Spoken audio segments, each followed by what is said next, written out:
further ado, I hand over the microphone to the chairman of the Nigerians in Diaspora Commission, Honorable Abike Kabiri.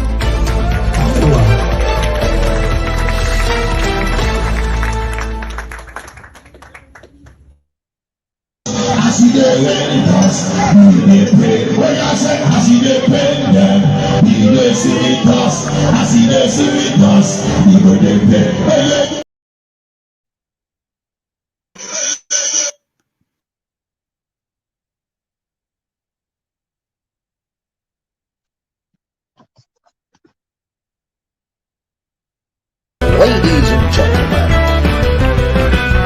from Eurocopo Studios in New York City, welcome to What Concern Me, your favorite news and current affairs quiz show. I am your host, Dr. Jacqueline Damages.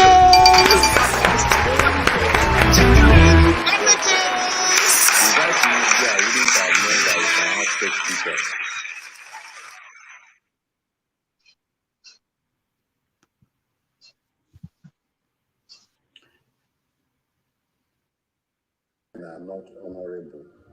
Without Tinubu, I wouldn't have lost.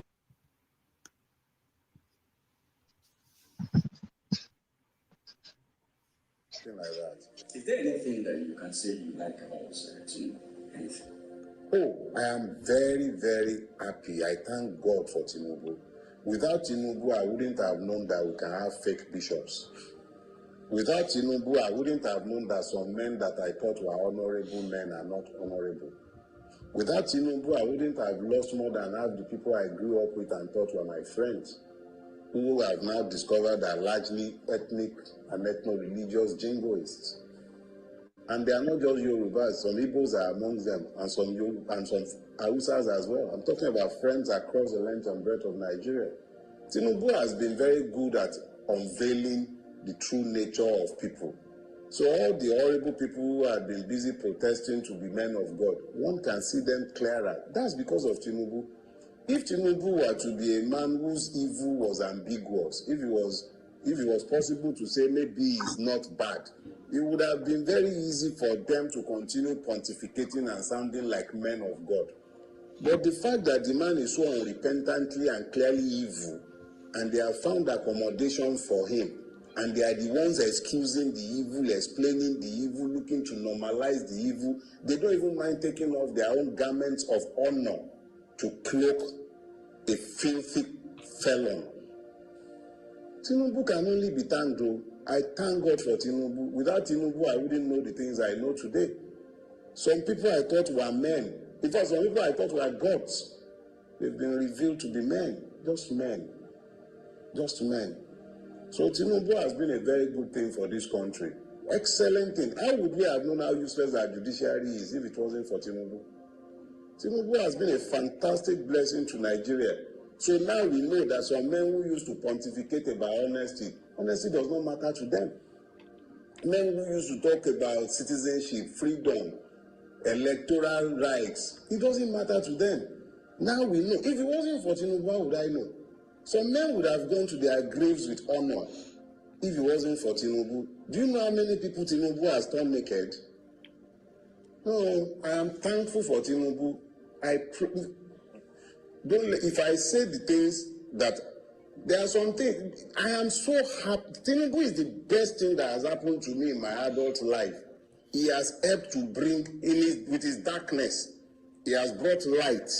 You know when you turn on the light in a room full of rats and you see them scoring away? That's what Tinubu has done.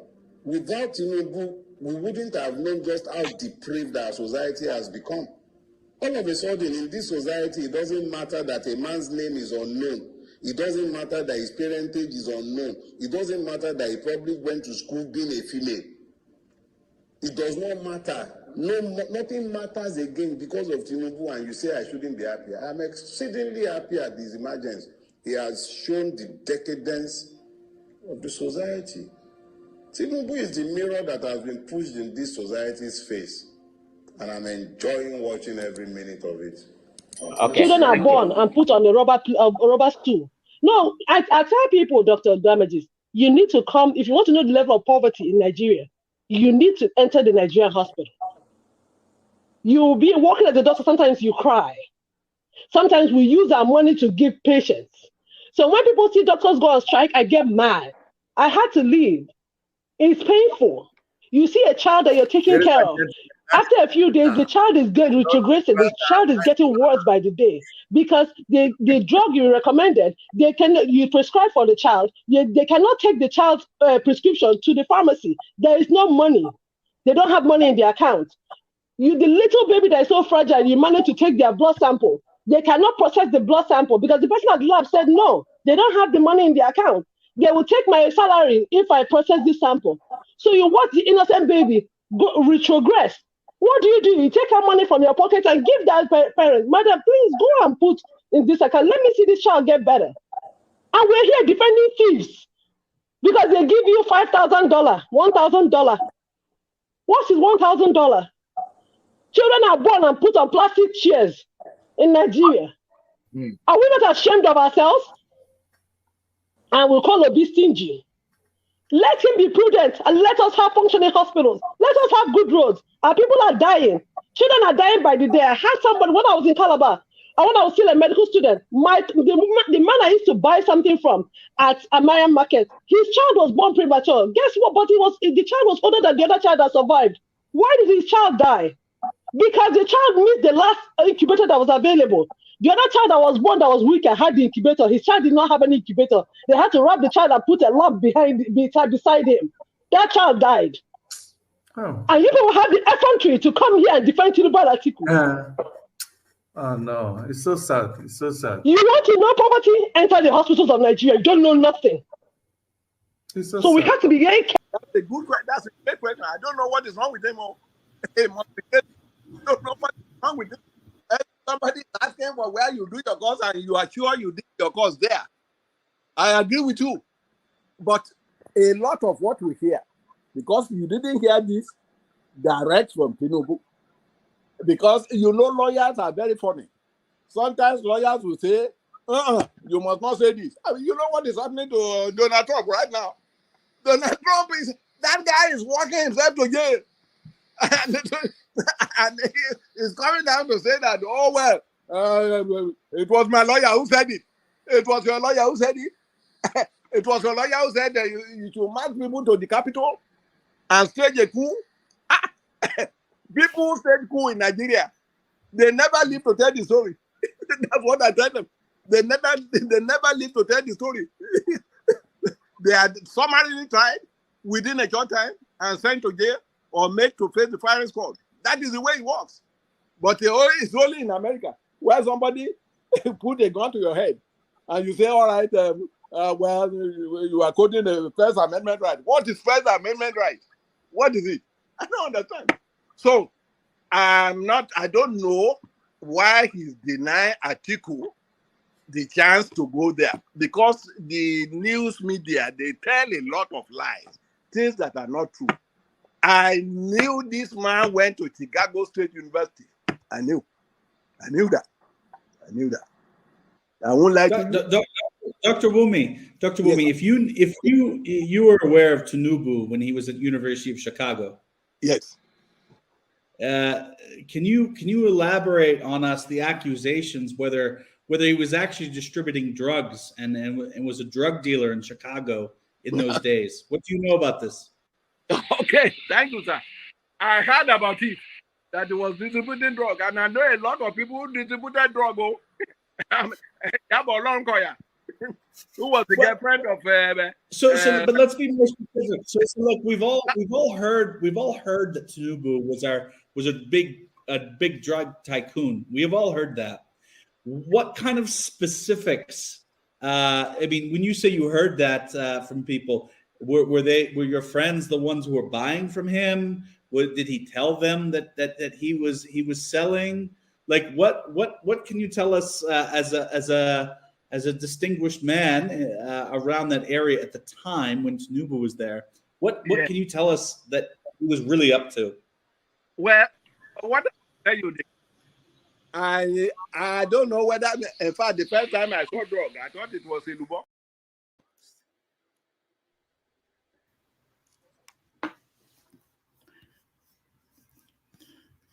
All right. One more. Farotimi, I disagree with him. Obi cannot tell us he's not probing the rest people. In as much I know that offices will take care of it.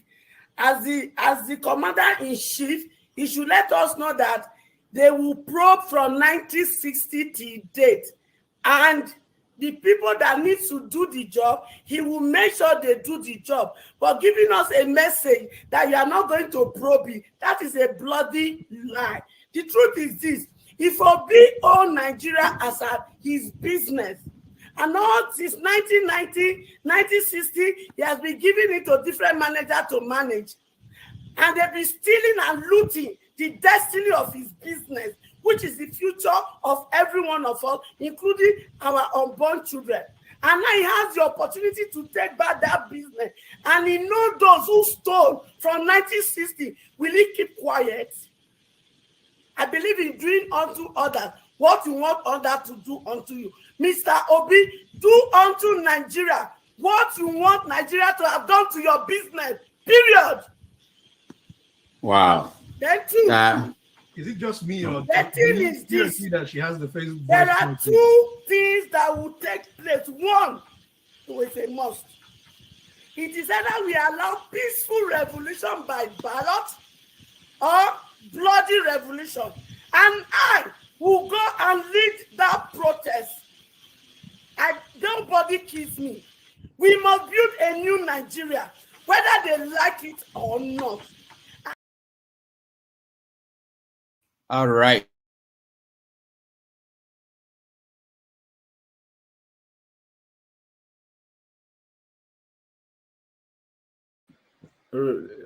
Doctor, you're mute. I'm muted. Welcome to the show, everybody. My name is Rudolph Okonkwo. Thank you so much for joining us. I'm coming to you from Princeton University in New Jersey, and I thank everybody who joined us. And we're going to have a wonderful show today. Tomorrow is Nigeria's Independence Day celebration. Nigeria will be 63 as an independent country. How has it been? Are we really independent? What is it like?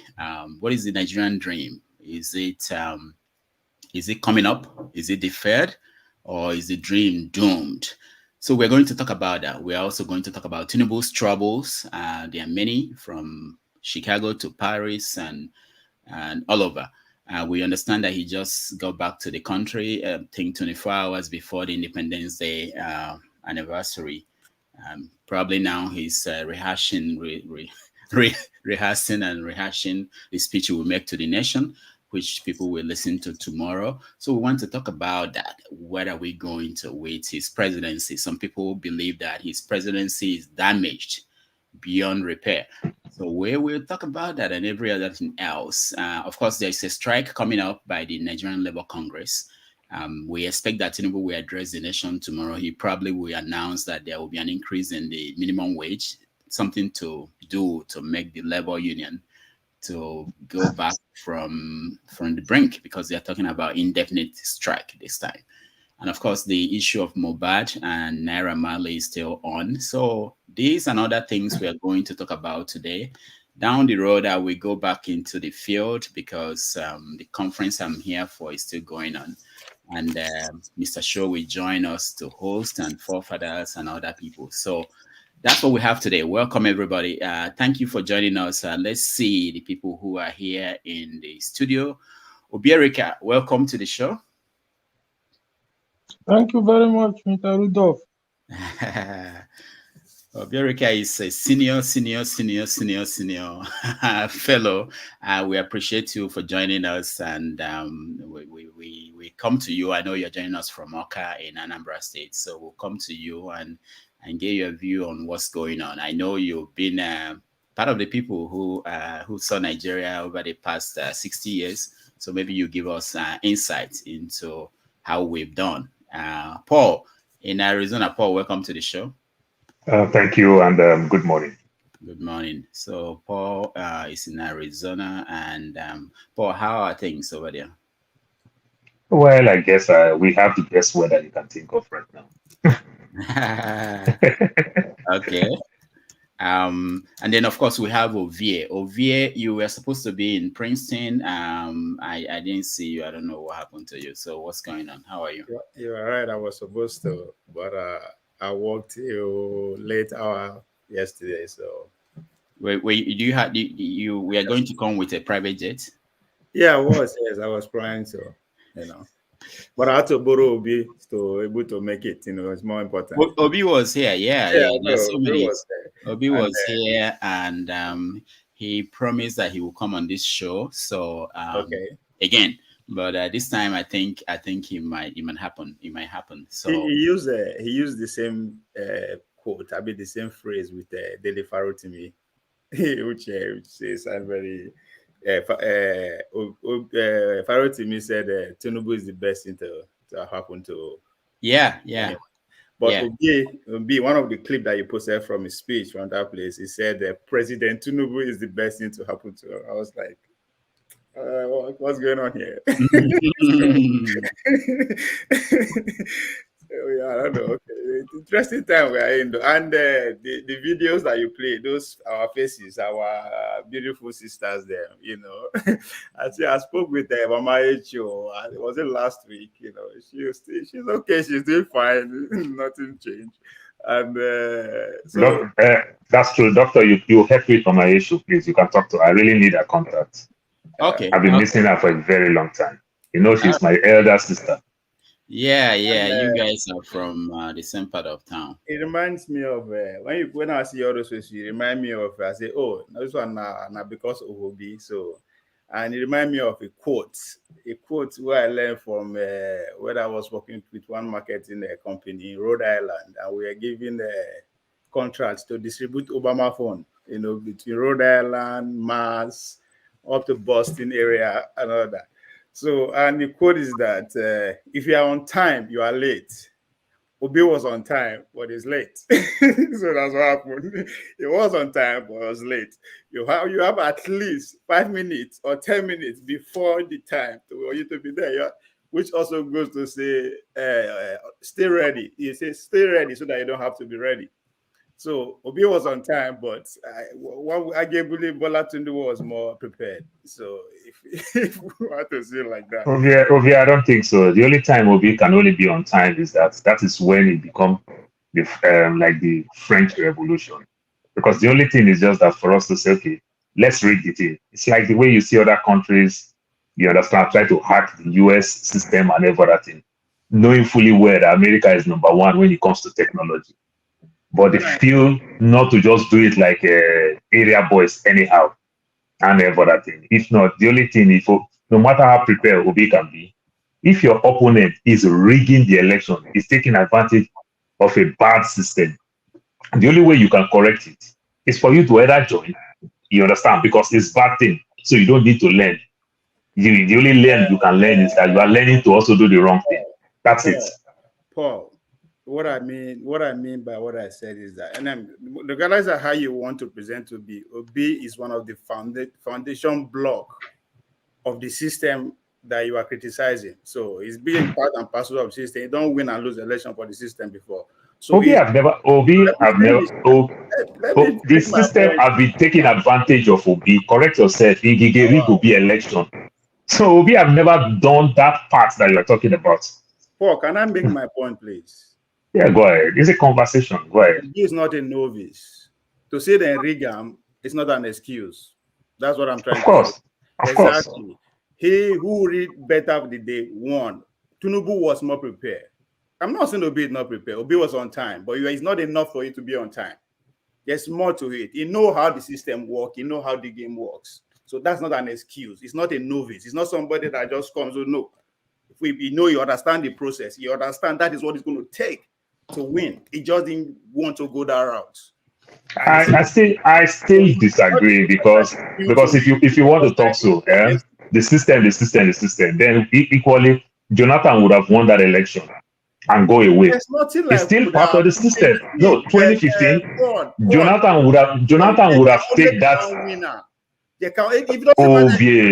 Jonathan is not always one way. That's what I'm telling you. Jonathan would have taken 2015 and leave Buhari to court. He can only make parable, dog, goat. He can only make parable. He won't do much.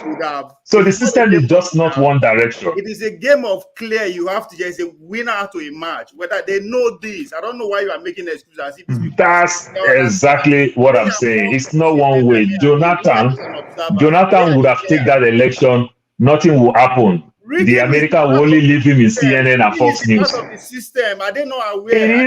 It varies. It's not one direction. That's all I'm telling you. There's nothing like it's a one way. This if it is one way, Jonathan would have taken that election. That's what I'm telling you. You understand? Is it that? Are you telling me that Buhari rigged the election from Jonathan? Is that the system? Well, you keep I'm asking you. I'm telling you the reality of today. Would have is not the question. He lost. The reality of today begins from yesterday, and if it begins from yesterday, and if it begins from yesterday, am I asking you, did Buhari rig Jonathan 2015? 2015 was yesterday. It was. Was it not rigged? So was it not rigged? It was not. It was not rigged. It was not. It was not rigged. Hold on, it was guys. not. Thank you so much. We are just warming up. It's first. Obi was on time, but it's not enough to be for him to be on time. You have if Obama had lost 2008 election, you would have said he's not yet prepared. Of course. But because he won, now you said he's prepared. Yes, Obi, competition, Paul. Obi, if Obi won, to emerge. Obi did tremendously well in the last election. That shows that he's prepared. You understand? Obi just did not prepare to do the wrong thing. Like I said, the US people keep hacking the US businesses and every other thing. They are number one when it comes to tech. You understand? They choose not to go to streets anyhow, like the way Tinubu do it. They bring in shame to himself and every other thing. Listen, during the campaign period, I say it doesn't matter how brilliant your policies are. If you lose, they become useless. All right. Okay, hold on, guys. He lost. Obi did not lose. INEC just only. Can you guys hear me? All right, thank you. Go ahead, doctor. That's a warm up, Righteous Man, welcome to the show. Yeah, good evening, Dr. Rudolph. Yeah, how are you? Well, we bless God. We thank God we are alive today. Yeah, and did you sew new clothes for tomorrow Independence Day celebration? Did you have? No. The street of Lagos is virtually empty. There's nothing that signifies that we are celebrating our independence tomorrow. No, nothing. If it was before, you will see flags, you will see all kind of carnival going on. Even churches will be on the street, parading and all kinds. But as I'm talking to you now, the street of Lagos is virtually empty. There's nothing that shows that we're about to celebrate independence. There is no lights, there's no road, no food. My family went to go and get cooking gas today. Virtually all the filling stations were empty, and there's no gas. So there's nothing we are celebrating. Let me ask you, because you said something I really wanted to explore. When was the last time that there was a celebration in Nigeria where you were of Independence Day? What year? 2015. That was the last time? Yeah.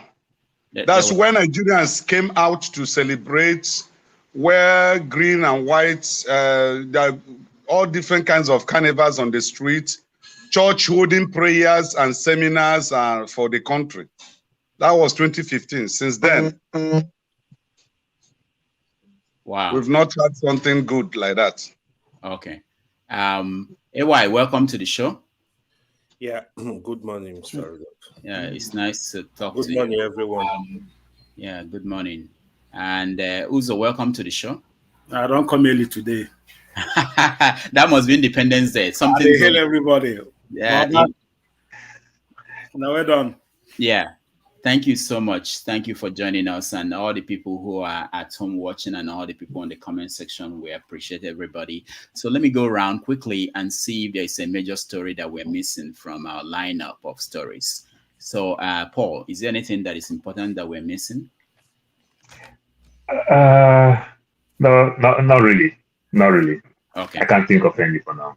Okay. Ovie, are we missing something? Oh, yes. I think these are the most important conversation we should be having at this point. Is what happened to Erico Foods and Erico's Food. Okay. There's this big deal about this Erico Foods founder who granted interview on Arise News regarding a lady who bought a condensed in tomato. And according to them, they have varieties of the tea tomatoes. Yes, the particular one she bought has sugar, which is necessary not for making stew, but for in place of jam, like for bread spread and all that.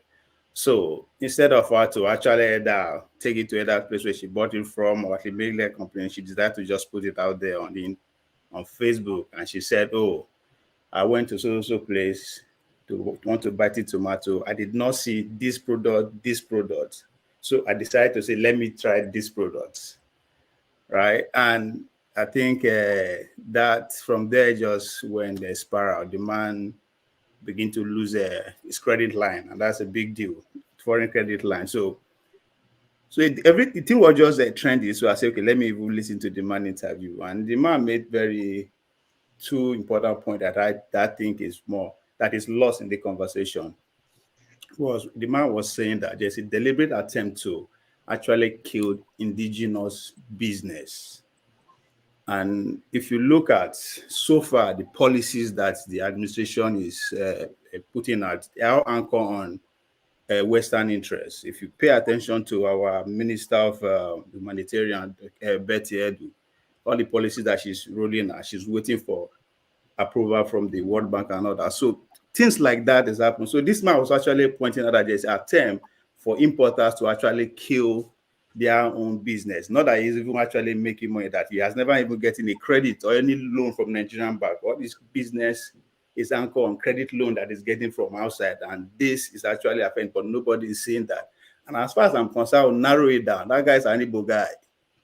And whether we like it or not, election has consequences, we want to say that. But they just deliberately attempt to actually kill them, not just politically, but even business-wise. You can draw that conclusion as you want to see it. That man was actually crying. Nobody is saying it. Ovie, come on, man. Come on. Can you allow me to make my point? Yeah, go ahead. Ovie, it's a one-sided story. Yeah. Ovie, complete one-side story. Paul, let him speak. Let Ovie finish. Go ahead, what we're doing now, we're not discussing any story. We're looking at stories that may be important that we miss. So, Doctor, you might just pass by now. People will just take of your story, hook, line, and sinker. That's why sometimes it just good to let him finish. Then you understand. And if there is a correction, I had no idea about this. So go ahead, Ovie. If not because of us we did this screen, I won't be coming here. I think we should always be conscious of that. I know the fact that millions of people are watching. I saw a trendy story, then I started doing my investigation. If you hear me saying something, the best you would do your investigation. I've followed the story too very well. That's why I said, doctor just ask anything that will ask. If passively, if it pass like that and just go, if it pass like that and just go, I said it's a one-sided story. If you do your investigation, all you'll be saying is just one direction. Exactly. You're talking like APC. I did the same. I followed that story. Ovie, that was not what I followed. That was not what happened. Can I finish, please? When you were in a public discussion, intelligence demands that you allow somebody to finish his point. They ask you question briefly. What is trending? You are talking the story. If you are talking the story, it's different from they ask you briefly. They ask you headline. You are talking the story. Come on now, Ovie. You are talking the story. I can't just let it pass like that. If it pass like that, you understand, doctor will just take it. Now, doctor don't know about it. And you just talk all these things. Now you are instigating the Igbo man how to feel bad. when the story is not like that. You see, it is so sad. It's so sad that you don't want have to 1 week. All you want to do in 1 week is to come and oppose other people's point. They ask you, do you have any story? I said no.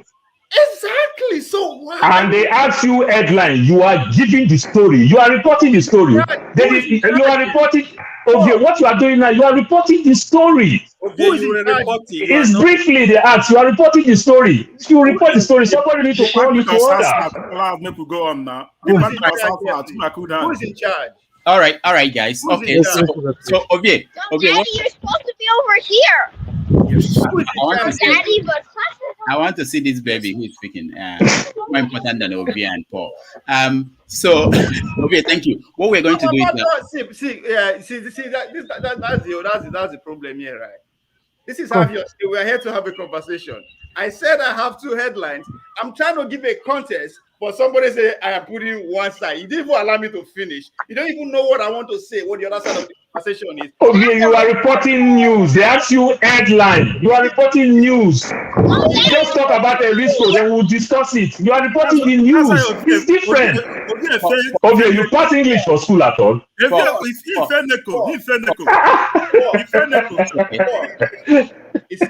It's sad that you are coming into a public space during the time of TikTok generation. You are beginning to sound and act like them, right?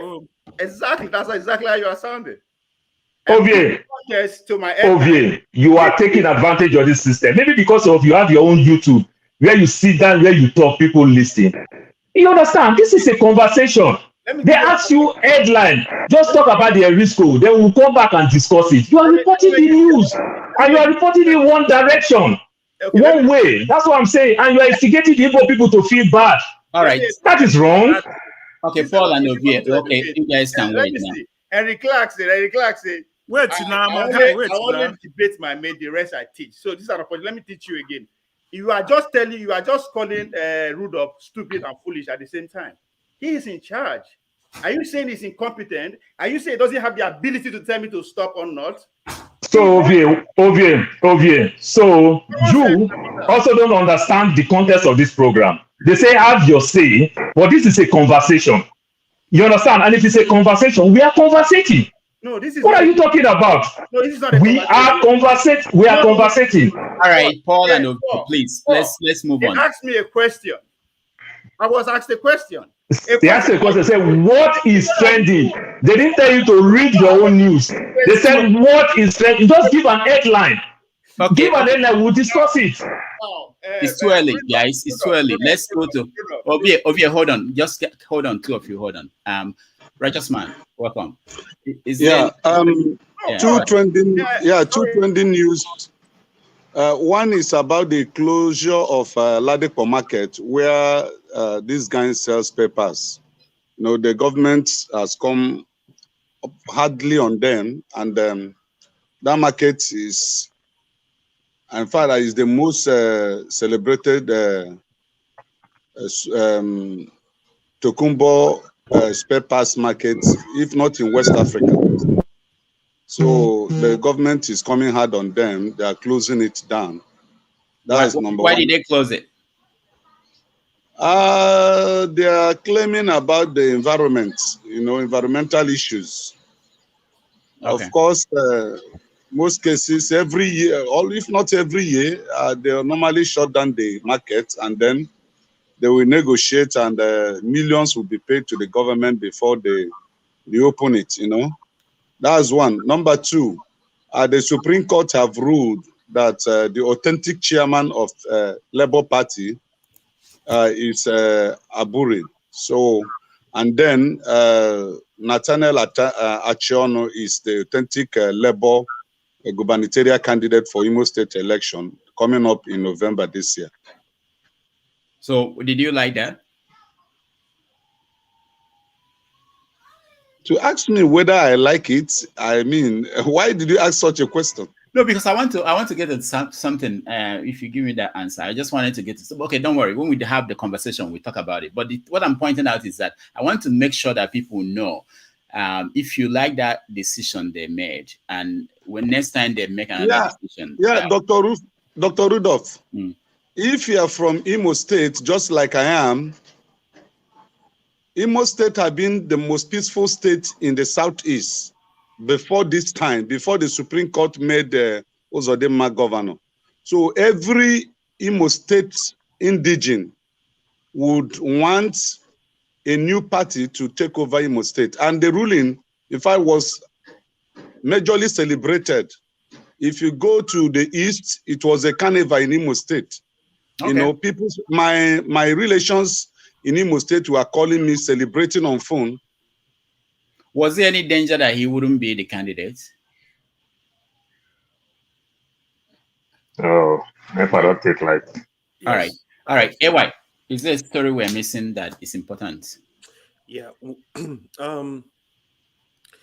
I just want to say something, 2 seconds. So the issue of the race now, I think it's an issue we can discuss, but however, I have not raised any issue. It's I'm not raising my issue. So don't just say your thing. Leave me out of it. One thing I want us to note is, so stop putting my name. Just say your thing, because I've not finished the issue I raised. You guys are attacking. So okay, sorry. Exactly. The OVLM for righteous man. Under 2 minutes, he make 3 headlines.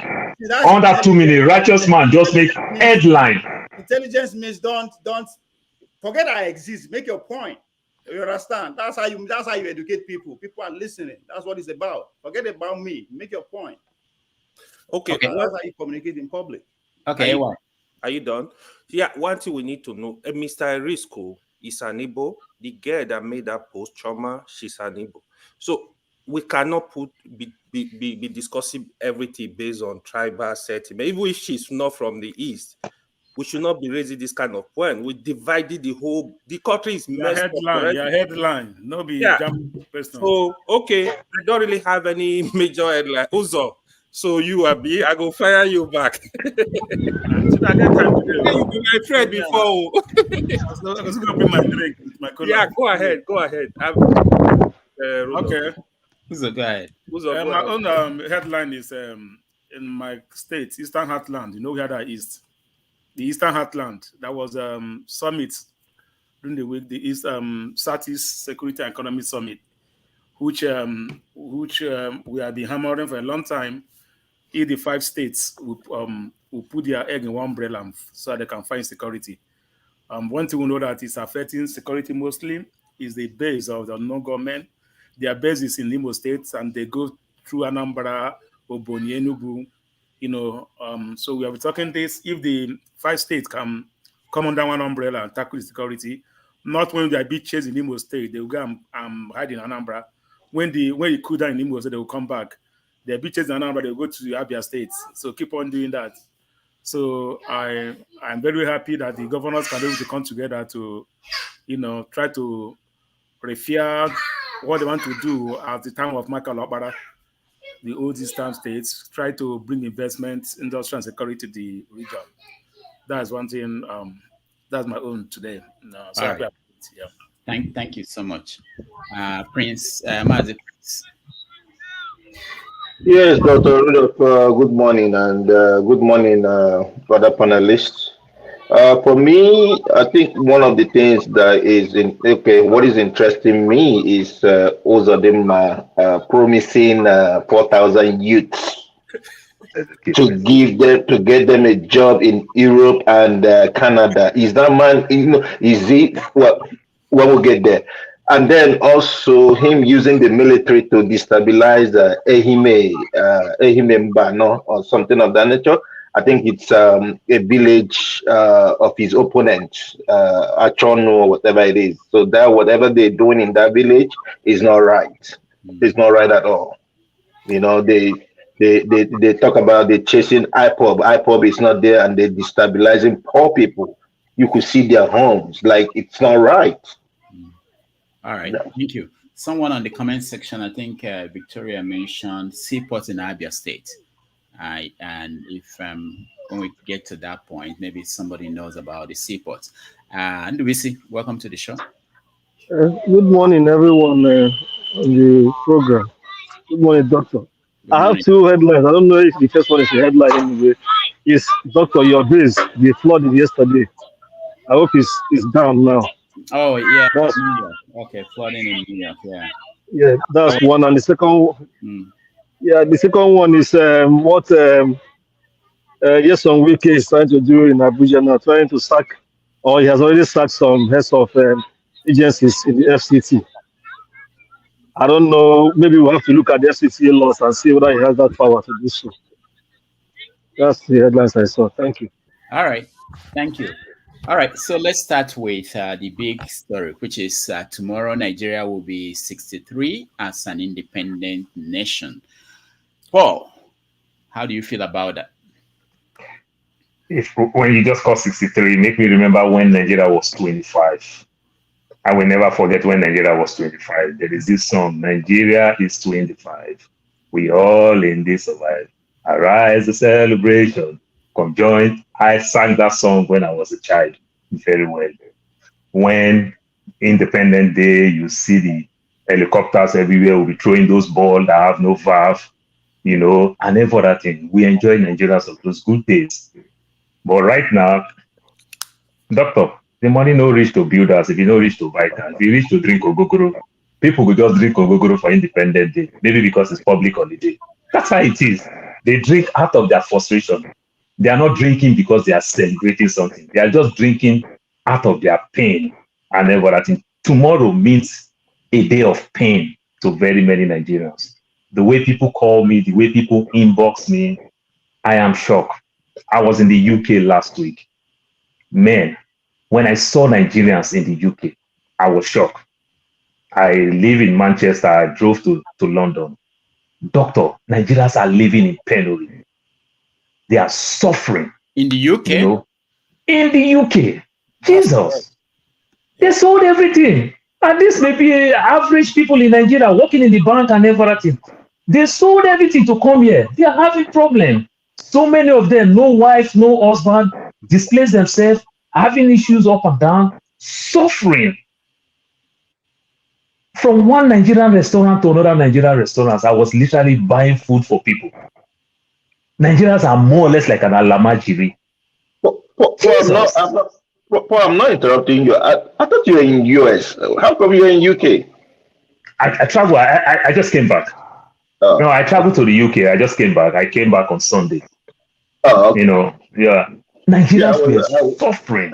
And these are people who spend nothing less than 10, 12, 15, 20 million. Sold everything, resigned from work, take all their benefit, all in the name of jackpot. Because the country is not working. You understand? And they land themselves here now, their client becomes scam. People are having problems with their spouse, everything. The one that the man is schooling, the wife is working, the wife. So, doctor, some of our wives have never known how to pay bills in Nigeria. So for a man to come here that is doing his master's, nice, obliged for the wife now to work to pay rent because the man is only doing 20 hours. Big problem.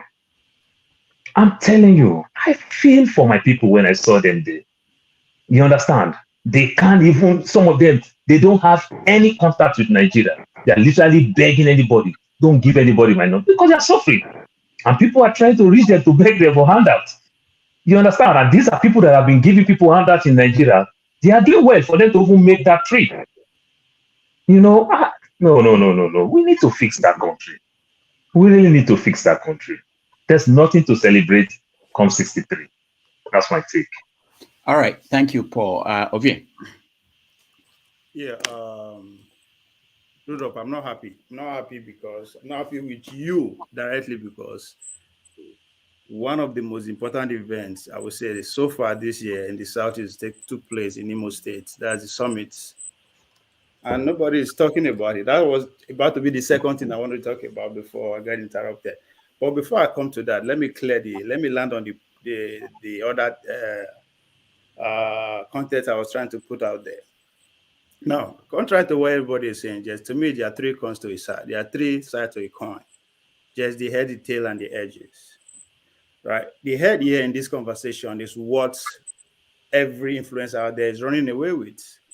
That the girl in question has been violated because she has been arrested and all that kind of thing. Rightly or wrong, that is what the media and everybody is paying attention to.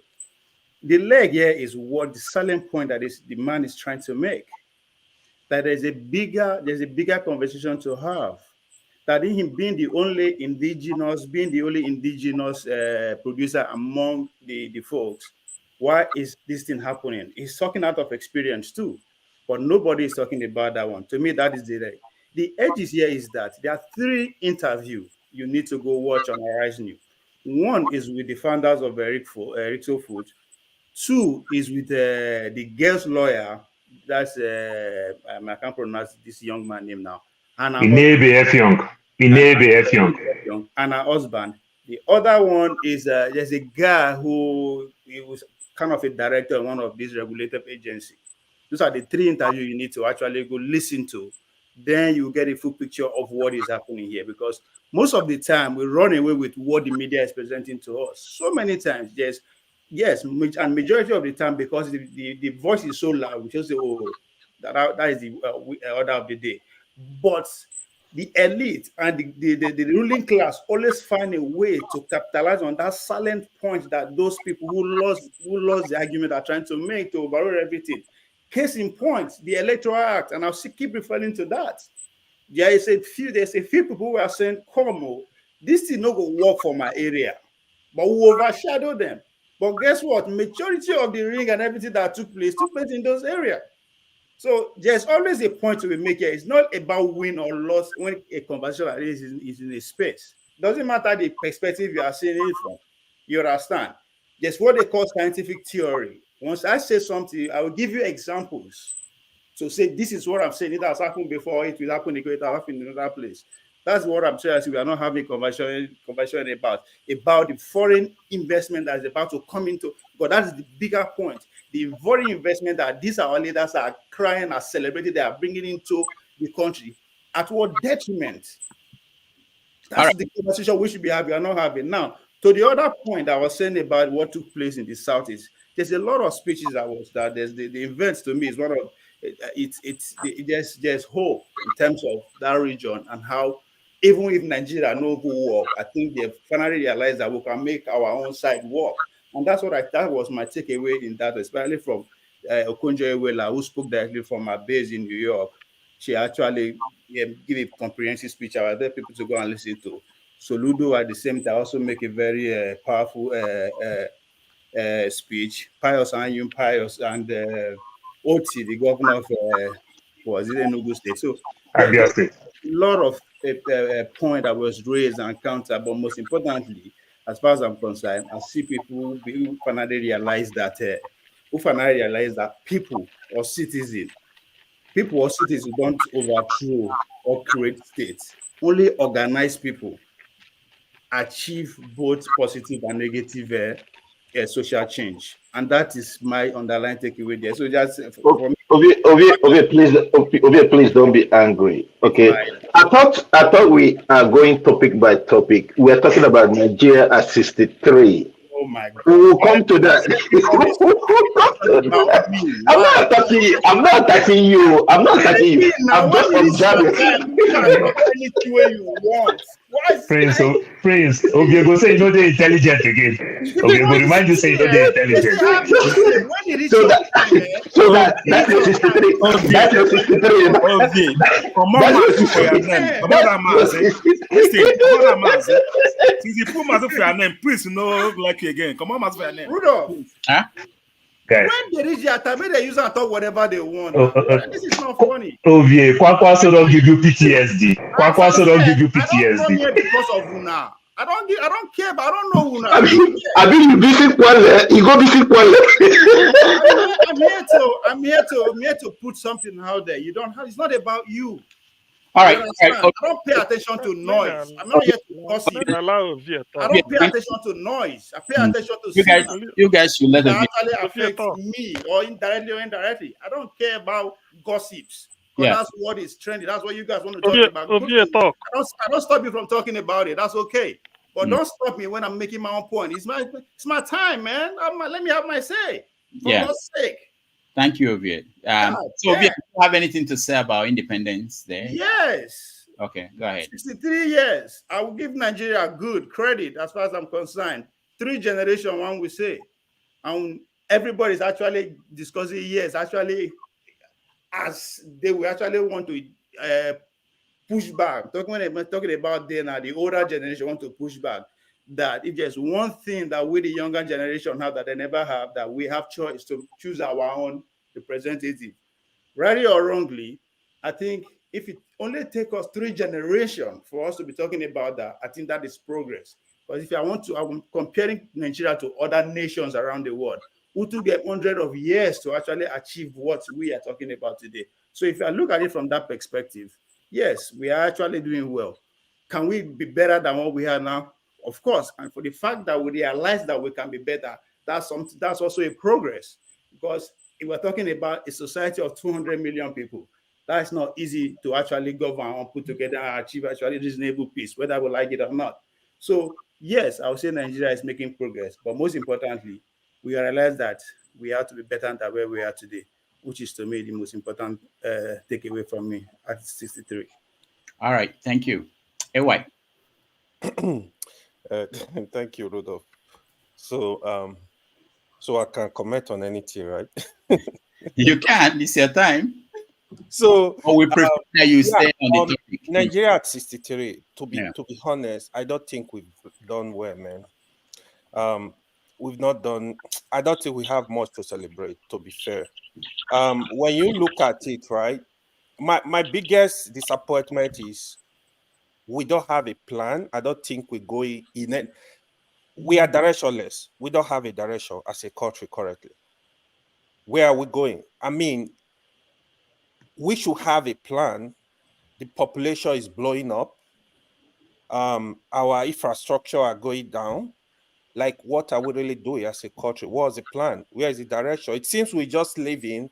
The president just wake up, remove subsidy, no plan.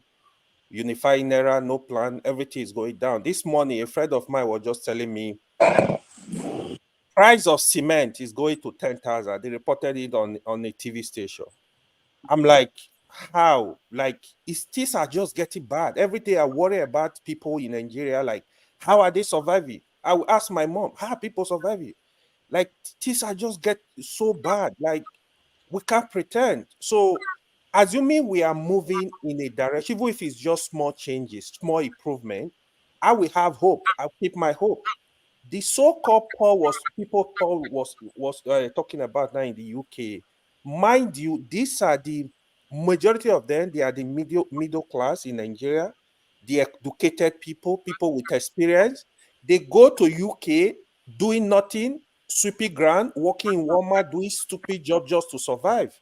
So not only in UK, even in Canada, it's actually going on because what will they do? They don't have a home to go to.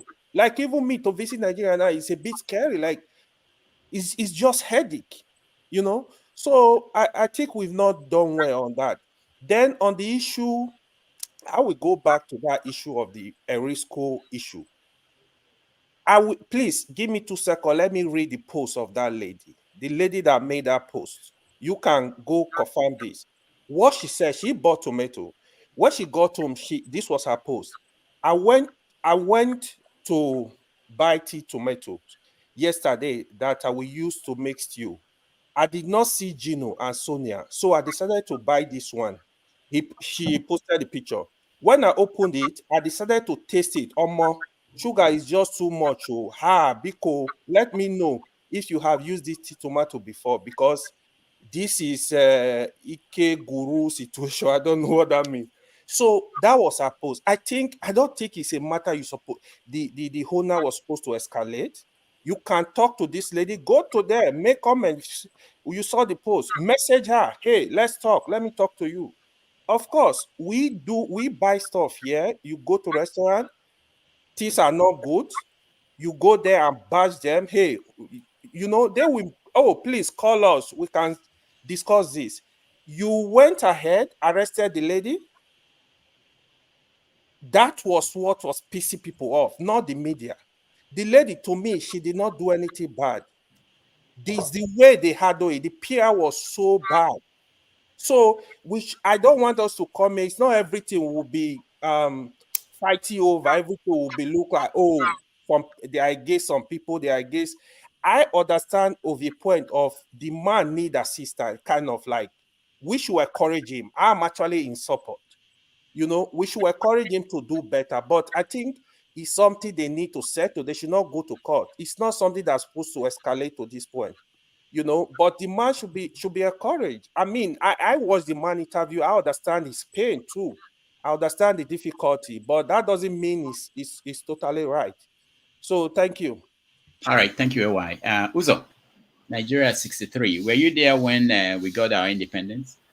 I was not there, but when I grew up, I was growing up. That this live in my place is called independent. Who know that he used to cure, like when you go to farm, you have a court. I tell you, put independent on that court, it's done. It's called independent. So I don't know the history of that leaf. I heard that they have independent. They are doing independent. They spread. It's only that leaf is mostly statist. It's always on the farm land. They say they use it to clear grass. I don't know why they spread the seed all over the place. I don't know what the history of that leaf is called independent. It's medicinal though. Maybe sometime I see it as using a bad thing turning to a good thing. It was medicinal a lot. So minus that, I still remember, refresh my mind. If you are going for a local government smart past, it used to be fun. You start preparing like 6 months ahead, saving money to buy akara, ice cream, on the mad pass. And when I grew up, I joined the paramilitary. I remember ironing your uniform, Yakoboko for the mad pass, the band, the cadets. He want to iron Yakoboko to flog kids that will not follow the line. It was fun then. But when we are start growing up, children of these days don't know what my patch is. School by school, set by set, community by community. You show your force. That's when you see that's when Nigerian education start dying. If those things are not taking place already, central school communities, they come on the march with their uniform, well neat, well dressed up, intelligent, everything. Those things are gone. I don't know if Nigeria is going from up to down or up down to up. I listened to the dollar was like Nigeria is there and dollar, but today 63 years Nigeria can't even figure out how we are going. That this they say where Academy they go. I don't even know where Nigeria is going. If you are going to the east, west, north, and south, I don't even know. Every day things keep on rising. Everybody keep on intimidating everybody. The bag of cement my brother is talking about, the Minister of Works say he wanted to be using concrete road. The market at if you concrete road, the bag of cement will raise to 10,000. Everybody keep on threatening everybody, from the music industry, entertainment, trade, Omahe, lock up Federal Minister of Works. When they protest, he tell them he's trying them. He want the attention. That's why Locke said they can hear him out. Everybody keep on using everybody to play play here, reach here. Tinubu there, nobody know where he is. I heard that he is in Algeria taking another flight. He's not coming to Nigeria direct. The Nigerian Republic say will shoot him down. If you follow Nigeria route, the guy have to land in Nigeria to connect to Nigeria. Everything is just, I don't even know Nigeria is going, where the crowds they go. My own issue that on Southeast Summit, which I said earlier on, that's where I'm much more concerned. We need to stabilize that region because everybody is feeling the heat. If the 5 states become stable, everybody will enjoy. I remember 5 years ago, our hotel, you will see music those days. They will tell you, say, hotel, Akane in Imo State. Imo State was turning to Las Vegas of Nigeria. Everywhere hotel, casino, gambling, everything. Things you have problem. People come all the way from Lagos, Abuja, even we here, you can't even find a hotel in Imo State. As early as August, everything is booked down. Economics was growing. But under a taking of eye, everything is down. So for me, most people here, I know two guys that built hotel here with their 401k, borrow money, put a structure. Today, they can't even make any money out of it. So the Southeast Summit is very, very, I like it. I hope our governors be able to, as they said, everybody has want to do this and to do that. First blame on themselves. They want to. I hope they're able to like come together to make a one corridor. Statis is not bigger than from stat list. All the statis are not bigger than some states. I don't know why we cannot put it together. And who puts on them on my governor? That Roger Sokrocha. The second one is going to give how many thousand people? I'm from Imo State. I'm from the local government council. I don't see any of my people, like from my own village, having that scholarship. Or I don't know. He's having to improve the way bill of the state. He's trying to send them abroad to go and do what? I don't understand. It's all part of a political campaign, and they're touching all these issues, and they are trying to our one armed general that's coming to take over the Douglas House, as we call it. The Abure, the Apapa fashion, after the primary, they say the guy is not the authentic Labour Party governorship aspirant. So they have been going to court. So the Supreme Court just ruled that he's the authentic man right now. So they are all putting the blame also on all these movements of them. The same thing they do during the presidential, they're trying to jam two here together so people will be confused. So that's why people are happy. At least the Supreme Court have ruled that is authentic candidate for the Labour Party in Imo State, which everybody is praying that there will be a change of government. In short, I'll tell you this: after Tinubu, the only person that mastered the arts of election rigging in Nigeria is Uzodinma. The guy have already ruled. Uzodinma have already I would say he must say election 4 years ago.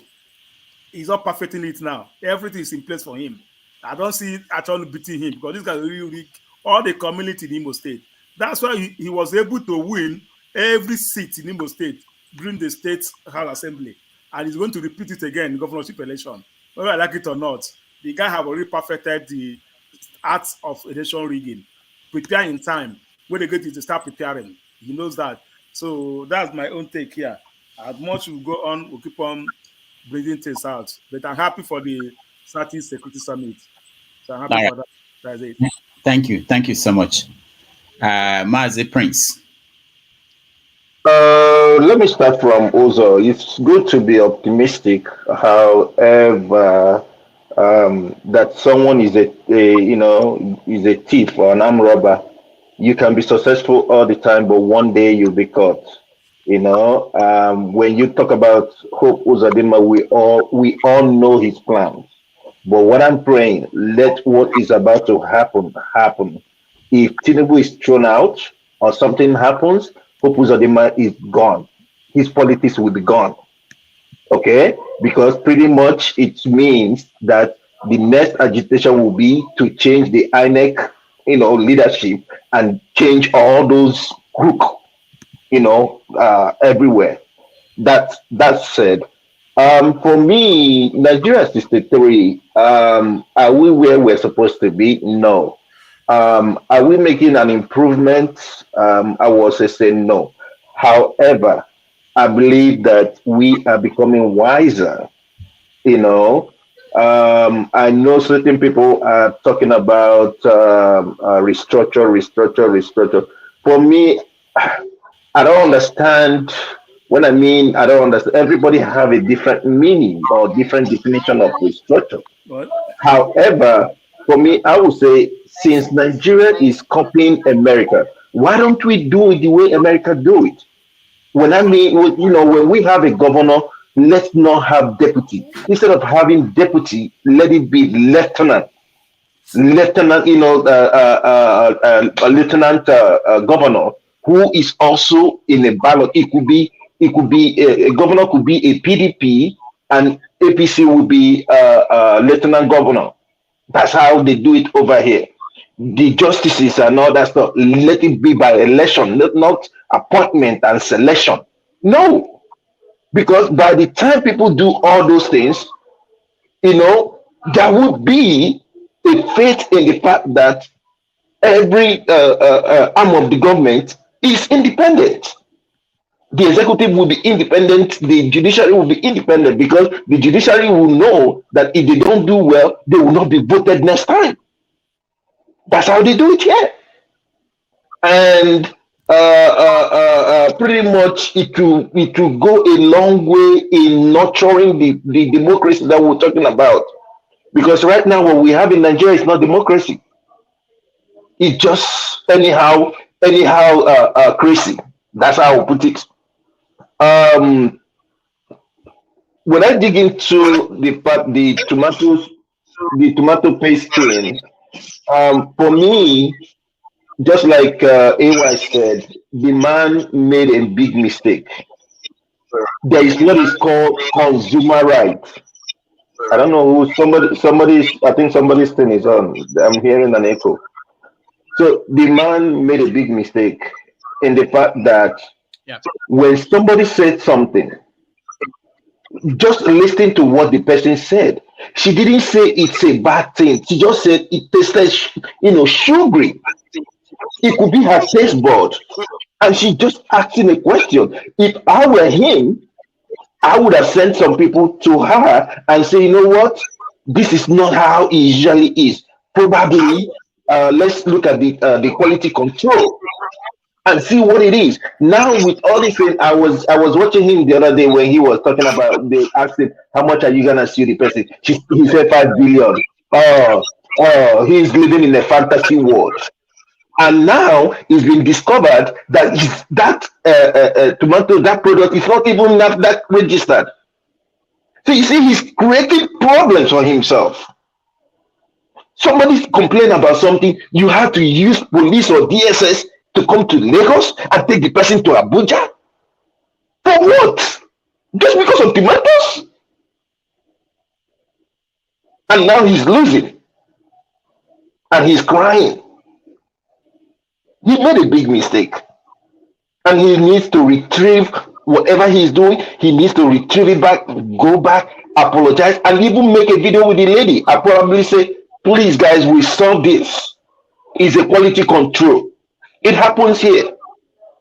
I bought something from Walmart. I tasted it. I didn't like the taste. I took it back and they gave me my money.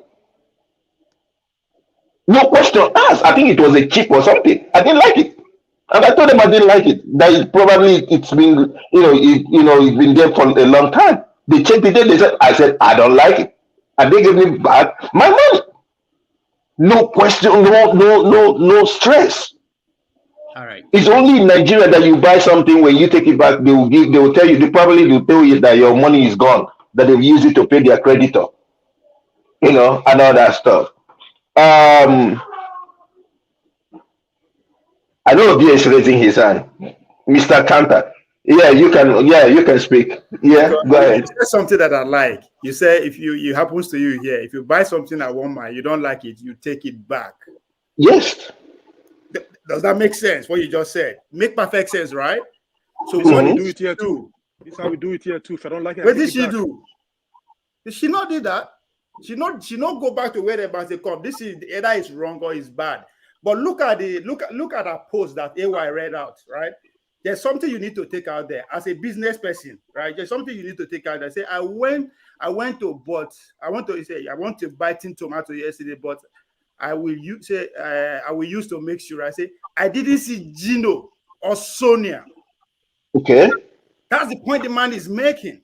That's the Gino or Sonia. That's what she's used to. Listen, this is not communication. You're talking about marketing. That's a message, right? Are you the spokesperson for this company? So there are two things that she went. There's a reason she mentioned those two things. But and listen again, there's something the man said. The man said he left 2 credit lines as a businessman in Nigeria who wake up on the 39th of May, who they buy diesel, maybe your expense is 1,000 naira. You wake up on the 39th of May, it becomes 600 naira overnight. And they get help from the economy that you are actually trying to build. The only credit line that you are getting is from China, $250 million. And they closed that credit line because of that post. Nobody's listening. It's not about the we are listening. What we're saying is, if the man had handled it, you can question his reaction, but you also have to listen to his pain, what the man is trying to say. They are trying to kill our business here. The only people where they help and get credits, they don't close because of that post. That means there's something there. So we should look at it critically. Yes, the man, maybe his action is wrong. You can criticize that. But there's a bigger point.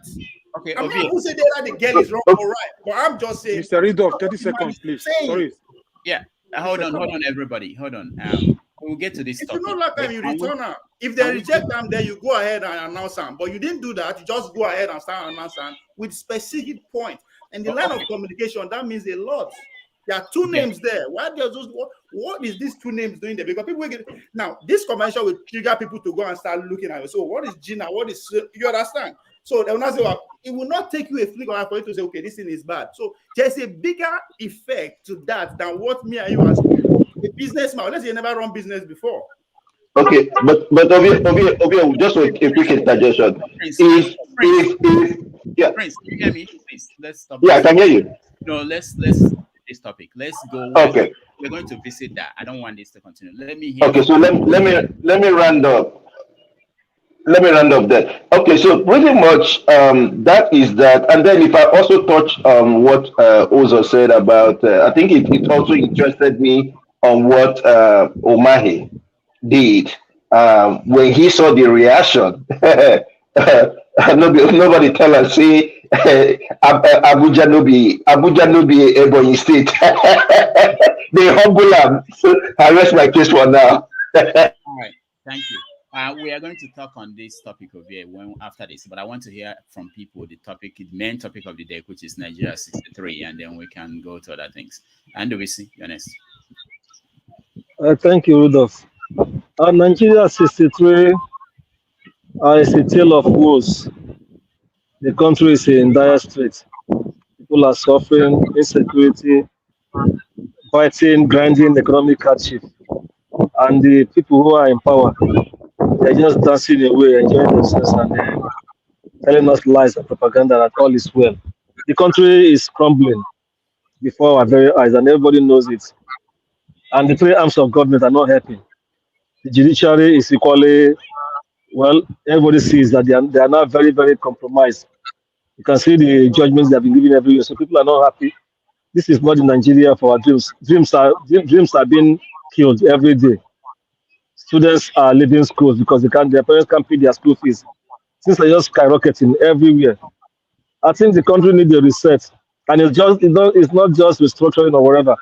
All groups, particularly the ethnic nationalities that the colonial masters put together to make up Nigeria from the beginning, they all need to come to the table and sit down and say, where do we want to head to? We need to discuss Nigeria. How do we want to live? This system that some people are above the law, or some parts of the country they are untouchable, but they decide what will be. It won't take us anywhere. And whatever happens, whoever comes in, except that person has the willpower to do it. If you want to continue the system as it is, nothing will happen. You can see the president INEC announced as the person who won the election. You can see all the baggages that he's trying to battle with now. So this is part of the rotten system. In a same country, people cannot be allowed to come near governance with such fast. And there are so many of them like that, even across the states. Imo State, Ogun State, many of them like that. So it's as if people who are not supposed to be in government have captured power. It's a total mess. And anybody who's supporting the current people in power or those who are running the country now, these people are unpatriotic, they are enemies of Nigeria. We really need to sit down and discuss. Other countries do it when things are getting so bad. Thinkers, leaders, elites, scholars, they come together and say, we can't continue this way because of the future for our people. Let's sit down and know how to rearrange this so that things will go in order. So that is how countries do. South Africa did it, even though it was because of apartheid. They did it, and now, even though their country is not all the best, but they are somewhere. How can we say in our country, up to this year, children are still shouting up NEPA when the light comes and when the light goes off? Things we saw, things our fathers saw. It's not a shame. So the country is, our leaders should tell themselves the truth. It's a big shame. I don't want to go into what happened in the Southeast Summit or so, because even if they start to do anything now, because of the system we run, the federal government can start to sabotage whatever they want to do. And the same thing with others. If South South want to do this as well, or Southwest, the same thing will happen. So we all need to come down and sit down and discuss Nigeria. We can't continue to put our heads like ostrich and say, let us go the same way. It's not happening. See what Paul said about the people who left the country to pursue their dreams abroad in UK. See what some of them are suffering over there. So maybe regretting that, oh, they have stayed back home. So it's part of the lost hope and lost dream in the country. The country needs a total. That is the only way out. We have to come together on the table and sit down and say, how do we salvage this country? How do we make Nigeria better? Not just for our sake, for the sake of the future generations. Some kids are now 1 year, 2 years in school, but they don't know if they are even going to finish primary 1, primary 2, because of insecurity. In the village, in the rural areas, people die every day because of insecurity. Many parts of the country have been taken over by all these terrorists, and they run the show over there. And the governors are mainly in the cities, telling us false lies and all that. It's a whole total mess. That is just the simple truth. We need to come together and sit down, rejig the country, just like other countries have done in the past. Without that, we're heading nowhere. Thank you. All right, thank you, CM, you're next.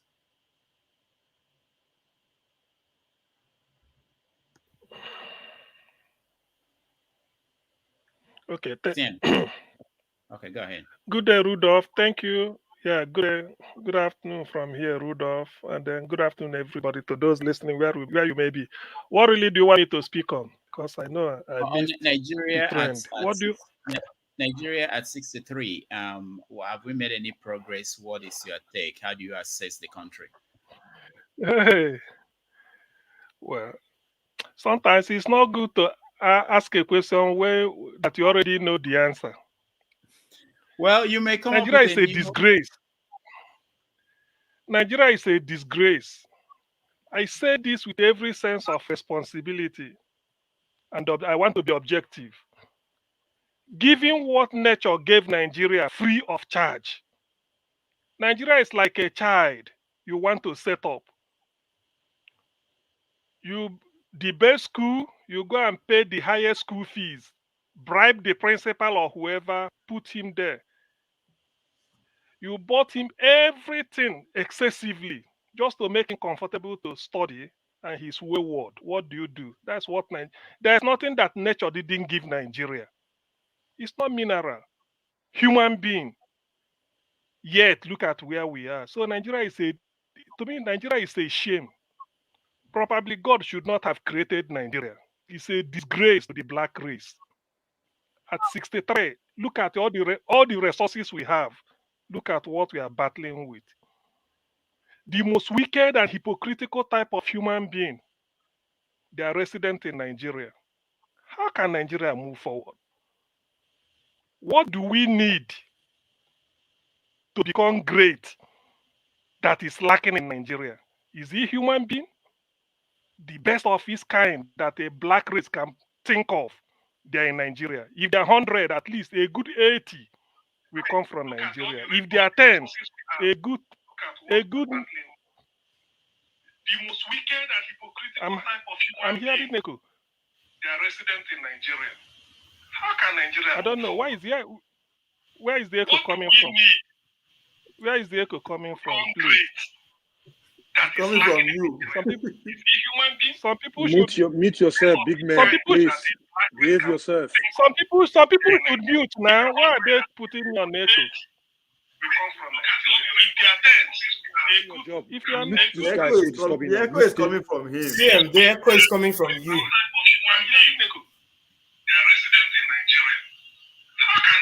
don't know. Where is the echo coming from? Where is the echo coming from? Ovie. Mute yourself, big man. Everybody's muted already. Mute everybody first. Rudolph, mute everybody. Then everybody was muted already, Henry.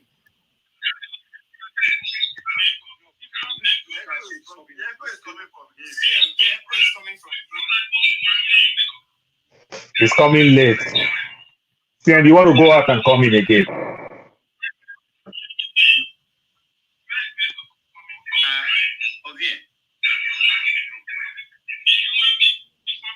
you might want to check your own settings as well. Mr. Rudolph, you might want to check your settings. It looked like Rudolph is also coming late. Rudolph, America backward technology. Now, wow.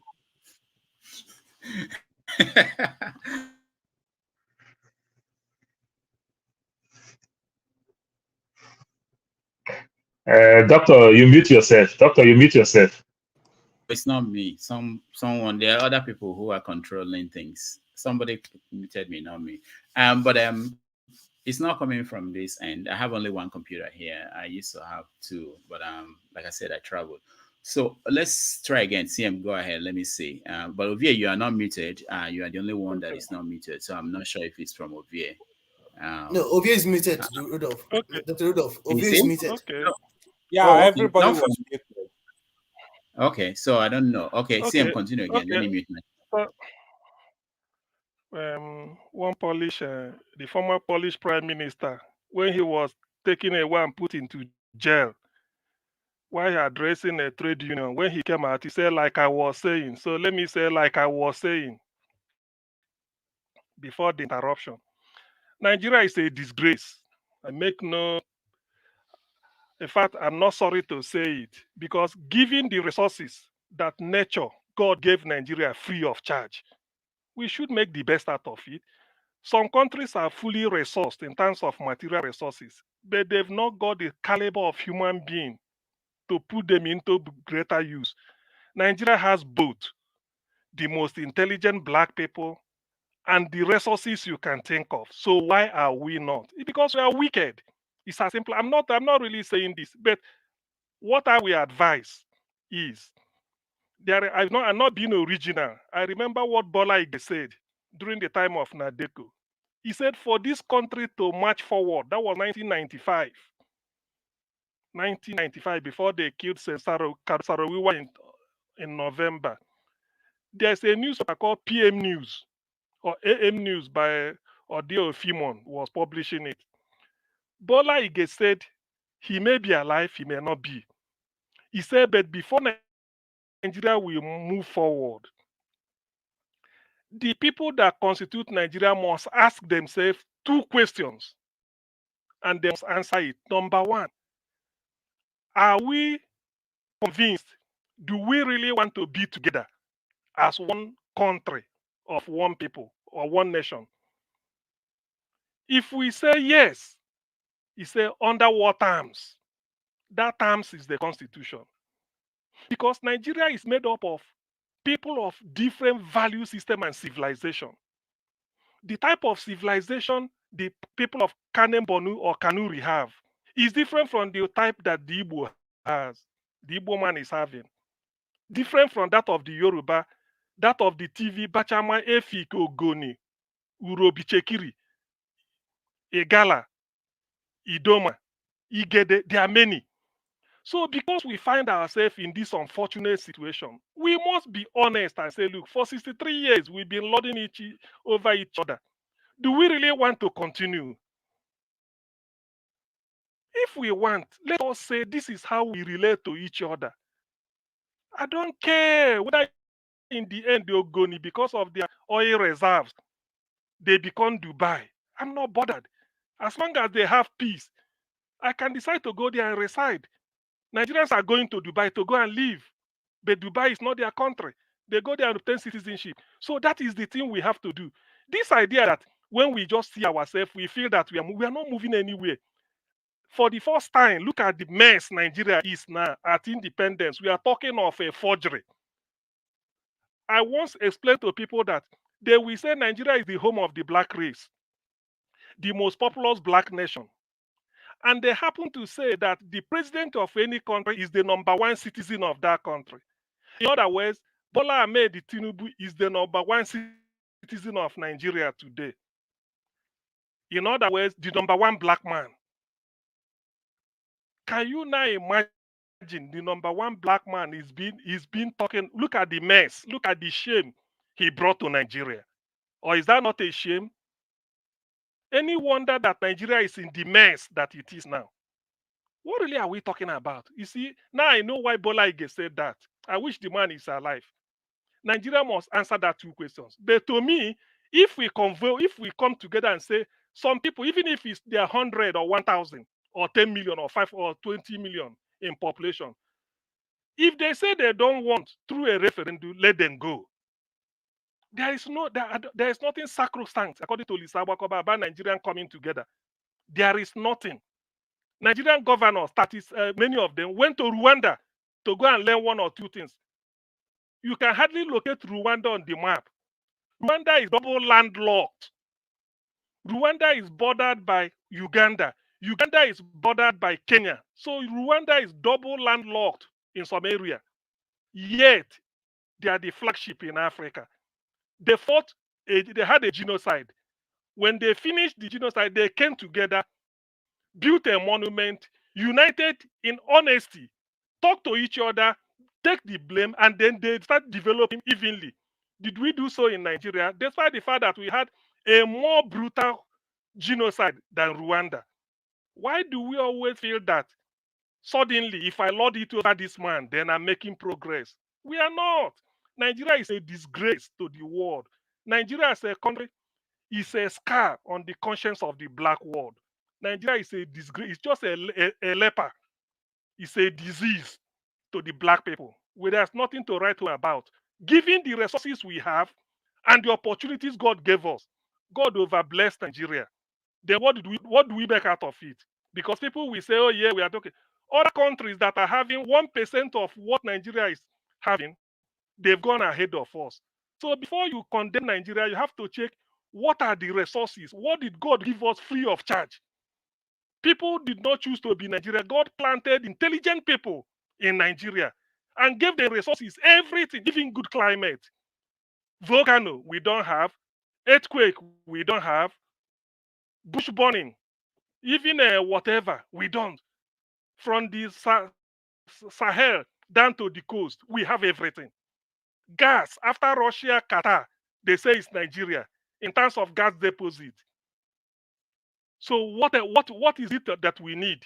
Why we are in this mess? Countries like Tanzania are far ahead of Nigeria. Countries like even Kenya, they are ahead of Nigeria.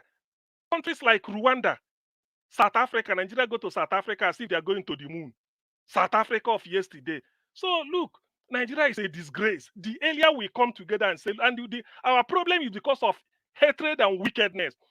If we cannot coexist, there's no point in pretending, lording it over this person, giving this person, you are from this area, give you a different criteria. You are from this area. Why? That is pure wickedness.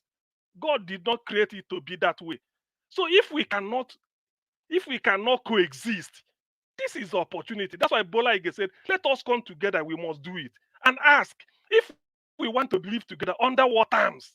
How does Ogoni man coexist with the man Fulani? How does Igbo coexist with Fulani? How does Yoruba and the Igbo and the Urobi Chekiri, how do we, Bachama, Birom, Kaje, how do we coexist among each other?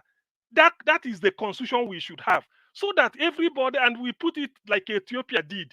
If you don't want, you are free to go. Ethiopia put their own. It's written there that you are free to leave if you don't want. As long as you have a referendum should be conducted for if it's Ogoni that want to go, or Bachama or Ibirom or Kaje, conduct a referendum for it, let them go. Having a seaport or maybe being on the coast is not a guarantee of prosperity. Somalia is on the coast. Where is Somalia today? Rwanda is landlocked.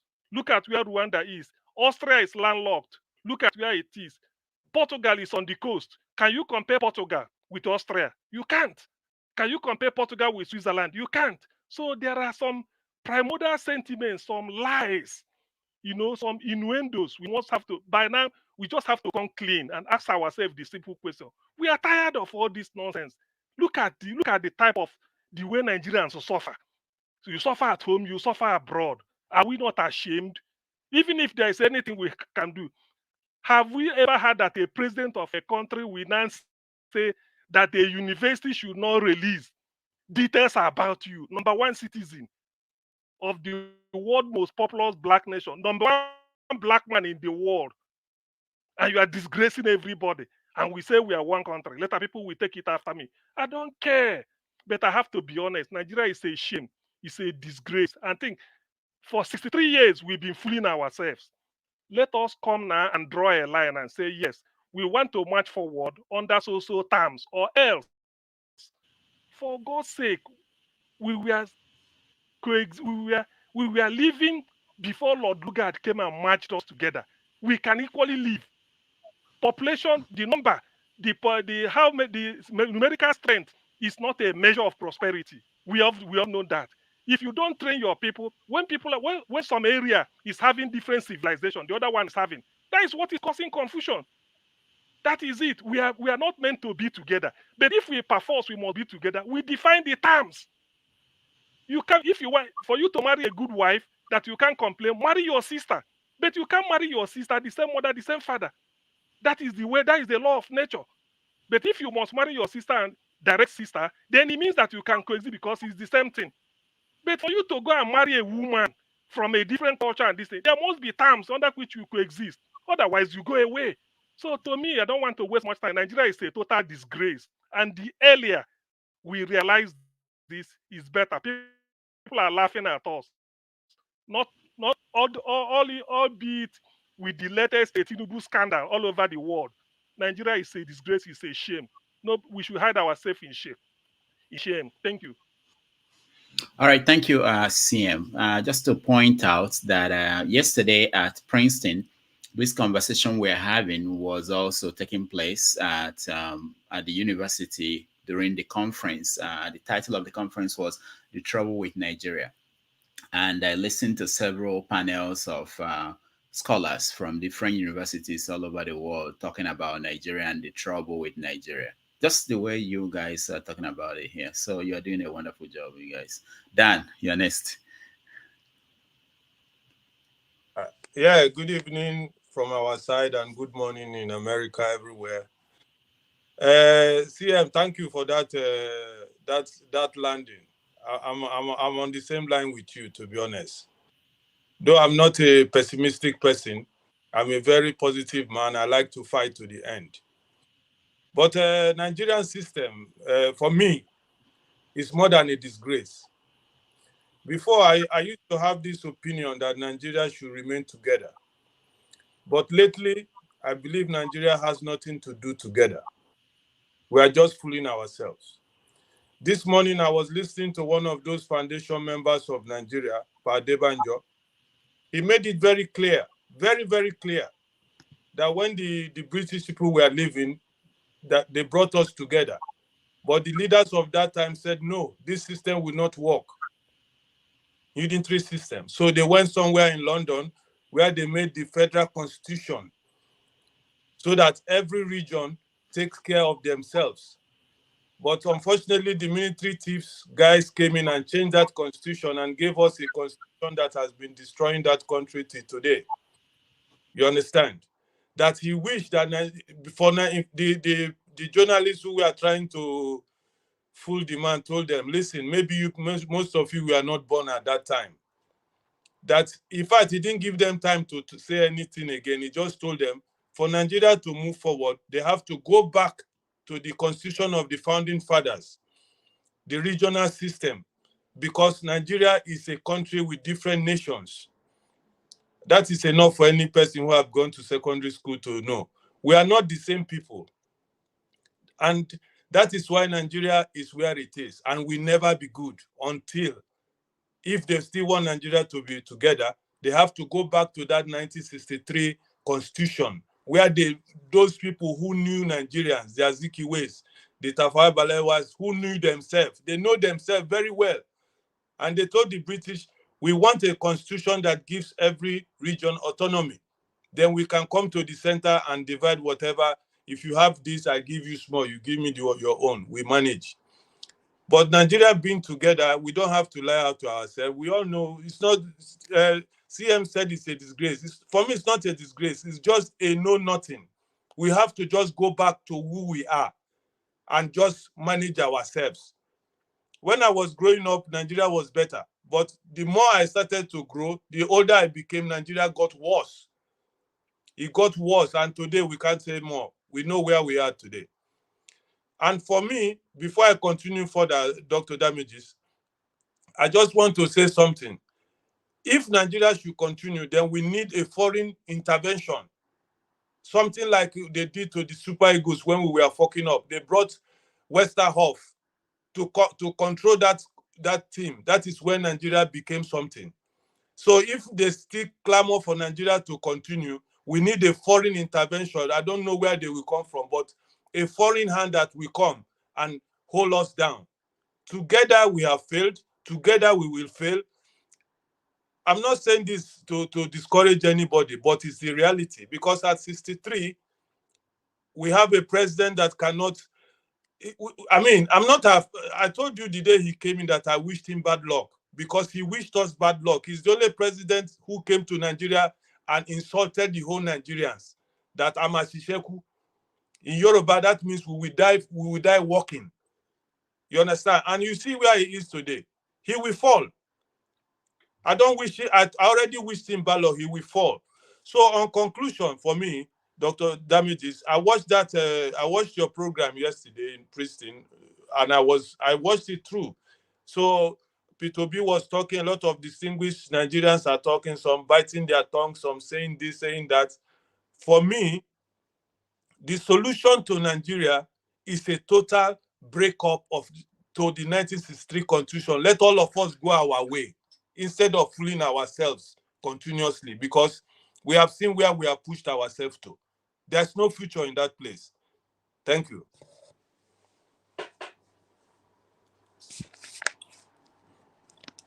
Thank you, Dan. Thank you for that contribution. Let's go to Henry. Henry, you're next.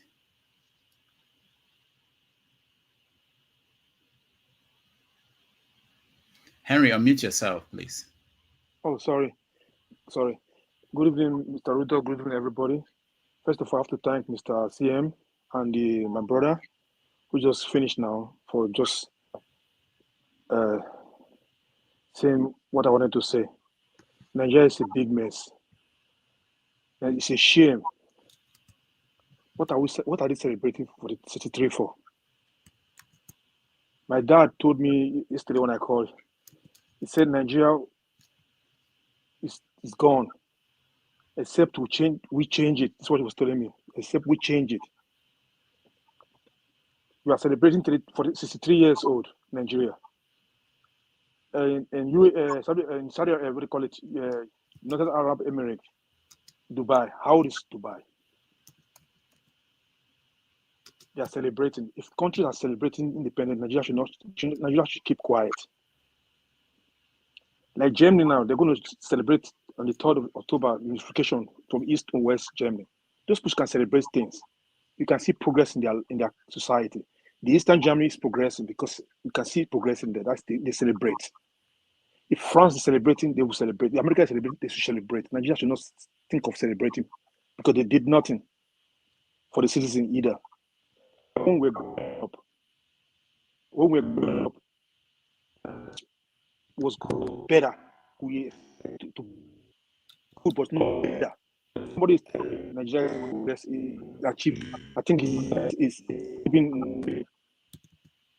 Am I the only one who is hearing muffled? Henry, your network is bad, very bad. Yeah, your network is bad. Oh, you're not hearing me? Better. Oh, sorry.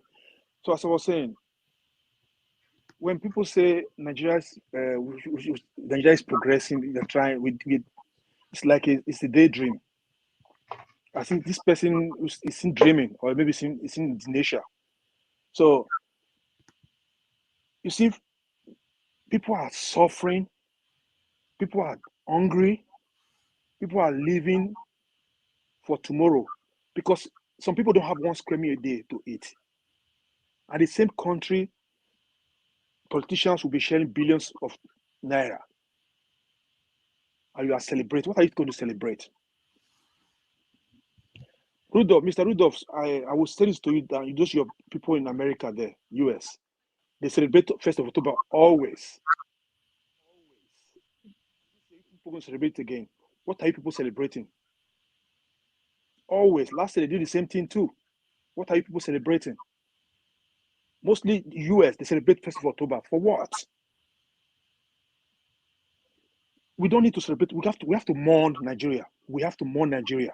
We have to. I'm living here in Germany. I've been here. I can travel everywhere in the world. I travel everywhere. I've seen every continent. I've seen it. I can buy my ticket and I come to New York right now. I can go anywhere. But I still love that country so dear. When we see country that is progressing, we say it the way it is. Before that country will move forward, I'll soon say it again. They have to change constitution. First of all, they have to put into the constitution any corrupt leader, government officials, president will face life imprisonment or firing squad. They will see things will change in that country. Because see, they celebrate criminals. Look at Mbefele now. He want to bring 50 billion, they will let him go. Are you kidding me? Or 5 billion, whatever. Are you kidding me? And some people will sit here who live in America will be talking Nigeria is progress. Are you kidding? Are you dreaming? Talking like dear. So it's not progressive. Mr. Ru progress it. We should not that. Henry, your network is bad. Henry, thank you so much. I'll come back again. Okay, let me skip and go to Femi. It's because we've not heard from him. Yeah. Good morning. So basically, I know I joined in the midst of all of this, but I thought just to add some of my thoughts about what has been in the news this week. For example, one of the things that kind of interests me is the ongoing issue of the tuition fee increases and all of the back and forths that keeps happening between parents and students on one hand, and just Nigerians generally, and the government and the school administrators. And the other thing that seems to be catching my attention is big bet, if you will, between the Zamfara state government and the federal government regarding what appears to be, I mean, at this point it's still an allegation, what appears to be some kind of backhand dealings between the government and bandits in Zamfara. And something that seems to be sliding under the radar as well is the fact that there seems to be an ongoing underreporting of an increase in banditry, kidnapping in the aftermath of the elections. There seems to be something that just happens towards election and after, and it continues till now. And but that's on one hand. But this case of Taraba specifically, I was surprised to actually know when I came to realize that not only is the banditry tied to I forget what the name of this gemstone is that seems to be of it, what international quality that's actually in Taraba, where it's a mix of banditry, the Chinese, and maybe some other Nigerians, and maybe like farmers have basically just decided to abandon their farms. To the point that they actually discovered an helipad in the midst of one of the mining areas. I found that really interesting. So much for security. But to the topic at hand right now, for me personally, there is nothing to celebrate. I think it's time for us to just continue our stock taking, how we found ourselves where we find ourselves. Because I wrote down a couple of things so that I do not lose my train of thought with respect to this particular topic. A while ago, a couple of months ago, I think prior to the election, I brought up this this analogy, or no, not an analogy, just basically just to go down memory lane, just to give us an idea of where we were and where we found ourselves. For those that remember, and I mean, those are older than myself, for example, on this panel would know even better when it comes to this list. Kingsway, AG Leventis, Oluwaglas, Bata, among others. I mean, there's that Caterpillar. I heard there used to be a Caterpillar factory in Borno. Same Borno. There used to be that factory that made buses in Nigeria. A lot of these parts were actually sourced from Nigeria, batteries from Ibadan. I was surprised to know that what used to be the popular Sonyo Electronics was made in, if you like, a lot of it was assembled and made in Ibadan. UTC and Elizabeth. Yeah, tires were made in was it Benin or Edo? Bendel State, yeah. Bendel State, you know. Yeah. So if all of this doesn't sum up how backward we have found ourselves in 63 years, I do not know what else would. I don't know where the progress is coming from. Whatever progress, in my opinion, Nigeria is making for the most part is resting on the shoulders of a lot of these youths who are looking for ways to just make things happen. And that's why, whichever way you want to dissect it or dice it, you readily look at the IT sector, for example, which I'm very much involved in, as well as even the entertainment, especially the music industry. And it's ridiculous the amount of talents and the amount of the kind of things young Nigerians especially continue to do, even in the midst of the chaos that we've been plunged into. So, well, just to round up my thoughts for now, Mr. Rudolph, even though I'm still a New Yorker and I'm no longer in New York for now, I'm very sure you're going to be there for this year's Independence celebration. I hear that they're going to be allowing Nigerian flag for the first time in is it Bowling Green, or I don't recall where that is. And one thing that made me, I don't know if it's chuckle or because sometimes if you don't laugh you cry, is there some remark from the Nigerian ambassador to the US, the Consul General, whatever the terminology is, where he kind of seemed to suggest as though we should be hopeful. I mean, we've been hopeful forever, but hope has to be built on a certain foundation. And prior to the election, my personal opinion, at some point you'd ask me something that I kept harping back to. If we don't restructure only means one thing. There's no two definitions of restructuring. All this nonsense about people have different opinions. We know when we are ready, we will go ahead and do it, because we can't continue the way we are. We're different nations. We're different nations. And I always use the analogy of Switzerland. The reason why Switzerland's democracy works is because there's fairness. I'll keep it that way for now. All right. Thank you so much. Let me say that I'm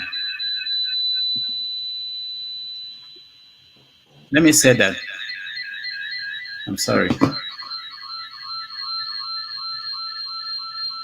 Test the microphone.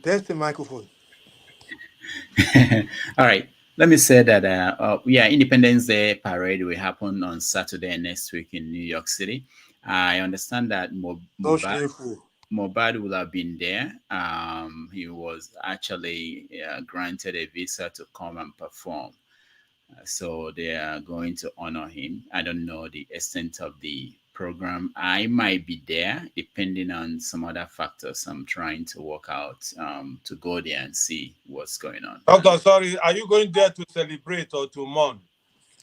I'm going there to report what's happening. That's the job I do. Well, this one I told you, Mr. Rudolph, before. I said America is one of the big problems we have. Most of Nigerians in America, they celebrate. They're supposed to boycott this kind of things so that to show the government they are not doing enough. But people celebrate. I feel sorry. Yeah, boy, come Houston, VA Center. Now it goes shut down from today, 3 days. Eric, don't forget, people are making money from this stuff, man. I'm making money. And they will say they love Nigerians. This sponsor. Henry. New York is significant. Every countries of the world always have one carnival to another carnival.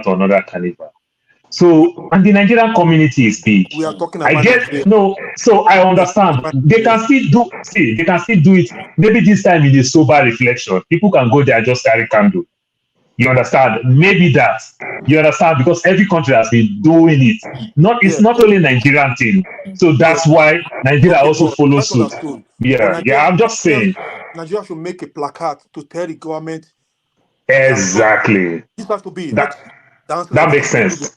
Yeah, thank you. That makes sense. Yeah. All right.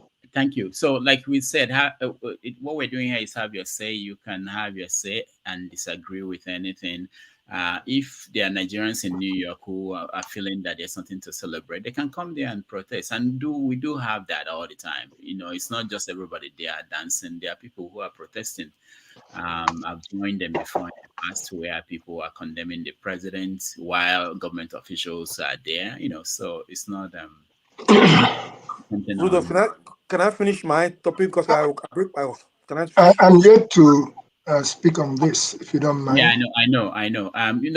Henry, you're done. I think we moved on from Femi. You know, we're going to what's this? Okay. It's okay. Go basic. Yeah. I am not going to, Dr. Rudolph, congratulations once again for being where you are. Though I tried to catch up with you yesterday, but hopefully I still have every plan to be there. Okay. I'm not going to, once I finish talking to you, I'm going to get on the go. I'm not going to engage in Nigerian bashing today. Rather, I would say to most of us who are here, for myself, in 1960, to be precise, at Alai, a place called Alai, in Bende local government in Abia State. It's about 1 mile from Ibere.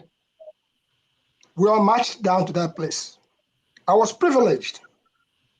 I was handed a flag and I was handed a cup. Those were the two things that I was handed. Those are gone with the war now because the war claimed those things when you are trying to save for your life.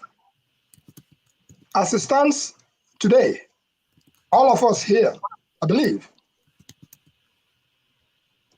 we are still carrying one type of green passport or the other.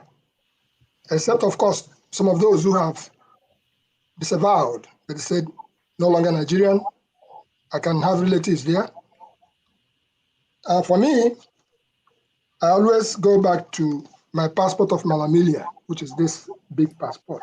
The one that when they knock on for your head, you probably will fall down. But in between that, there has been so many other passports.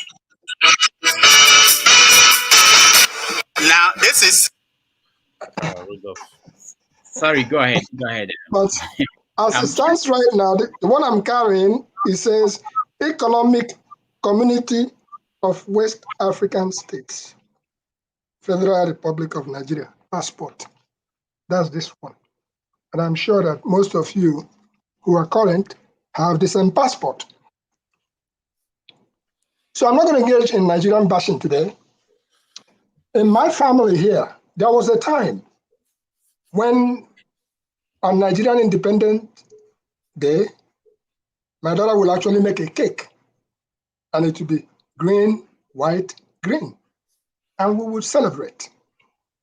And there was a time when great characters come down to New York and will march down the street.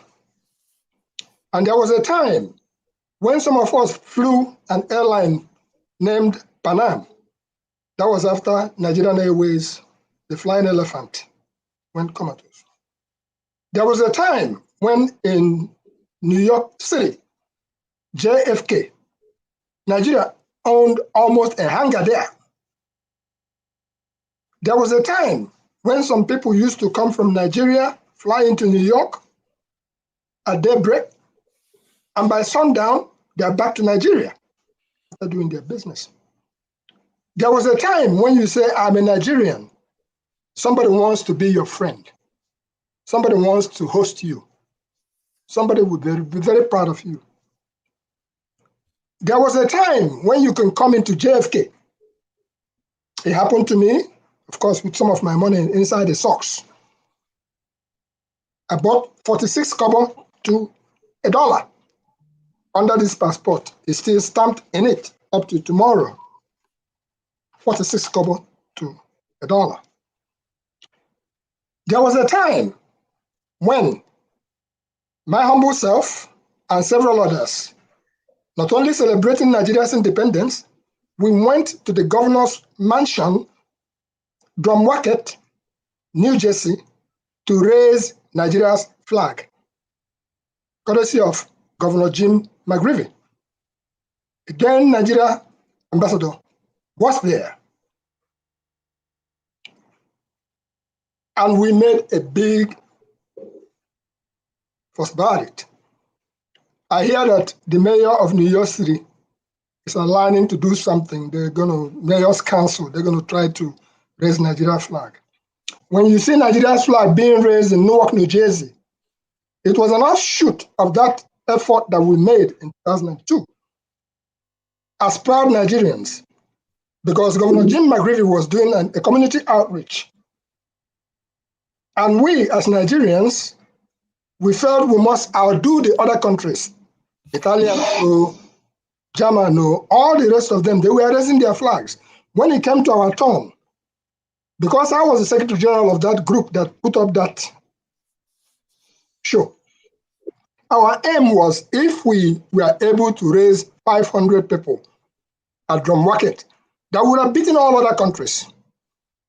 Make a long story short is that we organized people like Buki Adotela, people like Dr. Gunkoya, people like Esther Kuyunu, people like Oselo Kobase, Ofunno Baze, I'm naming some, Chikemoma, Francis C. We planned, Isaac Enyang, Professor Sisi Nwako, my late friend now, we planned from this place I am sitting, we planned, and we, Elliot Isibo, our aim was to raise 500 people.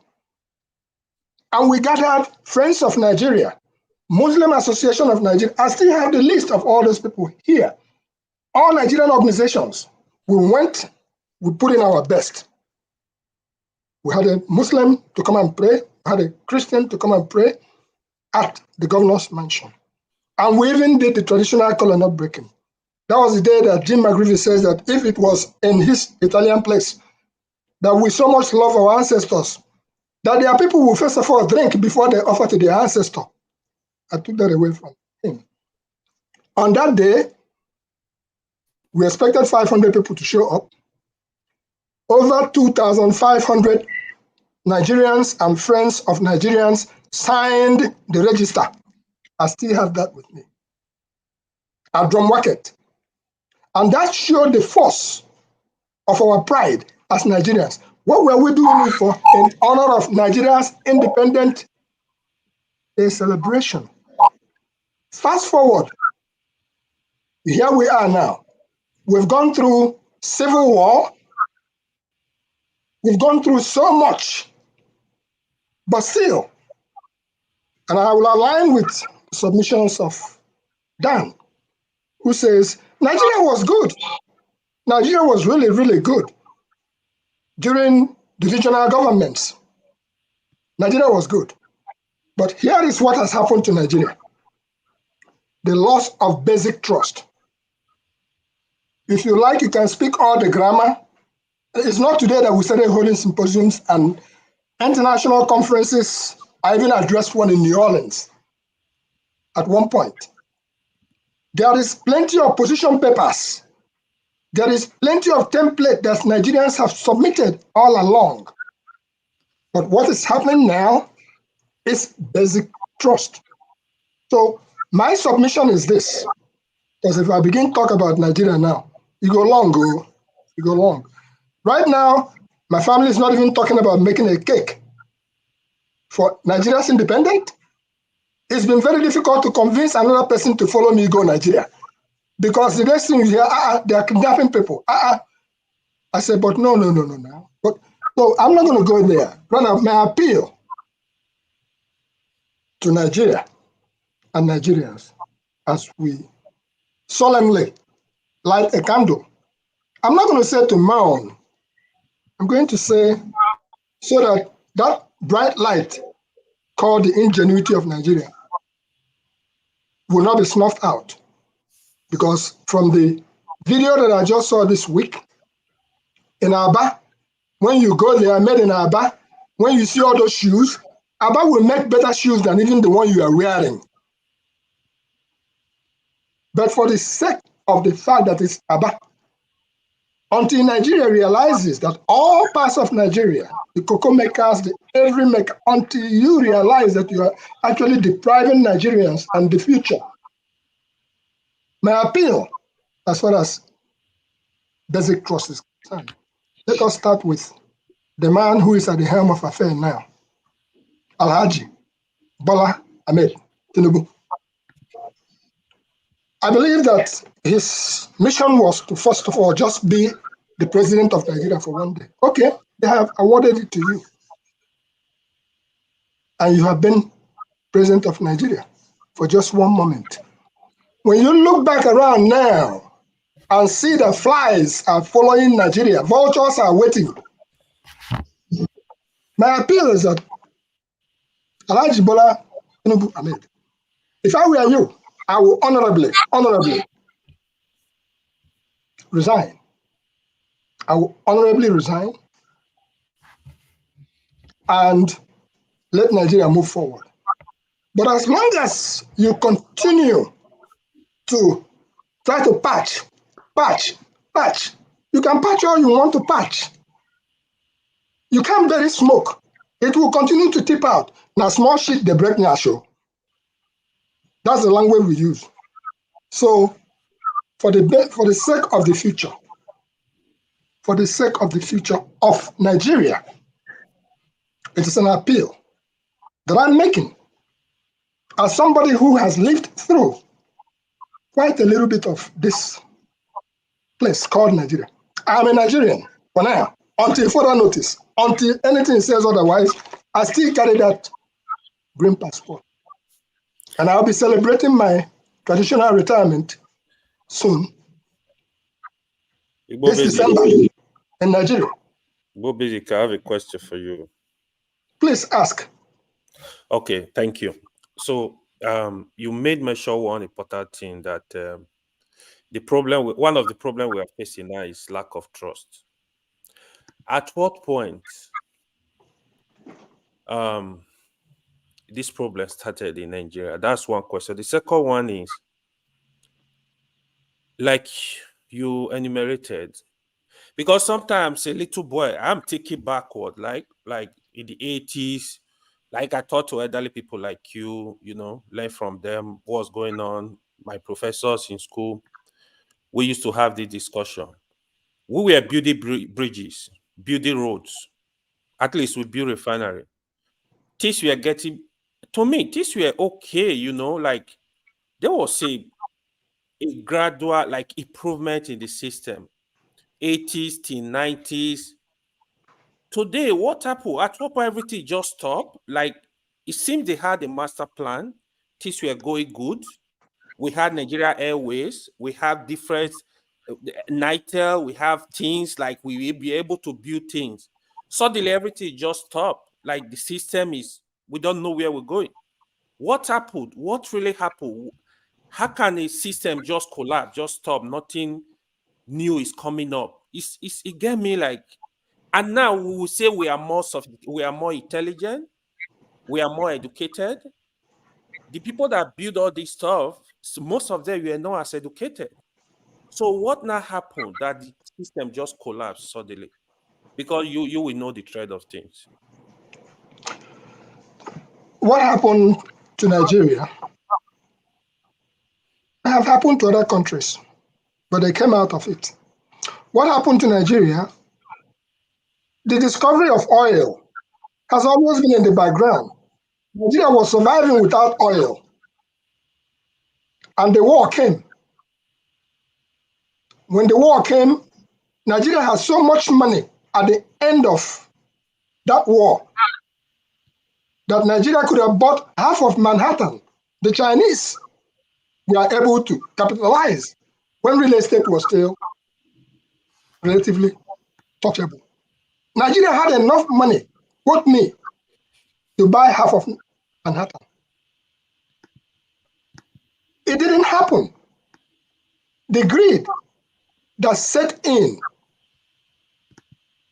like they say, when poor man all of a sudden see money. The greed that set in, ranging from our previous heads of state up to Abdul Salam Abubakar, whom I met here in New York. All of a sudden, it became a style that all the money to me. That's where it all started. And with that, there has always been greed since the advent of time. But after the war, people were doing great. People were really going out there and working hard and believing in the same country. But then Babangida came and institutionalized corruption. With that, that was the era when you now begin to see 419 coming. People begin to dupe people. Everybody now wants to be in town. Right now, we are losing people in the villages. You don't have much people in the villages. Everybody now wanted to be a millionaire. Oh, there was even an ad I'm checking out. Everybody wanted to be a millionaire. It was a program. Everyone wanted to be a millionaire. There's nothing wrong in being a millionaire. Nigerians who are hardworking, Nigerians who are honest to themselves, prior to now, things have turned so much upside down that we are putting a nail on Nigeria's cross right now by Tinubu. Because if the man does not resign for the sake of himself, it becomes a situation where anybody sees you, you are associated with Nigeria. They will label all of us fraud as it stands right now. They will see you in spite of the fact that you're being genuine. So to the gentleman who said we shouldn't celebrate, whether we like it or not, October 1 will come and pass. And I have made my submission here as an elderly person. I've made my submission here that in answer to your question, if we like, let us talk to it tomorrow. We have to examine ourselves, and this is an appeal to our leaders, because everybody go die, whether you like it or not. So I'm appealing to both the governors. Just look at your fellow governor. Let me take, for instance, our Hope Uzodinma. You can masterfully the beautiful event that took place in Southeast. At the end of it, after watching it, I just said, with the submissions of Okonjo-Iweala of where Nigeria is today, and even Leostar Eke coming to say, here is where we are. But in the end, what was at the back of my mind? If you came into my house and killed my children and stole my things and usurped everything to yourself, and you want me to come back tomorrow and trust you and open the door. So it goes directly back into, if we speak all the grammar that we want to speak, if we don't hammer away on the trust as individuals, first of all, you have to, as an individual, trust yourself that you are waking up, that you want to come back safely.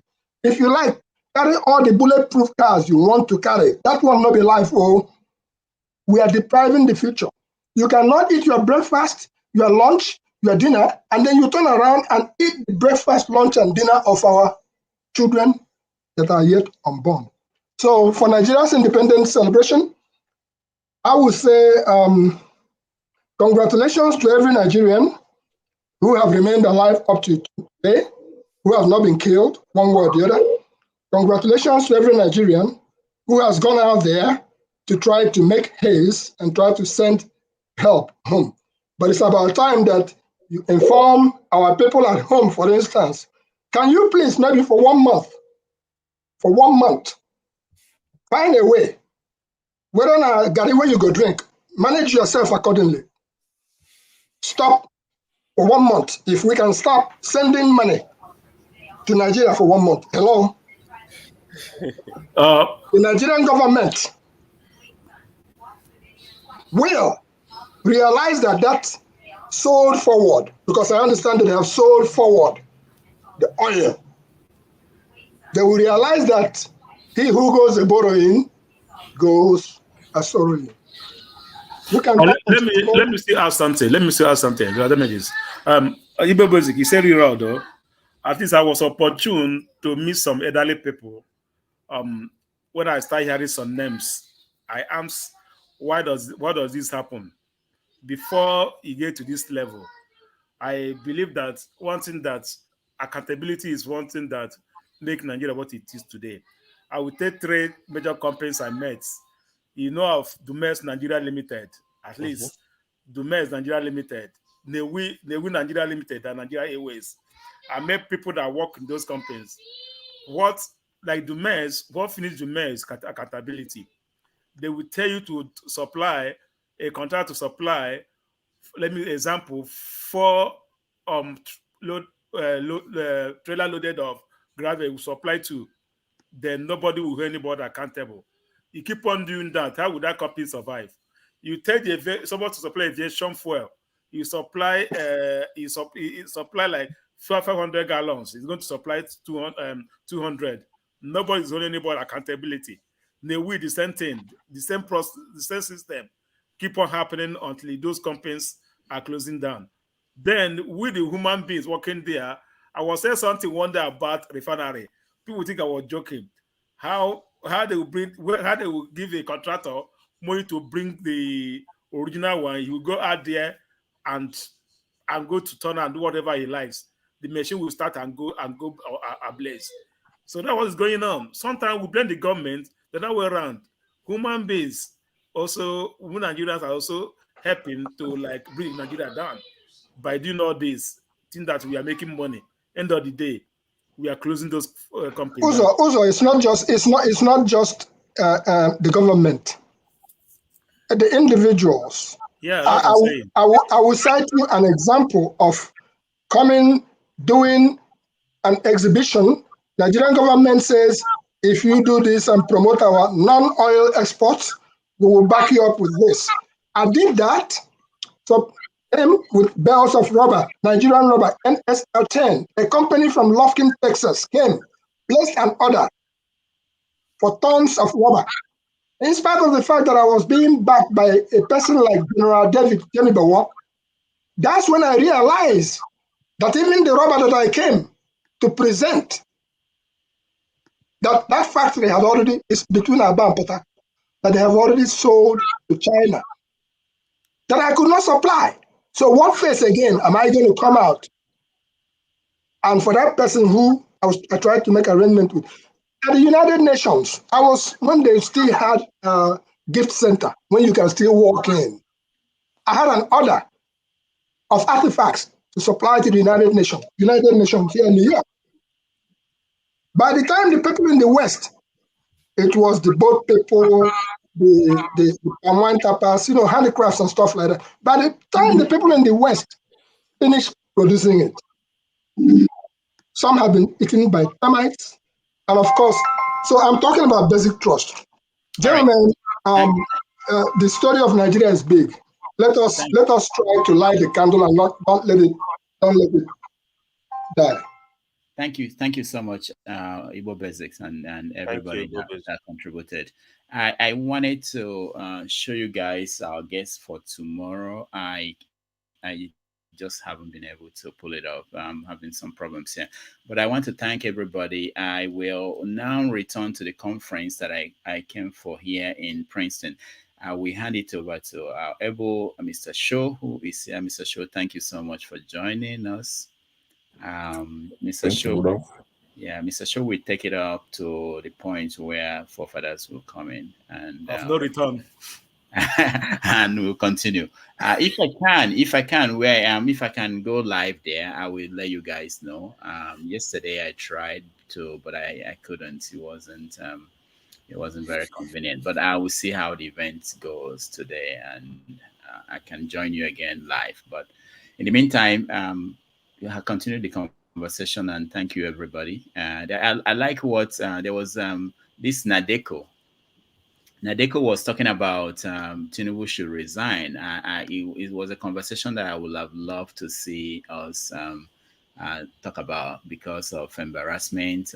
They said I don't think that will happen in Nigeria. But thinking about the worst case, in terms of what could come out from Chicago, would that lead to any kind of resignation or embarrassment to the point that the president will resign? So that's a conversation that I think will be interesting. So, Mr. Sho, over to you. Thank you, guys. All right. Thank you, Rudolph. Mr. Rudolph, before you leave, you're talking about him not resigning or not resigning. What happened to him at Niger yesterday should teach him a lesson.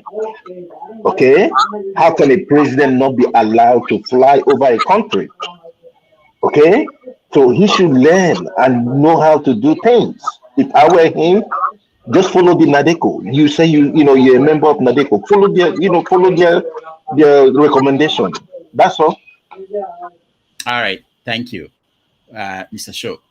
Thank you. Right. Thank you, Rudolph. Good evening to everyone from the UK. I followed most of the conversation. I've listened on the background, but what I'm going to do, I think the last person who spoke was Igbo Basics. So I'll let Uzo speak, then we'll go to Mazi Prince, then we'll take it all over again. I can see Righteous Man in the background waiting to come in.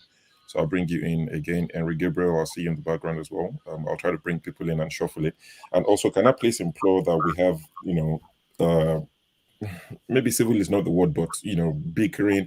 There's room for interjection and disagreement, but we won't shout over one another. It won't help. Nobody will learn anything. So as much as the tensions might be high for whatever reasons, let's just, make it very enjoyable for those who will listen later and for those listening right now. So don't let's shout over each other. We might disagree. It's fine. It's part of why we're here. Diverse opinions are welcome, but let's not shut anyone down or shout over each other. It won't achieve much. Thank you. Rudolph, go have fun. If you can join live, you join live. Forefathers, I know you're always looking in the background somewhere. I'm going to be here for the next 2.5 hours. So, Forefathers, we're in the UK, so you understand my timing. I don't know what time it is in New York or anywhere else, but this is 6:21 p.m. I'll be here till 8:30 p.m. UK time. So, Forefathers, I know you're listening, or for those who have his contact, please let him know 8:30 to save the day so he can take it till tomorrow morning. But yeah, I know it's Nigeria at 63 was the first thing we were discussing. But I'll leave it to you guys to discuss whatever you want to discuss. If you want to bring in the NADECO later. But I mean, one thing I like when people say Tinubu should resign. But that's not going to happen. So I don't know why you're asking for it. But good luck to those who are asking. It's not going to happen. You can ask for it, but resign. When was the last time someone resigned in Nigeria? Forget president. Anybody. Anyway, Uzo, you got 5 minutes. This is it. According to Kene, this is it. Sure, welcome. As I was saying, when Igbo Basic was here, and then they point out something. So sometimes we always blame government in everything, and we the human beings are the ones sometimes messing the whole thing up. The people that know about the mess company are able, our opportunity to know some of the old staff that work in the men's. They think it's a joke. It's when I grow up, I start knowing that, okay, human beings are also the one messing things up. They constructed one of the best road. I grew up here in the mess. I thought it's a name of a person. It's when I grow up, when I was little, the road passed my place. And when I grew up, I saw it's a construction company that made one of the best roads we have in Nigeria as wide. Why did they shut down? So one guy was in proud, how they would just put fire on the production place, everybody will run away because they stole something. They are making proud of that. So I was like, when you guys do all this, what's going to happen to the company? The company was shut down. All right. So I'm saying this because human beings are also the one also destroying that country with their own I don't know what to call it. Even here we are all here in the United States. We know how it goes. Even the little club we have here, we know how people run it, people do it. Nobody trusts each other, but we come online, we come here anywhere. We talk and blame everybody that care to know. The same thing happened to Nigeria Airways. All right, the same system of no accountability, nothing. Everybody just do whatever they want. Nobody cares. Everything is that when the head of fish is corrupt, everybody there is nobody cares. Now this comes to, we are talking, not missing something. The NLC, TUC, October 3rd, nationwide protests. I don't know because why nobody care about it found out that this is the third time in this government they are calling up for strike. He didn't like the first one, they cancel it, forward to the time. Second one, they tried, they come out to second day, no more. This third time, nobody is even taking it serious anymore. So Nigeria have reached that level that even the TAC and the labors, nobody like they don't serious anymore. The labor on their side, people don't understand when they call for strike, they think that it's a labor party that is calling for a protest. Most people think that it's a labor party. So that one idea have already bring them like they don't even have that leave anymore to like stay on protest. Now I don't know even what they are protesting for. If the same meeting they have been having with government about the suffering of Nigerian people, or they're protesting for another thing, I don't even understand what they're protesting for. Or if they want more money, because as I said, if the government comes to negotiation, give them some Ghana must go, they will call off the strike. If they, after sharing the money, 2 months later, they will come out to another strike. Just like what they are doing, they are doing in Ladepo. We all know this from Ladepo. Environmental protection, they lock that place every time the government needs huge amount of money. They'll come to promised land. They lock it up. The market union will rally around, contribute millions of dollars. It didn't start today. Even in terms of Obasanjo, that it had been like that. They lock out that place, if anything, they lock out the place. They pay millions of dollars to open it up. After a year again, they will come back and lock it again. So if you send in the labor union and TC are doing it, whenever they don't have money, they will call for protest. The government will settle them. If what they are doing, like Lagos State government, if they don't have money, they will call for Ladipo or Alaba, any major market. Just boom. They forgot one thing. If Ladipo is being closed, it affects anybody. Yeah, it might affect the traders in there. Not only people that sell that place. Other people say if not only people that they may be major, but not only people that sell market in Ladipo market. And whenever I lock out that place, everybody is being affected. Everybody drive car. Taizee man that his car broke down won't be able to get a part to repair that car instantly. And it affects everybody, both traders, so motorists, so everybody, affect everybody. So people thinking that when you close the market, it's only the people that own the shop that you affect. They don't know that if you close the market, you affect everybody. Everybody come there to bypass. Even government workers come there to bypass.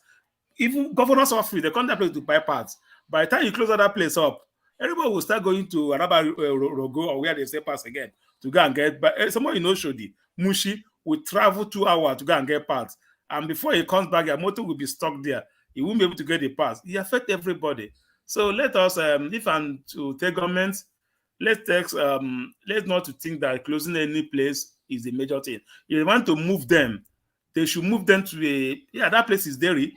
That place, I've been that place many times. That place is not good for trade. You can move them to a new location where it's good for trading than doing that. They are doing all that they are doing every time, every day, every month, so that's my own stuff. Right. I don't see like Nigerians so no better.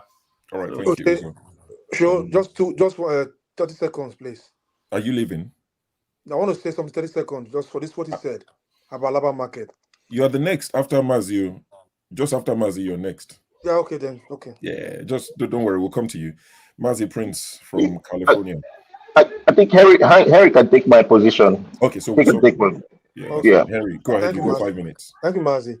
What I want to say about Alaba market, I know I went to Alaba market several times. I go to Nigeria there. It's too dirty. And the government, before the government to shut them off, he told them before they give them notice they should clean, and they refuse to clean. Ladipo, not Alaba, Ladipo market. Ladipo, sorry to say, sorry. The governor gave them notice to clean, but they refuse to do it. Nigerians are so sometimes they don't follow the law. That is the problem Nigeria have. They are too dirty. Go to UK now. No. Go to UK. Go to where Nigerians stay in UK. Go and see them the way they live there. It's a second Lagos, mostly London. Why are we getting attacked? Sorry, where do you people visit when you come to the UK? Where do you go? Who do in you London? Central London. Sorry, they go to Becca. I'm surprised. Sure. I don't go Manchester. I don't go London. Too dirty for my liking. Too dirty. Now second Lagos now. So let's show that big man. Show this. They live for big man area, so you know the city. Okay, maybe I lived in that's London why for about 16 years. show Carry on. Don't let me interrupt you. Carry on. show wants support there. You know the fact that I know show just wants make them not go get heart attack. Meanwhile, you see, Nigeria, they need hot hand. Nigeria don't follow law. Somebody look at the politicians, look at the leaders. They are so lawless. A country where there's law and it's not there's a law, but nobody follow the law. It's going to be a lawless country. Look at the judiciary who's supposed to pass the law, corrupt. Someone will come out in the national TV that he ringed this election. And the judiciary know this. We can ring election. What did they do? Nothing. People boast in national TV how snatch it, run, grab it, do this, it becomes your president. And because your president, it's not finished there. They have forgery, a lot of crime going on. It still be your president. And we still have this so-called judiciary who put on this their mob in their head. All these judges who put mob in their head. They saw these things. They could not do something to save that country. They thought if they're doing it, it's going to favor them because they want too much selfish interest.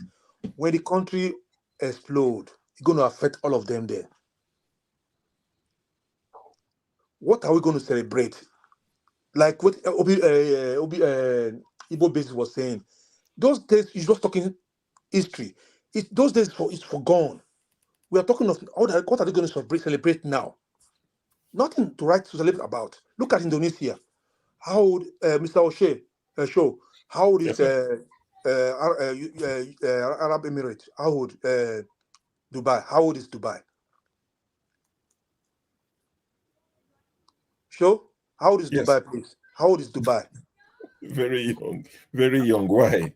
I'm older than Dubai. Since 78. Yeah. We remember Dubai was a desert. We know how much. Yeah, 78. Yeah. Then look at Nigeria. They cannot even do nothing. So we'll be proud of to say we have 24. Let's say we're going to celebrate this year of 24 hours electricity. I will say, okay, let's celebrate independence. Nothing to celebrate about. Every day I think about Nigeria, I'm pissed off because I want that country to progress. But look here, I can stay in my garden I can sleep in my garden backyard. I'll sleep there. Nobody come and attack me there. All right. Henry, 30 seconds. Yeah. If you have any topic, I will come back again. But meanwhile, let me ask Henry something. Please. Yeah. Henry, you talk about sometimes when we talk, we mention something that Ladipo is too dairy. All right.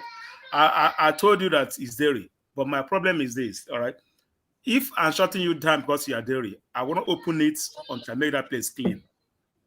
That's because I'm shutting it down because it's dairy. But that's why open that place on that place.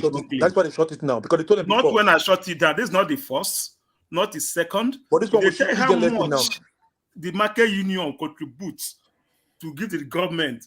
All right. This is what I'm saying. Before Nigeria they open it, you'll be amazed. Nigeria you'll be amazed how much they're going to contribute. All right. If I shut you down, here is dairy. We all know how Western operate. If some of you like you will come out now, bring it. No, Henry, I don't tell you. I told that place is dairy. If I have a restaurant here, the environmental will come and shut me down until I get it clean and get it working in a quality condition. They won't open it. I get this done. All right. You don't want my money. So let me finish, please. Give me just. Okay. Yeah. So direct you, but the direction. Sometimes we listen. What I'm saying, the government giving notice say people should clean. They should clean this market. Nigerians are so deaf sometimes. Go to government offices, so dirty.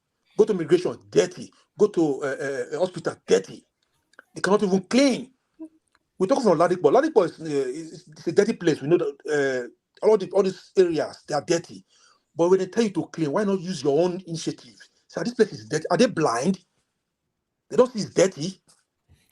That's why sometimes people don't like military. But military say the time Diabon was there, every Saturday people do environmental. People clean. Because Nigerians are so stubborn and deaf. All right. Thank you.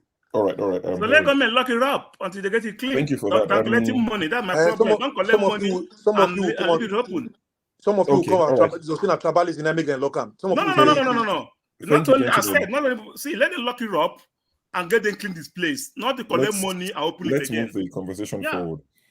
I agree. I mean, I think both of you are quite right. There's enough blame to go around. The people trading in the market and the government as well.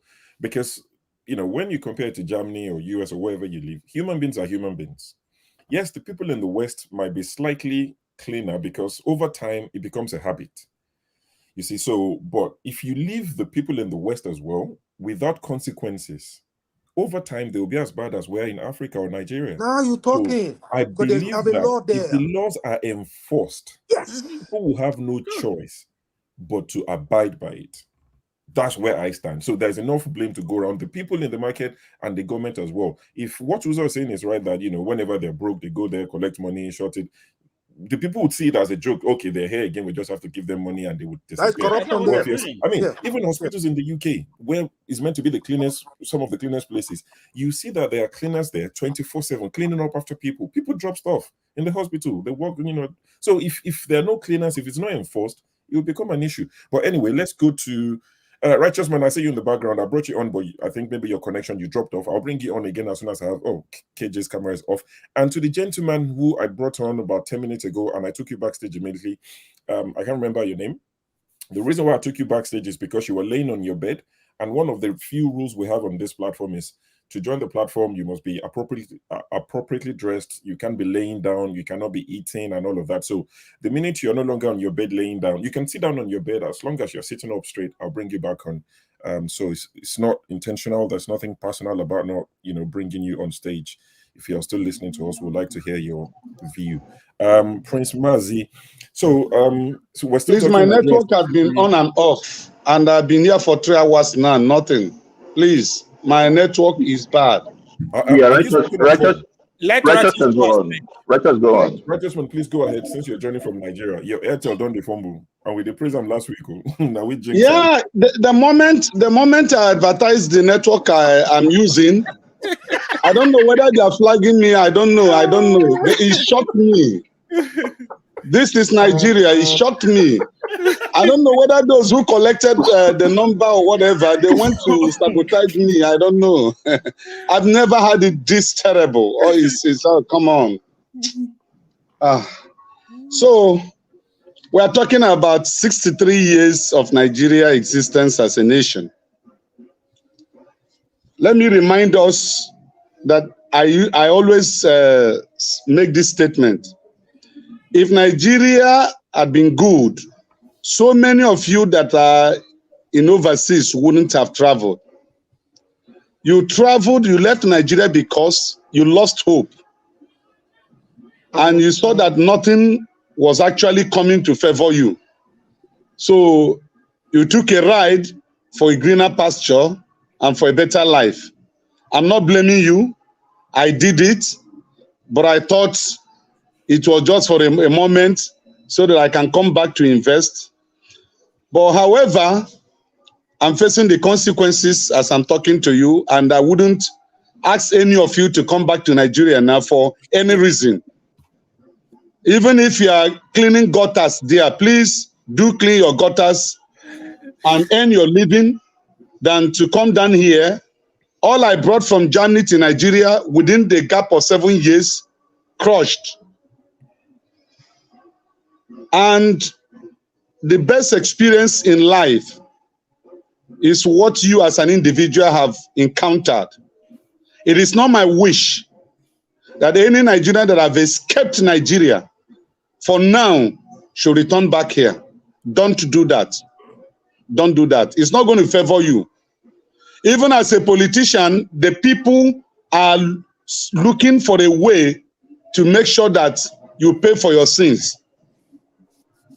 Right now, as we are celebrating 63 years, if that happens to be the birthday of my elder brother, he was born October 1st, 1960. Congratulations. So, yeah, that's my eldest brother. So I've called him and asked him, what's up, guy? this is your birthday, and the story is not something I should share here. Well, Nigeria is Nigeria at 63 is the most insecure country in West Africa. I hope you have seen the indices that have been released yesterday. I don't know whether any of you saw it. Nigeria is ranked #1 in West Africa as the most insecure nation. Not Niger, not Mali, not Ghana, not Togo. Nigeria is #1 as the most insecure country in West Africa. Then #3 in Africa and #6 in the whole world. Nigeria is ranked #6 as the most insecure country.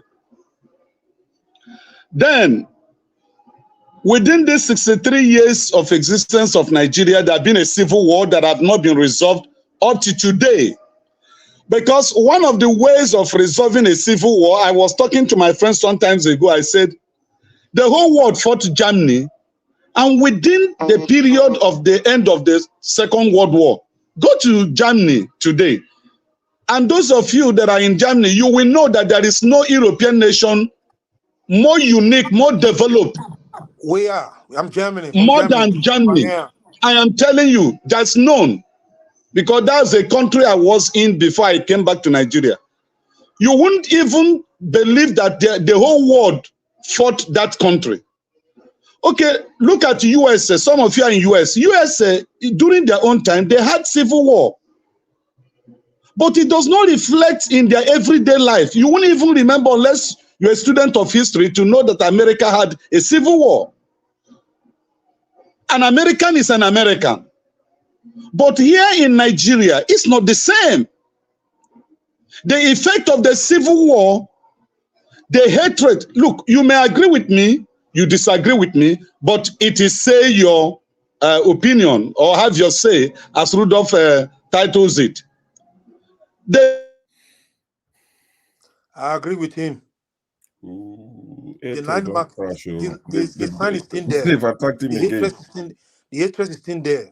After the civil war, it's still there. They've attacked him again. And I was the one that came online to ask him for his network name. Sorry, righteous man.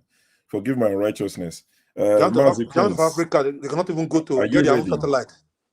So pretty much for me, let me stand on pretty much what everybody have said. I promise myself that I will not get worked up because of Nigerian problem. And yeah, I will stand by it, and then other topics I will contribute more. All right. Yep, that's fine. Absolutely fine. So on this particular topic, we'll hear from Nathaniel, who I believe is joining from France, if I remember very well.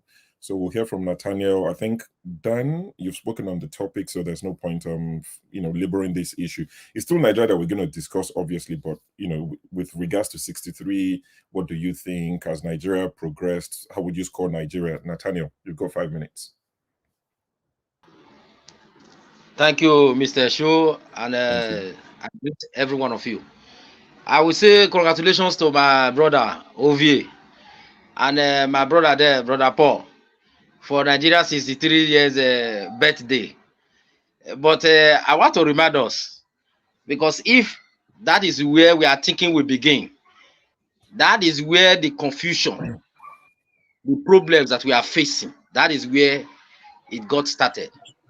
Because you cannot tell a Yoruba man that his existence has been 60 years, or Igbo man, or Benin man like me. Our existence has not been 16 years.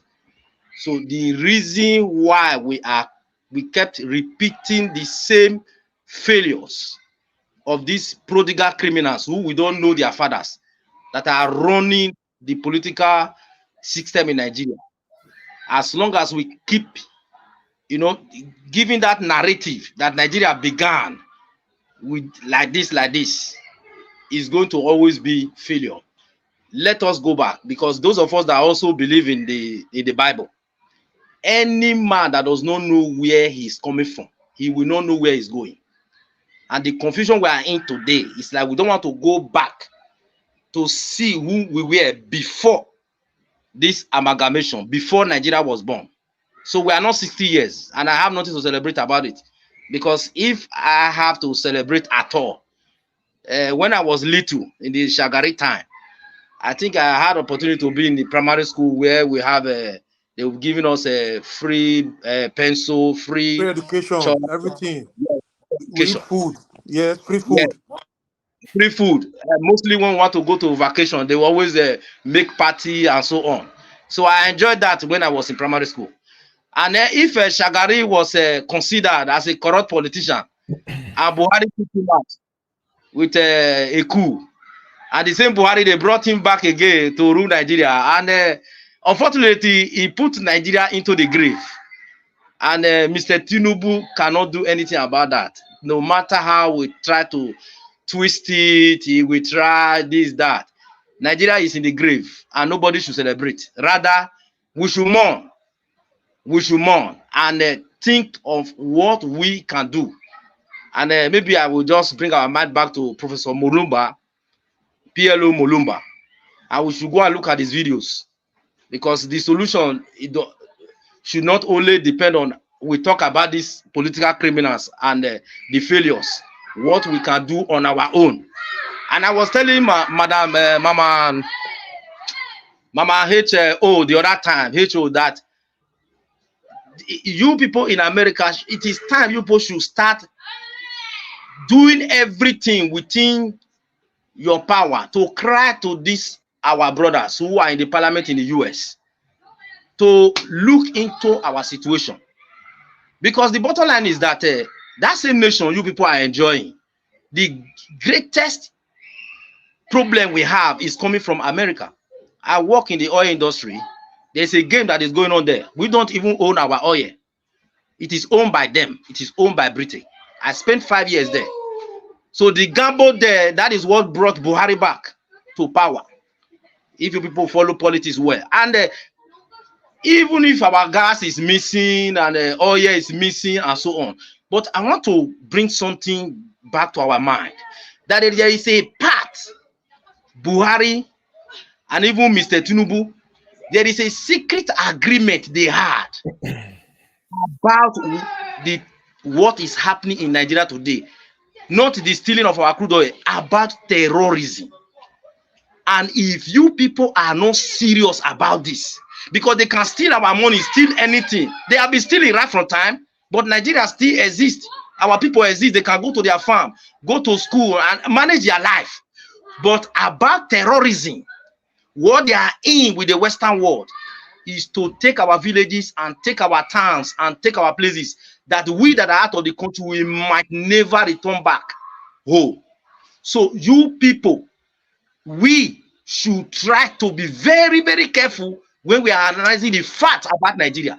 Terrorism is not welcome anywhere. And any nation that is suffering terrorism, the French people said au revoir. It is very, very serious. So when we are talking about Tinubu certificate, education, and the rest, what is much, much serious is about terrorism. These guys are involved.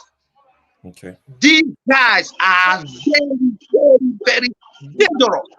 Because Nathaniel, I don't want to interrupt you, but are you in France? Yes, yes, I'm in France. Yes, I'm in France. And you were there, and that man came to France. You guys didn't chase him out. He came to US now. Did you chase him? US is a United Nation. He didn't move around now. You chase that in US. I want to chase that in France.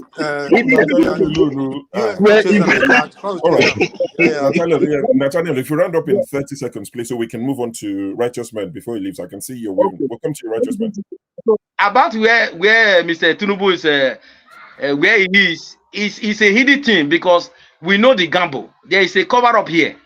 This place I am is not exempted. There is a cover up here, because what we don't know, these people were brought to power by these nations we are. The leaders of these nations. They are the one that put them there. That is why the My brother Nathaniel, please, I'm one of those who don't believe that our problem is caused by anybody. Nigerians are wicked. We'll come to you, Dan. Don't worry. This will lead to back and forth. All right, Nathaniel. Thank you, my brother. Nigerians are wicked themselves. Please. Thank you. Okay. Okay, if we can correct this, it is me and you that we correct it. Because if we leave it for them, it will be over, because we are at risk, very, very serious one. Because in Zamfara right now, there is a plane that is coming to Zamfara, and they will come down with something, and they will take something away. And the Minister of Defense is that Zamfara governor who has been selling our gold somewhere. And there is an airport, invisible airport, that is visible now, that is in Zamfara. So the game that is up, every one of us should fight to take our land first. Because if we leave it for these criminals, it is over. It is over. So we should do something about that. We should not messy it when we are talking about them. We should take them to down. If we're able to bring them down, we bring them down so that we can get our place and get our villages back for ourselves. Just a quick request to everyone listening. Please like the broadcast. Click on the thumbs up. If you've done it once, don't do it the second time, because if you do it the second time, you'll cancel the one you've done. So for those who have not liked the broadcast, please click on the like button. It's the least you can do for the channel. Just click on like. Doesn't cost a penny extra, doesn't cost a kobo extra, still the same data. What it will do, it will just recommend this video to other people, So let's do that for Rudolph, and let's do it for Nigeria, because it's nice, for people to hear diverse opinions, what we think of Nigeria, the solutions we're preferring, and also for people to know that, there are other people, even in the West, that are complaining and, as they say, whining and moaning and crying, as they like to say, that they are not alone. There are people in the West who are, feeling the brunt as well. Righteous man, quickly, it looks like you want to sign off. You were waving your hand. No. I'm not waving my hand because I want to sign off. The network keep coming and keep going. Since the day I gave you guys the network I'm using, I don't know what happened. I hope nobody have sabotaged me so that I will not be part of a Rudolph program. Because this is everybody that is there is a Nigerian. The blood of Nigeria runs into your veins. So, but I know you are good guys. But I hope you are not doing me bad. Please, I'm begging you. I don't think so. Okay. So you see, in 2 minutes, please.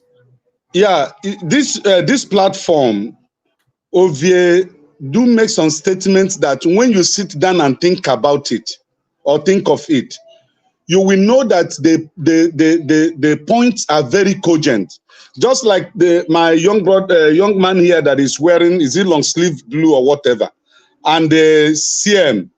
You see, the problem of Nigeria can be solved from abroad. It has to be solved internally here. It has to be solved internally here. There was a prelude that Dr. Rudolph played before, he started introducing the topic of the day, where the woman was saying that we need revolution, that either we protest or the Bible says the righteous, the violent takes it by force. The issue of Nigeria, we that are home here, look, the life is like living in hell. If there is any human being that have gone to hell before and come back, we will explain to you the life in Nigeria today. As I'm talking to you, it is the grace of God for a Nigerian that is not a thief to tell you that he or she is able to put a bag of rice in his house. I'm telling you, a bag of rice is 55,000 as at yesterday. Can I shock you? The Gambian money, Gambian is less than 2.5 million people. It's less than Alimosho local government in Lagos State. Because Alimosho local government is the most populous state in local government in Nigeria, with a population about 3.5 million. And Gambia is less than 2.something million. As I'm talking to you today, the currency of Gambia is higher than that of Nigeria. Gambia, that is not manufacturing anything. Their currency is higher than Naira. And so we are left with nothing to bargain of. The terrorism the brother highlighted during his speech. Yeah, he made a very profound speech. look at how from Zamfara, 35 university students were kidnapped. The same thing that happened during Jonathan regime, where Chibok girls were kidnapped. Those Chibok girls have not been rescued up to date. And we are having another 34 being kidnapped. As I'm talking to you now, every street in Lagos, you employ security, you put gates, because the Nigerian police, the Nigerian military agencies cannot secure you. So the issue of Nigeria is not the issue of trying to sugarcoat it so that people will not get angry. Look, until we get angry, we cannot solve the problem of this country. There's no way of sugarcoating it. No, let's pray. Prayer cannot solve the problem of Nigeria at all. It has gone beyond the issue of prayer. We are dying here and we are crying to you guys in diaspora. You people should, you can start the marching just like this certificate issue. If Nigerians should march to Chicago University, those Nigerians that are living in America should wake up and go to the Chicago University and tell them that, look, we need you people to do the right thing. The judges there to do the right thing, because that is the only ground today the Nigerians have to protest on the street. Is that Chicago University. If it comes out that this man cheated, you will see Nigerians on the street tomorrow. So we need something from the diaspora to push for the release of the certificate and every details about him, so that we know where we are going to. Thank you. Okay, thank you. Thank you, righteous man. I think one thing we can all agree on, regardless of what side of the aisle that you sit at, you are pro APC or you are pro Tinubu or you are pro Buhari or you are Northerner. I think one thing we can all agree on is that this anniversary of Nigeria is a time for reflection.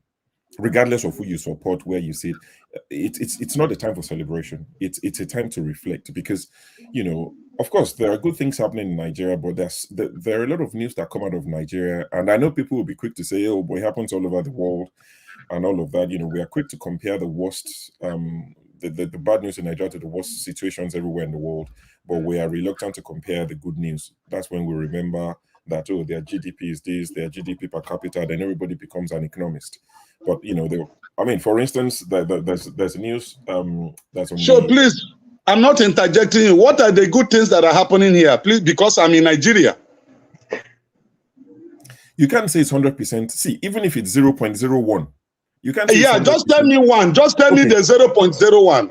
All right. If I tell you, I hope you won't say it's nothing to write home about. So just say it. I'm done. I'm here. I'm about to tell you. And Okay. I'm not saying, wait now. So, for instance, people can now take train from Lagos to Ibadan. That sounds like standard. Where? Where? I said you can take train from Lagos to Ibadan. That is propaganda. It's not visible. Forget. No. Listen. Now, hold on. Can you hold on? Hold on. I am in Nigeria. I'm in Lagos. You are not the only one who live in Nigeria. Listen. I go to Osun Mountain. I go to Ibadan. I go to Osun Mountain for prayers. Listen to me. That train will only... What happened between Kaduna and the Abuja train? That train will only function for a period of time. Then you won't hear of it again. Then it's not real. I know, but while it's functioning, I'm saying... Okay, righteous man. Wait, excuse me, sure. Righteous man. If it is functioning today, 30th September, just say it is functioning today. Let us hold until it stops functioning. And I'm not saying we should get drum and clap for them. I'm just saying that it can be 100% negative. Okay. That's what I see. If you know me, you know where I stand with the government of the day, and not just this government. Over the years, they've messed us up. I mean, the news that I had today that really broke my heart was of the lady.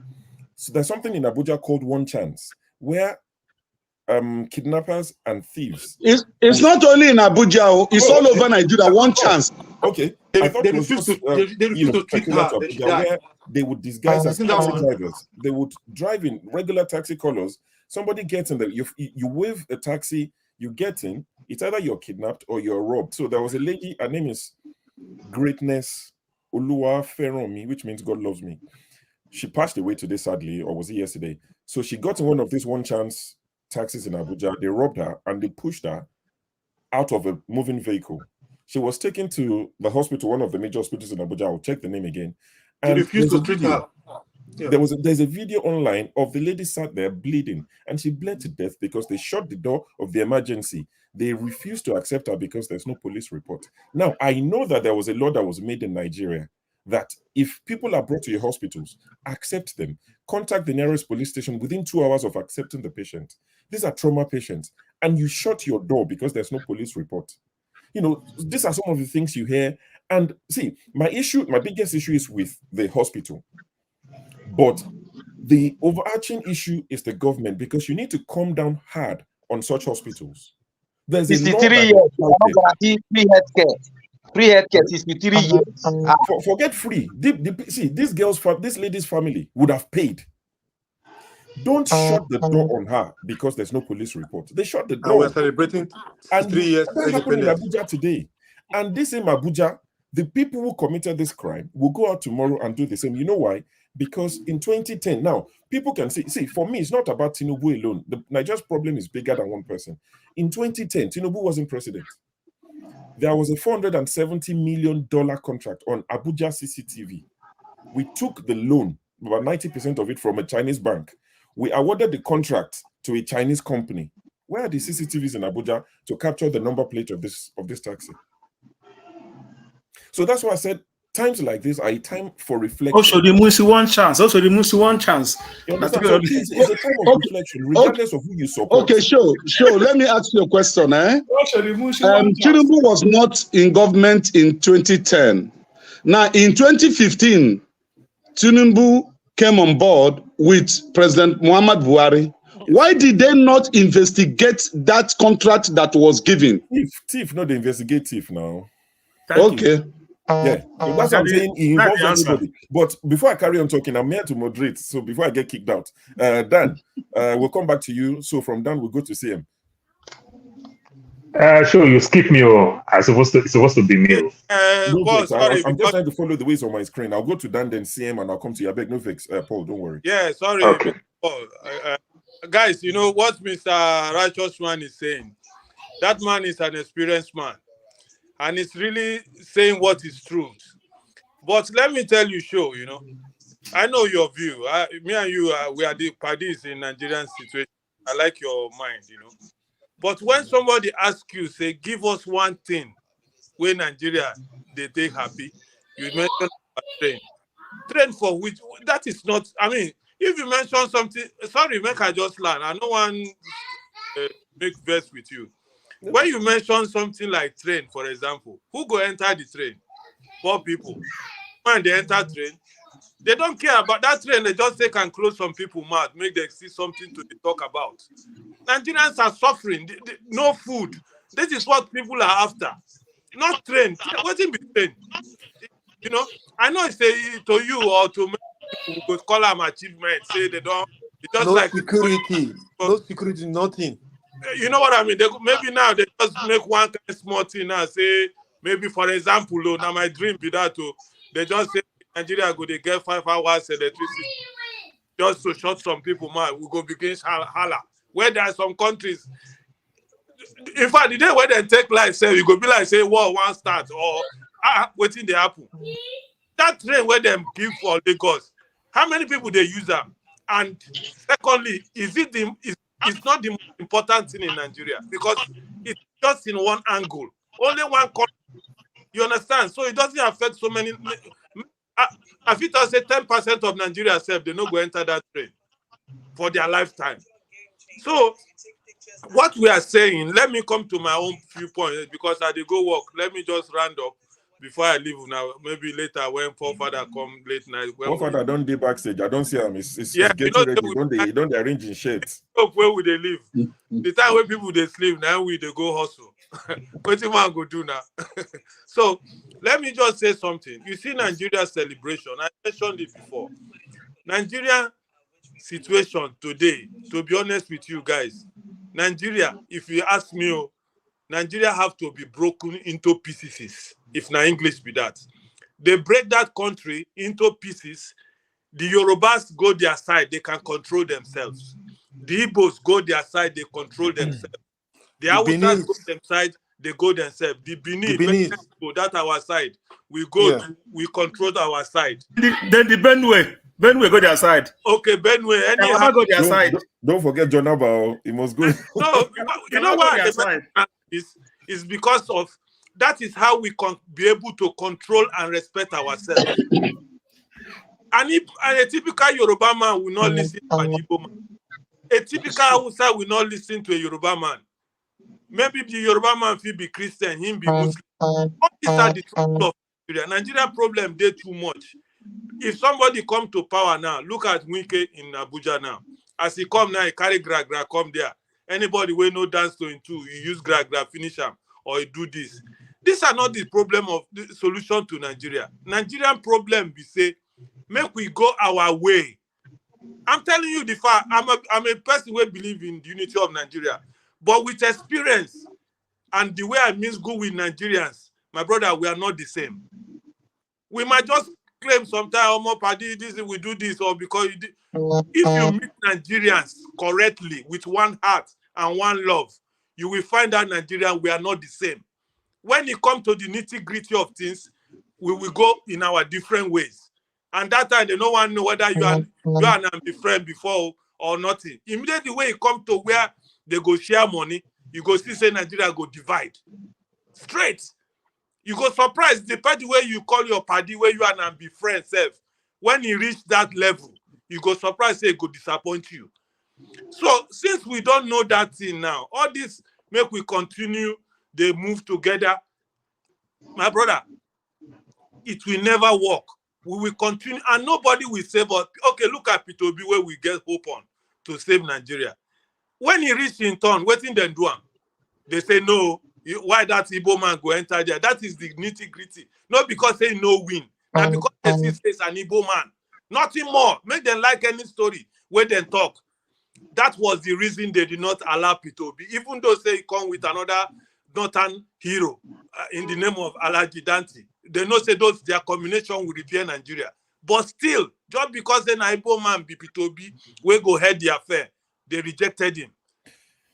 So make I just stop there and say goodbye for the moment. I go to listen while I do for work. Then if I have opportunity, I will come again. Thank you very much. Thank you very much, Dan. Econ Fire. I'm not sure if I'm pronouncing your name right. Thank you very much. I can see you're packed. You're following the rules. You're not driving at the minute. Oh, sorry. God don't enter. So what I'll do actually. Just for Econ to speak, sorry, we're going to see him now anyway. But Econ Fire, I see you, Maxi from, sometimes you're Maxi, sometimes you're Mazi, from Ghana, the great farmer. I see you two, both of you. I'll bring you in as soon as I can. But forefathers, good to see you.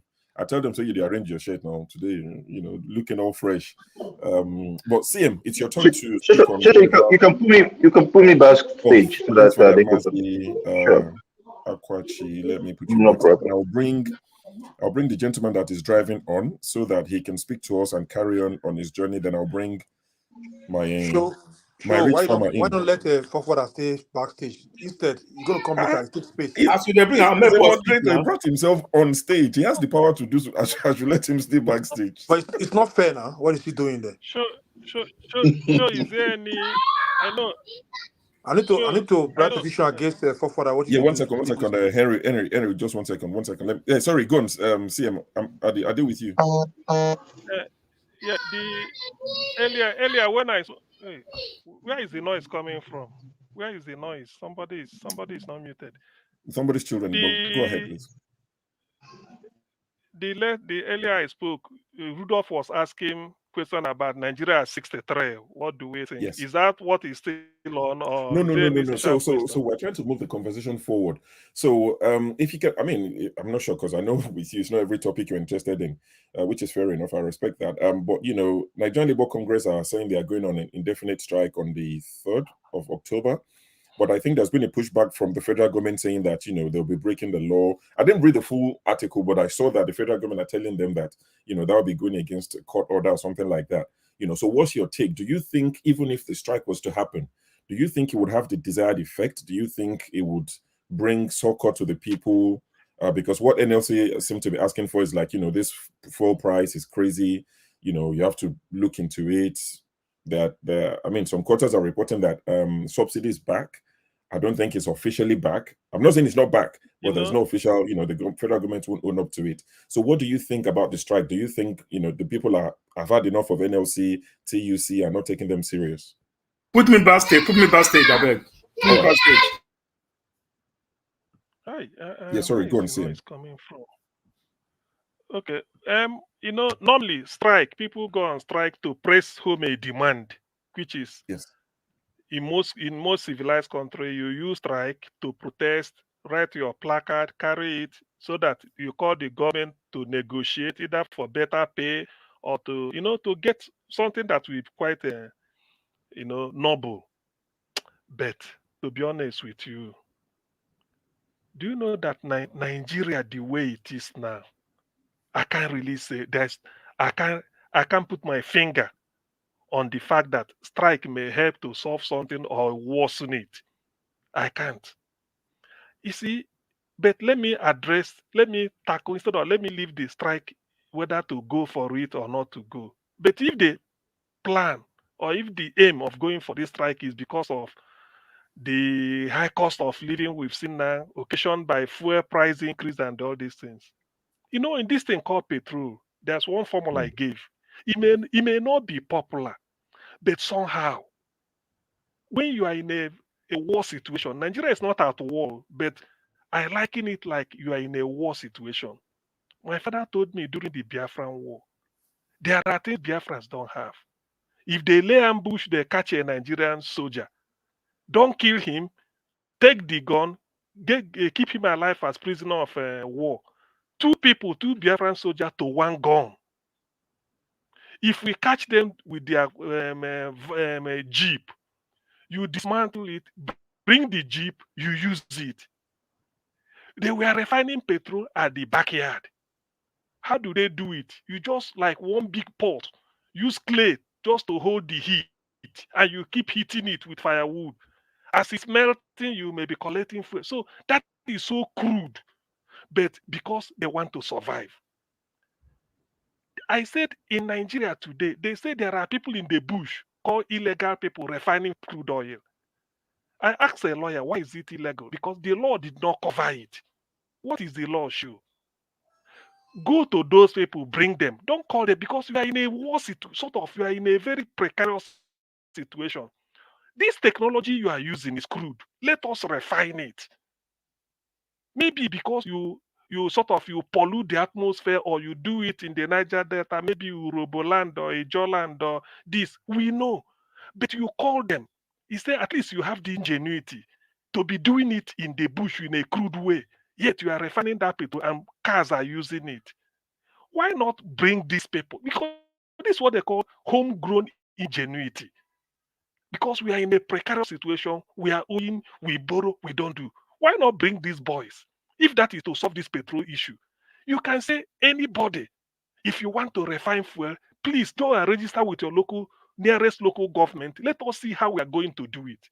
Rome was not building. So some people that has the technology can come and refine it, put it in a way. Let's not throw away the baby and the bathwater.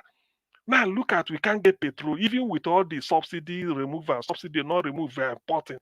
Yet look at the mess. And this thing is in our soil. I once watched a video from South Korea. The lady said they don't have resources. They buy fuel from Nigeria, refine it, and sell back to them. I felt ashamed. I think it was here we watched it. I can't remember what I see. So such things shames me. What is in refining petrol? Look, do you know one thing? And I go back to what I always say, because if I'm in position to do anything in Nigeria, a Nigerian leader will use cotton wool to plug his ear against whatever the foreigners are saying. Even if they're advising you doing all this, as long as you know that your people are hungry and you are feeding them dirty water and they are surviving on it, don't listen to them. Survive first. Because if it is them, that is what they are going to do. That's why George Bush Jr. did not sign the Kyoto Accord. It was Obama that came and signed it. America pulled out. He said, I cannot sign any agreement that will put Americans out of job. In other words, he's not cared about the ozone layer, all this science they are telling us, pollute this, don't pollute this. He's interested that if he does it, it will cut the production capacity of US industries. Therefore, he won't do it. So why can't we think of whatever the West are telling us? We look inwards and say, look, if it's dirty water we can use to survive, let us use it. It is in our own interest. So until we do that, now look at labor going on strike, to be honest with you, I don't think it will solve anything. And if you tell them not to go, I don't think it will also improve anything. That's why I look at it. I'm so, some of us that criticize Nigeria, not that because we don't know, but when you look at certain things that happen, you shed tears. My analysis earlier was why I carpeted Nigeria was, look at the opportunity God gave us. Nobody, the best brains in the world, black, God planted them in Nigeria. The whole resources we need, give us. The best climate, yet. We have ocean, we have desert. If your father should give you all the opportunities in life, and you are still crawling, managing, people, father will say, I paid bribe to billions to put you in the best school. I left a vast acre of land for you. I make sure I give you everything more than an average youth need. If you now fail, your father will say you disappointed. Forget about whether you are buying a flashy car. Because with opportunity you have, Nigeria should be a country where all African countries are coming in to come and look for daily bread. But look at where we are. So that is the annoying thing, that we are 63 when we are talking of these things. Somebody like me, I'm crying. Because there are things, and I've learned one thing in life. Any leader, Nigerian leader, must first of all plug your ear. Don't listen to the West. Look in West. Whatever formula you can use to survive, please use it. Instead, let them hate you. They hated Gaddafi, but he built Libya. Something like that. The world hated Gaddafi, but he built Libya. Thank you. Thank you, Sim. Thank you for your submission. Duly noted. Hopefully they have representatives listening to conversations like this that will feed back to them. Hopefully someday they would take heed. So I'll go to Paul, because I know Paul is itching to speak. After Paul, then I'll go to is it Ikonfire, or how do I pronounce your name? The fire part I know it's Ikonfire. Ikonfire. I just didn't want to mangle it. I wasn't sure, because as a Yoruba man, I would say Ikonfire, but Ikonfire. All right, we'll come to you and Max in a minute. But Paul, please go ahead. I think I'll just follow the CM stuff, talking about this refinery thing. You see, Nigerians are known to live in Texas. And when we say Nigerians live in Texas, good percentage of Nigerians live in Houston. Houston is so popular that so many people even argue that Houston is the capital of Texas. But meanwhile, the capital of Texas is Austin. And why is Houston popular? They are popular because of the oil businesses. They have a lot of refineries in Houston, cut across from Houston all the way to Louisiana and the likes, up to Oklahoma. And they make money from refineries. University of Texas, Austin, right now is richer than Harvard because they make money from oil. They have refineries. If University of Texas, in Nigerian own case, I would say they are in the business of teaching, educating people. They have refineries. They are making money. And Nigeria, that have this oil in their domain, we don't have refineries. I wish Show is from Ondo State, and Show cannot afford to eat what we call Ola Ola. They want to eat the real pounded yam, and Show have all this pounded yam in his backyard. But guess what? That yam that Show have in his backyard, they still going to import pounded yam for Show. That is a shame. What kind of country is this? What type of technology? This is not rocket science any longer. It's everywhere. They have refineries in our next door neighbor there in Niger there. There's refineries there. It's so shameful that we are talking about this thing. The price of crude oil is going up. We are not catching out. Remember, it was crude money that make Gowon said, we have a lot of money. Spending it is the problem. Remember IBB time, we make a lot of money because of Gulf War. You understand? The Gulf War issues, Nigeria make a lot of money. That is the 12.3 billion scandal that they level on IBB.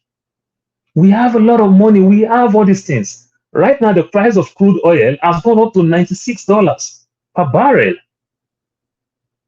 Instead of us to be cashing out, we are suffering that whenever price go up on the international market, it's going to affect our local content. When we have these products, I don't get it. I don't get it. I went to buy soda the other day. I buy 2 soda and get 3 for free. That is, I mean the pack of 12. So I buy Coke and Fanta. I get 7-Up, Sprite, and Mountain Dew for free. You know how funny it is? Mexican Coke, 1 bottle of Mexican Coke is $2.19. 1 bottle of Mexican Coke. The natural sugarcane, the natural sugarcane that they use is $2. One bottle. I'm talking about, I bought 12 for $3 something, and I still bought 2. They say 3 free. Because we understand that the American own is rubbish. And we understand that the Mexican own is very, very good. But in our own case, we have these things. Why are we suffering for what we have? Why will an Ondo man be complaining about Ola? Be complaining about Pandenya when he have yam in his backyard? I can't comprehend it. I can't comprehend why we are going through all these problems. These are not supposed to be problems. Things that we say government is doing. I can tell you, I've never smoked before in my life. Me too. I've never smoked in my life. But what I can tell you in Nigeria, the only thing, I just want to support you for a righteous man. The only thing that is cheap in Nigeria is Igbo. It's very, very cheap. Very, very cheap in Nigeria.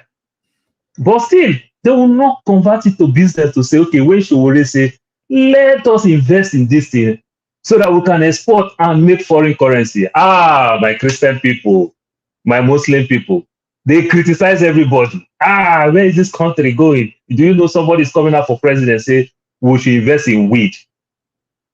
But it's cheap there, highly subsidized. Young people who don't have money to buy land, to buy car, to even buy TV, to even get a good phone, they smoke their life over. It's very, very cheap. Okay. It's very, very cheap. This is the type of country we are running.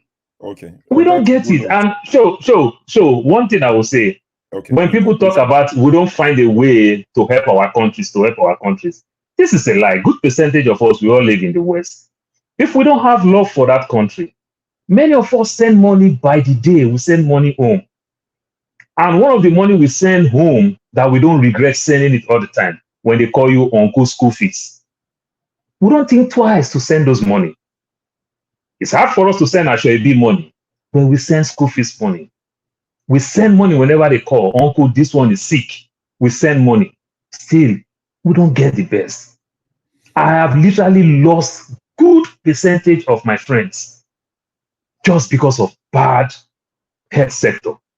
I've lost so many of my friends. It makes me see myself like I'm so old. That how come at this young age, I've literally lost good percent. Every day they call, this one buy, this one buy. It's a shame. It's a shame. They don't eat healthy. They don't do nothing. And we don't get it. This is my take.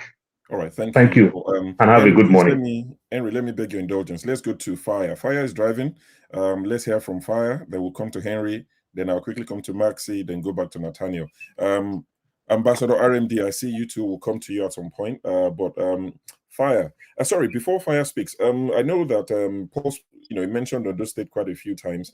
I saw, in the news as well that 25 worshippers were abducted from a CAC church in Ondo State in the last few hours.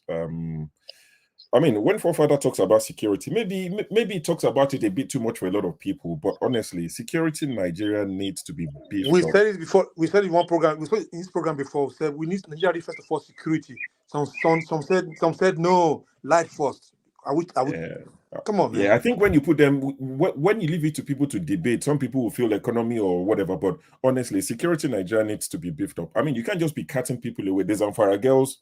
People cannot invest. I think they were able to bring the girls back. That's what I heard. I think almost 24 hours later, they got most of the girls, if not all of them. But the one in Ondo State is, in the last couple of hours, 25 worshippers at the CAC church carted away. We can't have things like that happening. Security has to be beefed up. Tinubu mentioned it when he was at Chatham House. Forefathers would always refer to that. Well, he didn't say it himself, but he passed the question to El Rufai, who said, security has to be beefed up and increase the numbers and all of that. That is something, it's a low-hanging fruit that I think the president of Nigeria needs to go for. But Fire, please, good to have you on the show. Where are you joining us from? Yeah, I'm Jamaican. Okay, good to have you. Welcome. Yeah, and I heard that slight discrimination from Paul. You feel me?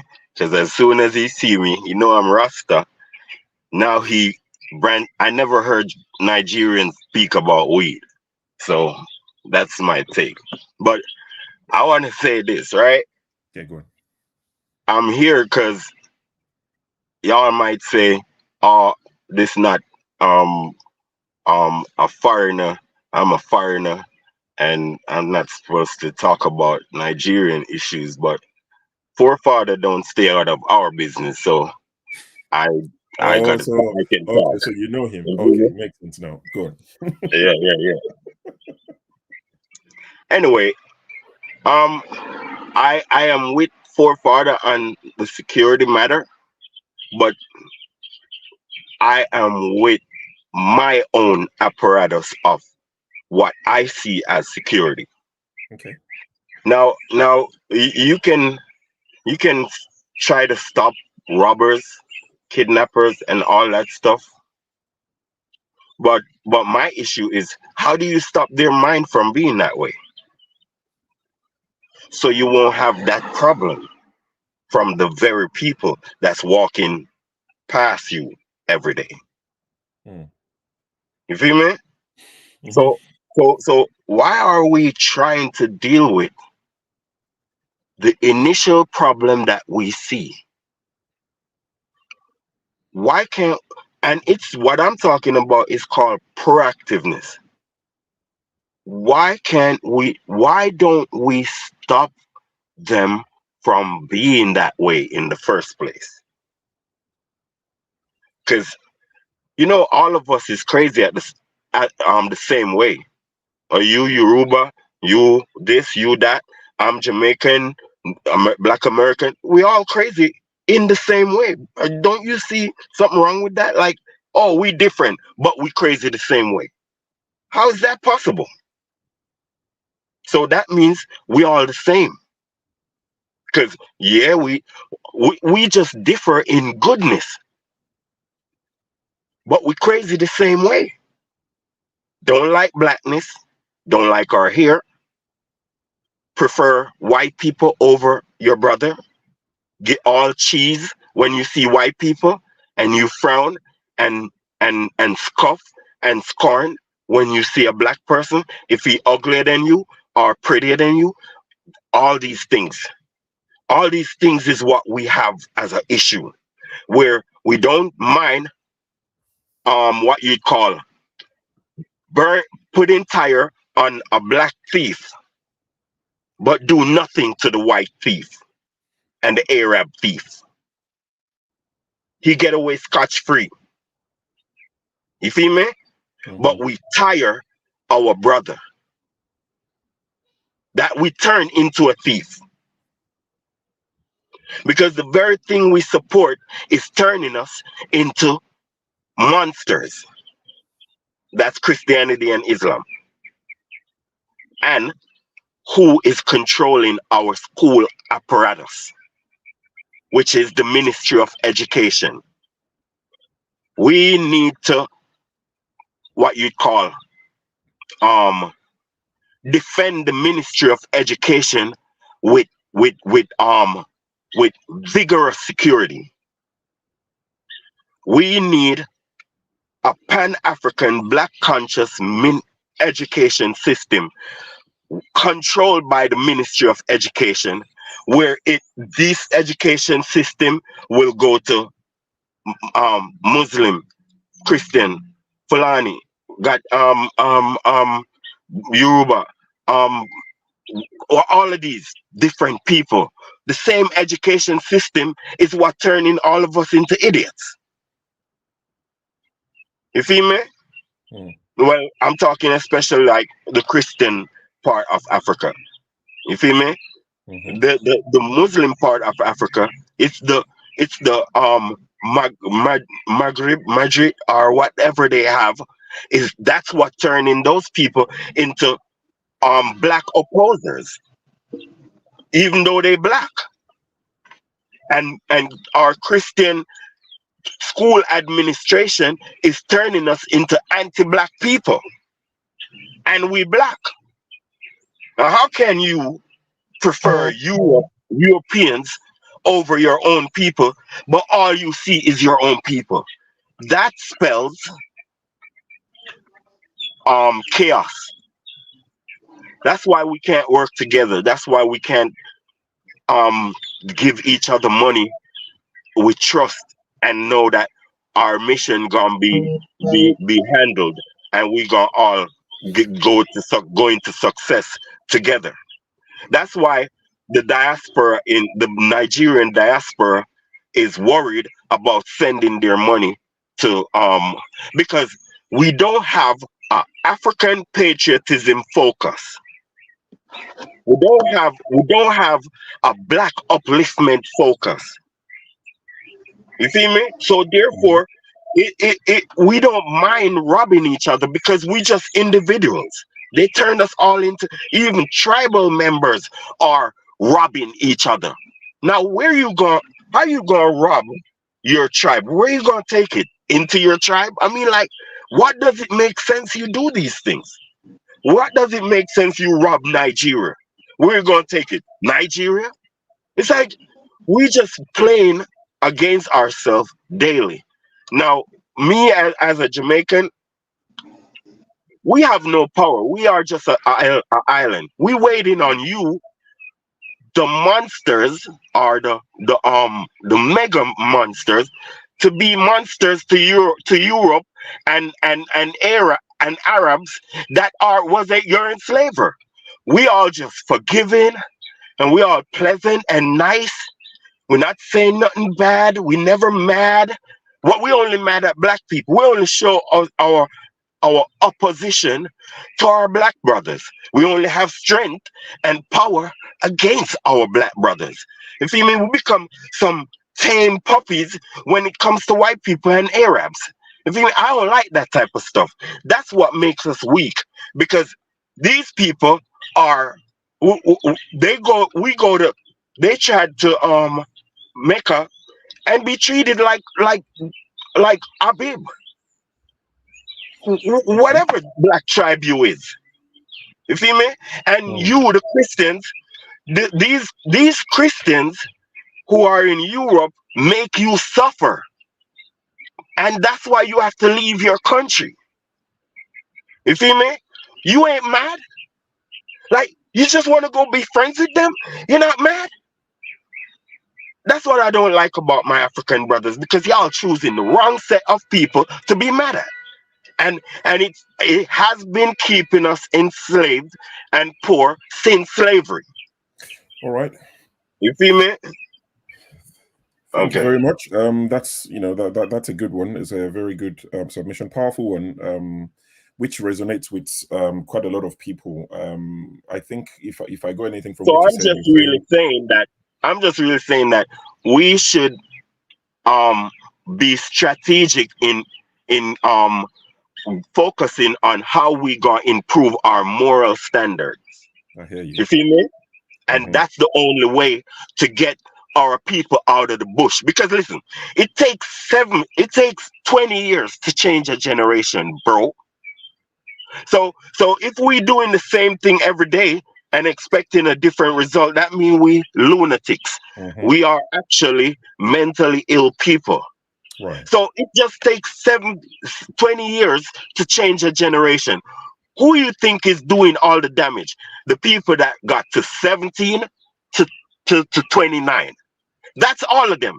As soon as you pass 30, you're not doing nothing else, nobody physical, anything. You're not doing no physical stuff to nobody anymore.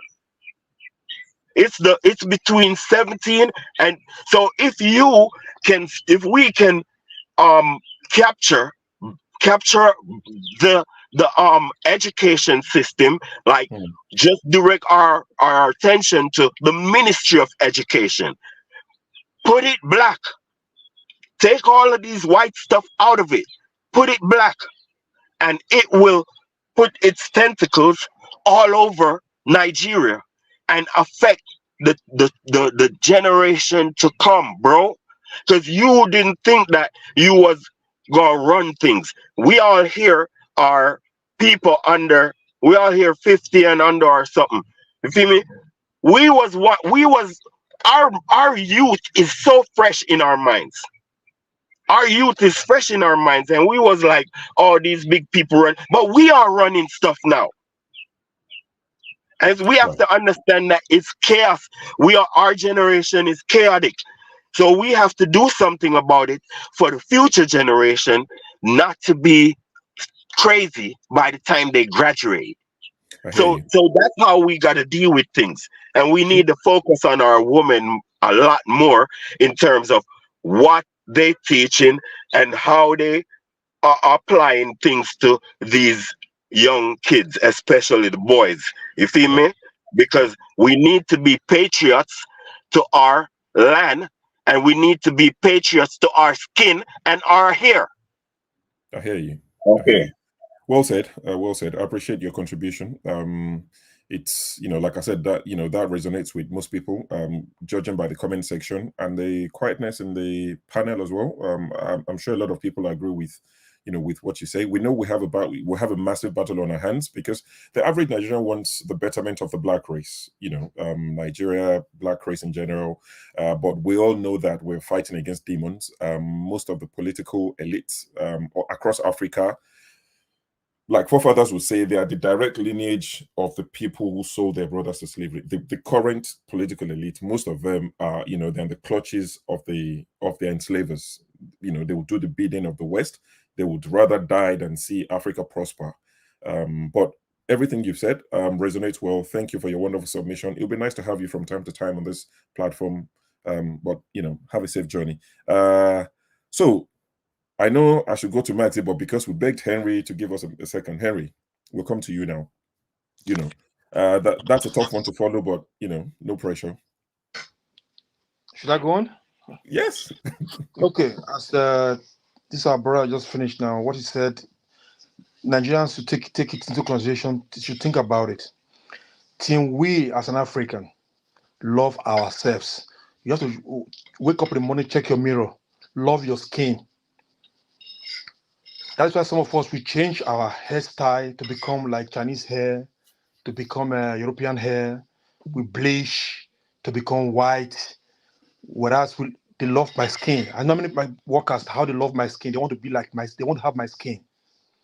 Till we stand up, wake up in the morning, tell ourselves we are beautiful.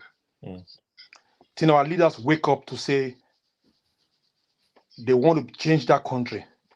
When we say leaders, we don't need to talk about the politicians. We have to start from our home. You see, we are not waiting. Nobody going to come from outside world to come and change that country for you. Nobody. Till we stand up as individuals, as we are speaking, and we are seeing changing our home, electing our people, change will come. But when you say, now these Western people, they make things be like this, then it's not going to work. It's not going to work. You see, we have everything.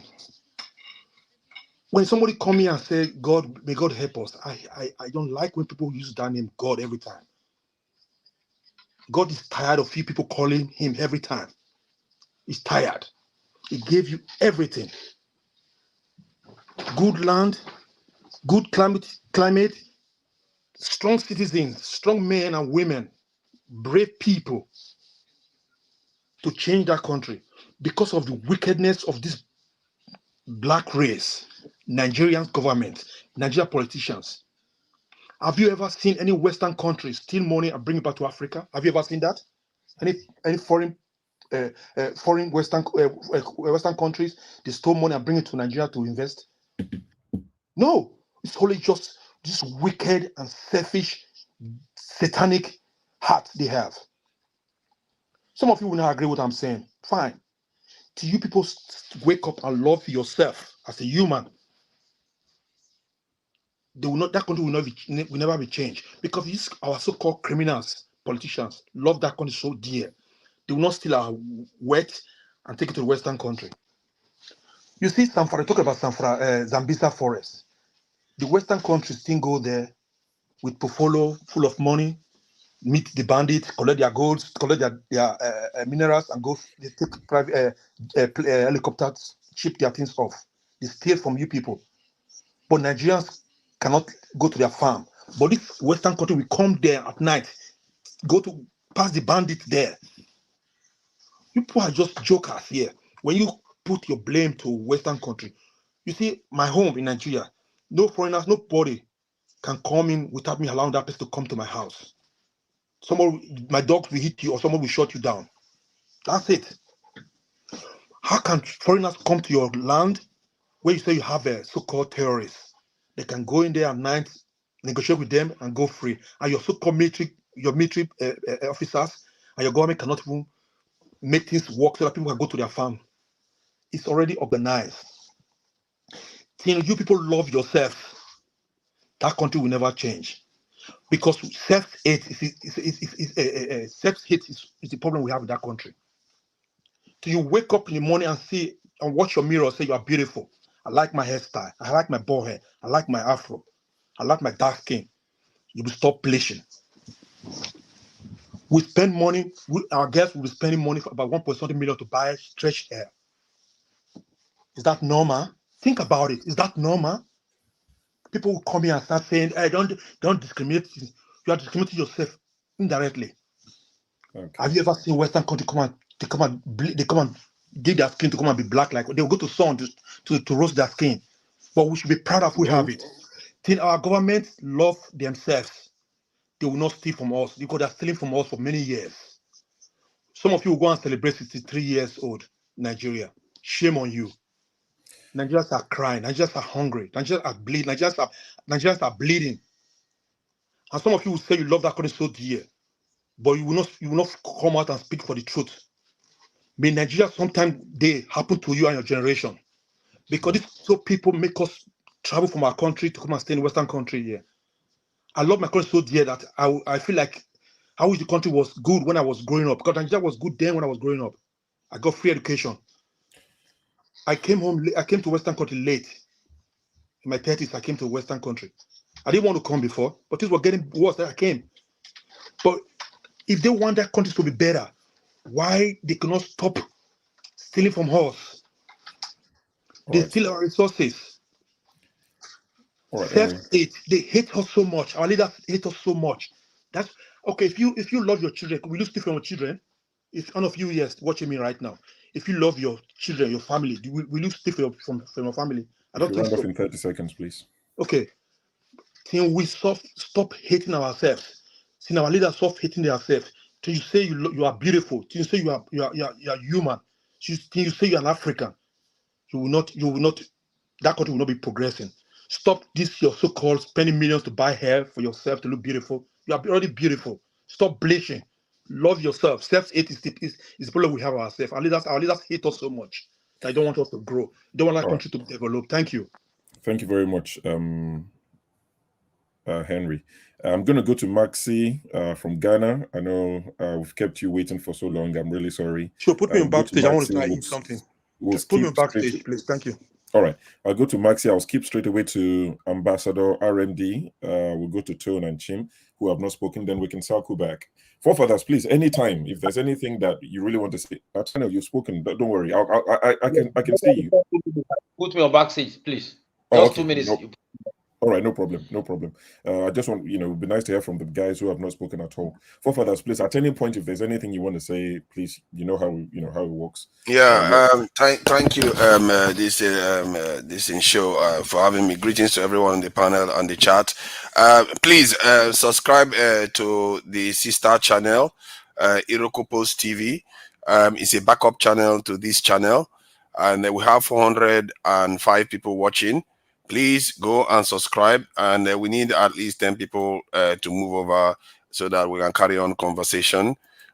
Because so far we've got 254 subscribers on that channel, which means we have 412 people that can easily shoot past this in the 10. Because now and again we need to be increasing it, because sooner or later we need to. I think it started increasing slowly now. One person has gone to subscribe so far. We need 10. So it's now 255. We just need to get to 265. That's all. It's not exactly a lot. So so guys, if you are wondering, the channel that Forefather is talking about, this channel belongs to Rudolph Okonkwo. It's it's a backup channel to Dr. Damages. It doesn't belong to me. It doesn't belong to Forefathers. It's just a backup channel in case anything happens to this channel we're speaking on or discussing on. We have somewhere we can all meet and carry on in the future. So that's what it's about. So please support the channel as much as you support this. Thank you. Yeah. It's 257 now. That's 2 people gone over now. Let's see. 8. And I will also promoted the 2 Nigeria channel, which is the one I normally host. Rudolph is very much aware of that too. So I'm a friendly channel, and I stream to this channel from my channel too. As you can see, I tend to talk to people in the diaspora, Jamaicans, East Africans, South Africans. We have all kinds of interesting conversations out there. So we are trying to create a network of all the African groups around the world, including on the continent and outside the continent. That's okay. Let me see. 59. Seriously, 400 people watching. You see our people? What is this now? This is what am I going to do with it? Our people, 400 of us are watching, and it's only 259. The only 10 people are asked to this thing. It's only 4 that has done that. I don't know. Are we watching it on TV or something? Or I don't understand. Okay, let me post the link again. Maybe that will make it a bit easier. Let me post the link again. That should help. So let's see. Link. Yeah. Okay, 260 now. Just 5 more. This channel has got 70,000. Over 70,000 subscribers. It should be easy to move them over. But our people, when they subscribe one, they don't want to move again. They need to try to move this thing a bit faster. Because I've been on channels where there was somebody, a Nigerian channel, he will stop. And he will get more than 100 people to move. I've been there too. And they will. I've witnessed it. You've seen it now? Exactly. But this channel, I don't understand. Maybe because the damage is so nice and they just feel like 10 people is so much to ask. Come on, man. Let's do something. You've seen it now. Okay, now it's now up to this thing. I'll come back with 2 Nigerians one later on so that you guys can carry on your conversation. Thank you, Nigerians. We have accomplished something today.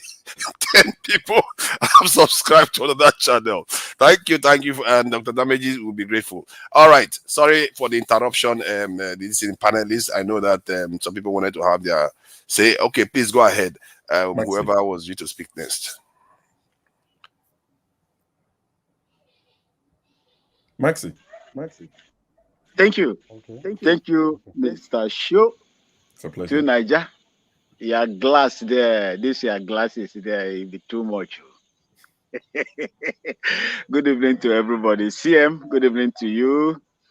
And may God bless all of you. And thank God for you having me here. Everybody, CM, good evening to you. And may God bless all of you. I can hear myself from the back. Okay. I tried to come in earlier, but I had some meetings to attend. As you can see, Mr. Shu, there is quite a lot of islands, breeze going on here. So forgive me if you are hearing, if I'm being disturbed a little because of the air. Nigeria is 63 years old. By October 1st, 2023. I am not telling Nigeria to begin to explore the space. That was the country I served for 18 years. In the 80s, there were constant electricity supply. 70s, late 70s, same thing. The Nigerian currency was the envy of every other currency in the world as at that time. Petroleum products were sold, refined, and sold easily. People were okay as at that time. Food security. I do not know how many times my mom went to the market to buy rice. We were eating from a Bakaliki rice. As at that time, CM will bear me witness about this. We were Bakaliki rice. I don't know how it get to this, this situation right now. All of us are complaining here. Most of us, I'm in Africa, I'm in Ghana. Most of us that are here are living abroad. If Nigeria was to be good, or was good anyway, I don't think people will have the zeal to leave that country for any other place in the world. Considering the kind of treatments our people are going through in most of these places. I wanted to speak to my brother that spoke. I come from Jamaica. During our time when we were, within the corridors of power during the military regime, after so many jobs, strenuous jobs, and so on and so forth, people were selected to go on vacation. We were 5 of us that chose to go to the Caribbean. I went to Cuba. Cuba is not an English-speaking country, it's a Spanish country. I went to Trinidad. I went to Barbados. I went to Jamaica. I was refused entry in Jamaica. In an airport, they have 2 airports there, Kingston and Montego Bay. With 3,500 BTA, basic traveling allowance, one officer, Ellen, refused us entry in Jamaica after seeing the Nigerian passport. He was a black man, just like me. There is no difference between Officer Allen and myself. In fact, we reported to the Nigerian authorities. They returned us to Cuba. In Cuba, that was where Nigeria has their embassy there. That is a story for another day. Sorry, Max, if you don't mind, on what grounds were you refused entry into Jamaica? They didn't just want us to go in at all.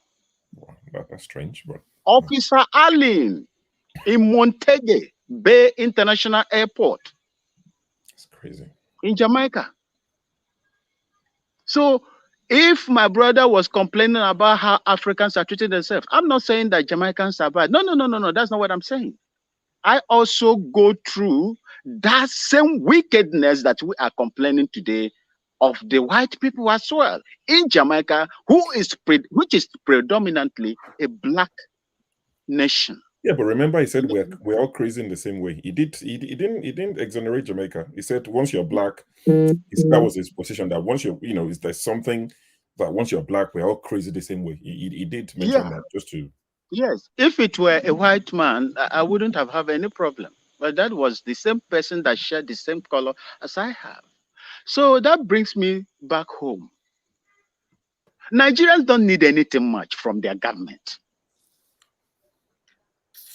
I had a guy that is into IT in Ghana here, in Accra. I met him when I went to go and service my computer. I was directed to go to the guy. When I got there, in fact, I discovered that he was a Nigerian and from Edo State. I asked him, why are you here? Ghana is not good that way. So why are you here? He said, there is something I benefit from living in Ghana. That is electricity, number one. Electricity and water. This is what my brother told me. He said, if Nigeria will be able to provide 24-hour electricity in Nigeria, Ghana would be nowhere for Nigerians to come in. I tell you the truth. I tell you the truth. Our economy is not even good. We owe so much. And I'm not here to tell you that Ghana is good. It's not uhuru for us. We are suffering as well. Our inflation is over 40%. That is what we are going through here too. And I will specifically blame whatever any other African country is going through in the continent of Africa in the hands of Nigeria. Because I believe that Nigeria holds the key. But a country that cannot provide their people electricity, as common as electricity, pipe-borne water, good roads, good hospitals, you will get admission into any of the tertiary institutions today. You know the day you are going to get the admission, but you don't know when you are going to graduate. These are problems that are facing Nigeria. They don't need anything. Give them security, give them electricity, give them all the social amenities that is available in other climes. You will see what Nigeria, whether you steal billions, they will not care. As long as you create an enabling environment for them to operate. You see this shout that we are shouting here all the time. You see this shout it will stop. Those in diaspora, you have nothing to do when it comes to Nigeria. No, you are not there. You are not there. You send money, you remit money to your people in order to, for them to survive. You send money to them for them to survive. It is not your responsibility to send money to people at home to survive. It is the responsibility of the government to do that. And when they fail, the responsibilities are channeled onto you. You work 2 jobs in a day, you send all the monies back home in order to feed them. What is the government doing there? Do they supposed to be there? They don't, for me, in my own opinion, they don't. Because they have lost. They have lost anything, reasonable. They have lost every sense of responsibility. They owe Nigerians a lot. And one thing that baffles me is that these politicians have perfected impunity in that country. To an extent, when there is an election, you can just, presume who will win the election. Just like the Imo State, as we are talking right now. That man is already there. He is already won. He's a governor. He's a governor already. A system that will make you not to hold your leaders accountable. A system that will make you that even if you want to change them, you cannot change them. It's what they give to you, that is what you will accept. That is the problem of that country. You have no say when they are being elected. You will march out there to go and vote. They will select whosoever that wants to lead them. How do you think that these people will look at you as human beings? That is why today, almost half of the population of Nigerians are below poverty level. And I will continue to say this, Mr. Shu, before I round up. Because I don't want to go into the labor union, because the labor union too, they are NLC, they are problem on their own too. They are problem on their own. When the leaders, the corrupt politicians, has perfected a system that will keep their people on the ground, leaving them at the mercy of these same politicians, that country will not move forward. There is nobody that is going to. And the Nigerians, I'll tell you today, you have to prepare, fasten your seat belts, because more hardship is going to come into that country. And that is what I see. If a country for 63 years cannot do the right things, I don't foresee anything beneficial coming to, the Nigerian people. All right. Thank you. I will leave it here.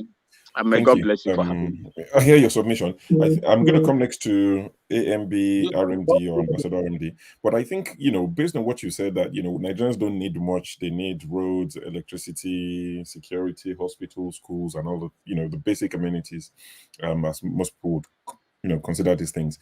I've come to the conclusion that it's deliberate that these things are not there. Because if they're not there, you're every day you're trying to survive. See, because the minute those things are available, it only takes about maybe 4 or 5 election cycles of good governance, providing the people with these things.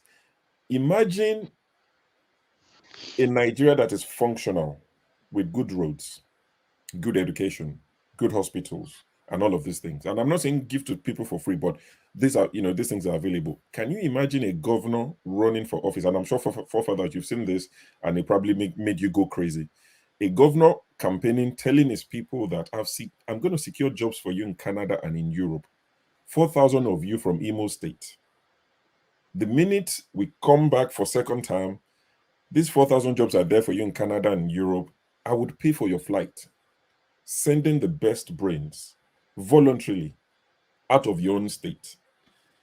See, the plan is to get rid of the people who are somewhat smart, that would question them. So they would intentionally deprive the people of these things, education and all these things that we think are basic. It's intentional.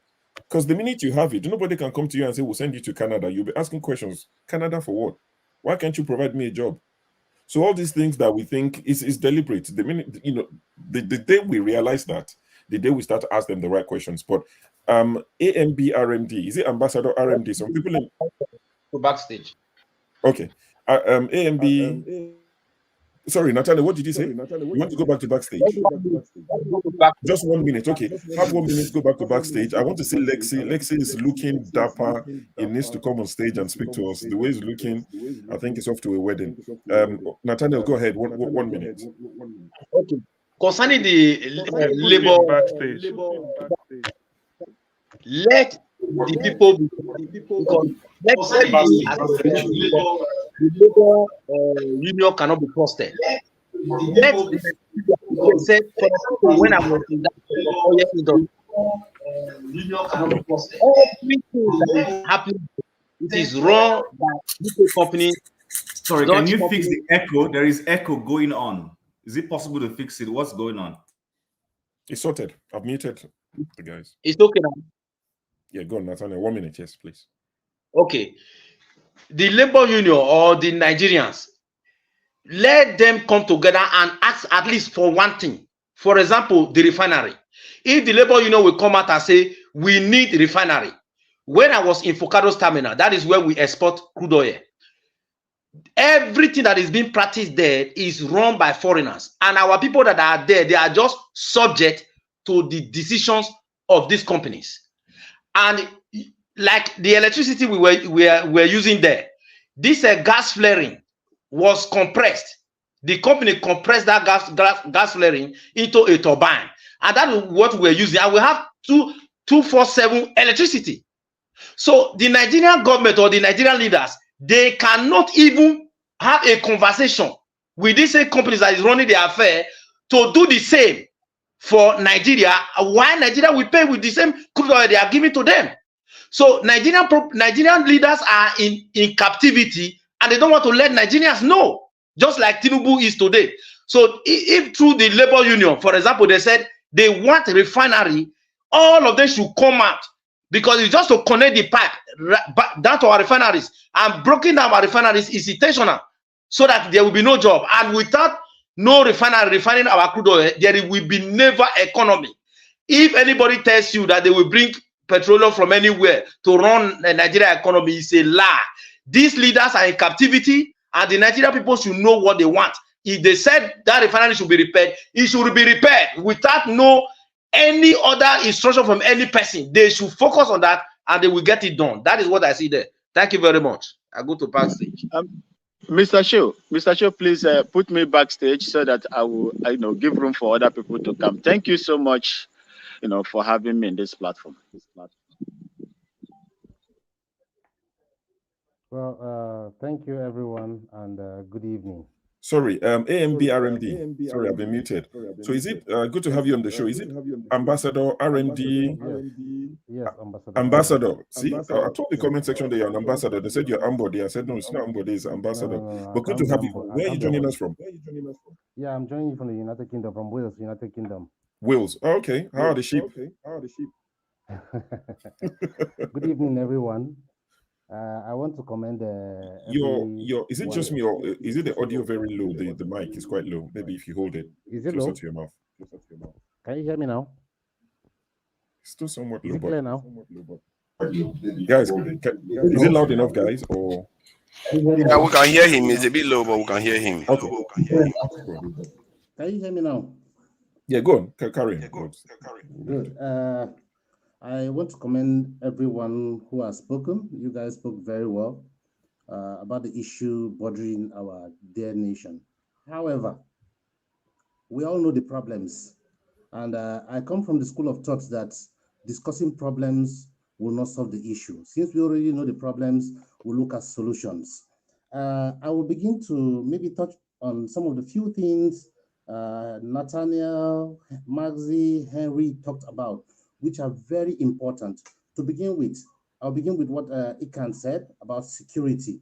Of course, every nation that will progress needs security. Without security, there is no progress, there is no development in whatever sense, in whatever ramification. And the issue bothering Nigeria today that has become a bottleneck is insecurity.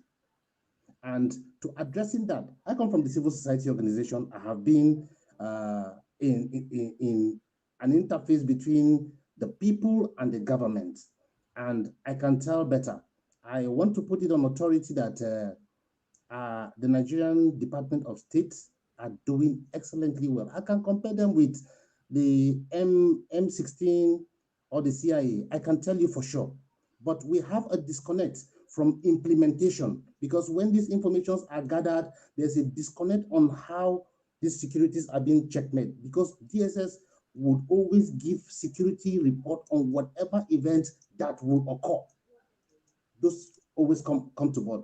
But the problem now is who executes that. It is not on their mandate to do that. It is now on the mandate of the police or the army, and the army is a reserve for external operations. So there is a disconnect somewhere. Now again, coming back to the insecurity issue, we have seen where politicians have succeeded in hijacking the whole security situation in Nigeria. Let me begin with the north. From where we have the peak of the insecurity in the north, you realize that these are environments that are rich in natural resources. And as I speak, or as we speak right now, mining and exploitation of these resources are ongoing. Yet, if you go to those sites, you see that nothing is happening there in terms of either attack on the personnel who are working or foreigners who are there, because you go there are foreigners there. Now you begin to ask the question, what is really going on?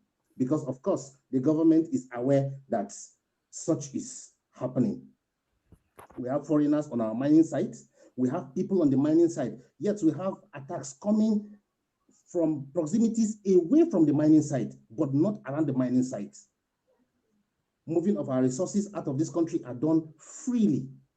That is where I fault the government.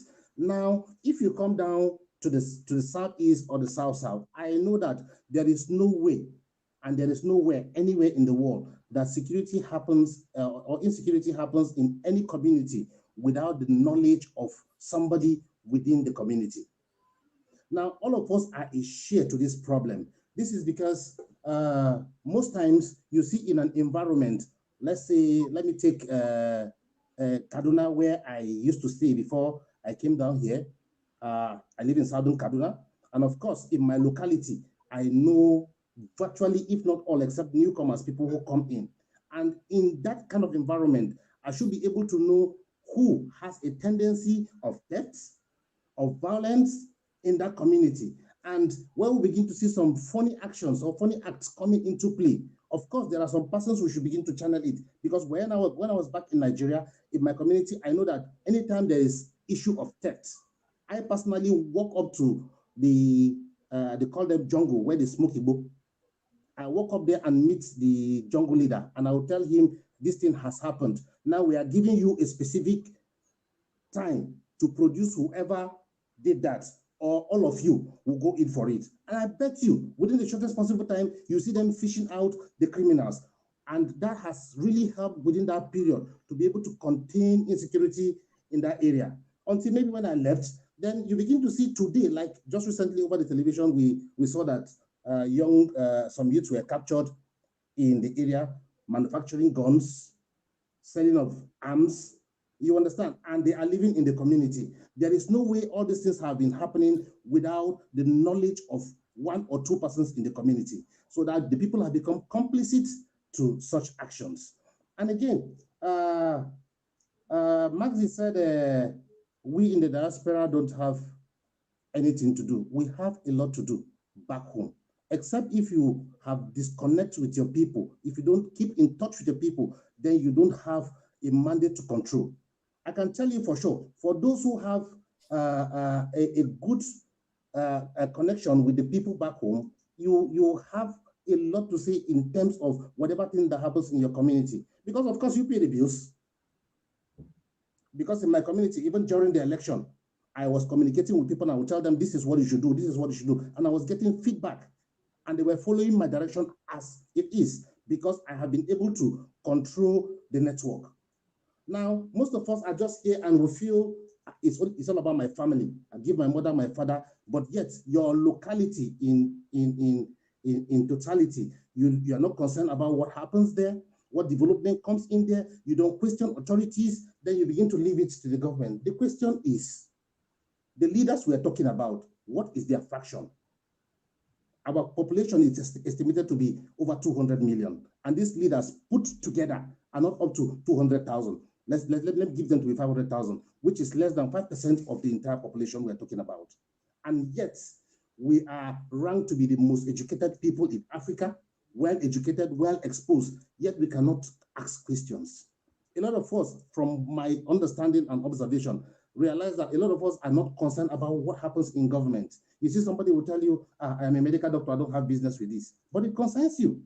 Someone will tell you, I'm a lawyer, I don't have business with this. Let them do their thing. If not for the coming of Peter Obi, a lot of people were not involved in electionary issue.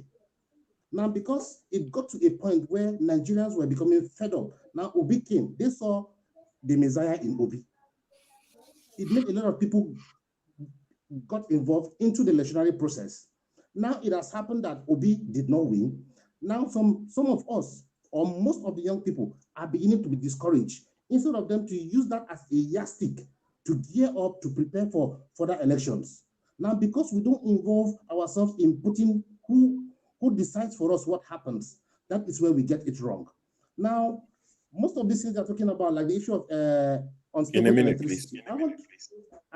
Sorry, I'll be quick. Right. The issue of unstable electricity. I want to tell you, it's a failure from all of us, we the people and the government. We elect people into power who don't have anything to offer. We have leaders who don't think outside of the box. And such leaders bring people around them based on sentiments, tribalism. They don't bring people who will come and help them bring value to the system. The leader must not know all, yes, of course. But in the process of bringing people around you, you should be able to bring people who brings value. But they do it based on nepotism. Thereby, you see the entire system collapse. Now, Goodluck Jonathan, during his era, Goodluck Jonathan was doing an institutional reforms. People who understood better knew the direction he was going. He was putting a system that was going to project Nigeria into a trajectory that will compete globally. But it's unfortunate his tenure was cut short. Then the Buhari government came. Nepotism set in. A lot of things truncated. We remain where we are. Now, Tinubu has come just 100 days in office. We should not lose faith. I am not a party man. I believe in Nigeria, no matter what it is. America, it took them over 200 years before America became what it is today. All these challenges is to help us define who we are as a people. Another thing again that he can talk about, the issue of love. Yes, we don't love ourselves. That is understandable. But we are better together than divided. For those who say they want the show man to be there, the TV man to be there, the northern man should be there, please, Nigeria is better together. If we understand our diversity, then we will use it more to our advantage. But that has to be done based on federal character. All of us must channel all our energies into ensuring that the government or the policymakers focus more on federal character. That way, if we have true federalism, then Nigeria will be on the track. Thank you very much. Thank you. Yeah, that was passionate. So true federalism. All right, we hear you loud and clear. KJ, I see you. So is this the new thing now? Anybody that wants to talk will go and sit down inside the car and say, oh yeah, let me talk, I'm driving. Is that the new trick? Me too, I'll go and sit down inside the car. They have no moderating. Maybe they will let me talk. Sure, no. I'm here in this car for the next 3 hours. So if you just take your time and call me when you want to. I only raised my hand because I want to respond to my brother, but it's okay. Whenever you are ready, you can call me. So Tone, good to have you, bro. What's happening? I saw you in the comment section defending the UK because I'm not sure if you listen. They came for us. So they say we sleep on the street. We have all of us. We are in the African restaurant. We can't afford our food. I don't know where they say UK is dirty. It's just like this Ladipo market. CM, speak now. You're in Scotland. Maybe Scotland is better than England. The way they've come for us, these American people, they have an agenda. Don't worry. Tone, we can hear you. What's happening? A story is as credible as the person. A message is as credible as the messenger. That's all I can say. That's very loaded. Thank you very much, CM. Don't unpack it. Just leave it the way it is. Tone, your mouth is moving, but we can hear you. We can hear you. So while you fix that, don't worry. Drop out and come back in. Your mouth is moving. Chim, good to have you. Very patient. You've not interjected. You've been a very gentle man. And some people don't know that's Chim because I think it's the glasses and the hat you're wearing. Some people have been asking in the comment, is that Chim? Can you hear me? Yes, loud and clear. But go on, Chim. Okay, yeah. I wasn't. Okay, I wasn't. I just wanted to watch today. Listen to the conversations, but I got a little tickled when is that Icon? Is that what he said his name was, or is it Icon? I think it's Icon Fire. Oh. Okay, when he spoke, I didn't capture everything because I was doing a couple of other things. But he made a valid point. But I want to slightly move away. You see, I hear us. And I don't want to run the foul of, because I've been asking myself, yes, what we're doing here is constructive. Some people think, yes, we just come and talk. But usually it's from talking, raising issues. Some say it's complaining that we're armchair theorists. We're here just, romancing the problems without necessarily getting into the trenches and doing the work that is involved. But the truth is that in every society, everybody's not going to be in the trenches. What is more paramount is the sincerity in what people are doing. The person that is talking, are you genuinely sincere? Are you walking the talk in terms of, when you're talking here? Is that you're coming here and you're pointing at Tinubu, but perhaps if we microscope into your life personally, perhaps some of the things we're accusing the man of, you are also guilty of them. So that brings me to the issue of compromise. Nigeria is a very compromised society. Compromised in the way it was set up. The citizens are heavily compromised. I was listening to Dele Farotimi yesterday. There's a video he did where somebody said to him that is there nothing good in Tinubu? And he said, that he thanks Tinubu very much. That because without Tinubu, he wouldn't have known that a couple of his friends, people he thought he was on the same honest trajectory with, were actually bigots, ethnic-based people, people who were easily compromised and all that. And he was almost short of calling a personality that we all know. I will also restrain myself from mentioning the person's name. He just came this close to mentioning the person's name. And so when I'm talking about this compromise, I find that even the NLC we're talking about, you see, Nigeria has become a society where all manner of conspiracy is banded. So there are people who believe that NLC is in bed with the government, that all this gra they do is intentional. They just tell them, go on, so that it doesn't look like they are not doing their work. They just ask them, just go and do the gra small. But government knows that they don't mean what they are doing. And then government will say, no, we don't agree with you, and then all those things. What I want to ask all of us to do is, let's be honest in what we're doing. If you find yourself in office and you're trying to do good, make sure you do good 100% to the end. Let it not be based on certain things you're trying to gain. So personally, many of the people who were talking about being, who were activists, political activists in the Abacha days and Nedeko, I'm beginning to see a lot of them, and I'm asking myself, so what was this all about when you were fighting Abacha? What's the difference between Abacha's government and what we have right now?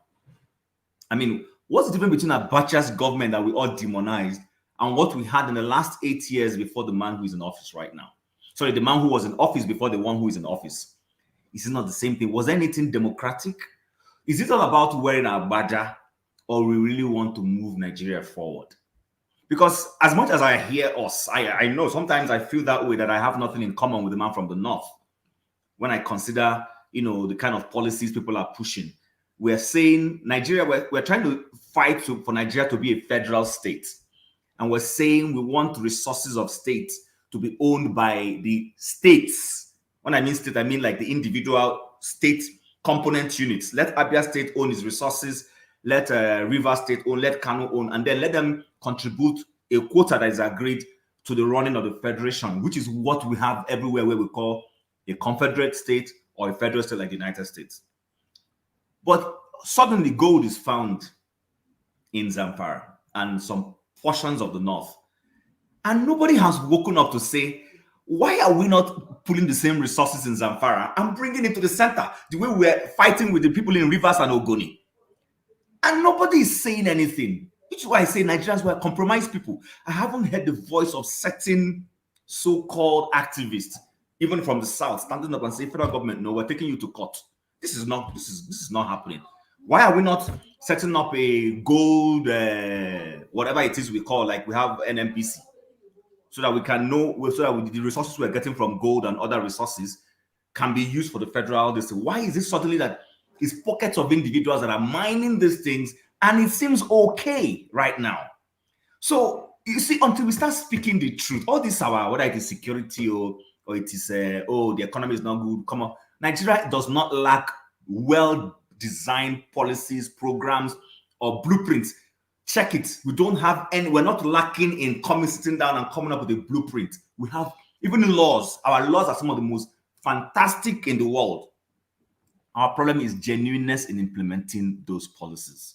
And for as long as we are not sincere, we are going to be coming back here.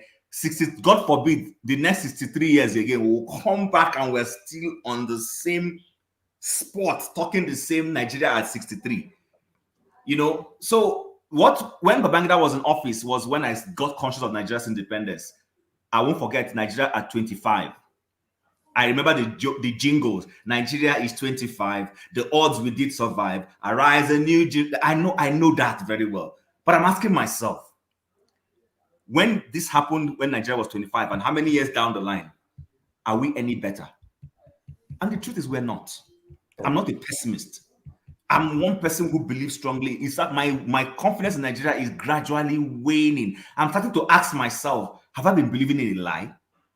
Because I'm seeing what is going on. There are people, Nigerians, people I have lived in Nigeria with, are telling me that this last election was good.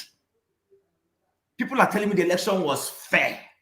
People are telling me that the man who won the election won it clean, square, proper.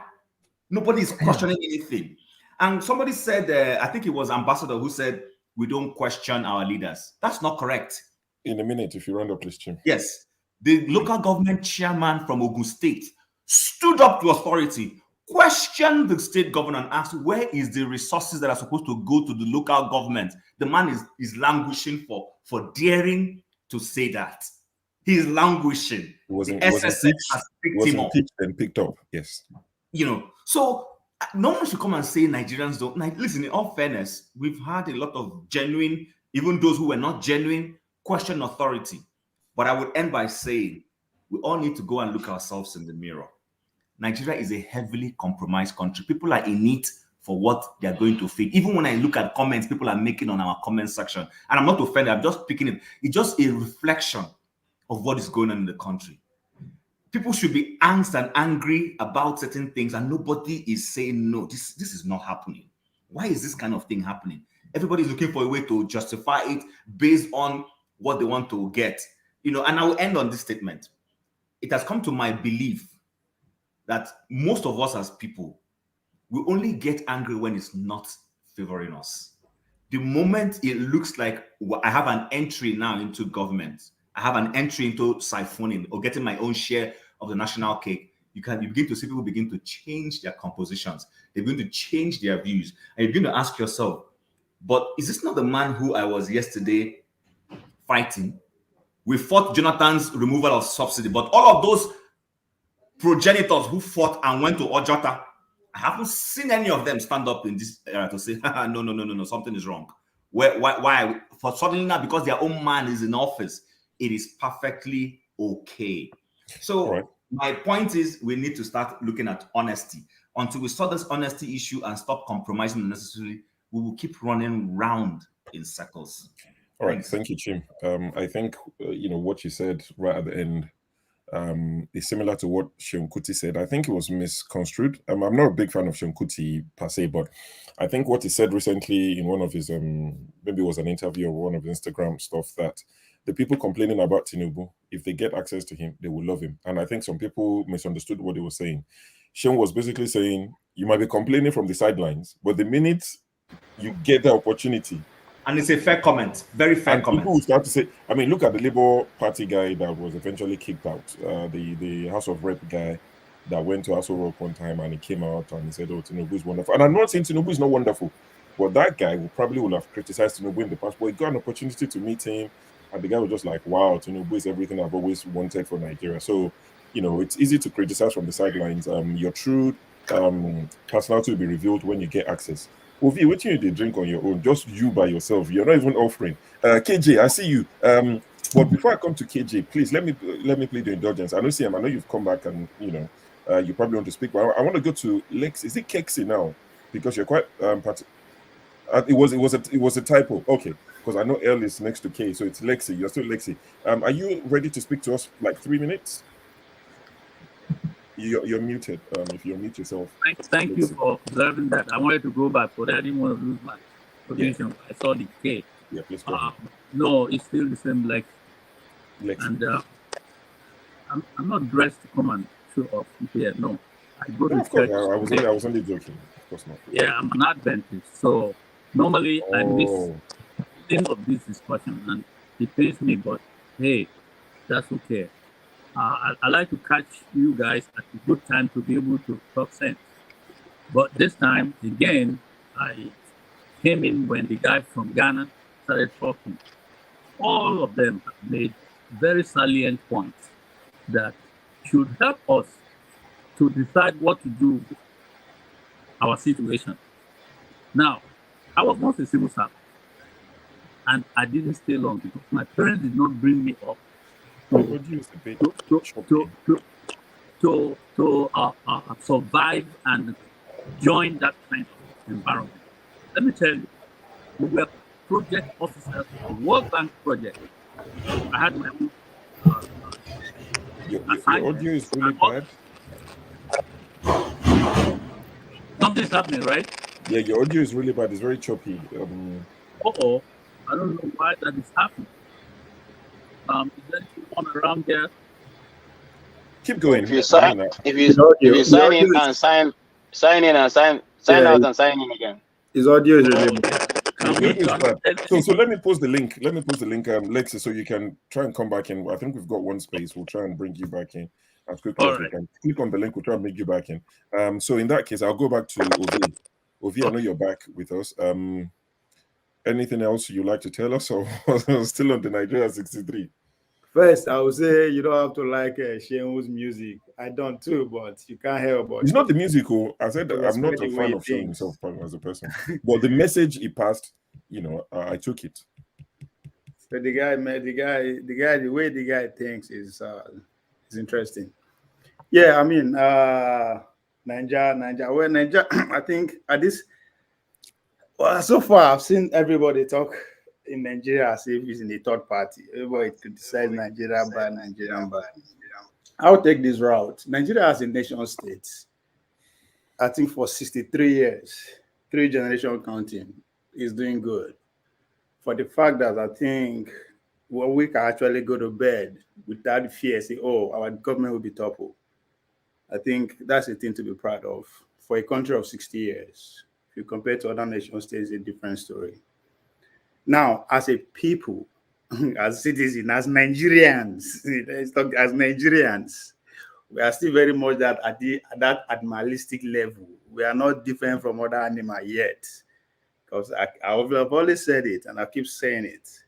The difference between human being and every other animal is the ability for human beings to come together in their hundreds, in their tens, and millions, and make something. No one single individual can make pencil or mouse or anything. It takes collection of people to come together and make that happen. That's what differentiates from every other animal. But in our own case, we can't even achieve that. If I look across Nigeria, I can't see one community, one city, or even one street that is functioning to what 2023 is at to offer in terms of electricity, water, everything, just a street or a community. Talking about even go to the richest and the richest country, about Banana Island of today, what's in this place, the Garden City, Lekki Garden City of yesterday, the Crown Estate of yesterday, the Asukoro of today. None of those which has a number of resources within themselves in the valley can actually boast of a modern society that can be lived conveniently for average, for a normal today human being. So we have failed in that regard as people. Regardless of anywhere you are in this world, if you are still in Nigeria, you have the allegiance to Nigeria, collectively we have failed. We are not even talking about compete with the big, just a conducive environment for us to live. We could not achieve that. So I think to me, that's our biggest failure as human beings. Because let's forget this idea of Nigeria is not working now. Why your village they work? We have more educated people than in the 60s. We have more doctors, more engineers, more lawyers. Whatever you can think of today, we have them in tenfolds than 63 years ago. But how come your community that you are from, you can't even stay there for 24 hours and be just be okay? Forget say we want to be like the other one, just a place that you can be proud of. None of us can boast of that. So as human, we have failed. Now, at times, if I want to agree with Nnamdi Kanu, that's called Nigeria as a zoo, even though it now don't become animal inside the zoo too. But if we don't want to interpret it literally, it's making sense. How come we cannot make our home? Just like you get money, you can't sleep in your house. That's exactly what it is. Forget the flying cars, plane, all those bullshit. Convenience environment for every human, just normal. No village, no town, no city, no streets in Nigeria can boast of a modern facility to live on. So in that aspect, we have failed as people. I don't care what you think of, we have failed. But as a nation state, 62 years, we still go on. Now only one, we don't fight civil war. And pretty much everybody has right. Everybody has right to become president. There are so many things you can point out that if you look at other nation states when they were 63, it's not, they are not too far away from us, right? But as I said, as a species of human being, we are goats that we eat every day. We are not different yet. All right, thank you. Just a quick question. So I've had a lot of people say, Nigeria is quite young in terms of our democracy, and I agree. Around what age would you expect us to be where Nigerians expect us to be? You have a rough idea of where Nigerians expect us to be, the sort of things they want? Yes. At what age would you expect us, fair? When would it be fair for people to expect this? 100, 120? And I'm not trying to be, whatever. I'm just sincerely trying to find out. Yeah. Unfortunately, I can't put a number to it. Okay. Because I believe that the generation of Nigeria who are alive today, I don't care if they born you today, right? The way we think, the way we do things, we are not going to be better with the leaders that we have today. So I don't see that, because one, we still care about our religion than drinking water, than having electricity. We care about ethnicity than actually live well, right? We all want to go to heaven. So until we have a generation who say this is our heaven, right, and we should be able to go to bed, sleep, security, everything intact, until we see that generation, and I'm not seeing it. So that's how I cannot put numbers to it. And I think I have so many guys who come here who know better than me that in the next 50 years, are we going to have Nigeria I want, and everybody can put a number to that. So I don't see it. Fair answer. So basically, based on the way we're living and moving, you don't see anything. Yes, I don't. Thank you for that. So Lexi, you're back. Is your audio all sorted? Let's try. Let me unmute you. Oh, this is much better. Many have been talking sense, but we are resistant to those senses that are being brought out in this, our platform. What Ovie had just said now, what the person who spoke before him has said, all of them should make us think deeply back into ourselves. But there's something we are holding on to, Nigeria, and we are holding on to it so firmly as if to say anything that should make us think less about maintaining the status quo now. We should resist it, because the status quo now is what is keeping Nigeria. And so people can talk and talk and talk, and it means nothing to us. Now, I did say before I left to correct my situation here, if it was anything to be corrected, I was a civil servant. We had projects. I was one of those given one of those projects to do. And every time we meet to review on Monday what the progress we are making, one or two people's file will be missing, and they will come in with temporary file. And I used to wonder, what's going on? When you have a temporary file, it means the thing in the main file is kept somewhere so that you can present a new phase of your project. And I was seeing that as something that was inappropriate. So one day I walked up to a senior officer. I said, I see things happening in this way. I just explained what it was I was concerned about. You know what he told me? And I'll never forget that. He said, if you come to a place where they are marching, listen to me now, where they are marching right, left, and you want to start marching left, right, which is expected of them, you will be the one that is doing the wrong thing. I went back. That thing was like something that cracked my head. My brain was boiling.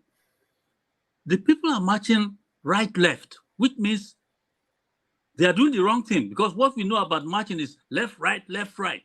And I come to march left, right, where they're marching right, left. I'll be the wrong person. So he did not help me with seeing how things could be done right. That was after my youth corps. That was part of what I saw in the government. So many other things were happening. And I decided, no, I'm not going to stay in this country. I came right back to the US here. Now, I'm saying this to say one thing. Many of us know that things are not right in that country. If we didn't have all this hullabaloo going on now, many of us will think it's okay. Every time we talk about how things should get better, we will hear people saying, it took America 200 years. Please, some of these countries that were not even in existence when we were part of the Committee of Nations that were well recognized in the world, they just came up and boom, they're up there. When it comes to Nigeria, we want to take 200 years. And now the question is, when is it that we can get mature. We are saying these things to defend the evils, the evil machination that is going on in Nigeria. When that 200 years that it took America, they went through the wheels. Now we are saying we should recreate the wheels and stay that long before we come to what is currently available for a good government. Isn't it? That's what it comes to. So when I hear that, once you mention to me that it took America 200 years, I know right there you are one of those problems that we have, because that's not a good thinking. The computer you're using today was not there then. The new technology that has brought nations to their good position today, we're not there.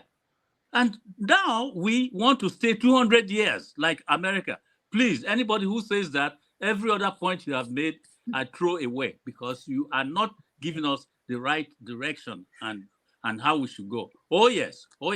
So that is one. Now we talk about the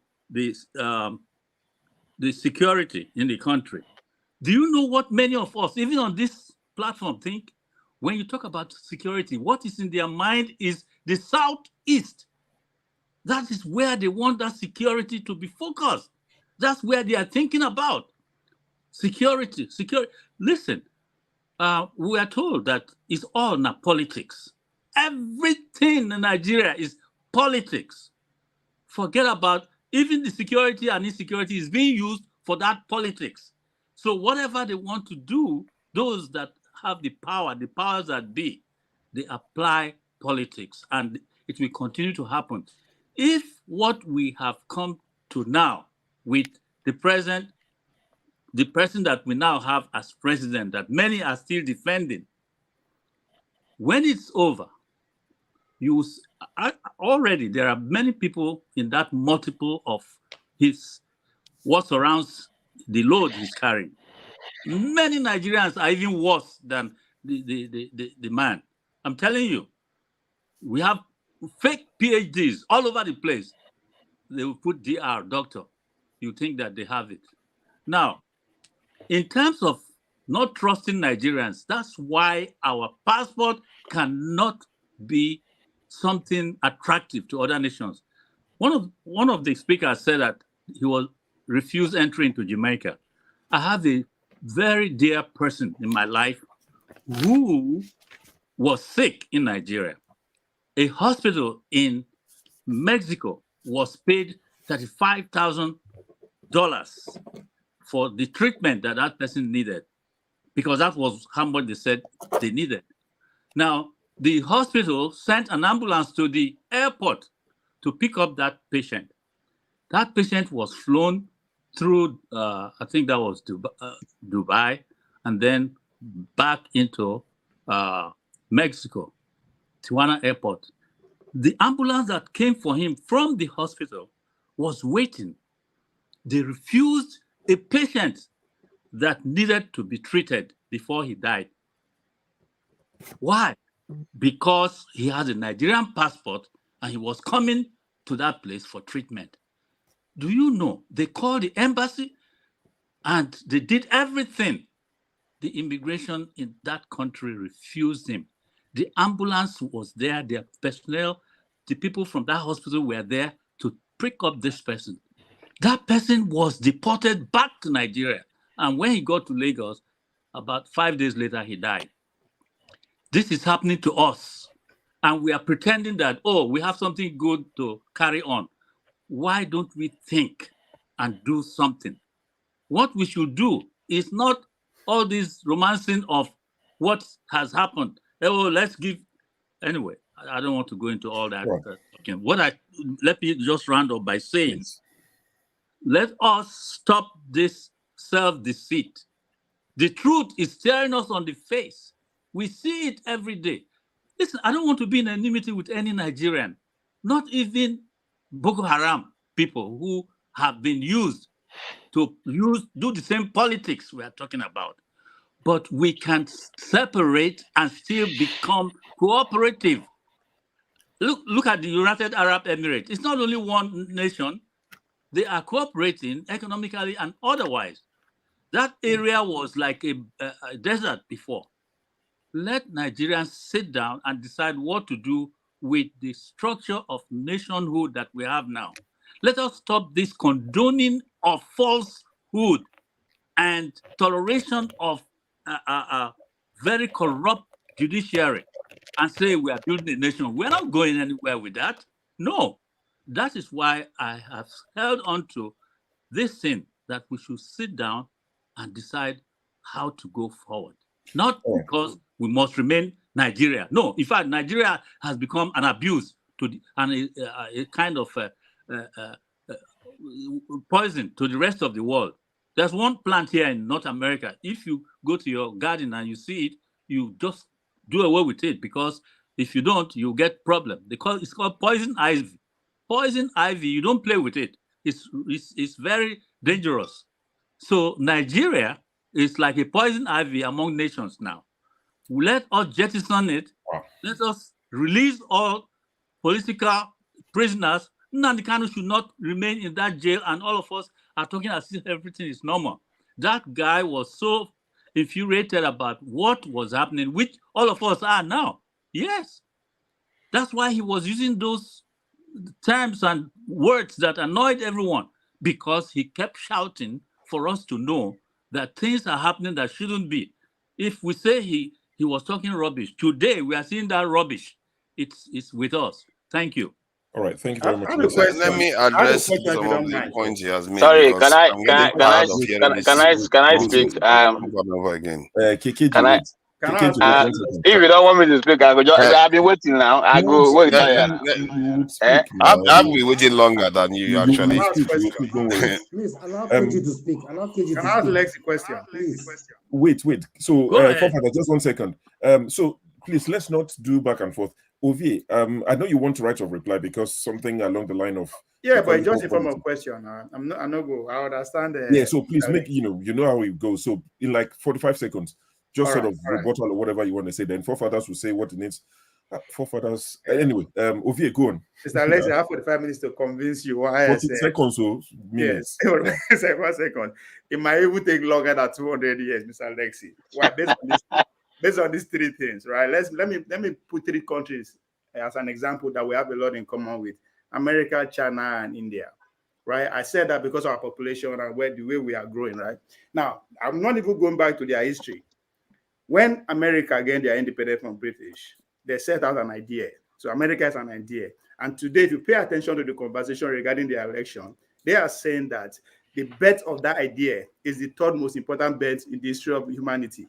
That is, after Jesus Christ and Muhammad bet, the next thing is an American idea bet. So my question is that what is our idea? Two, the Chinese accept everything, but guess what? They hold on to their dynasty called the Qing dynasty. If you go look at the 2014 speech of the current president, you understand what that means. They have a Confucian Institute where every leader actually have to go through that system. So there's something they hold on to themselves, even they open themselves to the rest of the world. We don't have that. India, the same thing. India refuse to let go of their culture, nor their language. They hold on to that. So there's something. So the question I will ask, why I say it's going to be more than 300 years, what is driving us? We don't know who we are. We don't know where we are coming from. We are just confused. So we are living on an idea that people have set for us. And guess what? We are doing exceedingly well in terms of meeting that idea that is set for us. We are, in terms of speaking English, we are almost the best in the world. We have no Nobel laureate to show for it. Anywhere you take another Nigeria to the Western world, we fit in and be the best among them. So those are the things. When they could not force us to do the job, they inflated our brain. So all of us are doing well in the direction they set us to. And that direction is, there's no date to it forever. So it not depends on us for us to realize that and come back and say, oh, this is who we are. That's why, when are we going to realize that? Okay. Next year, 200 years, or 1,000 years from now. Thank you, Ovie. And Lexi, please, I won't want you to reply. I know what you would say, and on your behalf, I'll reply, and I'm sure you would agree with me, but I don't want it to be back and forth because we have quite a lot of people. RMD, we can't come to you. I think, Ovie, I'll take a leap and say what Lexi will say to you is, because we're not the same people, we don't have the same ideas, so we cannot stay together as one. And that's what Lexi is calling for. So Lexi will reply you and say, the more reason we should go our separate ways, because our agenda cannot be the same. We cannot set an agenda because we're not the same. Lex, I'm sure you agree. Just nod to say you agree, so that we can... people are being killed from his part of the exactly. country. That is continuous. It hasn't stopped from exactly. way back 1945. All right. KJ will speak RM. They don't worry. I know you want to hear KJ's. You want to hear KJ, but KJ, just do me a favor. Let forefathers, please. You would go ahead, and Lexi won't be replying you. You just want to push back on some things and correct some things as far as you're concerned. So correct those things. Once you finish, we'll go this way. KJ will speak immediately after you. Tone's microphone hopefully is back. Tone will go after KJ. We go to CM and we'll go to Gentle AY. After that, then of course Bumi is the last one of our platform. Our baby has arrived, so she would speak. She came in last anyway. So it's you forefathers, KJ, Tone, CM, and AY. All right. Yeah. Greetings to everyone listening on the panel, and greetings to the chat and to the viewers. I think somebody's echoing. Let's see. I'm muting. Yeah. Go ahead. So I think some of the stuff some people talk about, I really wish our people really do a bit of research through history. Really do research instead of, this is one of the frustration I can express today. What we prefer is to fight our own and separate from our own as much as we can, as if other people have never come together in greater numbers.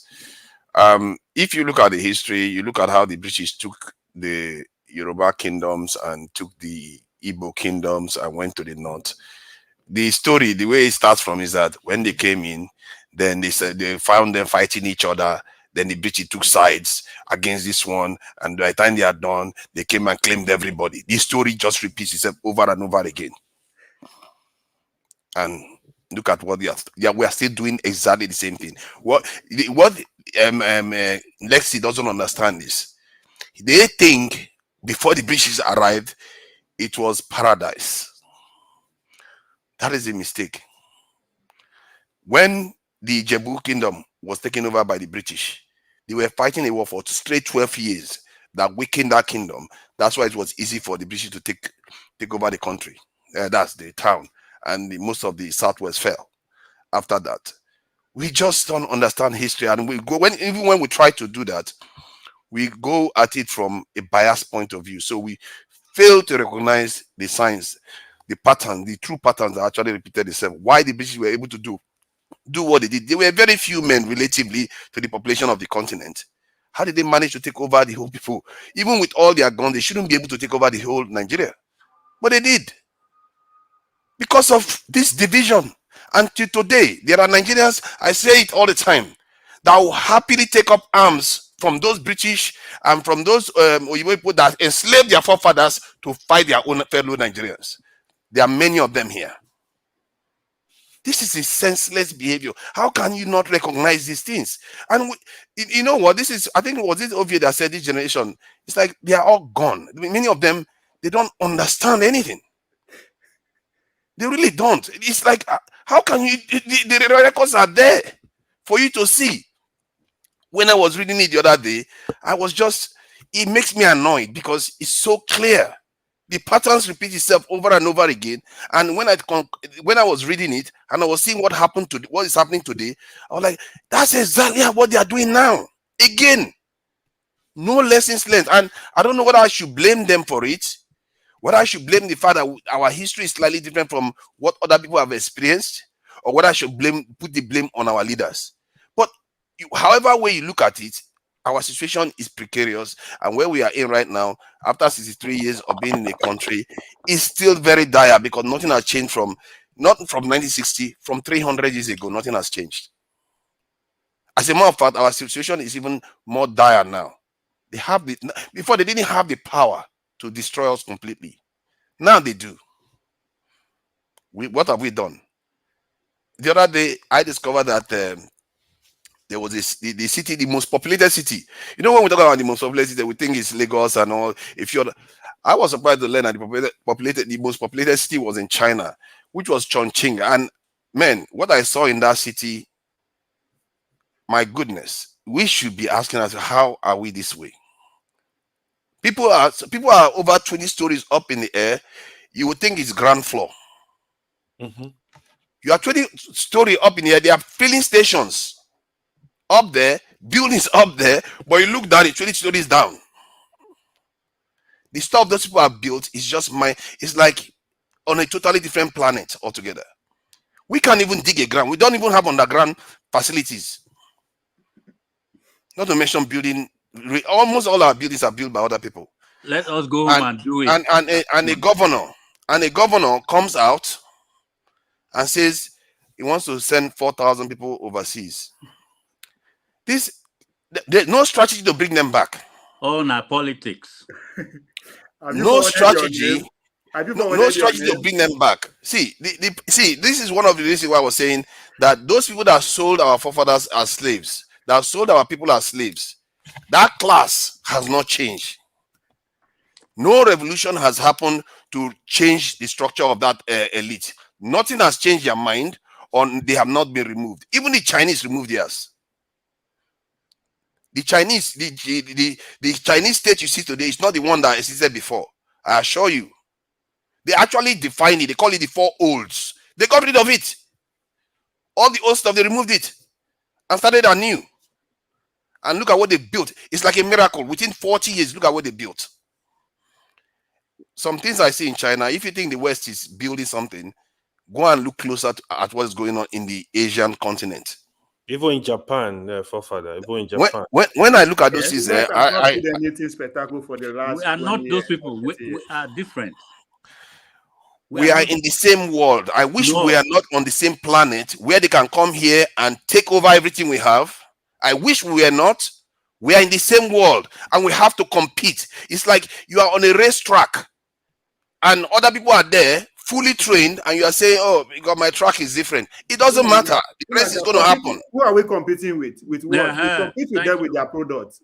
You are competing. You are competing with the entire world. Come on, their products. Now we don't have anything on our own to compete with. That's what I'm saying. If you are competing, you need to you need to take part in the competition instead of not taking part at all.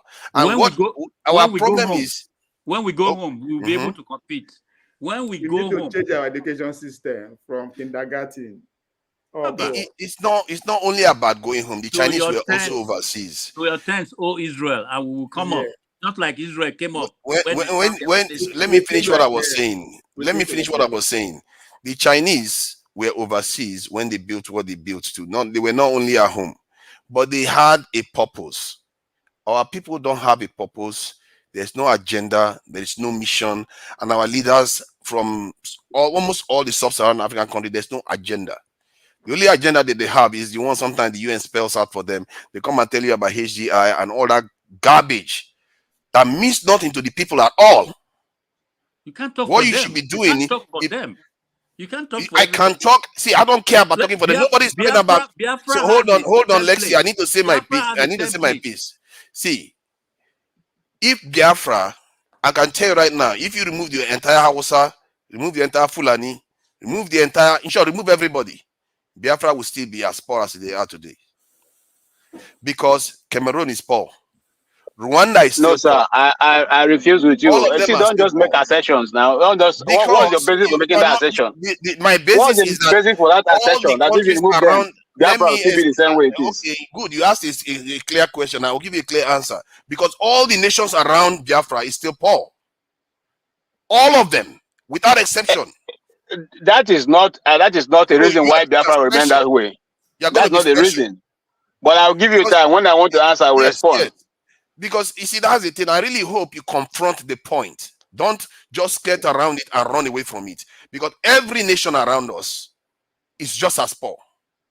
It tells you what that signals to you is that the forces at play is beyond what you are confronting. It's like somebody cleaning their house, inside the house, because they want to avoid infection and health hazard, while the house is on the refuse dump of the entire state. What is the use of that? You don't have perspective. You don't really understand the mess that you are in. You are looking at it from the point of view that if you take care of what is happening there, it's going to fix the problem. It won't. What is the point of wasting your energy? You are wasting the future generation's time. You are wasting your time, and in the end, there are consequences. The whole world is out there changing, and wrong. he is just wants to be fighting themselves. You are wrong. Give us the okay. Now I will engage you. Tell me the point I'm wrong, then I will respond to you. Let's do to and fro. Let's distill this to the base. Let's see your reasoning and why my reasoning is superior to yours or yours is superior to mine. Let's go. Tell me why I am wrong precisely. Because you are imagining things without considering the reality of what is eating us from within. Look at the programs that you watch on the TV, wherever you may be. You see people with arts dancing happily, having programs. Where in Nigeria can you see that? Everybody is tensed up. The people who are even supposed to champion that kind of thing, they don't have the atmosphere for it. What I'm telling you is this: we are heated up. We are like in an oven. There's so much heat, and the politics of it makes it even worse. Let everybody relax and have the inalienable right that every human being should have in wherever they belong, and let them begin to contribute towards their little environment to build up a nation. If after we have done that, we decide to come together on our own, not British coming to knock our heads together and say you must stay there. Let me tell you, when this man was being coronated, Charles, if you watch it, I did, they told him not to lose anything. The moment they were telling him that, I knew exactly what they meant. Do not lose the imperial achievements of their country. So for us to say we want to settle down as Nigerians and be our individual nations, they are not going to want that to happen. But if we decide that's what we want, unless they come and kill all of us, we will watch it happen. Now, it's not going to happen. How does that translate? You think that because we are together, that's the problem, but we are not together with Cameroon. Hold on, let me ask you now so that you get somewhere. I want you to answer you made this. it so simple because I want you to answer this now because that's what you are saying. Because you are together, that's how our problem is. Together, what goes along with that being together? What have we been experiencing for being together? Since when? Look at Obi.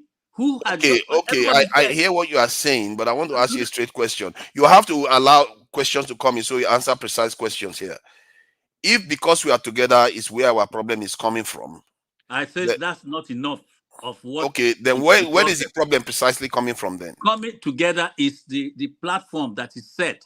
The evil that is in that coming together is killing people. But the evil remains because the people that created it are your elites. So what do you want to do about that?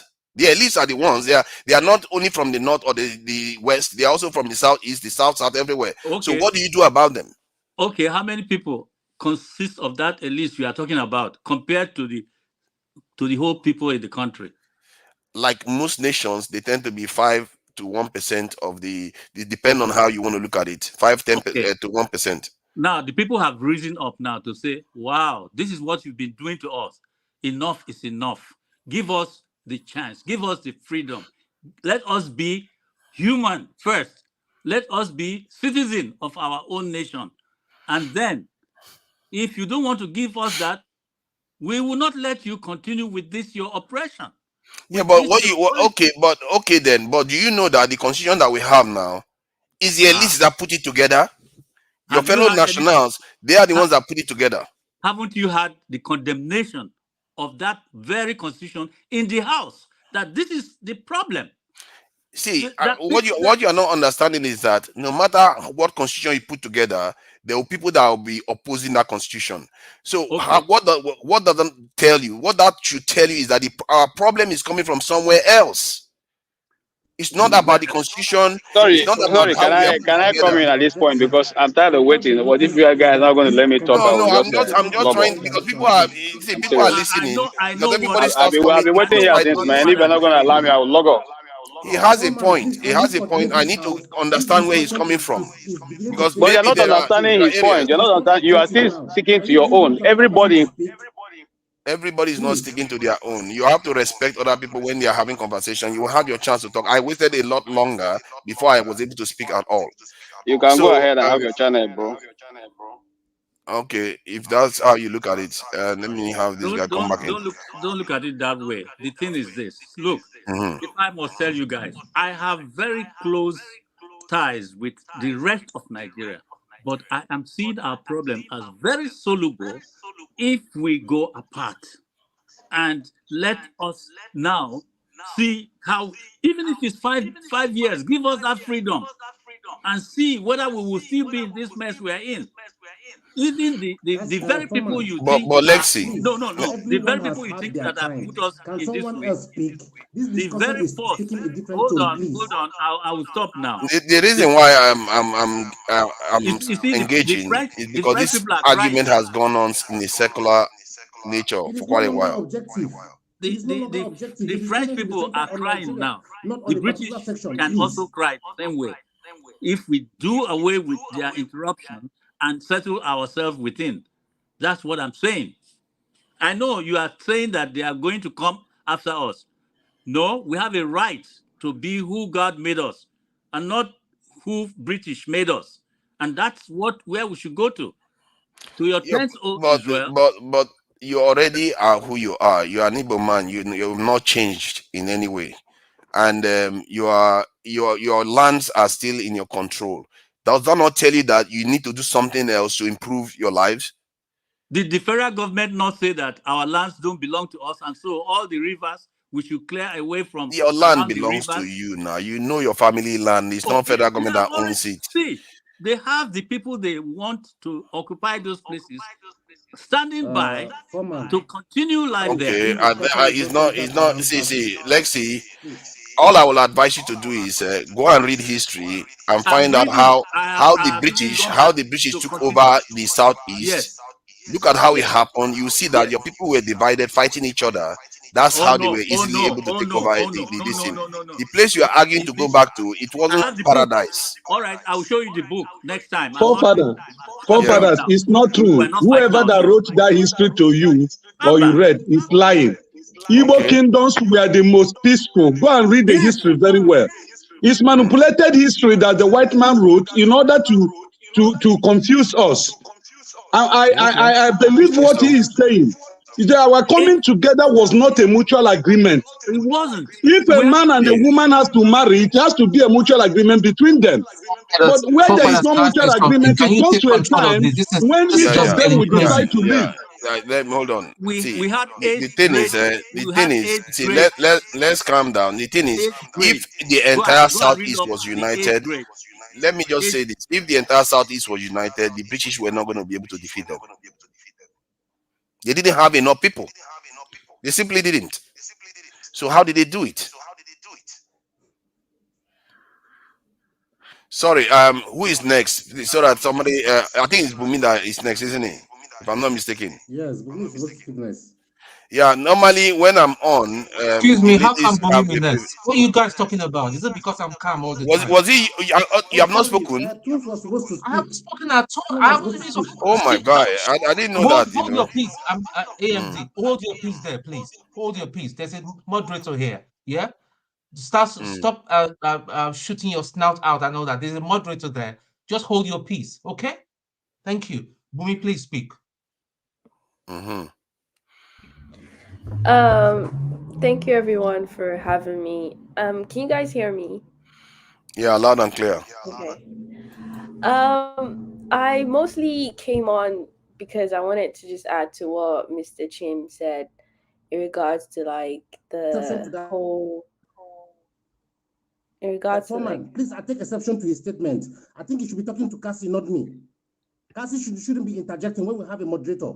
He shouldn't be. He should mind the way he talks, please. Okay, thank you, and I'm sorry about that. Let's Bumi, go ahead. Let's hear Bumi. So in regards to what he said, whereby like, when he said that we Nigerians only tend to make noise when we are being affected, and it's so true.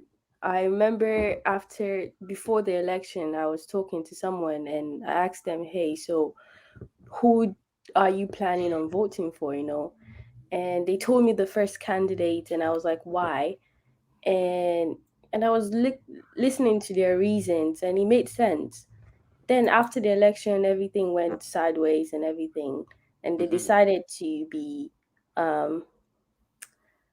they decided to change sides, and they're supporting the president, so Tinubu. And then I asked them, like, so why are you supporting Tinubu? Like, what changed? To understand the mindset behind it. And after listening to them, they couldn't really give like a concrete reason compared to the first candidate they first chose. There were reasons behind why they chose this person. But after listening to them, I realized they only chose this person because they have connection. That's just it. Yeah. And that's the real Nigerian problem. We only tend to talk, or we pick people based on the fact that they can help me. And it's like, if we keep on living life like this, the future will never be better.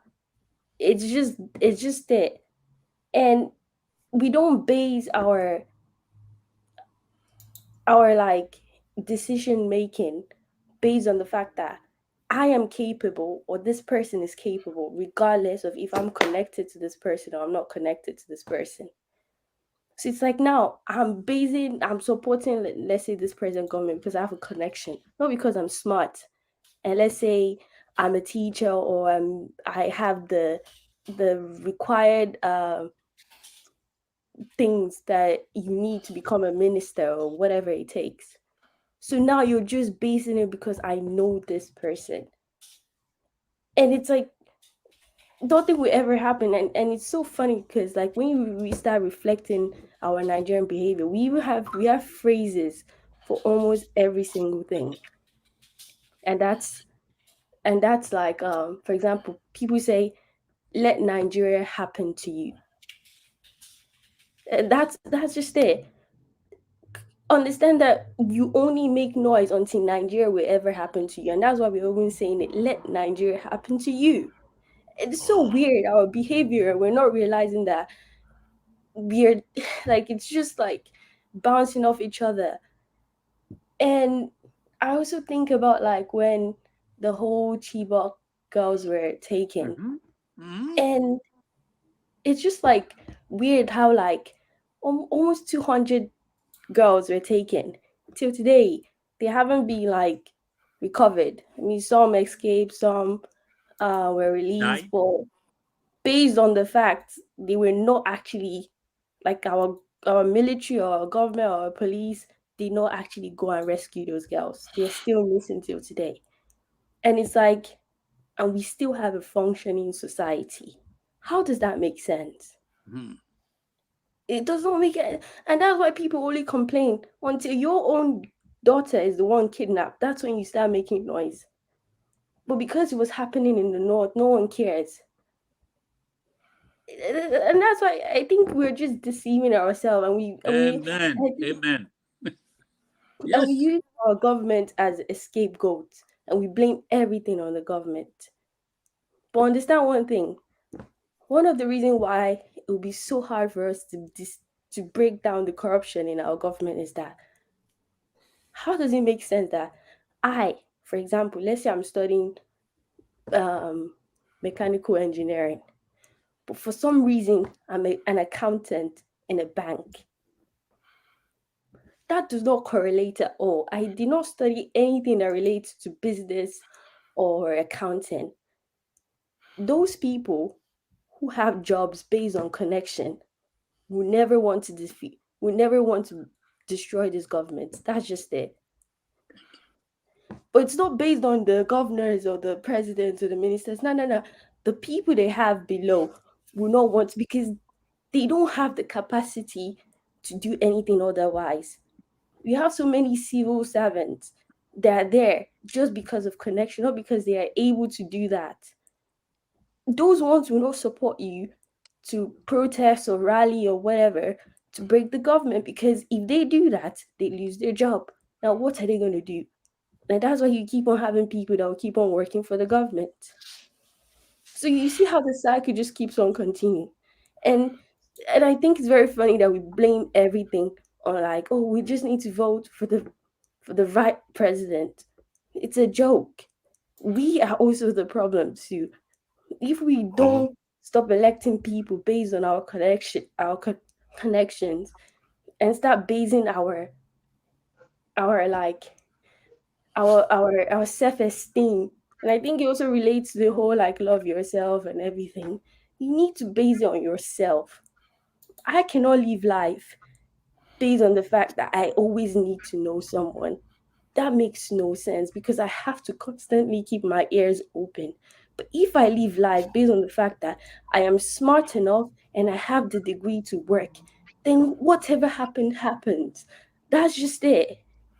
Having connection is good, or don't get me wrong. I know people that have helped me, but I also know I have the capacity to do that thing in the first place. That's what we need in Nigeria. We need, and then you start seeing all this hypocrisy when it comes to tribalism, where people only vote or elect people based on their tribe. Those things will reduce because, yes, you might know someone, but at the same time, you also can do the job.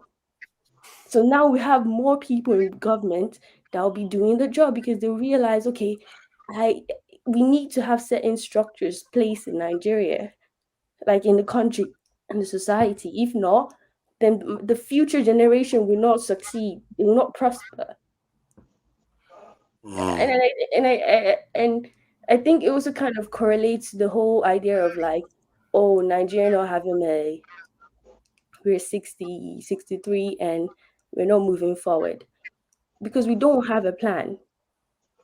And you can't have a plan when majority of people keep on thinking about themselves. It's just that simple. You can't work in the society when my first intuition is me, me, me, me, me.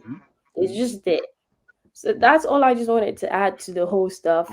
So, if I am to ask you, when people are being me, have you observed how nations get their people united when they find that their people are becoming more and more divided?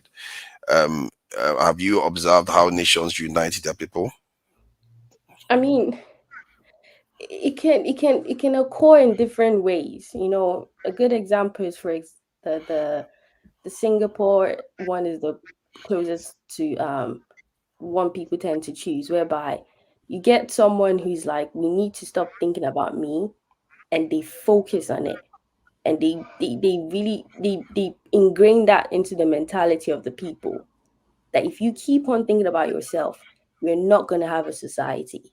It's not going to function. So either you get it based on like you getting strong people that actually want the best for the country, or us as a society, we need to start realizing that for ourselves.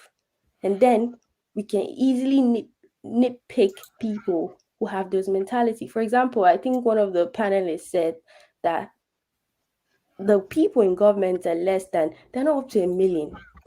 Let's just give them, we have 1 million people in government. The other 99 million or 199 million, we're stronger than them. So you imagine if every other person starts thinking about the country, but then we only have 1 million people, they're only thinking about themselves, we can take over them. So it's there are different ways that can happen. But I think that we need to start letting each and every Nigerian know that, see, don't if you live life based on connection, it's going to be so stressful.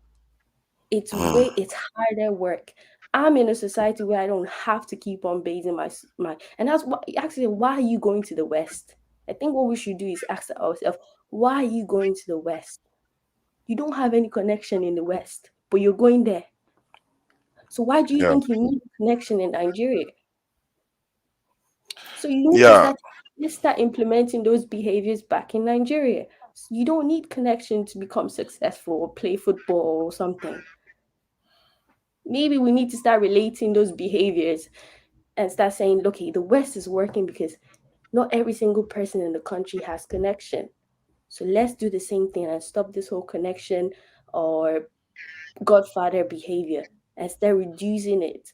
Maybe slowly that'll start changing the mentality of the people. I don't know. That's some way we can start. So let me share something. You said something earlier on about how to ingrain it in the minds of people. We don't, like I said earlier on, we don't have a purpose, we don't have a mission. And one of the things I want to share now, before I think it's Tone that should go next. Before, sorry, righteous man, I see you there. I But want to ask Tone her a is next. question. I want to ask her a question. Okay, before you go with your question, I want you to take this. I'm going to play very, 1 minute 52-second video, so that you guys see what forged the China that you see today. You are talking about China again.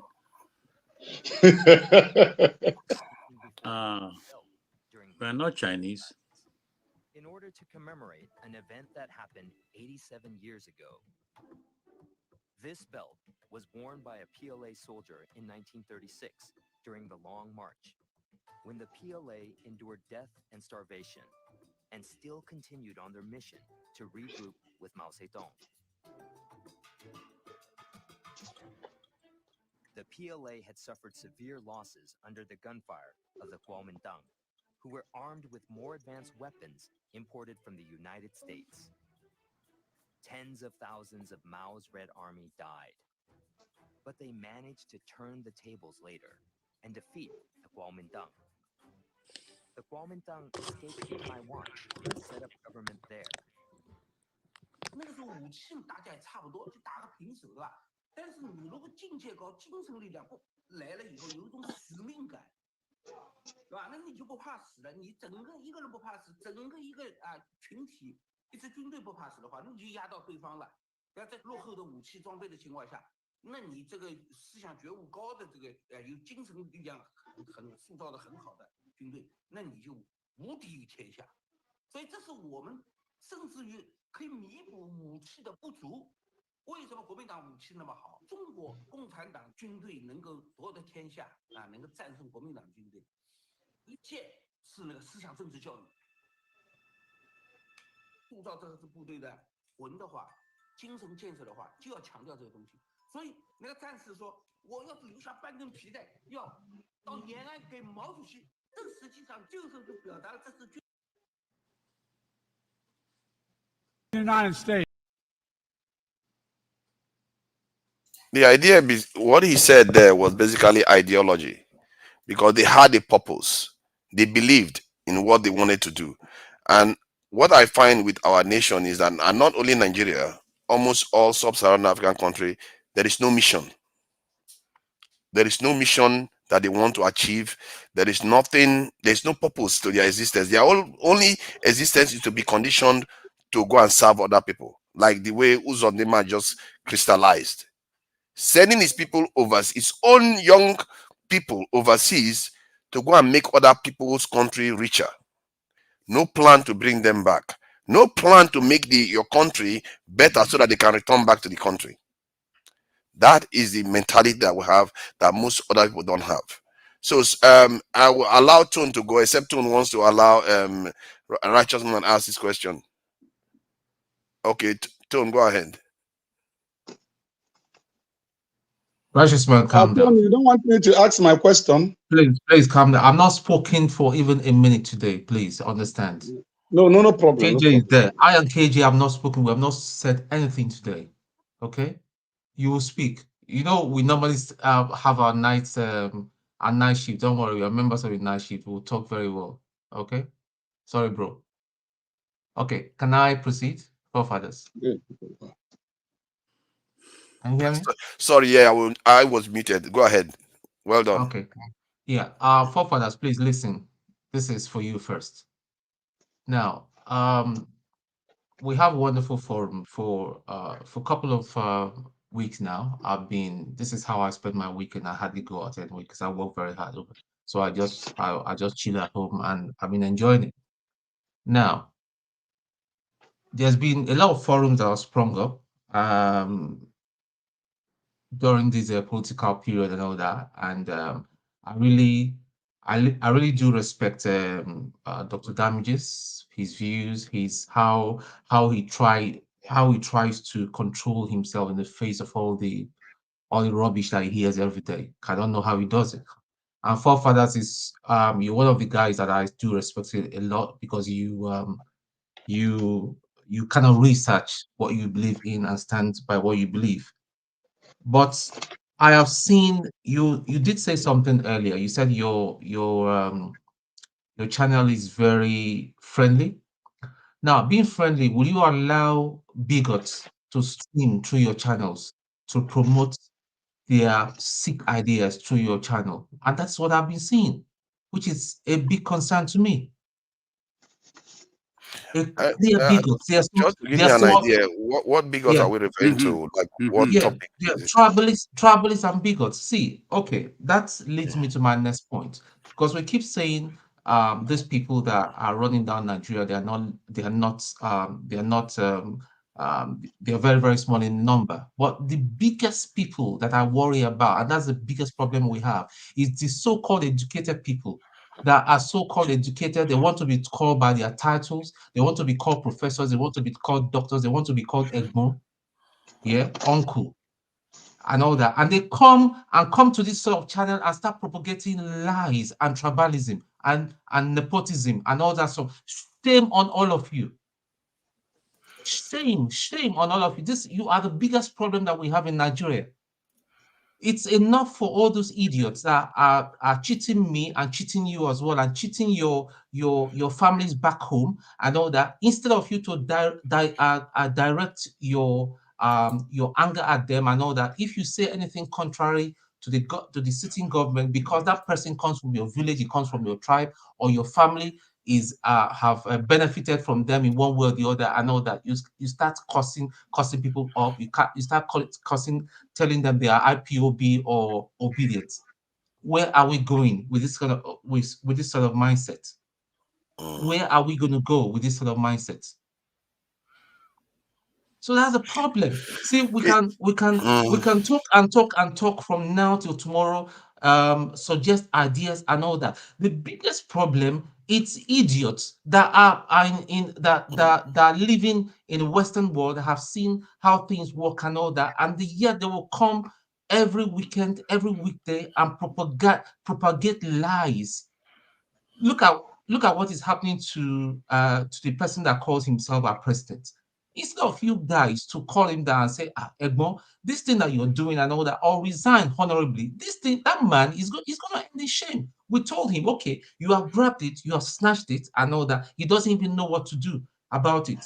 Telling lies about economics. I mean, this is most of the, okay, last week, I think you and I were in a one man's program. I didn't say much and all that because they don't allow me to talk, because when I talk, they know I give it to them and all that. 101 economics, they could not put one on one together. You had a lot of active people. There are some of the idiots right now in the comment section that are supporting, coming up with the most ridiculous, the most stupid thing that I ever heard. Yeah, willful blindness. People choose not to see, and it's what Bumi was complaining about. They just choose not to see the truth. Look at Bumi now. Bumi was talking. One of them was saying, she doesn't understand Nigeria. Bumi, let me address you. Do not allow them to pollute you. Yeah, your mind is still pure and all that. These are bigots. These are tribalists and all that. Tribalism we need, and that is what the obedient movement is about and all that, to make things work the way it should work. Why should I be able to get, when I got into the army and all that, I didn't know anybody. My dad did not know that I bought a form for the Defense Academy. I went in there during the interview when we had to face the board and all that. One of them said, can you tell me a bit about your, that was after I scaled through, and I told them politely, please don't get my dad involved. I'm getting in here because this is what I want to do. I want to serve my country. But right now, today, everything is all about tribalism. It's very, very clear that this man forged his certificate and all that, and you're still defending him. A man is a drug dealer. You said is not his bank. Is his bank account that is. Are we not in trouble, judges? Are we not in trouble? How do we want to defend law degree in Nigeria? Are we not in trouble? Yeah, that really troubles me, man, because I feel like our elite class have to change their mind, or they have to be removed. Otherwise, we are going to have this problem is going to remain. Forefathers, the people that are propagating this crime are people like you and I. They are there in the comment section. They're in one man's section. One man's platform is one of those. Let me call him out now. I don't care. He's one of those. He came this evening in his bed and all that. We have said that when you're in bed or you're eating and all that, he came to show off his shiny bed and all that. Show politely, I know show saw him, but show politely tell him he can't come on and all that. And he put in his £2 or $2 and all that to say whatever he said, insulting the Igbos. And if they insult him now, he will start squeaking like a rat. Where are we going? Where are we going?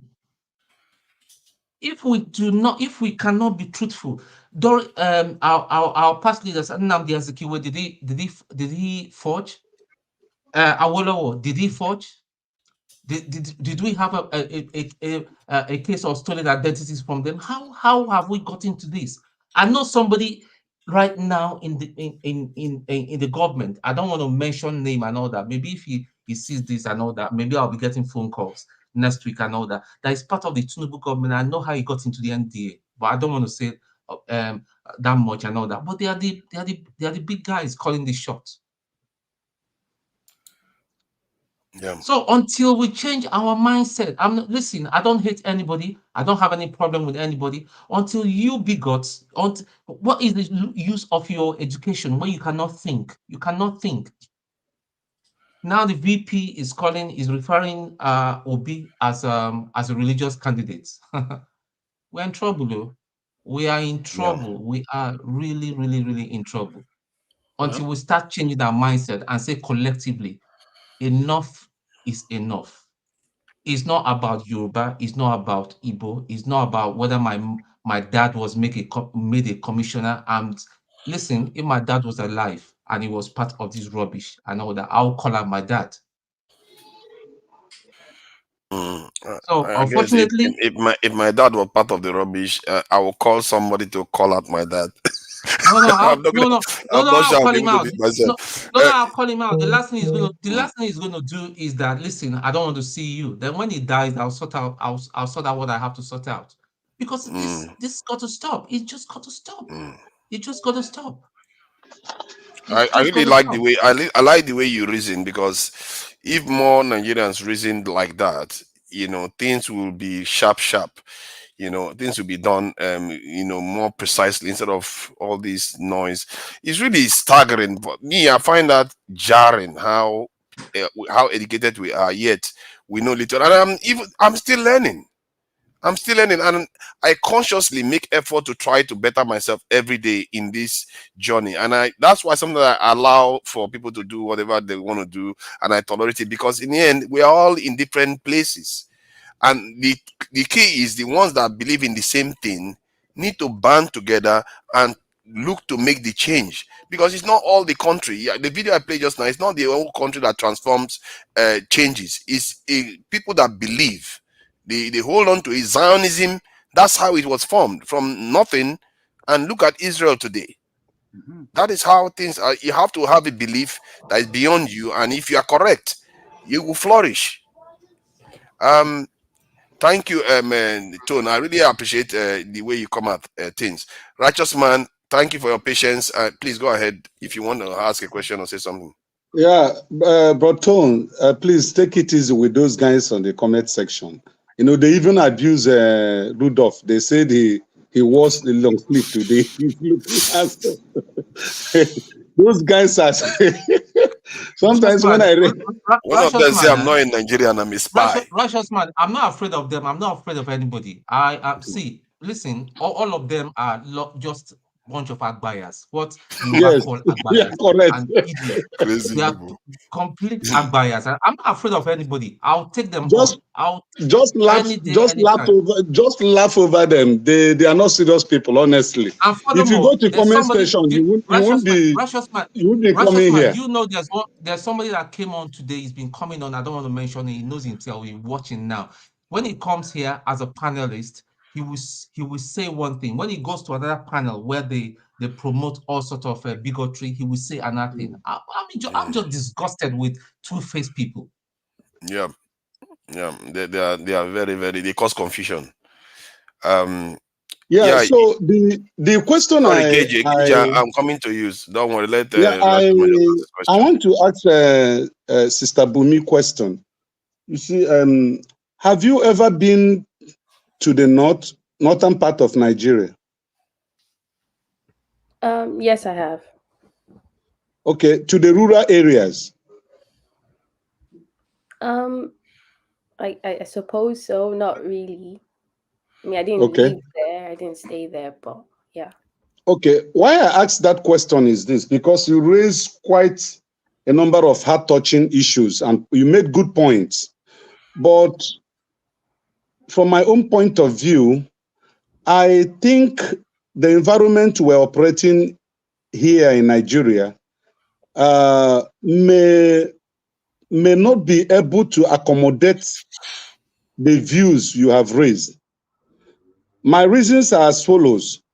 Number one, the Nigerian statistics shows that the larger population of the Nigerian people lives in the rural areas. And that is to say, about 75% of the Nigerian population reside in the rural areas. And then you look at the penetration of the modern technology, such as Android, the use of Android phone.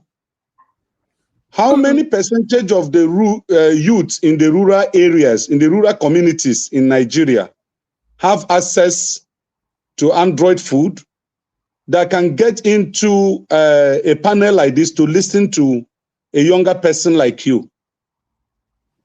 It may be 1 to 20 ratio. That now simply makes it impossible to practicalize the opinions you have raised in this panel. I'm not profiling any section of the country, but the truth is that statistics proves that the Southerners are more enlightened academically, and that brings a different value system. And it is very difficult for you to convince somebody that does not reason the way you reason, that does not think the way you think, that does not see truth and light in your presentations. It's very, very difficult, somebody.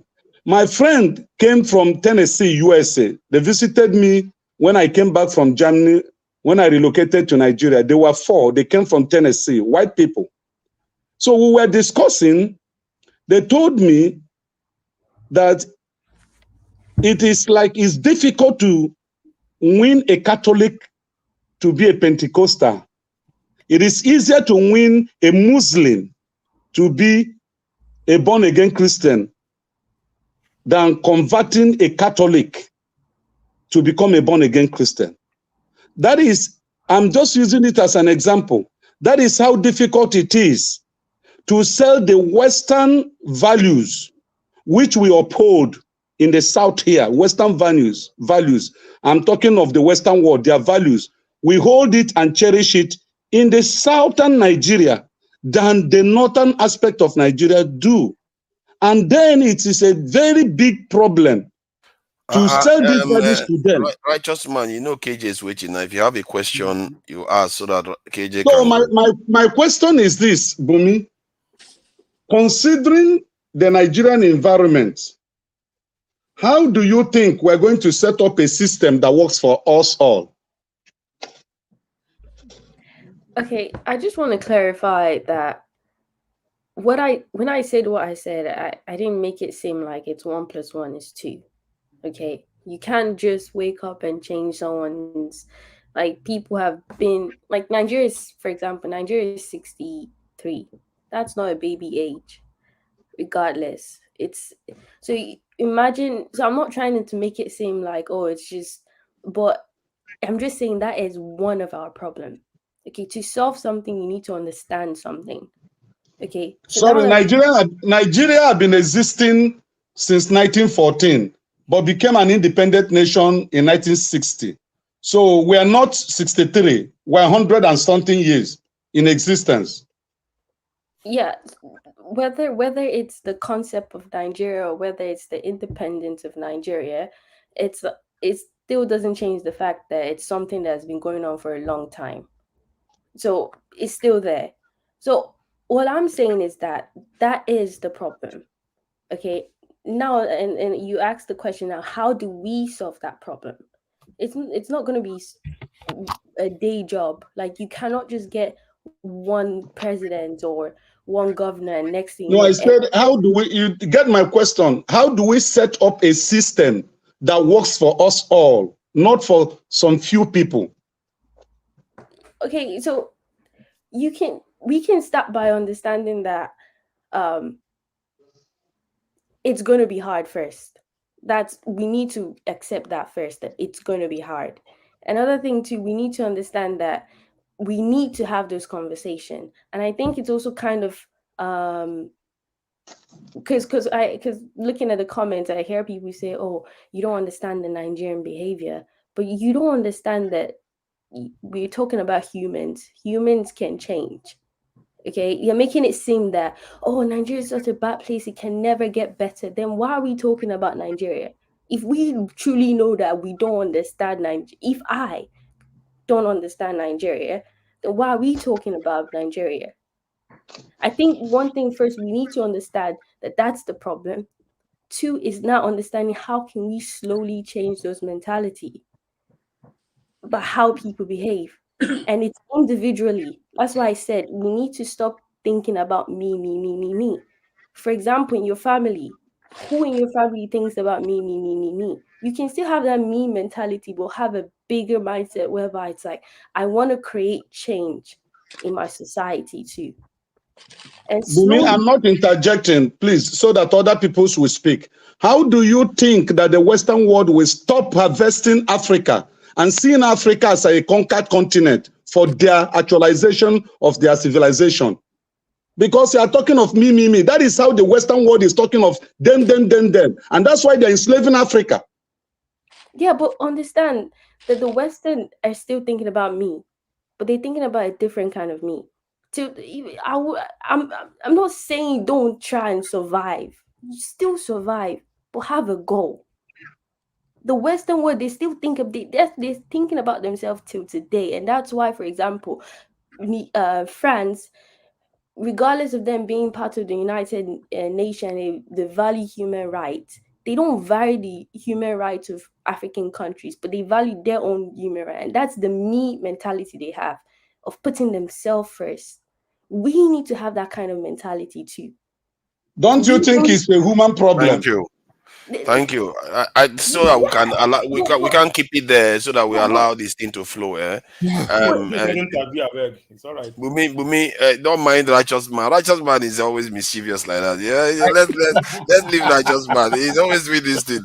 KJ, sorry about all the kerfuffle earlier on, and glad you came back.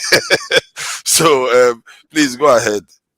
Yeah. First and foremost, I'm coming on.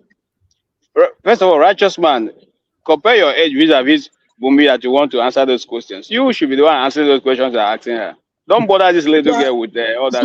So I'm old man. So I'm old man, right?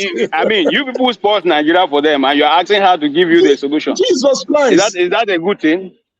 Leave that thing. Not bother people who are anybody who is less than 25 years old is not the part of the problem. Hold on. You say who spoiled it? Una.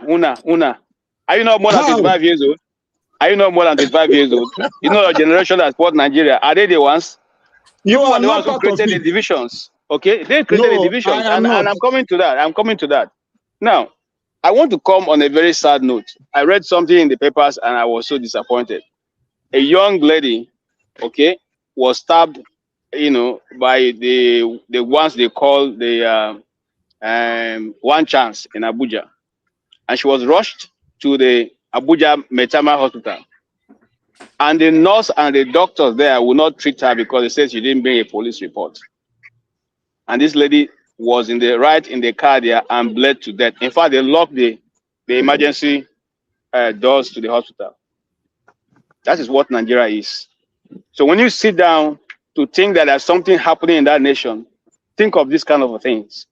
If the human life, the blood in the life does not bother you as a professional nurse, as a doctor in a government hospital, somebody was brought in a critical situation, stabbed by so-called inability for the government to govern. The young lady, Greatness Olu something, died in the vehicle that brought her after bleeding. Almost everything, blood in her came out. That's Nigeria for you. Am I telling you this story to rejoice? No. I'm just telling you that this is the nation we're dealing with. No empathy. No empathy.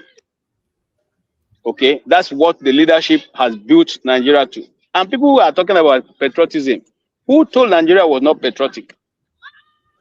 People like us, like I said, we were Boy Scouts. We trained. I was a Mano Bay. I was an adjutant in the Mano Bay.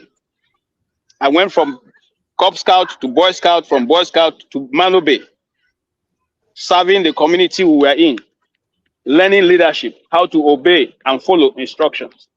Because of what? Our patriotism. Learning to respect the flag and what Nigeria stands for. Today, where are those things? They're no longer in a society where we live. It has been taken away.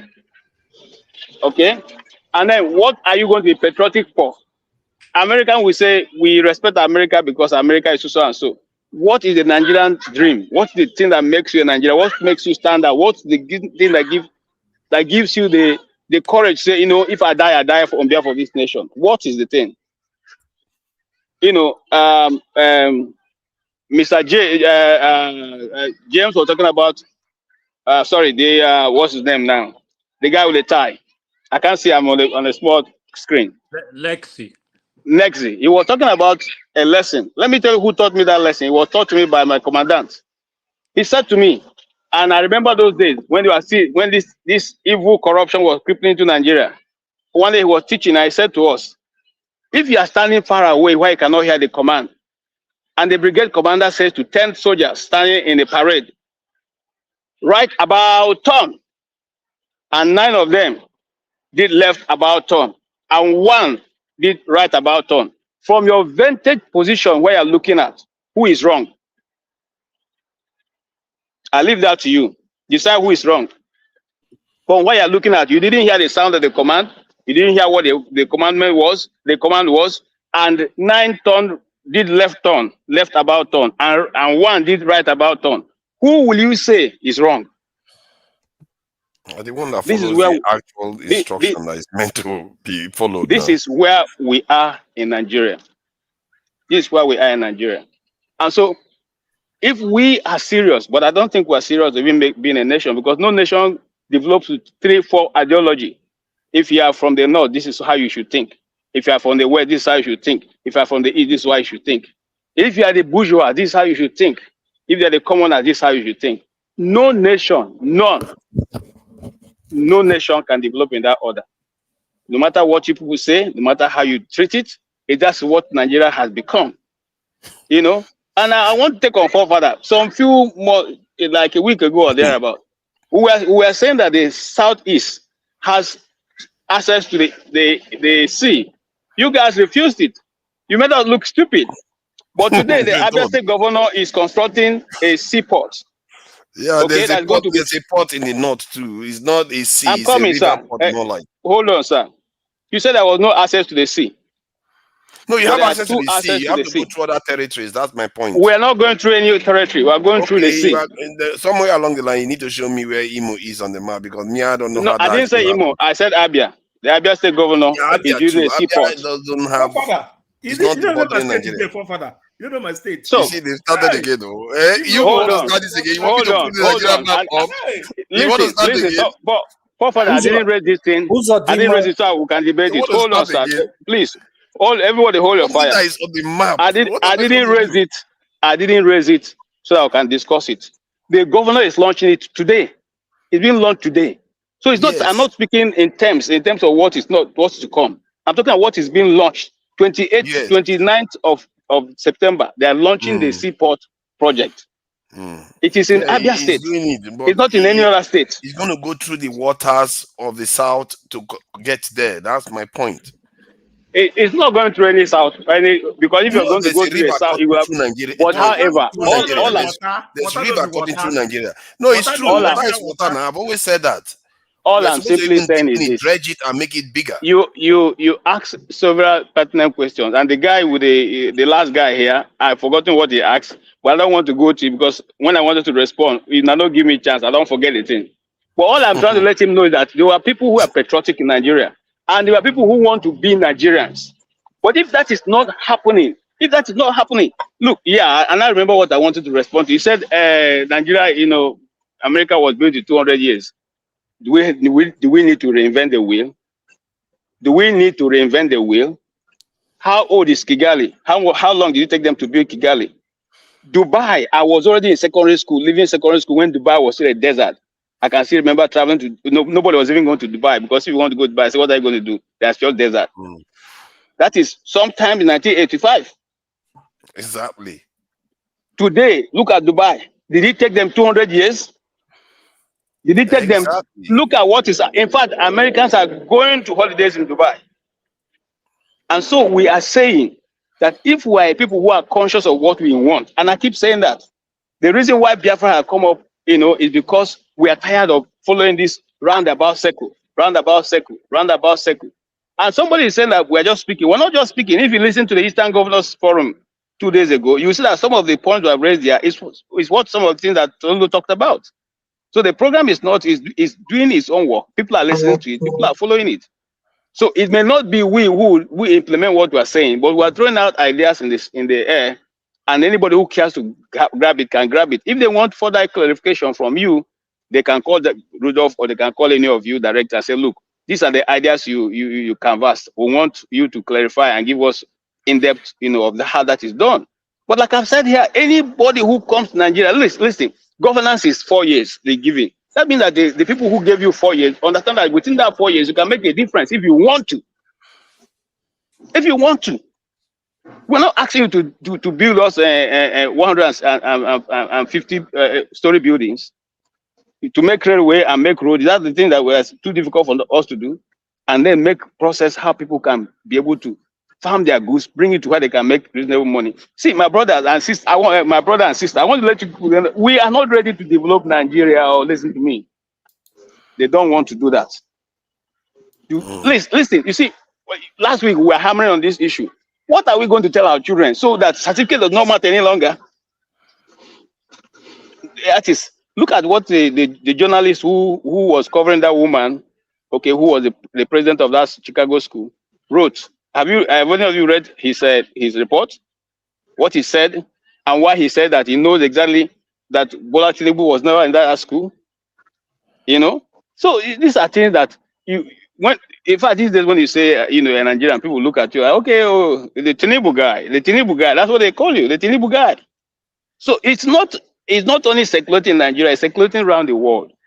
I have nothing personal against Tinubu, and neither do I belong to any party. But like I said, if we are serious people, we have enough brain to develop Nigeria. We don't want to do it. Thank you, Father, for the time to speak. Yeah, please, can I ask you a question? Because you indicted me. You said I'm part of the generation that spoiled Nigeria. I'll come to you next. And Buni may think is correct. I've never worked in any government or state-owned parastatal. I've never eaten from the Nigerian pocket. I have never since I was born. I suffered, I traveled abroad, I made what I made, I came back, the Nigerian state destroyed all I labored for. And now I'm not eating from hand to mouth. So don't indict me by saying it's my generation. No, I won't take it. That's very wrong assumption, please. It's very, very wrong. You don't have my biography, you don't know my status. So you can come to the public and say, my generation. How? Calm down. KJ doesn't That's wrong. KJ was joking. He was joking. Mr. Righteous Man. Mr. Righteous Man. Why I'm you not the quote? problem. Can you quote? It didn't suppose you cool like that now. Relax now, Mr. Righteous Man. And Righteous Man is you don't. Your generation is not only your generation. Generation includes me, right? Nigeria, not you have to take responsibility. It's the generation. We are all part of it. We are all part of it. You see, your generation. I didn't say Righteous Man. That's why I came back. Can you come back to Nigeria and join me here to face it? You can't. See, I take responsibility. My generation. I think Righteous Man, you are going a bit too far. Okay. The reason why I came to the Nigerians, the left Nigeria after 50 years of my life, is not because I was running from it. I'm one of those who believe that Nigeria could happen. You understand what I'm saying? Look at me. Yes. No, listen to me. The reason why I left after 50 years of my life, not because I like the United States. Okay? Because my life was in danger. That's why I left. So don't tell me that thing. I've been part of the system that brought it where it is. I don't want to say anything in the public system. So don't tell me that thing you're talking about. The system I'm talking about is the generation, my generation. You say it's my generation that destroyed it. Why am I asking that kind of question? If you're angry by my statement, I should also be angry with you. Because you indicted me. Okay, you indicted me. You don't know how many millions of people that are watching this panel. You indicted me. And you don't also know me. You don't also know me. Righteous man, hold on now. Listen, Righteous Man. See, KJ, hold on. KJ, hold on. We have to have order here. The order is hold on, Righteous Man. Forefather, hold on. Hold on now. The Righteous Man cannot get away with it because he keeps it delaying other people from talking. And we have to, people are waiting too now. There's Uzo there is AY, and there is Lex, this is AMD too. AY, please go ahead. Yeah, thank you. Righteous Man, I'm first of all coming for you. The way you coming for people. I need to correct you on something. You see, you made a statement that you were talking in terms of the education, like, oh, the North are not educated. This statement is not actually correct. What you can say, the Southerner, in terms of percentage, we are more educated. I agree. In the North, we have a lot of educated people. So all over the country, we have a lot of educated people. And I didn't say so. I don't misinterpret me. I didn't say so. What was your statement? What I said is this. I said, when you look at the population, we have more rural people, about 75% of Nigerian population residing in the rural areas. That's what I said. And I said statistically, when you check the number of people that can get hold to Android phone to listen to this kind of conversation is ratio 1:20. That's what I said. Okay, no problem. Okay, I will draw my statement, no problem. The other thing, for me, there was a statement Forefather said earlier. I don't believe dividing Nigeria is a solution to Nigeria problem. This is the honest truth, because when we keep saying like, oh, maybe some region are benefiting from Nigeria, I disagree with anyone that will say that. I don't think any region is benefiting from Nigeria. What I think is the criminals gang, they are benefiting from Nigeria, not any region. And this gang, they are all over the country. Who can beat his chest and tell me somebody from my state, it's not among people that corrupted the system. They are not part of the corrupt system. No one. All the states, we have this criminal gang all across board. This is one thing we need to know. Even if you divide Nigeria today, this gang will still come together and hijack that region. That's what will happen. So, me personally, like I've criticized President Tinubu. I think he has not done well. His policies are failing because of lack of planning. For now, is President Tinubu we know as president. For me, if Peter will be coming tomorrow, same thing. I'm gonna hit on him. If you like, tell me I don't like them. I don't like Igbo. now, if I hit on Tinubu, tell me I don't like Yoruba, I agree. Okay, no problem. But here is the thing. I strongly believe for Nigeria to, what I expected President Tinubu to do when he came in, look for a way to bring the country together. The division is too much. This is becoming very obvious. People are crying. Get people together, because I think that is the first solution. Try to make every part of Nigeria, part of the system. Get people together. Try to reduce the division we have across board. Do that. The other thing is, okay, I was talking about his policies. Some of you will remember, like the very first, when each time they change a policy, the removal of subsidy, the Naira unification, the student loan, I keep hammering on this stuff. How can a responsible government, you want to remove subsidy without planning? Who does that? Because they're supposed to know what will happen. Okay, you are remove subsidy. What were they thinking? Because Nigeria can't afford it. Today, pump price of petroleum is supposed to be up to 1,000 naira, because now they are scared to even increase it. Because the one they've increased already, 650, that's too much for the people. The poverty is not funny. It's biting so hard. When I talk to people in the village, it's crazy. The student loan, what happened? It was all garbage. Now, universities, they are increasing their tuition. Majority of the universities. What do you want people to do? You don't want people to go to school. You want people to stay at home. How much are you even giving to them? So, I mean, the one thing I see is just lack of planning. You can't just say, oh, you give it to their loan just to impress the people. No, you got to be deliberate about it. You got to be deliberate. When you do this, you see the result. See, today, Naira is 1,000 Naira to $1. And one person is telling us, don't worry, we should pray. The Naira will come back to what? Like, are you guys playing with us? People are hungry. What we have in Nigeria, I can say like 75%, they are imported into Nigeria. The price of dollar is affecting this in Nigeria. The price of oil, petroleum is affecting everything in Nigeria. So things are getting bad.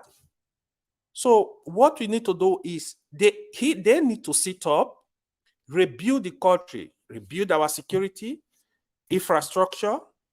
The refineries are there. Try to work on this stuff. Do something. They need to. If you are tired, you can't do this. If you resign, exit the system. So I don't want to share the idea of, when Nigeria is divided, that is when we'll find the solution. I think we can keep talking, we can keep fighting. The solution will come. No electricity. People are still suffering. These are just horrible. I saw a video for Father. I'm not sure if you saw that video on one man show. Probably you can request for it. NSA Ribado. He was begging these two white men to stop the terrorism in Nigeria. Live video. I think Tone, I'm not sure if you watch it. Wow, I would like to see that, because the one I've seen of him is where they said they don't have enough people to protect our border. No, one, if you talk to one man going to Mo, you can tell him to send you the link. He showed it. I was like, what is this? What is going on? Look at you.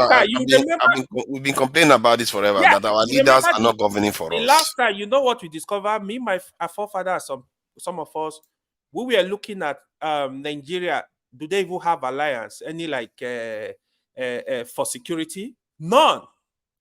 A big country like Nigeria, really? Zero security alliance. What's going on? Zero. No. This is not normal. That's not how nations exist. Okay, sorry. Can I just make a comment before I want to go away? Ahead. The reason why Nigeria don't have any alliance because before now we say we are non-aligned movement. We're in a non-aligned. We don't support anybody. We don't support whether you are fighting, you are not fighting. That's been our foreign policy. We don't align with anybody. But Brazil We're is just, like that. India is like that. There are many countries that are I'm like coming. that, but they all have security. This is the defense part. I'm coming. And before now, it was believed that our military was capable of defending the nation. Wow. Until politics got into it.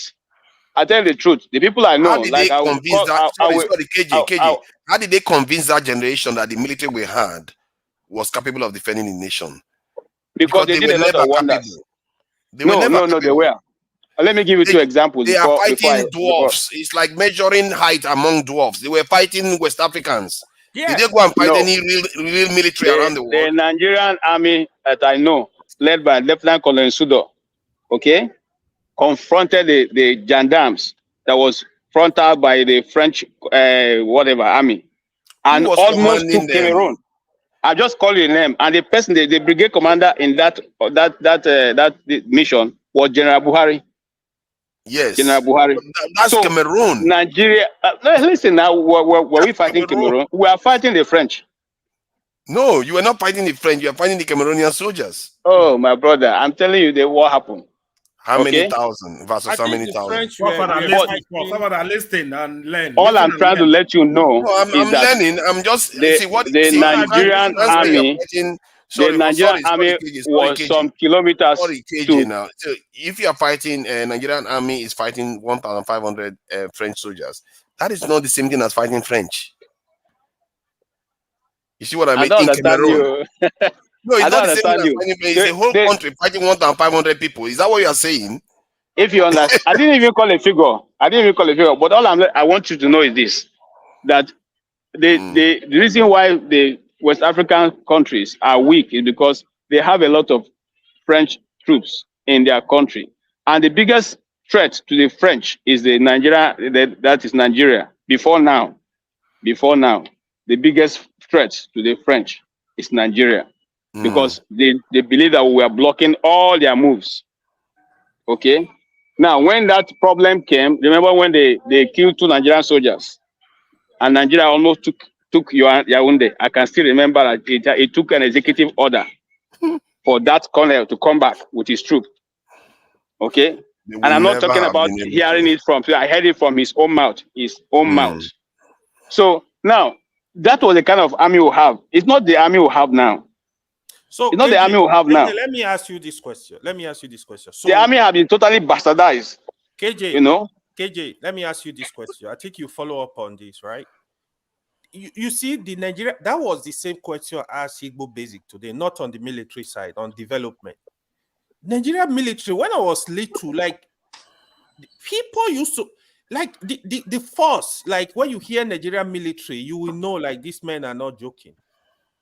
Even right now, even on the street, nobody fear military again, man. So because it has been bastardized. It has been bastardized. That's the problem. Instead of them to keep building, I don't. You see, this false paradise we are living in. People keep thinking that we ever had is strong defense. We never did. Think so? No, we never did. From 400 years ago, we never did. Let's not make that mistake. I can bring the charts out. Hold on now. I can bring the charts out so you can see for yourself. It's not me making it up. If not for the Nigerian army, there will be no Liberia today. There will be no Sierra Leone today. What did they have to defend themselves? They had nothing to defend themselves. It's like comparing dwarfs. You are not comparing. You are not fighting first world nations. Is correct in telling you that it's a dwarf thing. All the generals for fighting people who don't have guns, who are hiding from one tree to the other. Those people you are talking to have not been able to completely do one successful restoration mission. Get my point. Get my point. That people you are talking about who have sophisticated weapon and everything, they've not been able to complete one peace mission where they restore the country. We have done three. Yes, among African countries. So whether they are dwarfs or not, come on. Country? Are they Hey, excuse me. Those Let's go countries there. are belly countries. When you look at their military readiness, they are belly countries. Do you know Ghana right now is a country? Hold on now. Okay. Ghana is a country Let us go there now. Let us go there now. I want to go there with you guys. Let's go there. I'll bring the data. Let's pull the data Now, out so that excuse me. you guys Hold can on. start seeing the data for yourself. Forefather, I'm asking you. Cambodia. What was the thing that Cambodia had? Why were they not able to do it? Yes. Let's Why check it didn't they do it? we can check Why it did so they that we complete can it? start seeing this Why thing did they so that restore it Cambodia? doesn't look like Why did they restore? Why did they restore to Afghanistan? What do they have there? With all the sophistication, leave that thing, my friend.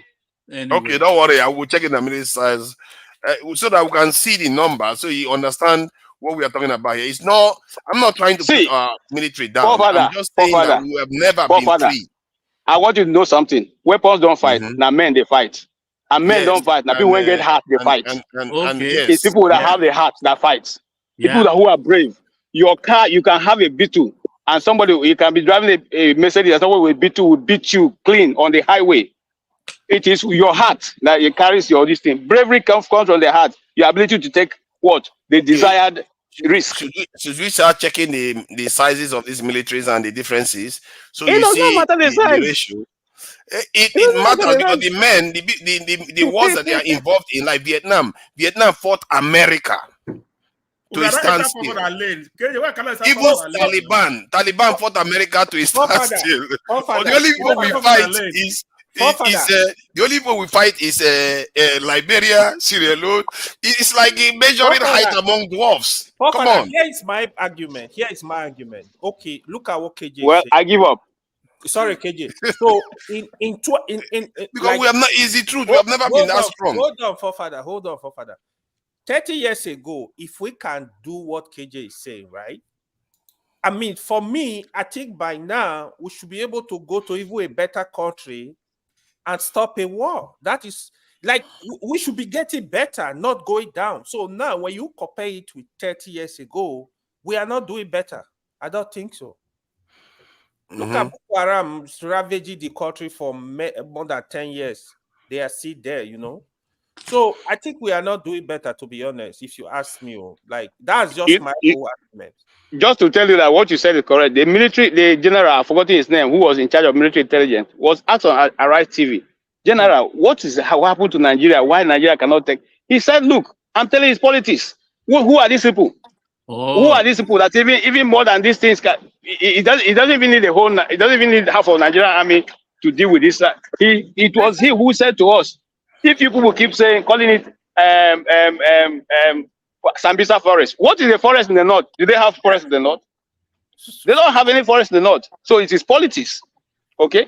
It's a retired general saying it. You don't even need.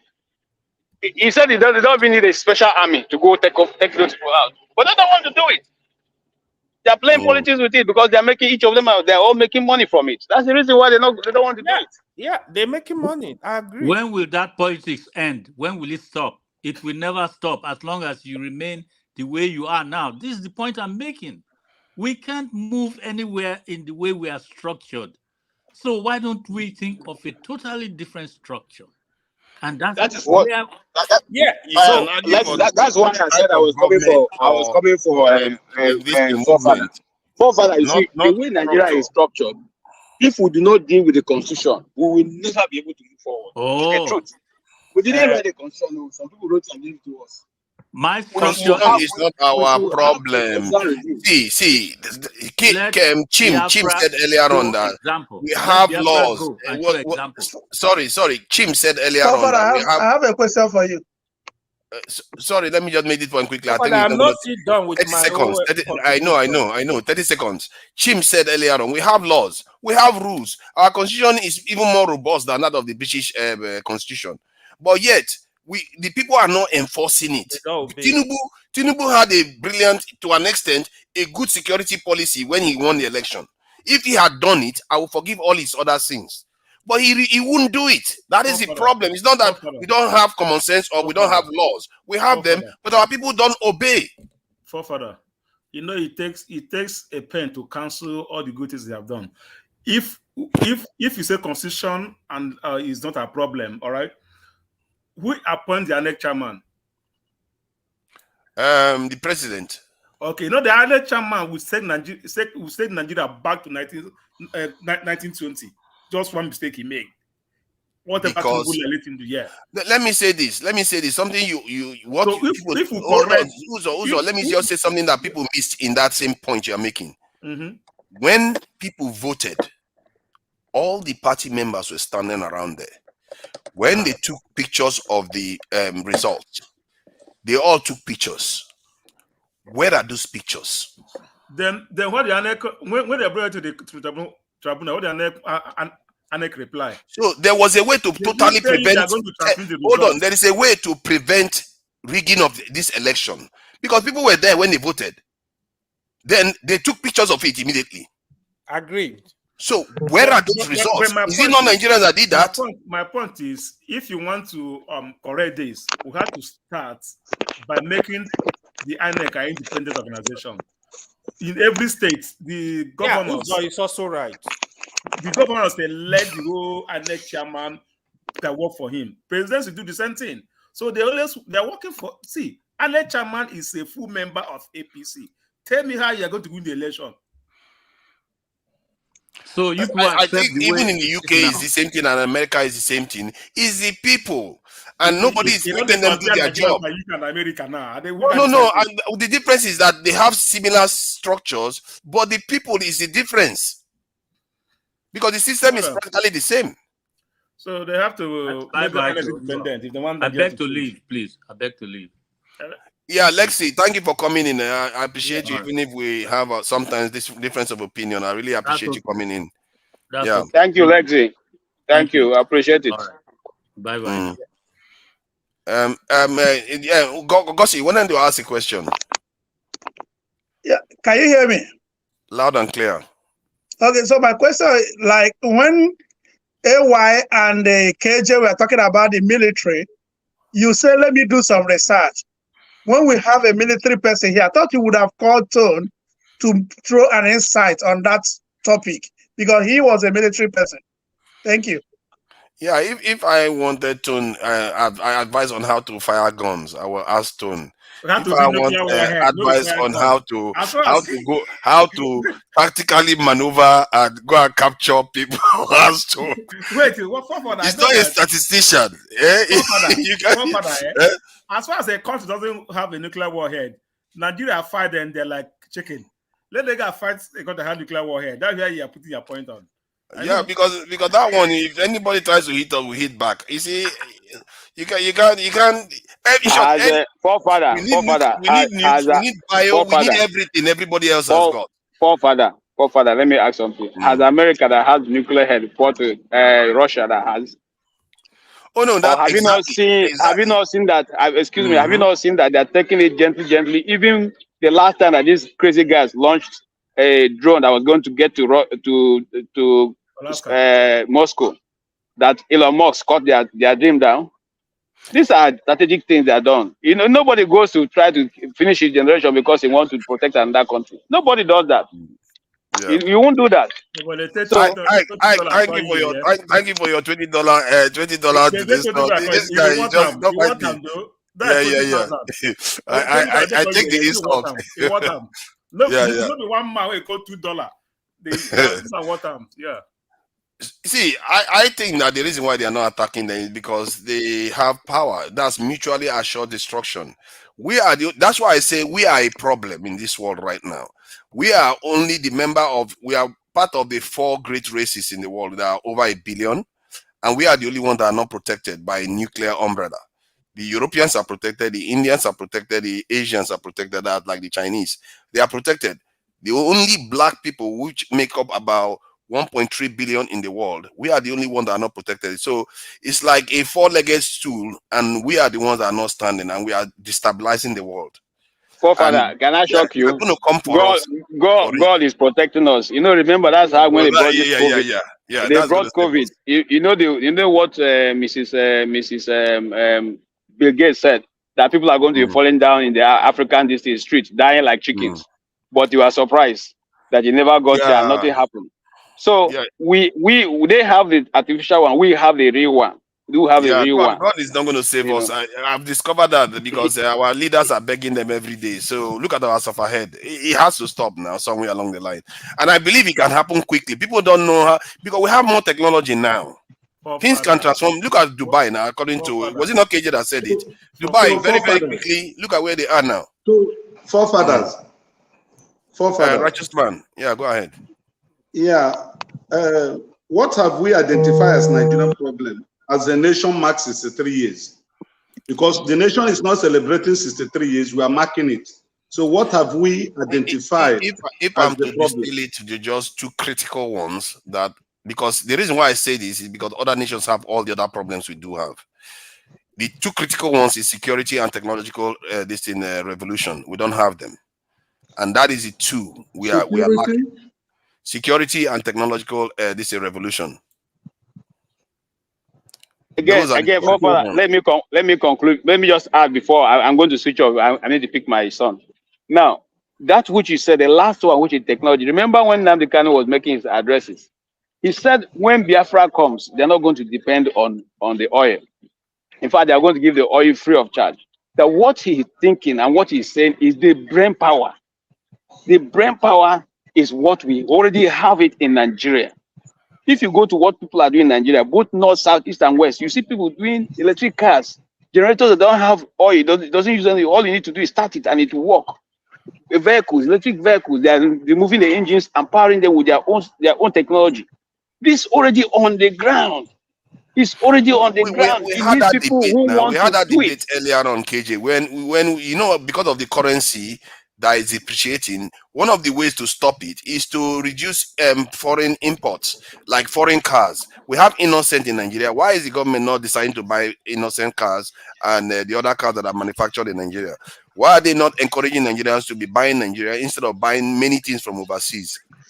Reduce some of the things that are coming from overseas so that the demand on the dollar reduces and it stabilizes the currency so that the gains that were supposed to be made from the subsidy removal can actually be made. But instead, subsidy removal, increased price of things.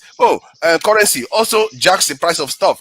The whole thing is free for all, this and it's poor management of our economy. I don't think it's poor management. This is deliberate. I've said this before. Our leaders are deliberately pretending as if they are trying to do the right thing, but always do it to favor foreigners. Yeah, because they are the only ones that profit from this.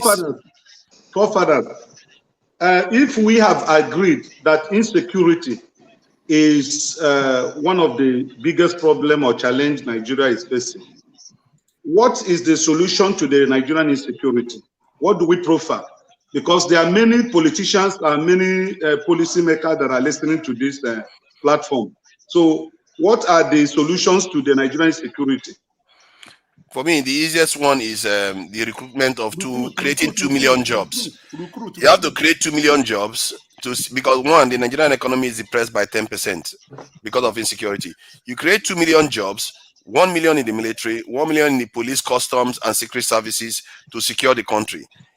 By doing that, there's also going to be downstream economic activity that is going to be stimulated because you are still going to have those people. They need housing, they need shoes, they need uniforms. It's going to stimulate the economy. You are talking about in excess of about 2 to 4 million people that are going to be involved in this economic activity, while you are securing the country and creating a more conducive environment for Nigerians overseas to return home and invest. Not to mention foreign direct investment that is going to show up in the country. Because nobody is going to come to a country where women are getting kidnapped to come and invest. You have IDP camps in your country. Most of our states on international embassy or advisories is a no-go area. Nobody will come to a country like that. Even when the states that are not listed on that no-go areas, because people are going to feel like if you cannot go to the next state, it means when I need to buy something that is in the next state, I don't even feel safe. Or maybe the instability that is in the next state is going to move to this state next time. So no investor wants to take that risk. It's happened to me before. When I was thinking of doing something in one state in Nigeria and Boko Haram went there and did something, I stopped. I wanted to travel. I had to cancel the travel. Forefathers, can I interject a bit? You said employ 1 million. How are you going to pay them? the money that you're going to save. The money is not that expensive. From my calculation, in terms of salaries alone, even if you increase the salary of soldiers, it's barely 200 or this thing, what they call it, 300 million pounds per month. And Nigerians can afford that right now. We are spending more, wasting it on burglary proofing and all the other stuff we waste. Don't you think that we need to start organically? Okay, I'll talk about the police, for example. We know that a lot of the other ranks are badly trained. We need to reorient them, retrain them before you start adding more. Because when you add more of these staff and all that, they will become corrupted. The bad apples will corrupt the good apples that have been added. It just makes sense. There is always corrupt people and there's always good people in every institution, like the ones that are paying with their lives fighting insurgency till today. There are people we forget, there are people actually keeping Nigerians safe as we speak. Of course. So those good ones are there, they need reinforcement. The good ones need reinforcement. The bad ones also get their reinforcement, but over time, the good ones will win out because the system is now surviving. All the bleeding that is happening in the economy will reduce. Because we will go back ourselves. I know Nigerians that are building properties in Ghana, before crying out loud, instead of in Nigeria. That needs to stop. And you have to make our people feel safe. IDP camps need to close. You have this in a lot. I still believe. For me, I still believe that. Okay, Uzo hasn't said anything for a while, but I take your point.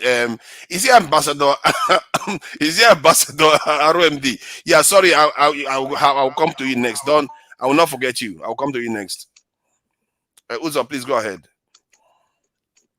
So what I'm saying is this: in terms of the military power, all right, we have been discussing about this, all right.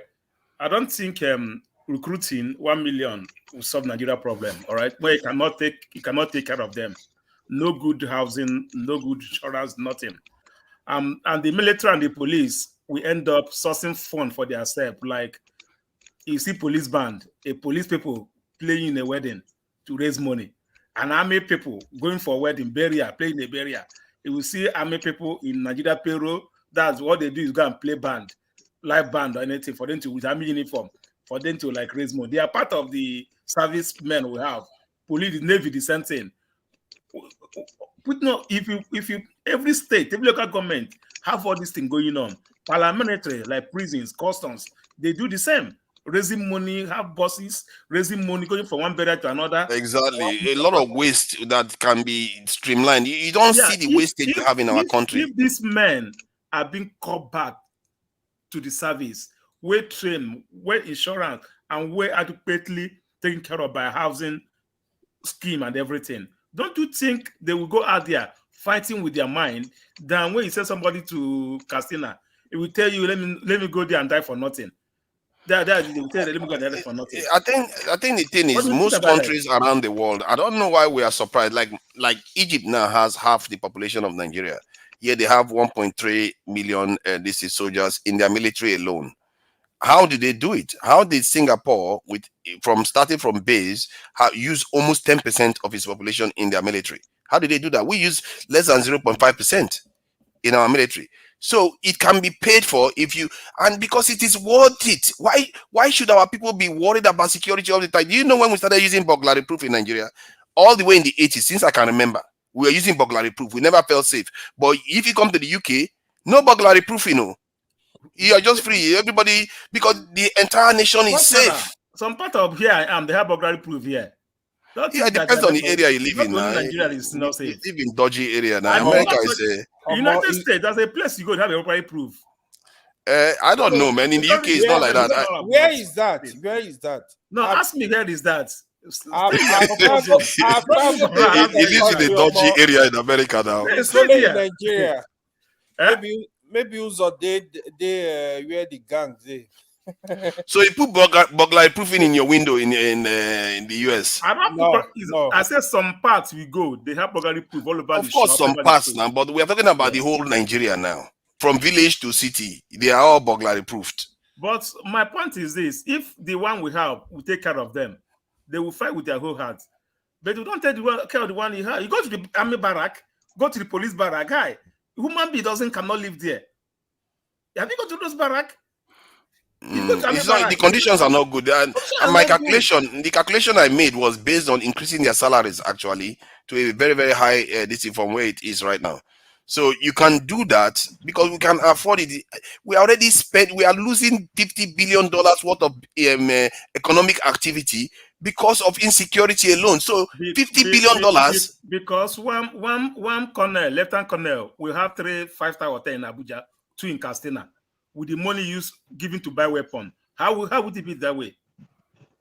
One lieutenant not gonna have 2 hotels in Abuja, 2 in Castina, one in Owerri, one in Port Harcourt, 5-star hotels. They haven't even like that. I think our country. Let me go to Ambassador, please. I think Ambassador has been very, very, very, very, super patient with us. Thank you, Ambassador. Please go ahead. Well, thank you very much. I want to align my thoughts with that of Toombs.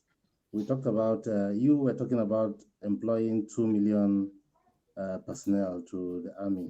Yeah. It is not visible because the ones we already have, we can't even cater for them. In terms of welfare, in terms of salary, we can't cater for them. So going by my own assessment or what I feel should be done as a way to proper solution to insecurity in Nigeria is one, we must first of all have a unified database, a database that will profile every Nigerian. We know ourselves. Secondly, we completely automate the system. Our security architecture is still analog compared to other places that we're in the late 21st century where everything has been technologically driven. In the UK here, you don't see police moving about anyhow, but I bet you commit a crime now, the next 5 minutes, you are picked up. Wherever you go to, they know where you are, they can get you. But in Nigeria, it's not like that. So until we completely automate the system, not even the security alone, even the entire civil service, when we automate the system, we'll be able to curb corruption. We'll be able to checkmate all these things, irregularities that are setting us back. When we do that, at least Nigeria will be on the path of progress. Thank you, Asomit. I will soon be leaving. That was very brief. All that waiting. You don't have anything else to say to Nigerians? I want to give room. I want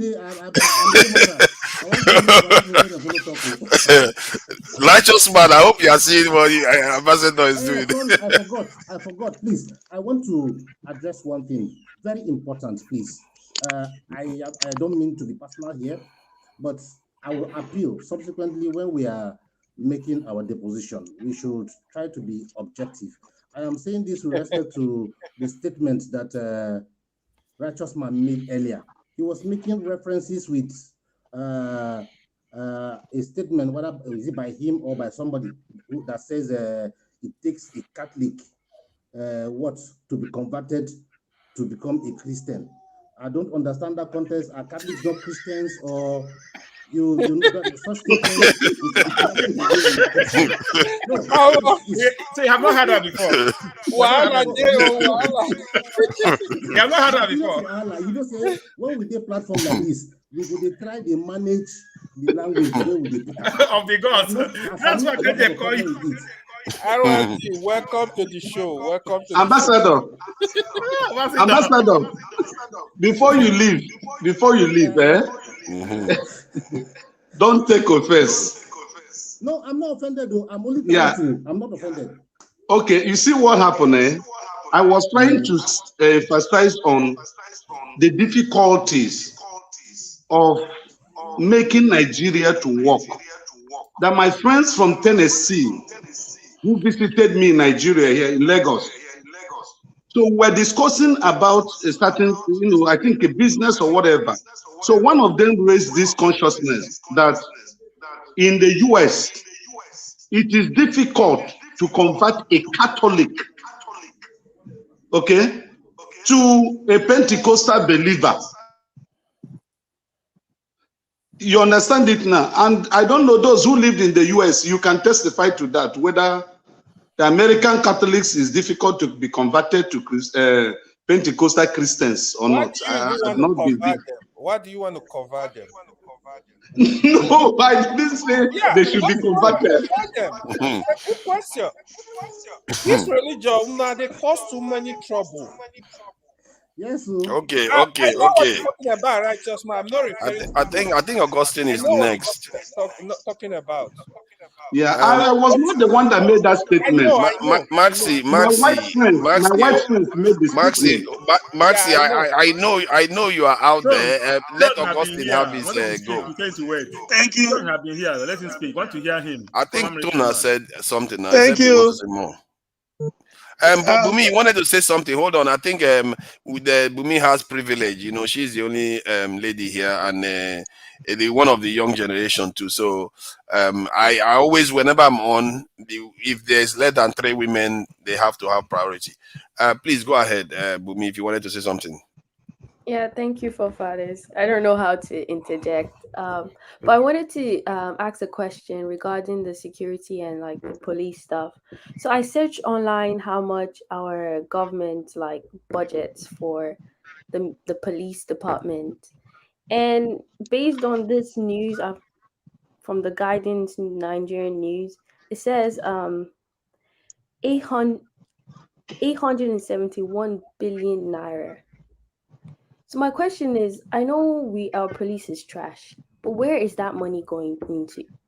I think we talk about like, oh, we don't have money to fund or to pay the ones we have, or to even pay new ones. But we are giving money to them on a daily basis. Where is that money going into? I think that's the first question we need to even ask before we start even going to making new things or thinking about further stuff. Where is the money going into right now? The money, where the money is going to is exactly what you are seeing. And I try to tell Nigerians, the money you are spending, that cheap money you are spending on your security, that's what you are getting. See, if you look at how much other nations spend on their security, that is how you know. Like in the UK now, they spend well over like £4 billion. You're talking about in terms of millions of billions of naira. We're talking about trillions of naira. That's what they spend on police alone. And they are a smaller country. They're about 660 something million, not 200 something million. So what you are seeing in Nigeria is what you should expect to see. Some actually think our police officers are overperforming. Let me interject. You are wrong. That's you how are I wrong look in at that it. assumption. You are wrong. Do you know the budget? The budget she mentioned that she got maybe she got it from Vanguard or whatever newspaper. If that money is truly used for the for police in Nigeria, they will be better off. That money does not get to the pockets of ordinary policemen. I am telling you, they buy their uniform, they buy their boots. Forefathers. I know there's corruption. I know there's corruption. Forefathers. But that's what you should expect. Yeah, go ahead. Forefathers, please, there's something serious here going on here. And I will keep on saying it. You know, I'm not a coward. Chioma is threatening that she's going to, somebody commented that she knows some DSS people, and she says if you know their names, she's going to flag. Listen, I'll give you my full name, Chioma. Oh, no, don't do that. Don't give anybody your full name. No, that's what she's saying. She just said that in the airport. But if they don't stop me, I know that I'll come to Texas and what kind of stuff is that? Don't do that. What kind of attitude is that? Come on, it's not a joking matter. Don't be threatening people like that. No, it's not joke. No, I don't take that as a joke at all. You don't say you give your name to DSS people because of whatever relationship you have with some DSS and big guns and all that. That you're gonna you don't do that. That's ridiculous. It's out of order. You don't do that. You didn't do anything wrong. You have not done anything. Chioma, come on, pipe down. No. People don't do that because see, some people are just getting increasingly out of order. I'm not afraid of anybody. If you want my last name, I don't know. So seriously, people are threatening people now. And what are they going to do to him anyway? She's getting bitchy and bitchy because I respect her as an Igbo girl and all that. I don't want to don't use that kind of language. We'll get dirty together. It can be anybody. Hey God, respect yourself. Get your sense. Maxi, that your finger is really in my eyes. I can't dodge that finger. It's Augustine that's supposed to talk. You are sticking that finger in my eye, Maxi. So Maxi, please, Maxi, let me go after you come up. I've been waiting. If you just give me, please, uncle, please, Father, if you can just give me one, I would like to answer my sister Bumi. I would like to answer my sister Bumi. See, Bumi, the strength of the Nigerian army It's around 232,000 men and women. You know, there is no women in the army, it's men. That's the strength. The police, I don't think it's up to 200,000. That 800 and something billion naira voted for defense is enough to take care of them. But let me tell you one thing that will surprise you, my sister. When you see those money written on paper, go and verify if those monies has been transmitted to where it is required. To where it is required. Brother Tony here will bear me witness. When we were in Liberia, the meager amount of money they were paying us, they will collect the money from the Nigerian government, stash it into a interest yielding account. They're supposed to pay us on daily basis, every day. But they would take up this money, stash it into a self-interest account. Some debt for soldiers 3 are still months. being paid. Some debt For soldiers 3 are still being months. paid. For 3 months, the soldiers will be eating fruits. We'll be going into the bushes to fetch for firewood to cook our food in Liberia, Sierra Leone, name them. They will not give you that money until after 3 months, when it must have yielded interest for these corrupt people that are on top. So if you see that money on paper, please find out if this money really was channeled to where it is needed. That is the answer there. And when you get there, remember, our soldiers that are fighting the terrorists in the north, how much are they paying them? In Liberia, we were paid $5 per day. But in Nigeria, they are paying them 1,000 naira. You are paying me 1,000 naira to go and, risk my life in those places? Food they will not give them. Accoutrements they're supposed to use to tackle these people, you don't give them. And you want them to die for that country. That is the reason why most of them are voluntarily retiring. So, Bumi, that is the answer I will give to you. And if you want to go back to history, during Obasanjo, Bola Ige, who was the energy minister at that time, cried to Nigerians that the money they voted for him to bring light to Nigeria, the same people that gave him that money are the same people that are threatening him until that man died. So these are some of the things. When you see those figures there, those amounts are not channeled into where it is needed. Thank you. To Niger, my hand is still up. When my brother finished, then I will come in. There is something there is a reason why I came in. There's something. There's a reason. It's like that your hand is very, very strong. It's like I can't see anything else. It's only that figure I see everywhere. It was spoken into my eyes. I only have to answer Bumi's question, but there is a reason why I came in. Thank you. Okay. Augustine, go ahead. I wanted to check the average salary of Nigerian police. I don't know whether anybody knows the average salary of the police, because when you do the calculation based on the numbers, 300 and something thousand police officers, let's say you use 100,000, you're looking about 30-something billion naira already. So depend if you include uniform and all the administration and all the rest, maybe you are looking about another 20 billion, and maybe they are stealing 20 billion or so. But it's within range of what you should expect to see within Nigeria right now. There's not that much more. And this is what I'm saying. Until you do the numbers, you start discovering that what you have in Nigeria right now, most people think that half of the money is stolen. You can't, because there will be no police officer on the road at all if half of the money is stolen. Forefathers, see, average policeman in Nigeria earns 45,000 naira. I'm going by the numbers. Hello. On average, how much? 45,000 naira. 45. Okay, they pay them according to ranks. They pay them according to ranks. No, I say average. The least person earns 45,000 naira, and the bag of rice is 55,000 naira.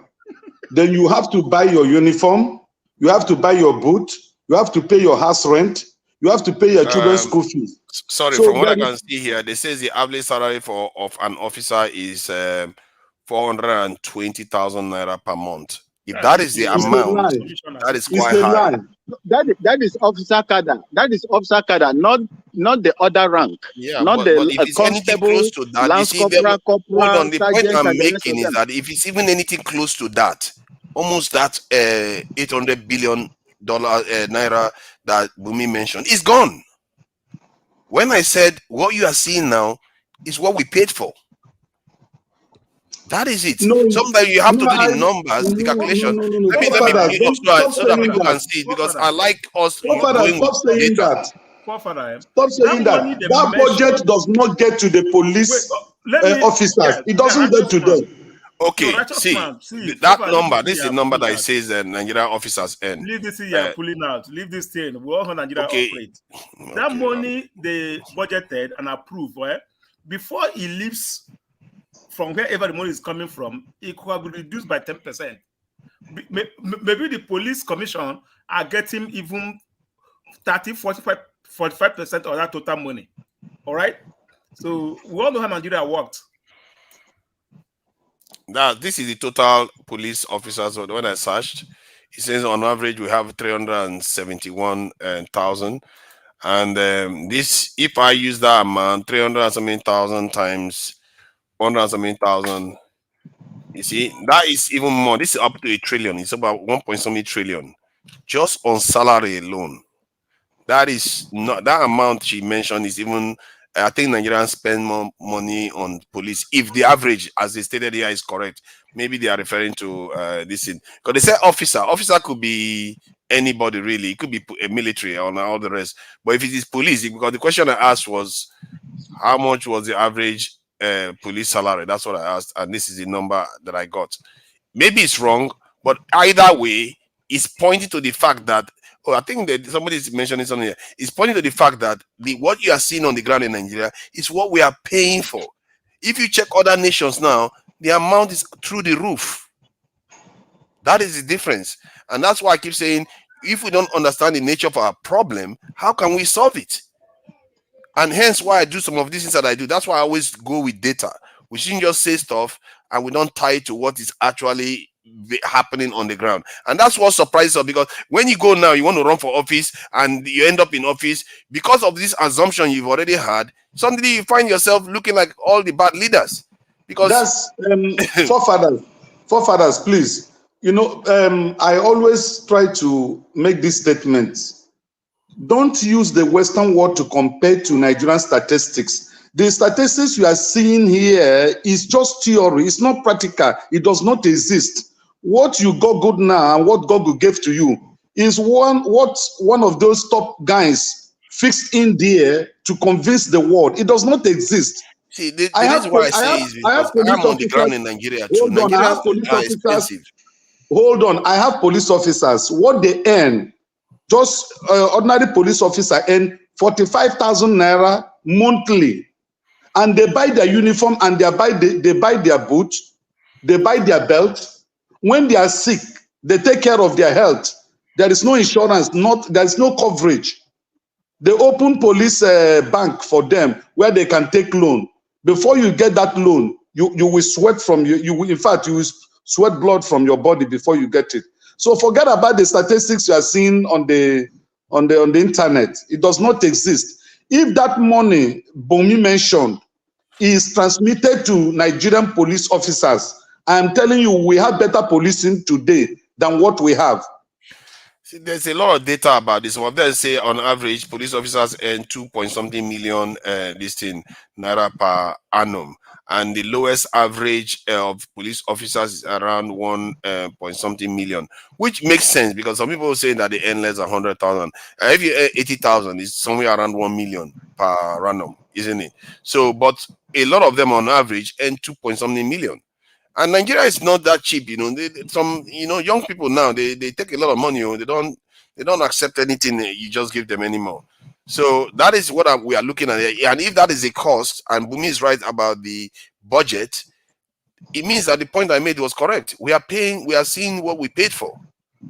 They are stealing the money, but most of it is going to the officers because it's too little. Just like our military is too little. No, but forefathers, Please, can I interject?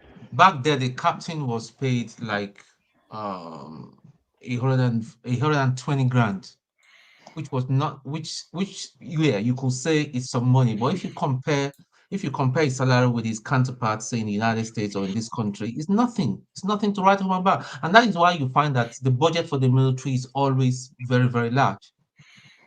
Because you have to pay them well, you have to, and the equipments are not cheap either. Yeah, you have to pay your military well, and cost of living in Nigeria is less than Western countries, so one should not expect to compare like for like necessarily. But on average, if you look at most nations out there, they are spending a lot more of what they have on their military than we do. We spend now we are beginning to spend in terms of our national budget, but in terms of GDP, very, very low. But in terms of national budget, relatively Do you high. say the cost of living in Nigeria is cheaper than cost of living in Western world? Yes, it's a lot cheaper in Nigeria. Oh, you don't know? How? No. Righteous man is a lot cheaper. Trust me. It's a lot cheaper. Western world is stupid expensive. Very, very expensive. And you always have to take that into account. But to Nigeria, what is your minimum wage in the foreign Western world, exactly. And the minimum wage in Nigeria? I agree with you. I take that into account. But remember, most of the equipment the police use, they have to buy them from overseas. No, we are talking of minimum wage. You said that the cost of living in Nigeria is cheaper than the Western world. Oh yes, it's then cheaper. you have to put into account what is the minimum wage that ordinary person earns in the Western world. That's that before you now compare, whether it's cheaper or not. You have to compare salary of Western world Nigeria salary. I think that's what purchasing price parity. I think that's what you are trying to. The wage here are high, and the things are expensive here also. So you don't compare. You don't have to compare at all. But you have more disposable income in the West, though. You have more disposable income in the West than in Nigeria. A 4 gallons of gas here now is $3.99. Compared to Nigerian money, it doesn't work. But Uzo, in the West, you have more disposable income. It means money after you spend all for your essentials, you can set this money aside for other things. So you have more of it in the West than in Nigeria. Don't compare in any way, I beg. You can compare. Our energy cost is very, very cheap in Nigeria. Even tonight, it's still cheap. I buy one ton $2. That's around 2,000 plus. One or two ton. What do you compare Nigeria? You don't compare. What is the content of that? This guy, I don't know where you are in America. You have burglary proof. You are buying stuff for $2. I don't know where you are in America. What is the content of the tonton? What's the content of the tonton? Tonton they brought from Nigeria here to here. Wait. No, I said what is the content of the tonton you buy $2? Which content? Nigeria tonton get to. Black and white. Oh my God! Nigeria brought tonton from the US itself for $2. Don't compare anything Nigeria and America. Don't compare, black. How positive or negative? I don't understand. I have a question for forefathers. Uzo, you are confusing him. Just tell him that it's cheaper in Nigeria. It is cheaper. Yeah, when you look at it on the level, it's cheaper in Nigeria. Because you don't compare. Whether cheap or not cheap, don't compare. Is it the same quality of tonton that we are leaking here? Is that what you're saying? You are buying $2? No, it's the same one. The same one. I'm telling you. He said, what he's saying is that they brought the tom-tom from Nigeria to the US and they sold it to him for $2. Why didn't you buy the one Why didn't you buy the tom-tom in America instead of the one they brought from Nigeria? The person added the flight ticket and all I will be shipping tom-tom to the US. Bro, my brother, business is today. Don't mind us all. Tom-tom for $2. Uzo, I need your contact. Wait, 5 tom-tom for $10. Wow. Uzo, I need your contact, please. I'll be sending tom-toms here, I beg. The number there here now. Not be here in the Texas. Uzo, You paid for it. I guess it's Uzo, nostalgia. I need your contact so that I'll be sending Tonton from Nigeria to you. I beg. You don't have many shops get Tonton. Both Ghana. Even Chinese people are selling Tonton. Chinese they sell. Chinese African stores right now. They sell Tonton. Yeah, but Uzo, you're confusing him. You don't want me to talk about Tonton? Just tell him that the cost is more expensive here.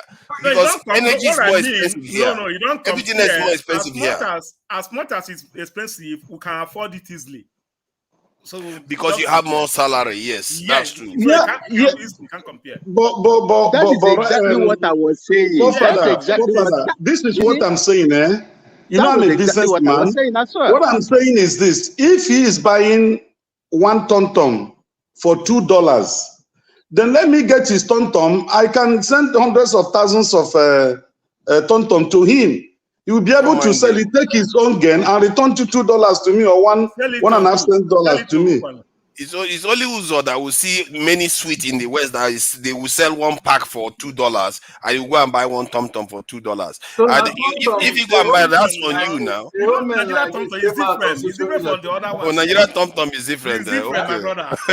You see, that's patriotism there. That's patriotism. Let's do business. I'm very serious. Uzo, let's do business. You can't compare, man. You can't compare. It's different. Uzo, let's do business. I'm very serious. Okay, let's move the discussion on now. Let's move the discussion on because these people they will never agree. Which one be this? Exactly. Uzo, you confuse us. No, you started it. I didn't start it. Nigeria and Western world. I told don't compare. You brought the Tom talk into it. See. Okay. Let's try to get back. Father, please, I have a question for you. Off the mic, I beg. Off the mic. Yeah, don't mind it. They will not stop. All these righteous men and Uzo, when they start their business, nobody will move on to anything else. Okay. Go ahead. Horse fall before Maxi says his piece. You are muted. Oh, good evening. Welcome. When I joined, I heard you were saying if you want to travel to other countries, if you go to the embassy, on their brochure, they say Nigeria is one of the top countries in insecurity and all that. High risk. Yeah, high risk. Yeah, travel advisories. Yeah. I wanted to say something about that. Do you think, yeah, we know Nigeria has issues with insecurity, but if they asked you between Nigeria and America, I know I'm using America, where do you stand a chance of getting shot by a stray bullet? More likely in America, I think.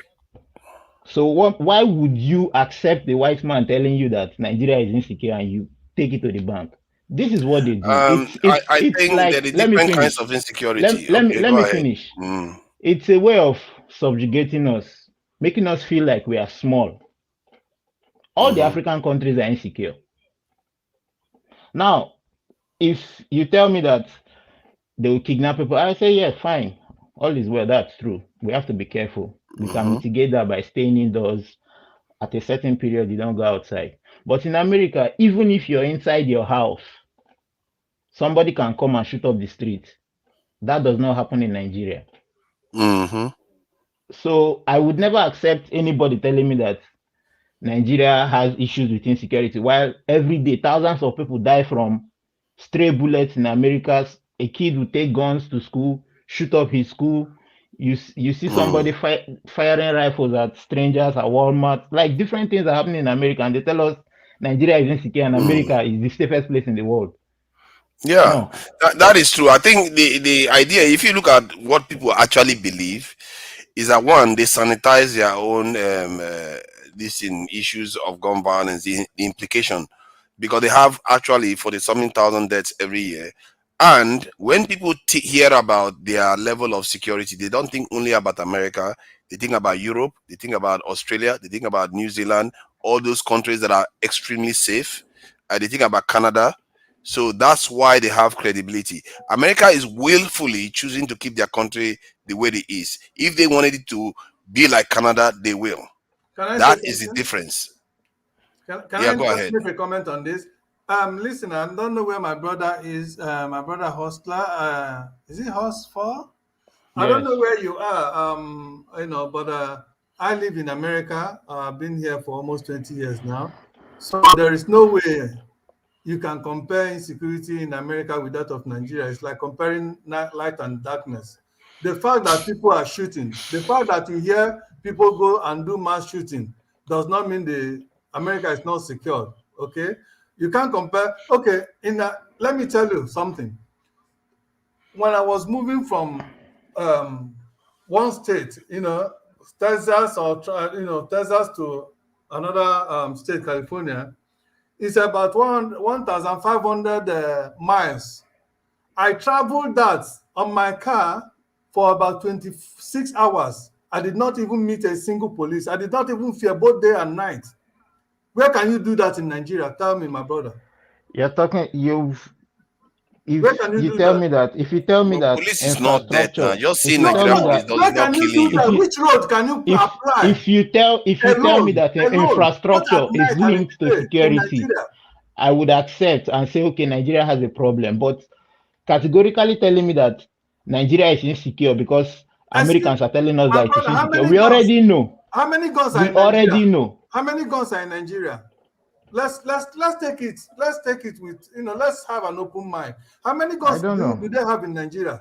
I America, don't know. at least the number of guns in the hands of citizens in America, at least those who are in United States here that are here, they can bear me record. It's more than 300 million. And Now give okay with Nigeria that. only 50 million Paul, don't guns. show. Paul, Only 50 another Paul, million don't guns. Leave Nigeria with only. He said that is not true. Who said that is not true? But No, he's not saying that. Uzo is causing trouble again as brother usual. Osla is making a very good point. 50 million, only 20 million The guns. point he made, To be the point he made is correct. The point he made is correct. I don't think it's I would- about America. Let's I not would worry too not much about what accept. America Thank you. says. I would It's not what accept the Nigerians believe. comparison There is or no I would not comparison. There's no judge room us for by what comparison America at is all. saying. It's That is my incomparable. point. It's I am not incomparable. comparing, but I am just saying I would not accept what the Americans or the Canadians say about Nigeria. Yes, we all have our issues with insecurity, but they cannot come and tell us that we can put on our brochure they are going to America. It's at your own peril. You can I think the Nigerian government did that as a retaliation for when they did it some time ago.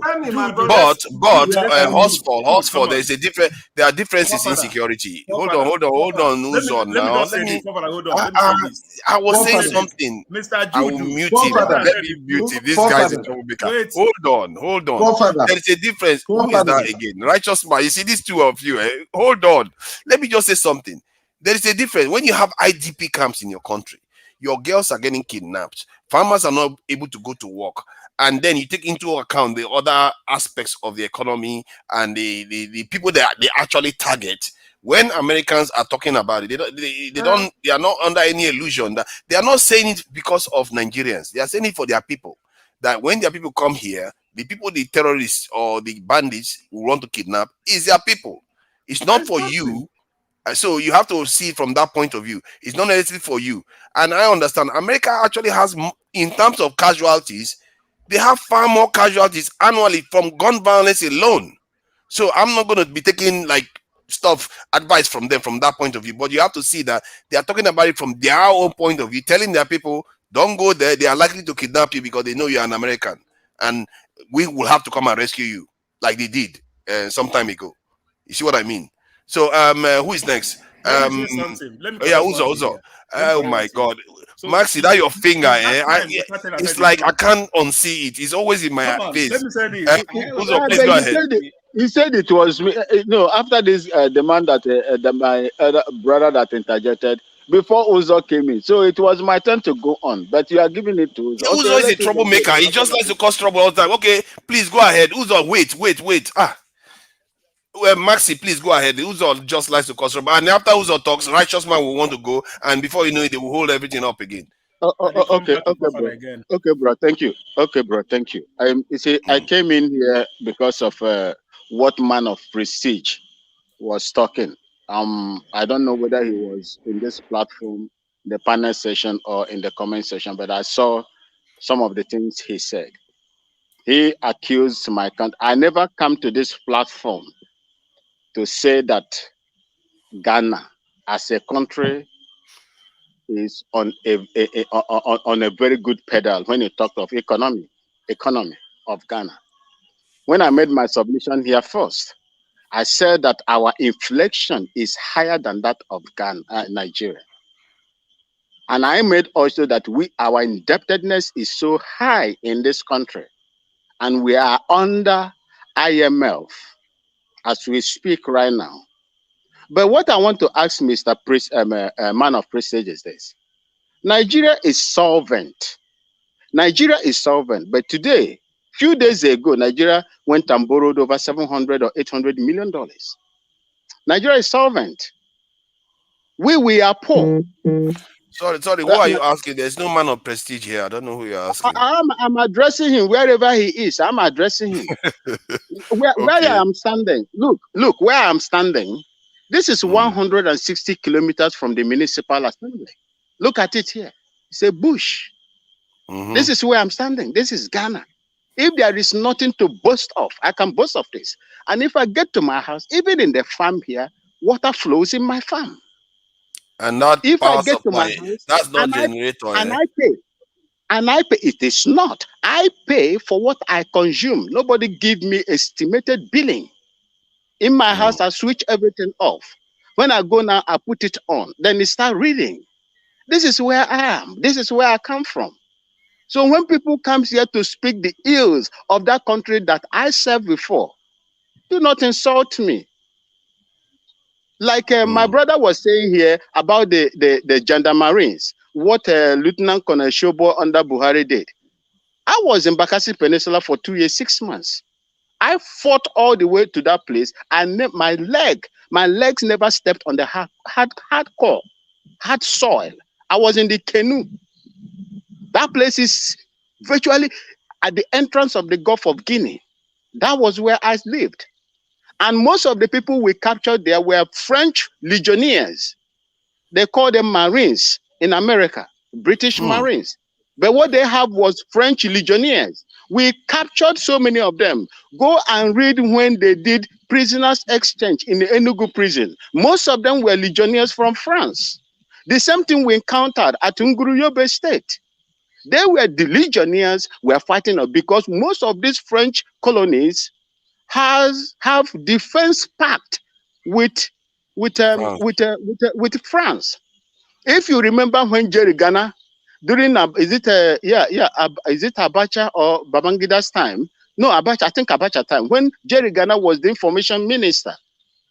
When Chancellor was attacked at Maryland border, that is the border between Ivory Coast and the Liberia, a place they call Hapo in Maryland. The French government replied, and Jerry Ghana answered them. In fact, he answered them in a plain word. If Chancellor will use the Ivorian border as a means to attack ECOMOG in Liberia, ECOMOG forces will bomb the border. And that was what he said. It is there. I think it was Jerry Ghana also, the information minister. If I may ask you, like, how many legionnaires do you think Nigeria captured during that conflict? You see, during our time, Max, I think it was Water of Fonagoro. Water of Fonagoro? No, it was, I think, Baba Gana Kingibe. It was Baba Gana Kingibe. Okay. Yeah, I think it was Baba Gana Kingibe. It's between these two people, Jerry Ghana or Baba Gana Kingibe. So they were the one that gave those things. So most of the people we captured, in fact, in Atabong East, we captured, on Fridays. We don't fear. When you are sleeping is when we come to, how many was captured from what you can observe? Like how many? What will you do with the number of the people? I want to have an idea now.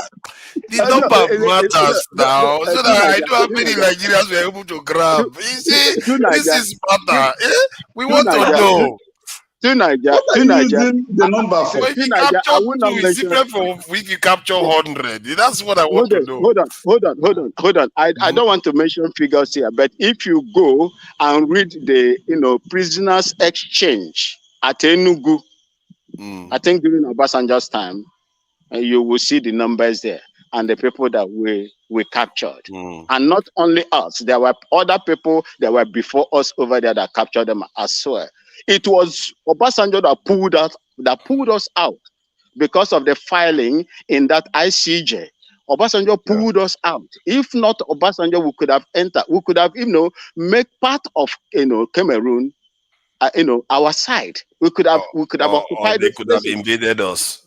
So that is the reason. You see, the reason why I'm telling you about this, the insecurity in Nigeria. The insecurity in Nigeria, Nigerian government themselves has politicized insecurity in Nigeria.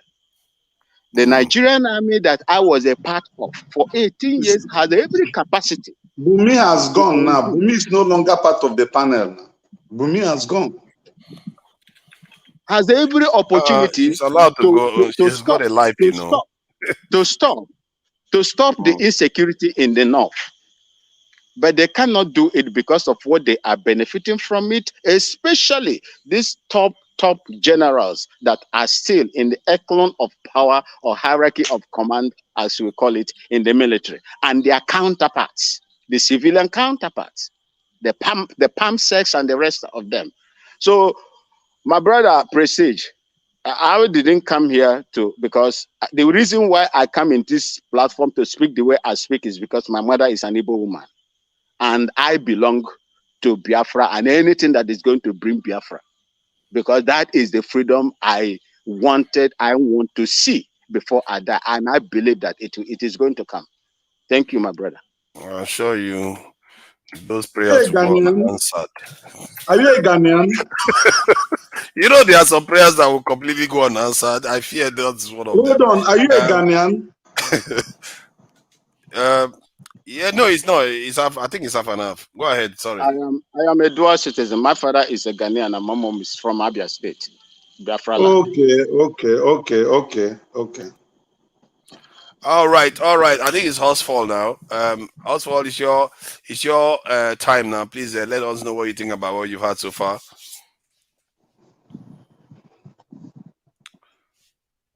You're muted. What can I say? I would respond to what the lady said earlier about the Nigerian military budget. And I'm also concurring to what someone said earlier too on the panel. The money that's allocated to our force, police force, or the military, whatever it may be, in my opinion, it's more than enough. The problem brings us back to corruption. We're dealing with high levels of corruption. I would give you an example. If you look at, I know America has the highest defense budget in the world, followed by probably China, Russia, and some other countries. But my point is, if you look at the American budget, you can add the person in second position, third position, and fourth position. They still don't add up to what America is spending for defense, but they are still safe.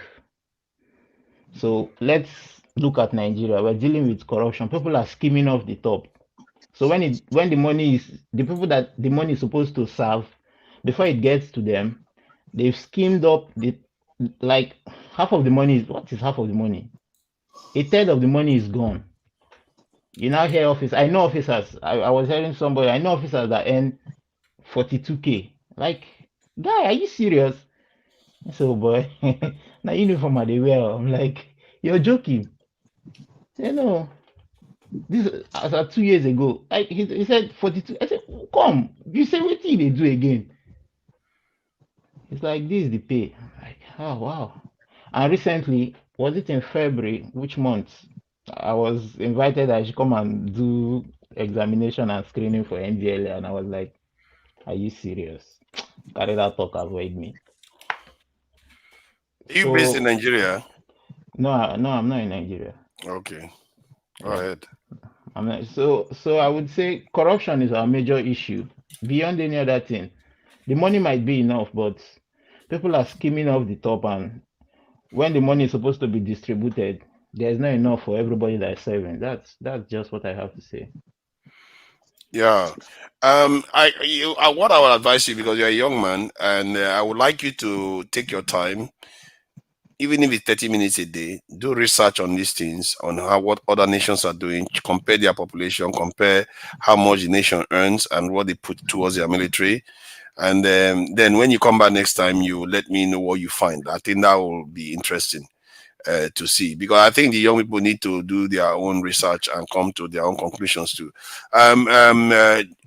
The righteous man, Jesus Christ. You see this hand, I don't know why you guys use this hand a lot. It's very, very in your face. You can't dodge it. I can't even see John Abba's face. It's only righteous man's hand I'm seeing right now. As See, the provost, righteous man is, as the provost. yeah, John Abba, please go ahead. The righteous man, hold on. No, righteous man have this big excuse of calling from Nigeria and that. So let him go ahead. Righteous man, go ahead then. Go ahead. You win. You are Nigerian. You are the true Nigerian, son of the soil and on the soil. Yeah. Thank you very much. Thank you. Mr. Uzo, please, I would like to have a private discussion with you. Okay. Very, very serious. For Tom business. This Tom business is going to take off. The big business.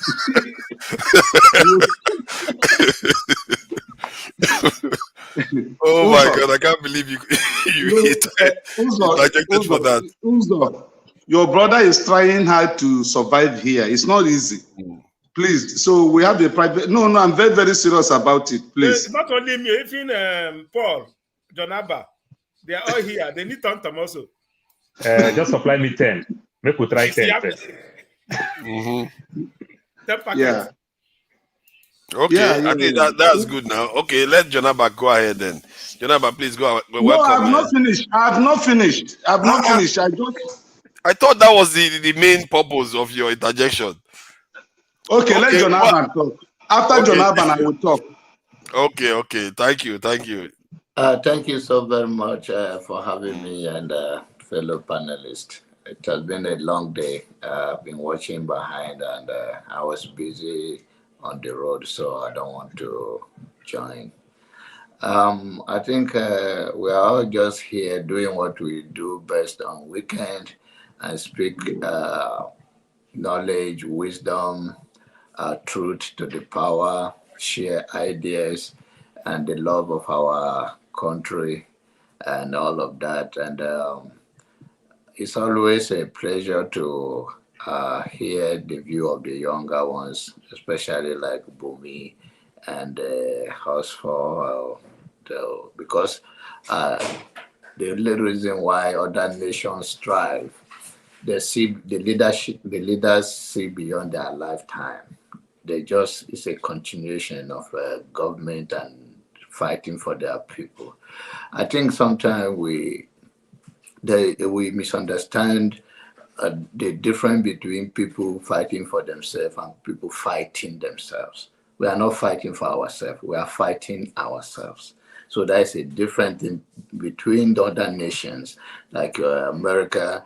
One of my friend's son was given a scholarship. And in Nigeria, maybe you have to have a connection. But here, they do it because they think you have what it takes and the next generation needs you. And when we go to hospital or have issues on emergency in our home, when we call the 911 line, the people don't look at you whether you are black or white. Those genuinely love their job, they attend to you. And that is how country is built. It's not built on sentiment, tribalism. It's not built on man, no man. It's built on giving the work to the one that know the best and how to do it well. So we will continue to speak to issues. And the younger one, my concern is that people are product of their environment. So if we do not continue to push back on the narrative that the younger one too are so corrupt, no, that is what they live to see. They think it's normal. They think it's a way of life. It takes some decent home to tell them that what you are saying that they are normalizing is not the truth. That you can work hard. The farther you go, you have to bribe to get admission. You have to bribe to serve your own country. It's not normal. There's nothing normal about it. You continue to push back on those things, and if you have the opportunity to serve in any capacity, of course, you may not even last there, but your conscience will live with you when you do the right thing. They may even try to say, okay, why you are not taking bribe, or they will see you as a threat because you are doing the right thing. But doing the right thing is always, history will judge you for good than doing the wrong thing. So I believe that there is a hope. I have had a lot of issue of we have been denied mandate and all of that. Nation like ours, the way we are coming from, we have not gotten there, but we have made significant progress. And I can always say on this past election, may not come out the way you want, but I think social media also have played a major role in this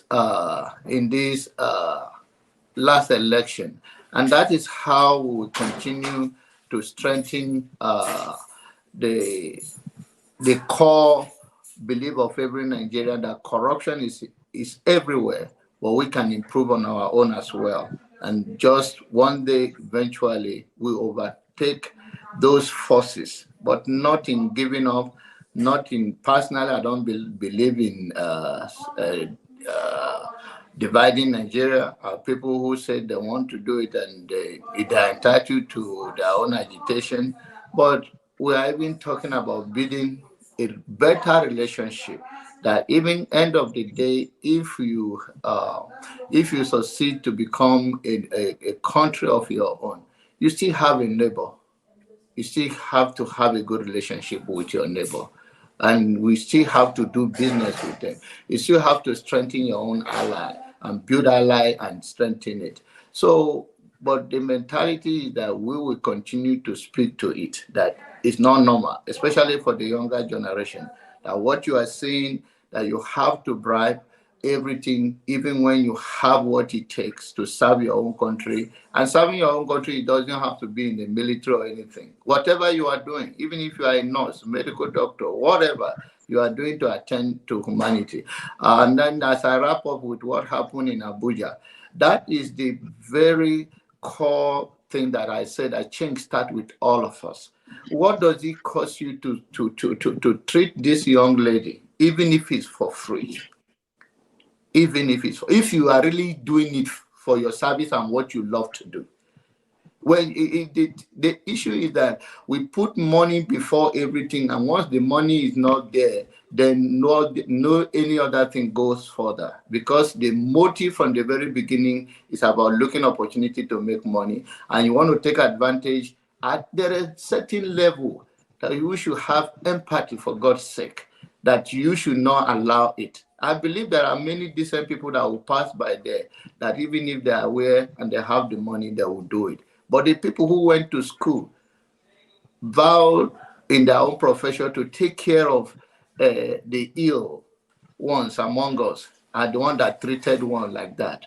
And this is how we continue to speak to them. Eventually, if you push back on them a little bit now, you'll find out that it's one person willing to do it, the other person is not willing. But end of the day, it's going to end up of who are we as a people? We're going to let our brothers and sisters die like that. We understand that people die every day, everywhere, but just when someone needs a medical care, you let her die.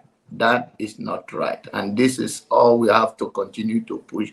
And hopefully that we'll have a better healthcare system and change of our mind that no human being deserves to die like that. We're all going to die, but we should die with dignity.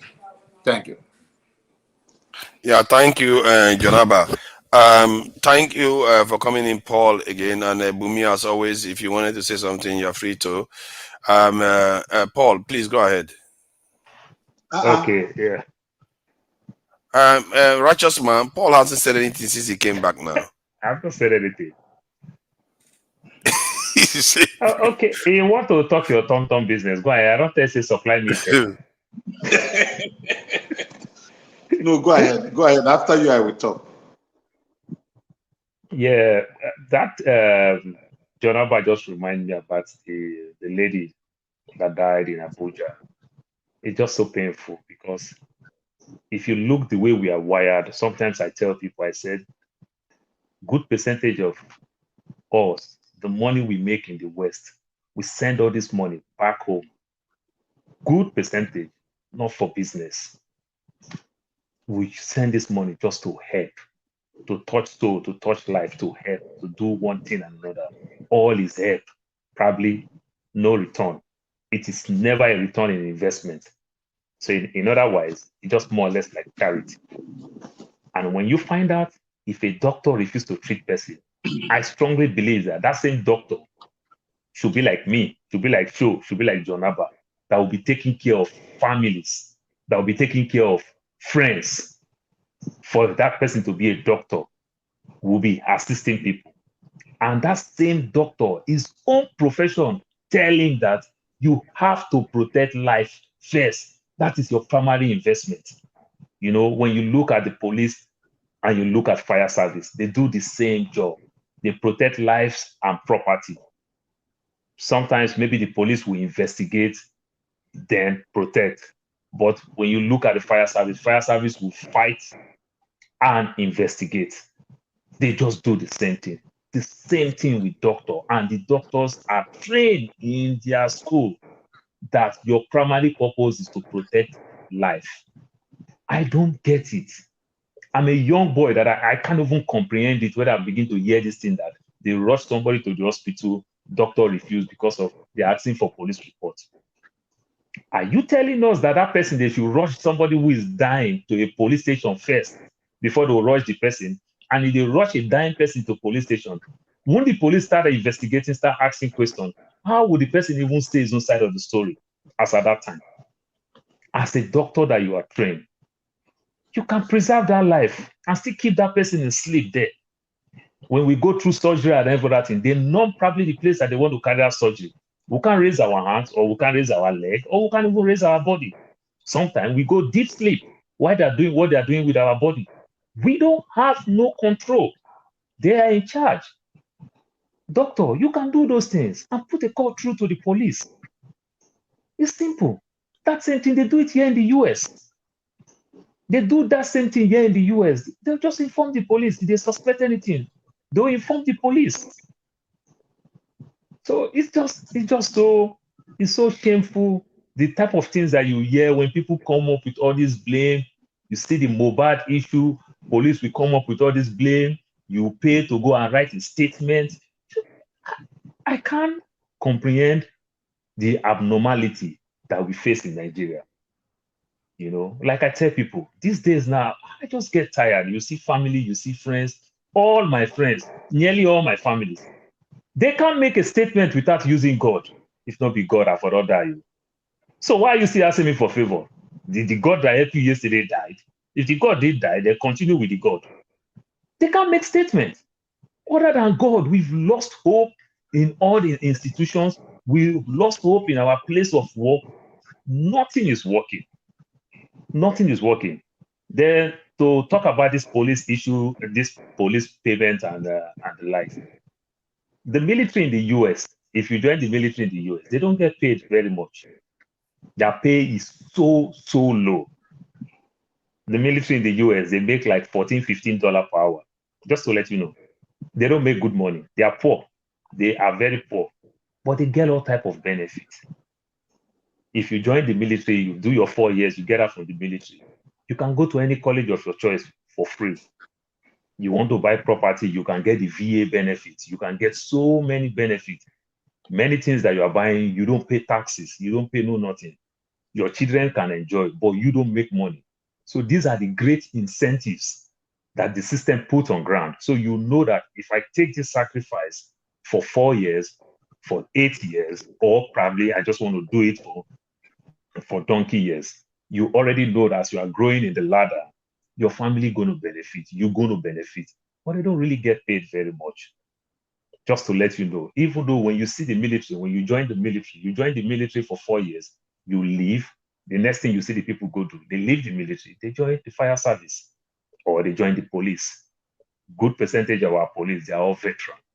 You know, it's not like the way the Nigerian factor that you have to be from 10 years and above. 4 years, you're done. You can renew or you can take a vow, but you get all the benefits for just 4 years. So there's a way we can put things in place where people will be happy with their jobs. But I told Dr. Damages some time past, I know I also told you the same thing, Father. If every one of us can come here and talk about our different professions, you understand how suffered our professions are suffering in Nigeria. My brother, we'll just get tired. Continuously, we'll keep hating the country. Let me allow righteous man to talk. But righteous man, let me tell you something, righteous man. You that want to sell tom-tom for us. By the time I ask you to bring the tom-tom, if they frustrate you for airport, after you suffer, pay, ship the tom-tom, and the tom-tom did not land to me. I don't see tom-tom. Tom-tom lost middle way. Now you are going to seek off for 1 night. Maybe you don't know that part. Some of us have ventured into Mr. this investment of... No, hold on. Let me just finish. Some of us have ventured into this investment of buying things in Nigeria and bring here. If they frustrate you at that airport there, if they frustrate you at cargo, when things go missing, things did not go as you planned, or sometimes they ship the things so late, the thing go bad, or sometimes they didn't pay the right thing, or sometimes they do wrong documents. And custom on the other side, we confiscate that thing that you sent to probably seize it. At the end of the day, I will come back to this place. I will say, righteous man took me from my tom-tom. Continue. I need 10 pack of tom-tom.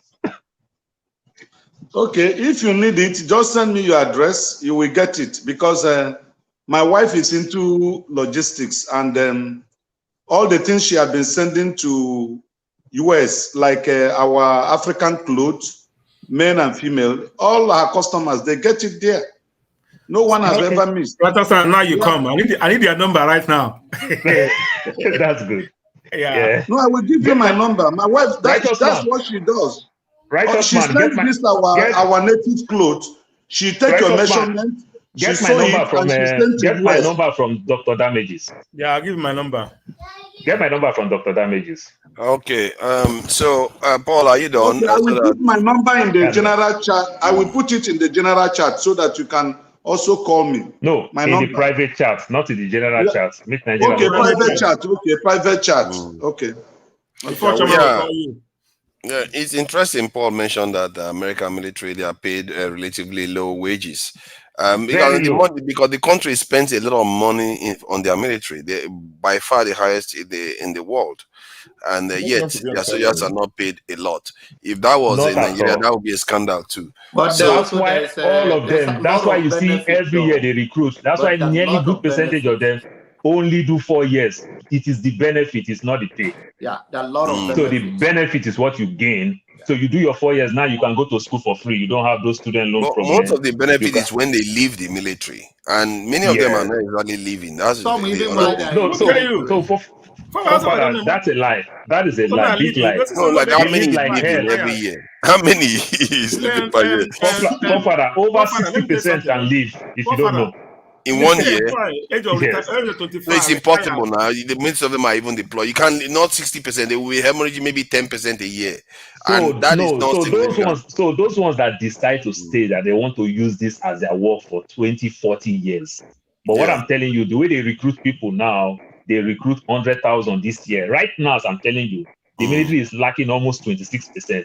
Up to street club, everywhere they are going, they are announcing that they are looking for people. Nobody wants to join because the conspiracy theory now is saying we are going to war with China. So nobody wants to join the military. Up to street club, they are begging people to come join the military. You go see a So stripper those with people, correct machine gun. Because they're not so paying those them well now. They're not paying them well, they and they want don't people pay to them come. well. So your sacrifice, so your calculation is, let me Then go do what are 4 they years. doing with all that money? All the money that they are paying, the money they spend on this military is stupendously high.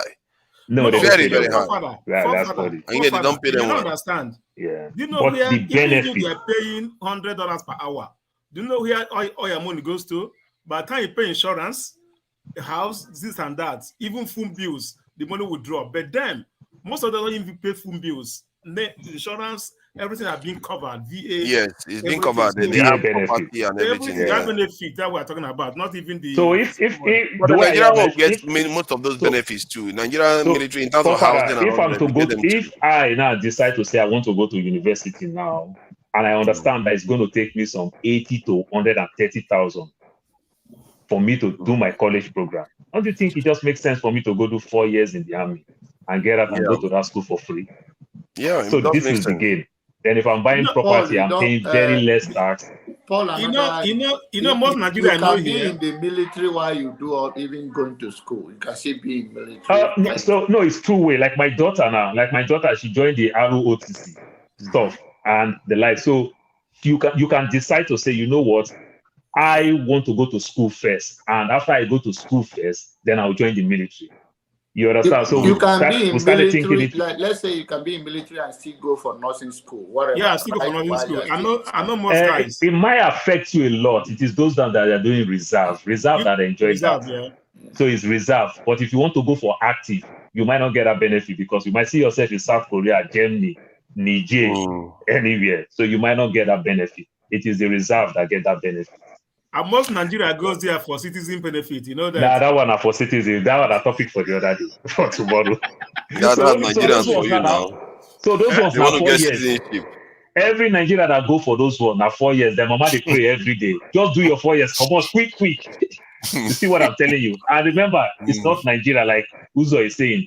Every other countries of the world, everybody that come and they know it too. You know, they know that too now. They know check. it. Now they know that. Yeah, but somewhere along the line, you might love what you are doing and just remain there. Yes, most. That's what I was trying to highlight. Most actually remain.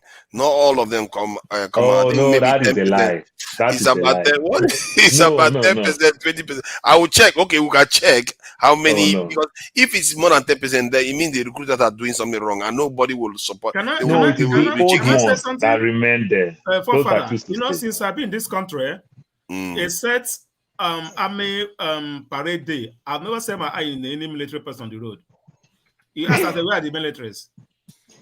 A set a parade here in parade, you can see the man. I never set my eye any one of them on the road. That's how it is in Nigeria back in the days too. Now, when you see military in Nigeria those days, they put them inside their bus, they cover them while they are driving.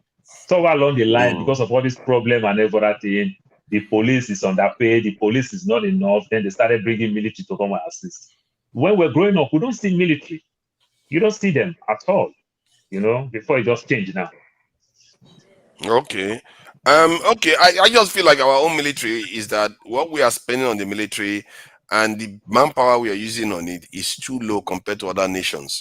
And if we don't put it on standard with other nations, you should not expect them to perform miracles. It's not the only reason why we have not had the law of security project, because our security was technically being guaranteed by the British and the Americans.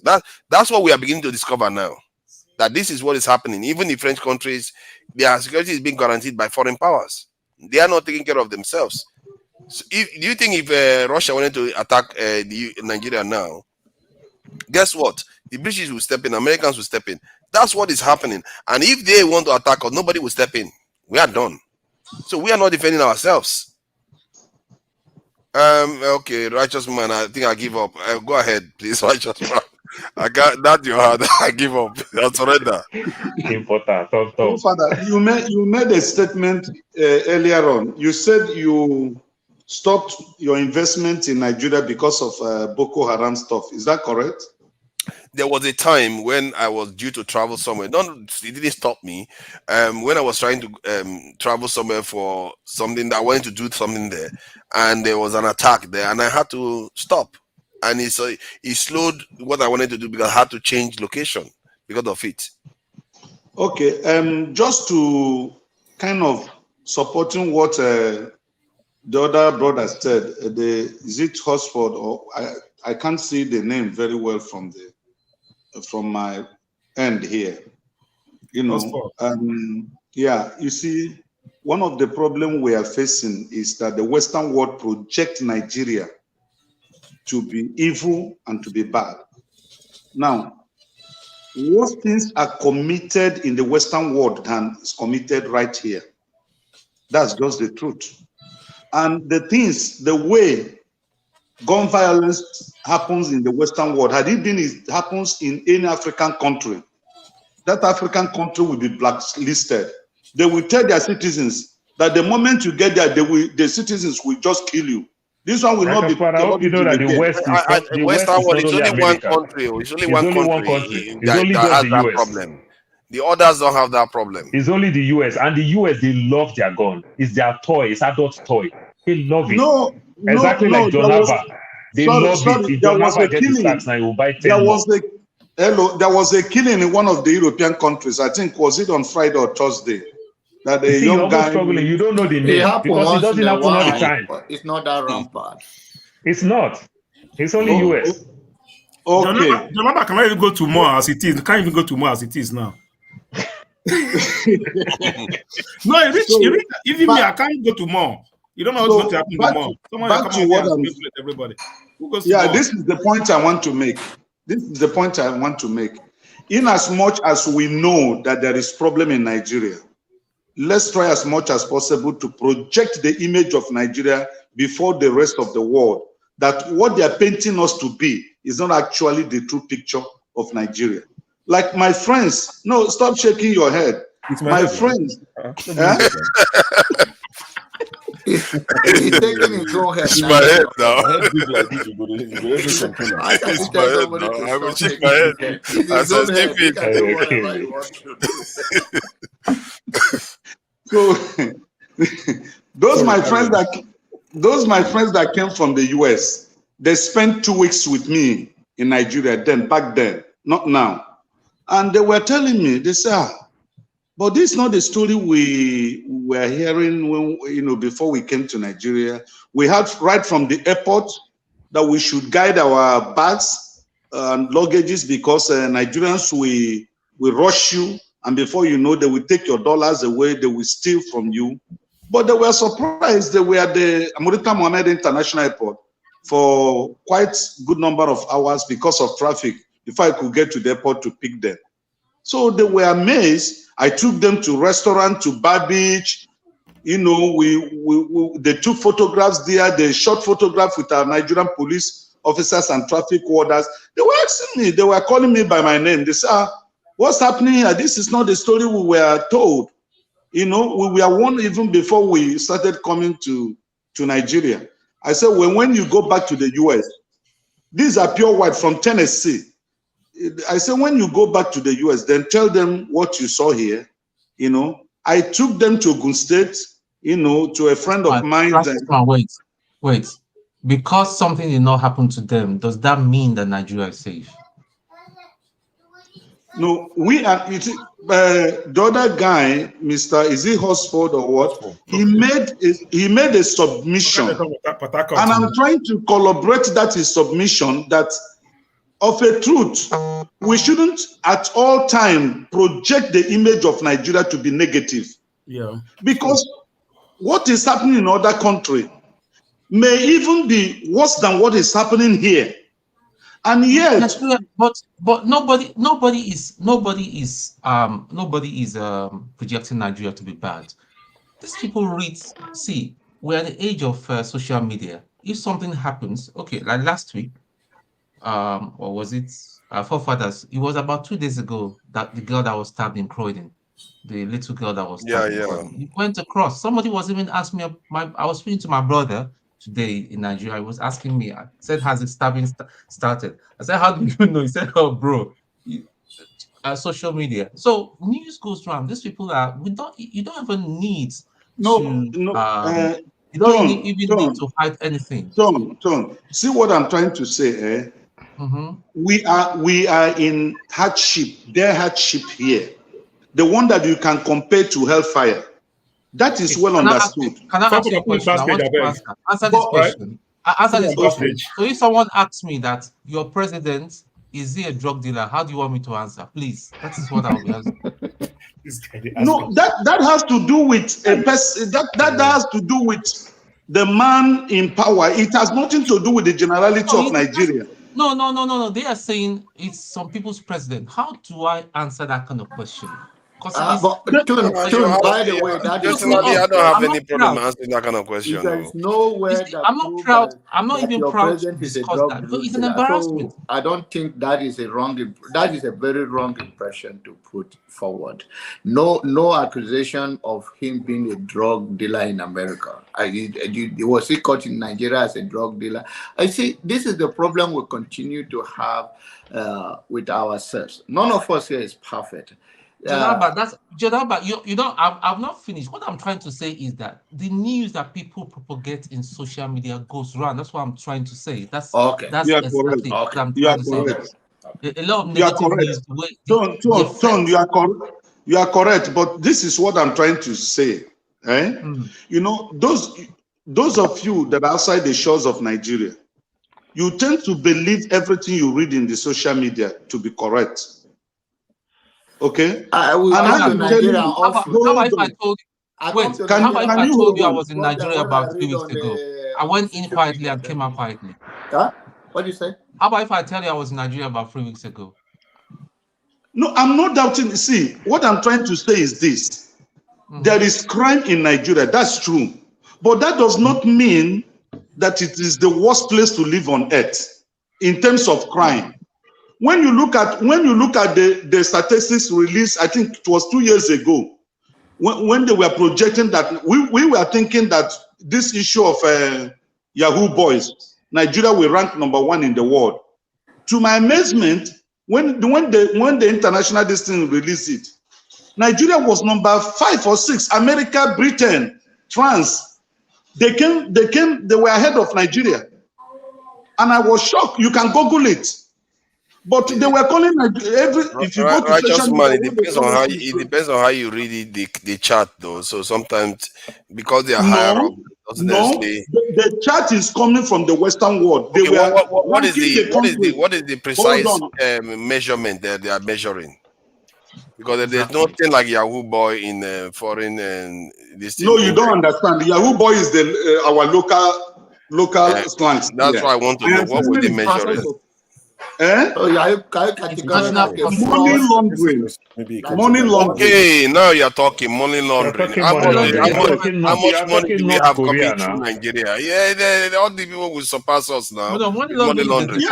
Hold on. They surpass us, but yet in their media they project their countries as a paradise. But do you know what I'm trying to say? They sanitize their own. That's the problem. Yeah, and it's a bit different to be fair. And they sanitize their own. When something happens to them, they make it look like it's not that bad. While our own hits worse because we are poor. When you are poor, things are bad. That is just how everything for forefathers is not true. Forefathers, listen. We have been projected. Forefathers, hold on. We have been projected by the Western world of being evil. Just have that at the back of your mind. Our leaders have not been able to. Tell your own story. Hold on, now let me talk. It's my turn. Let me talk. Our leaders have not been able, to build up a political will to project the image of this country, not like what the Western world is selling it to be. That's what I'm trying to say. I get your point. I've made that argument here myself. I sympathize with what you are saying. Listen, most of the things, most of the wrongdoings that is being carried out in this country, we learn it from the Western world. The oil bunkering, who are those stealing our oil? Are they not white people? Are they not from the Western world? Americans, British?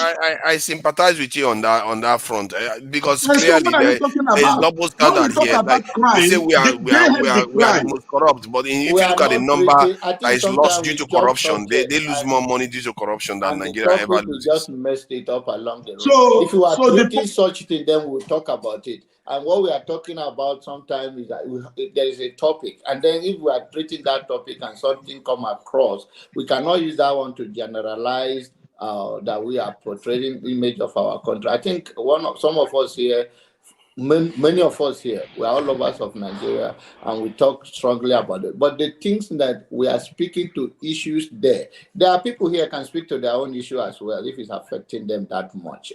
This is not the only platform that people speak. So the Americans have their own channel. They can talk about their own issues and Jonathan, so we are not condemning our Jonathan, country. this is my turn. Righteous man, so that because it's not your turn actually, you are interjecting. Remember with that big hand of yours.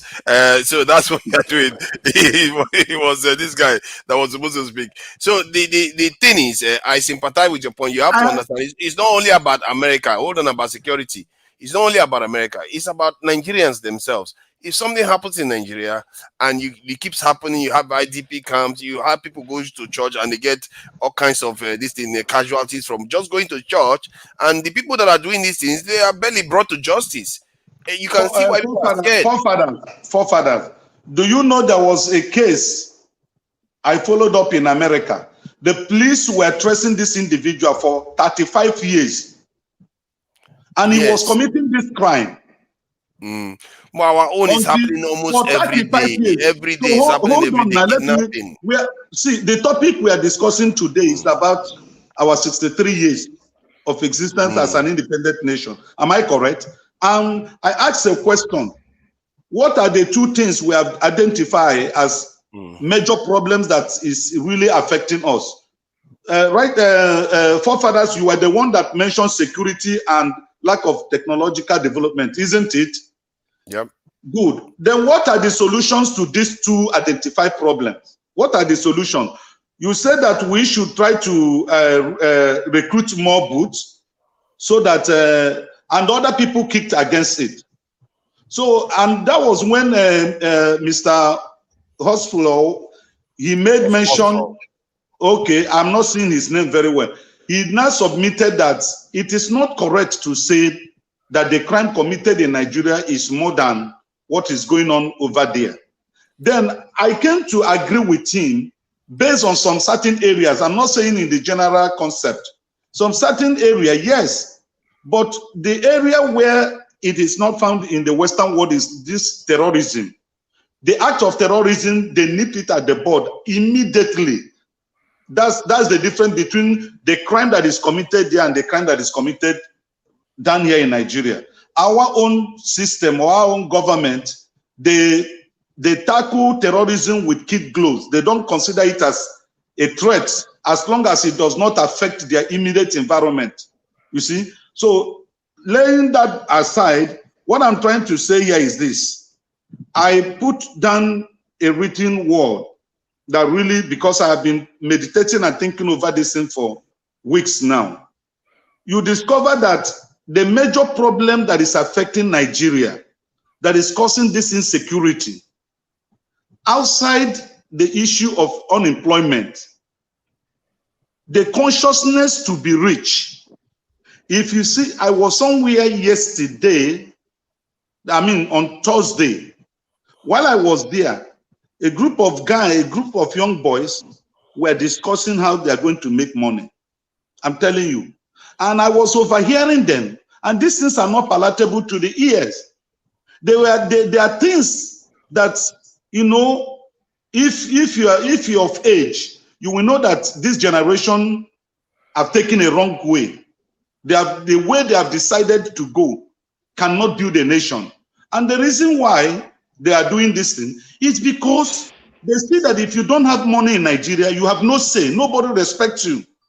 So this anxiety and consciousness to be rich is part of the major problem that is affecting this nation. Every man in Nigeria wants to be rich. Every man in Nigeria wants to ride the Range Rover Sports and buy Mercedes Benz and build skyscrapers. If you don't have it, you are nobody. So that is one of the things that have affected our nation. I remember. See, I hear what you're saying. Let me just forefathers, hold on. Is there any other point you want to make other than our youth are gone the wrong direction? You will make me, I will not speak in this panel again. I will just be watching. Yours is an interjection. I let you speak. It's an interjection. You're going on too long. When it comes to my own, you won't let me to. But it's not your turn, though. It's not your turn to speak. So he's saying. Okay, when it is my turn, just tell me to speak. I won't speak again. When it is my turn, call me. You've been speaking for like 10 minutes. This guy, man, a troublemaker. Out of the soil. Being a troublemaker. Nobody. I'm just going to talk on two points quickly. With regards to this American people projecting and all of that, see, there's a difference in what we're comparing. We are putting the burden on Nigerians to project Nigeria's image in the right way. America as a country are the one projecting this on Nigeria. So the burden, most of it should be on Nigeria. But the people you're expecting to do it are the worst of us. So they are not going to project. How can they speak? Yoruba will say, Oro dunlenule. A thief can come out and be talking. Nobody's going to listen to you. So that's why it's very difficult for them to speak. And also, America might be speaking and advising their citizens not to go to XYZ places or place because the burden will be on them to go and rescue their citizens. Nigeria won't warn you because even if they catch you somewhere, the sort of operation America came to perform or execute on Nigerians all a few years ago, Nigeria won't do it for you in the US. If anything happens to you in the US, whatever, as another statistics, most likely. So US will warn their citizens because they know what it would cost them to come to Nigeria and rescue their citizens. So, like Forefather said, the message is for their citizens. It's not necessarily to demonize Nigeria. I'm not saying they don't have agenda, but they have to warn their citizens, don't go to this place. If you get caught, it would cost us X amount of money and risk our soldiers to come and free you. So please don't go. I don't think they've done anything wrong. If we feel there are places Nigerians shouldn't go, please tell Nigerians and watch if they will listen to you or not. Man, When avoid any of you who live in the West, when you're going to Nigeria, your family in Nigeria will be calling you. If they're like mine, 6 o'clock, 7 o'clock is getting dark. Where are you? Are you at the hotel? Have you gone back? In a country where I grew up, you buy your flight ticket, you go to the US. I don't need to know anybody in the US. I would rent a car as part of the package, get to the US and start driving everywhere. There are things you can come. I'm not saying America is not perfect. People get, yes, a lot of homicide, but you can get there, get a car, and not be afraid that's a setup. But a country where you grew up, that you know very well, you go back after a few years, and your family are calling you at 6 p.m. You don't enter house, you don't enter hotel. I beg no take for house, no past Dublin Bridge, something o'clock. It's different. The level of crime, the ones in Nigeria are organized crime. Students go to university, picked up in Zamfara, 25 of them. 4 or 5 days later, on those states, 25 worshippers picked up. So these are the sort of things they would see and they will warn their citizens. They are not warning Nigerians not to travel within Nigeria. They're not talking to us. If we see places that are dangerous for Nigerians to go, please let us warn our citizens not to go. We've told Nigerians, oh, don't go through the desert to Italy, to Libya. Are they listening? They will weigh up the options and decide what's best for them. So it's let people decide what works for them. Nigeria should fix up. If we fix up all this nonsense that people are talking, they won't be able to say it to us. And also regarding the lady Greatness Oluwaferomi or something, God rest her soul, that lost her life, sadly in Abuja. I said it earlier when I spoke about it. There's a law, there's an act. Let me check it. There's an act. 20 is the Treatment and Care for Victims of Gunshot Act 2017, Section 1, I think subsection 15. It says that every hospital in Nigeria, whether public or private, shall accept or receive for immediate and adequate treatment with or without police clearance any persons with gunshot wound. And I think that lady would have come under that. It was like trauma patient and all of that. So there's an act. There was a law that was passed, and that's what I said earlier. And many people have said it. We have laws, but they are not implemented. In 2017, they passed that law. Somebody is shot. Hospitals, private or public, take them, start treating them, contact the police. Now, what I've now read since I said that, maybe in the last 2 or 3 hours, what I've now read is, because I was just researching it, excuse me, a lot of doctors are now saying that the problem they face is the harassment from police officers, especially when it is gunshot wound. So a gunshot wound patient comes in, the government say, accept the patient, start treatment, but the police storms hospitals and start harassing doctors, nurses. But you know the way we are lawless sometimes. And the doctors are saying, we don't want to be dealing with this nonsense. If the law says we should treat them, then the police should be the ones. I mean, if anybody is aware of the law, it should be the police. But lots of doctors, go and read them online. Lots of them are saying they just barge in and start harassing us. Why are you treating this person? This person is this person is that. We're not doing anything wrong. We're not trying to set them free or make them escape. Our job is to protect lives. Your job is to interrogate them and you can handcuff them while we treat them. But you won't go there peacefully and have conversations. They just go in barbaric manner, harass doctors. So that's why some of the doctors are saying they are refusing these patients. Yeah, it goes back to implementation. Sorry to John Alba, please, can you give me 1 minute, please? I want to leave, please. I beg you. I beg you. I needed to leave, please. So talking about this doctor, I still want to go back and blame the doctor. Doctors have been giving this excuse for a very long time. If you, as a doctor, call the police, if that person is even a criminal, the police will protect you and the criminal. Nigerian police. Yes, we know. Yes, we know the police want to take. Hold on. Yes, we know the police will also go the reverse way and do the wrong thing. But it is also obliged for the doctor to come outside and say your own story. Cry out like we are crying out. But if the doctor continues to say it's not my business because it's not your direct family, I think it's still wrong. They're not saying it's not their business. They are saying that they get harassed by police officers while doing their job. Joe, I don't know whether this is the first time that you're hearing this story. This story has been so many times. So many. Some may not even be gunshots. You carry any type of injury, they do the same thing. You understand? And it's so painful. You watch life go away. You understand? And when we talk about the police, we talk about this nurse, the level of arrogance and every other thing. I beg, can't come on. I beg, no come give me work. Oh, you don't put blood full everywhere. I beg, can't come on. They just kick the thing like, I don't understand. Even though I can take an animal, not to even to an animal doctor, they'll treat that thing very well. It's so pathetic. It's so painful. I can't understand the doctor. Yes, the doctor too will also share their own side of the pain. You understand? The police might abuse them, but they have life to come and talk their own side of the story. You understand? But if you allow life to go, I don't think it's right. Just because of you feel that the police will arrest you, that aiding and abetting, you support the criminal. That's this and that. If you still have life, you will still defend yourself. Do you understand? The Medical Doctor Association, the MBA, they are all there for them to also come out and defend themselves. They should be erring on the side of caution, because it's a lady, for crying out loud. What are the odds that lady is a terrorist? And so that is just silly. And there's another aspect that there was this report I also saw that some people who just go to hospital, get an operation, and they don't know they lost one organ in their system. Later on, when they start becoming ill, it's like the kind of things our people are doing to each other is just out of control. And our leaders this is what I mean by there is no purpose. Everybody is just a kind of and the only thing they have is unbridled ambition. We have unbridled ambition. We want to make it one way or the other. We don't care who will tear apart to get there.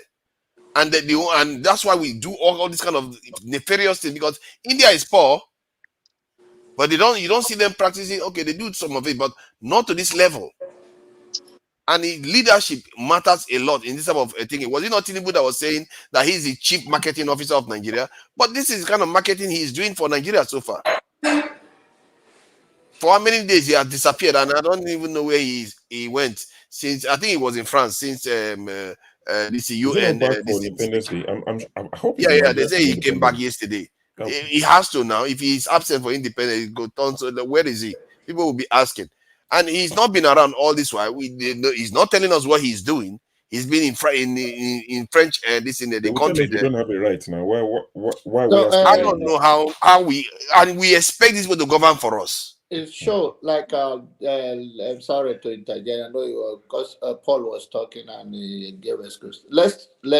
We hear about the side of what the doctors are saying, but then I want you to understand that the Nigerian police force, most of them have little or no education at all.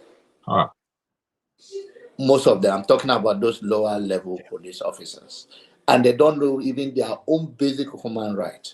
All that is in their head is that any way that they can have it to harass you and take a little money from you. A medical doctor in Nigeria should know his basic human rights and even push back on them if they went to harass him. We say this is the law.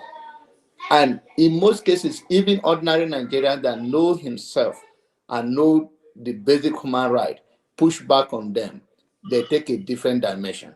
They know how to resist them and they know how to back up. So it's not an excuse. And if that's the case, let the doctors also come out and continue to push back on them, because this is the 21st century way of us sending a message that we cannot live this life. And if the law says that, we pray that somebody will catch it and then say, you know what, you can't do this. I travel on the road on Nigeria. I travel on Nigerian road often time. When I go to Nigeria, I go often, and I know what I face. But I know how they back out when they see that you know yourself and you are not going to take it. You see them easily back out. Sometimes even the ignorant one, their boss will call them, say, let him go, because they know that the trouble they're going to get is going to be more than what they are looking for. So, there is no excuse even as a human being. Even you right now, you don't have to be a medical doctor. If you are there, anywhere, even if you to tear your clothes to make sure wherever is bleeding, you want to do that. So, and this happens everywhere in another form. So we cannot be a healthy society blaming all the politicians and everybody, and we don't take the basic human initiative for just a simple empathy, for God's sake, that we cannot do that to one another. Even if you are going to go to jail for you saving a life, you are our hero. Go do that. They become, I can see how this happens. They become desensitized because they see a lot of people there. Yep. And they don't take it seriously. I was in a police station once where somebody came with a bleeding head. You know, I just came from overseas, and this guy was coming with a bleeding head and everything, coming to the police officer was just sitting guy from behind the counter, like, what are you doing here? Go the other direction and go to hospital. I was looking at it, like, but you are supposed to at least help the person. You don't know whether he's about to collapse. Ask him what is happening. Like, go. That's the kind of attitude that they take. And you know, I in a way, it was a little bit funny. I was looking at it like it was funny, but it's actually quite serious. Because you are supposed to assist. That's your duty to assist. But I will leave it at that. Masca, thank you for coming in. It's Masca's turn. You want to jump queue now? No, Masca, just give me 2 minutes, 2 seconds. You see, when Masca, let's allow you. Don't even wait for him to give you permission. No, Masca is my brother. We have to empathize with our people. Okay, Masca, do I have your permission? No. Oh, you are muted. Oh God, Masca, he's got you now. To take his internet. If you leave his internet alone, maybe.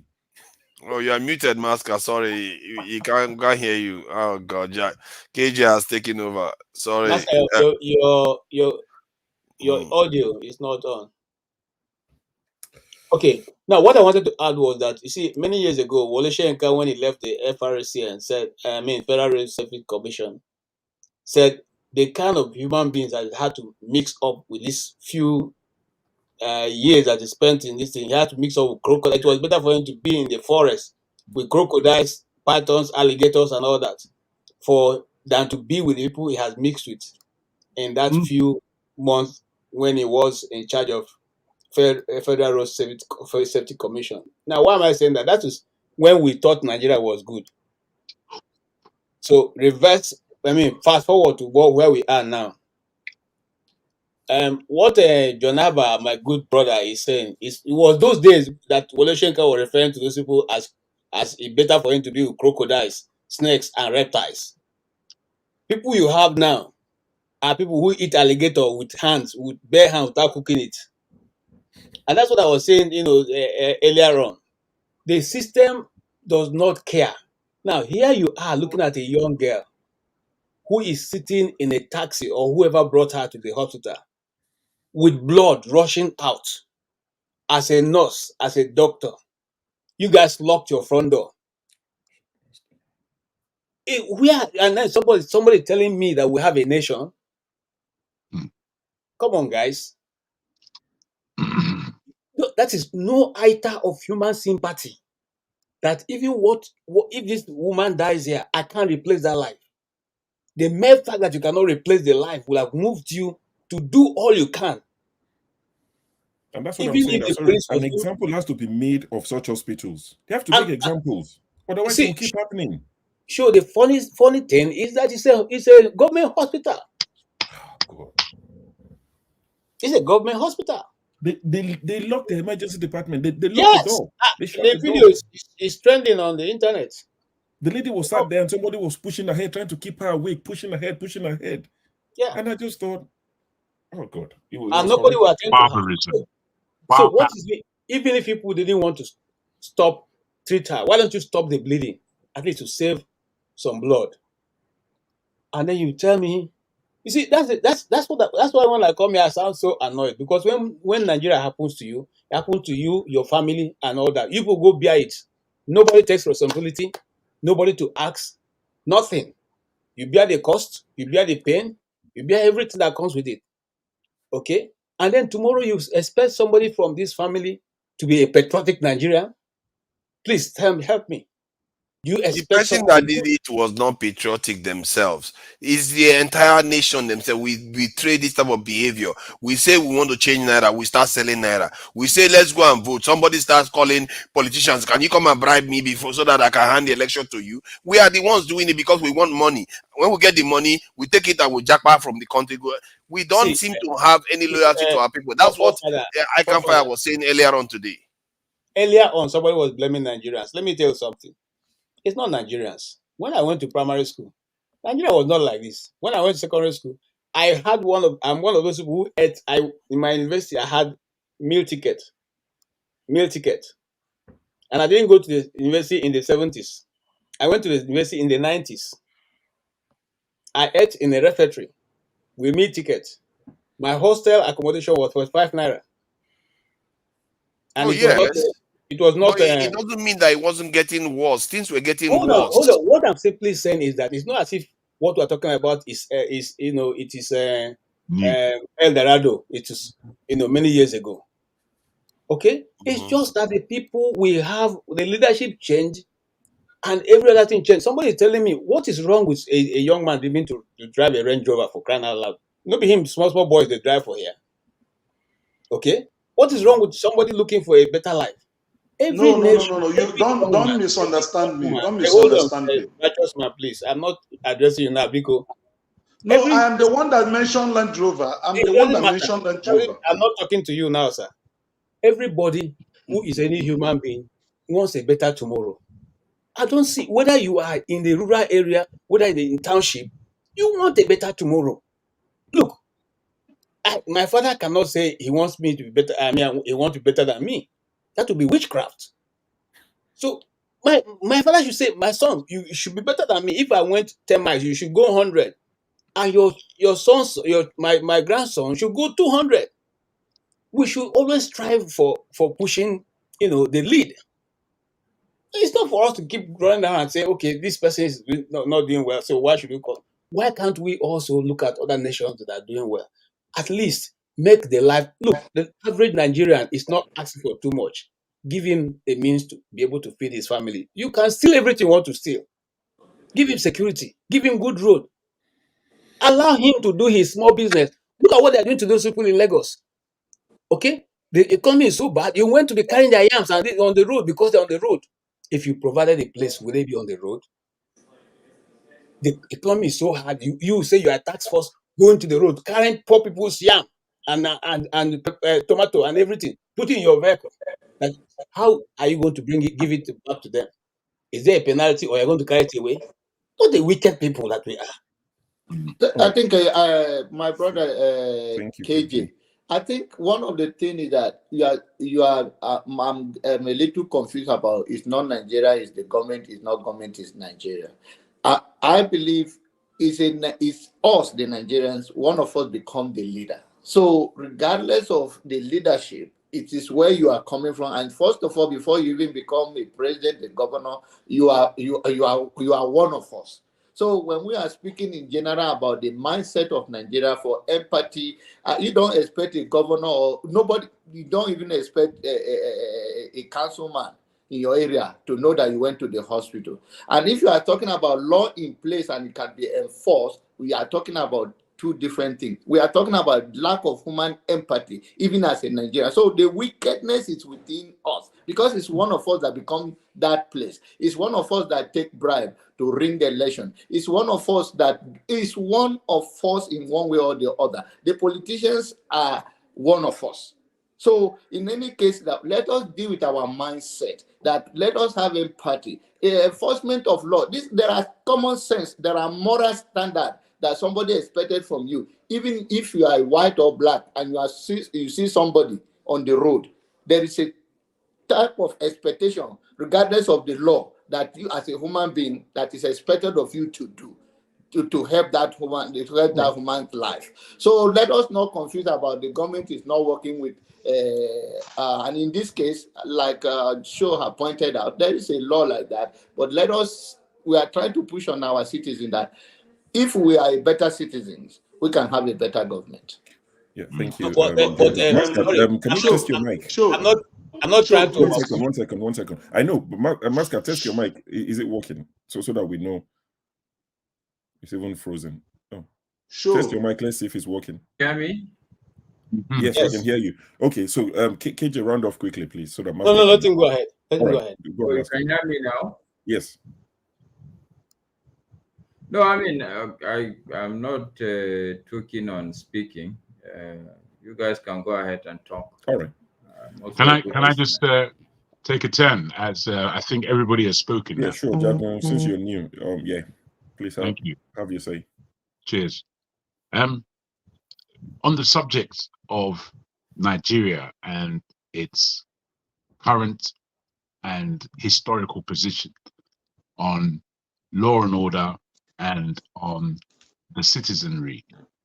Yesterday, I watched a 2-hour documentary on Fela, and it was the saddest thing ever. Based on the fact that there's this individual who became a musician. He entered into a psyche that changed as he was more exposed, coming to London, going to the States, and pushing his musical agenda. And we all know he was a genius. And I think in our generation, we take him as a man who spoke truth to power. What I saw yesterday, and we all know this, and I've even seen the documentary before, but I just had to watch the whole thing as I began. I thought maybe I'll watch 10 minutes. I watched it 2 hours full. The sadness of Nigeria has always been there. And as John Abba rightly stated, it's us. It's us. And it's not to say it's us based on that's necessarily our nature. As human beings, we have good and bad in each of us. However, what I saw with Fela was the direct, and we know that Fela was in front of a barrel of a gun throughout his life, based on the fact that the powers that be, both military and civilian governments, did not like him for a second. What I saw, and what we all know, is that the wickedness for a man who was directly fighting for the people, for a man who was directly a lover of the Nigerian people, of Africa, a Pan-Africanist. What I saw was the belligerence that was placed on him by the authorities, to the point they will throw his mother out of the window, with which he suffered much pain and eventually died from that fall.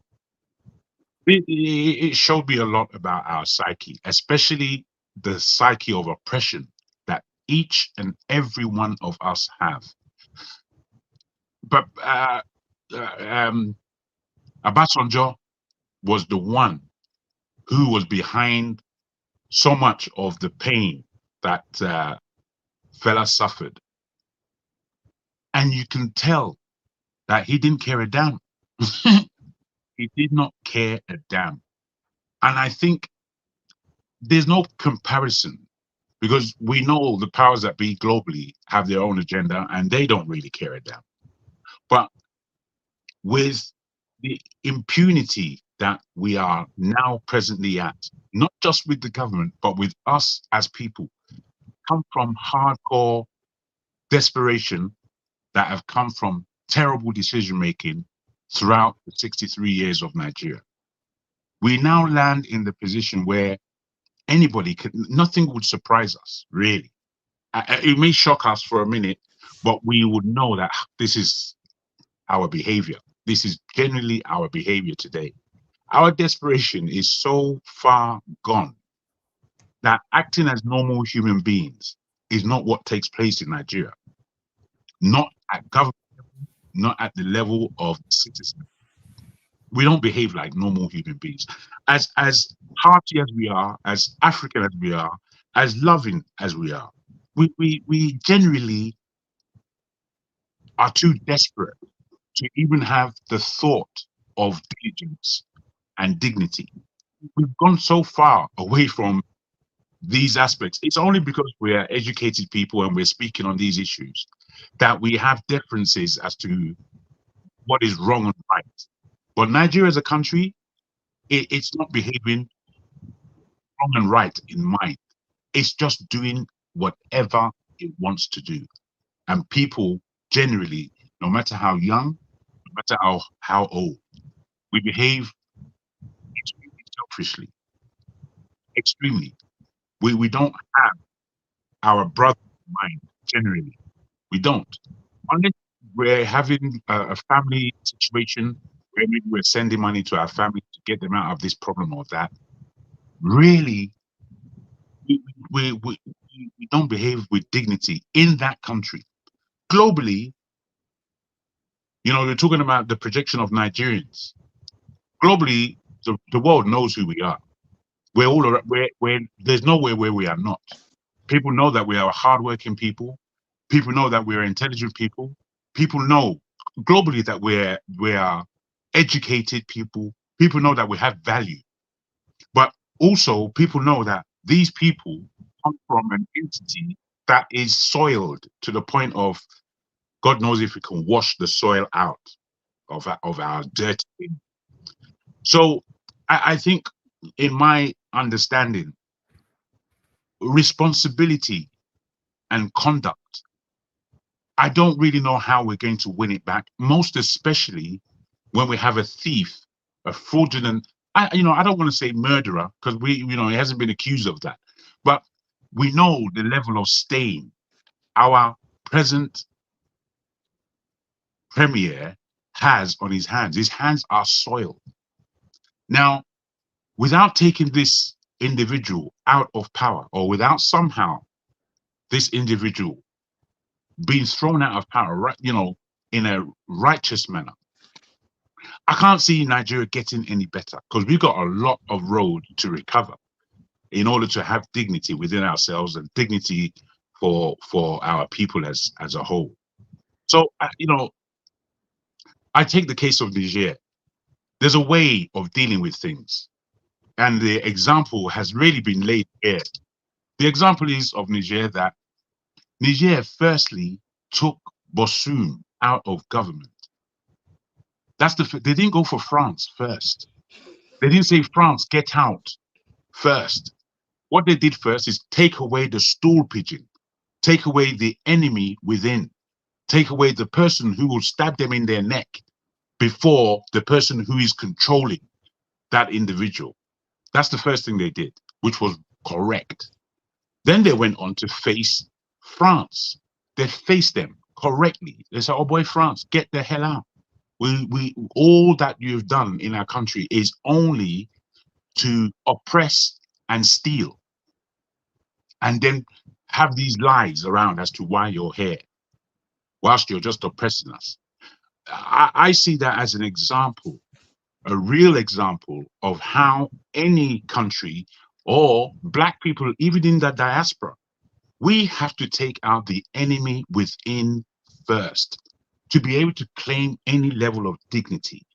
Because if we chase the West, keep chasing the West, knowing that there are hardcore criminals that are amongst us leading, then I'm afraid, again, we're not going anywhere.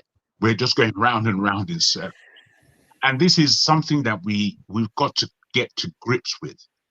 Whilst we want better for our country, whilst we want better for our nation, if we as a people cannot deal with the enemy within, again, we're lost.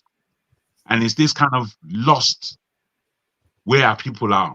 It's 2 weeks ago, I've had 3 cousins come to London. None of them understood. They just wanted to come to London. They just wanted to get out of Nigeria. As they come into London now, they find that it's not what they thought it was. They find that, wow, are you telling me, wow, things are expensive. Wow, I need all this money. The other day, my very cousin asked another cousin of mine to borrow her £20,000 to complete her studies. She's doing a master's here. She thought that £20,000 can just come out. £20,000 is what she was asking for. God knows what that is in Naira.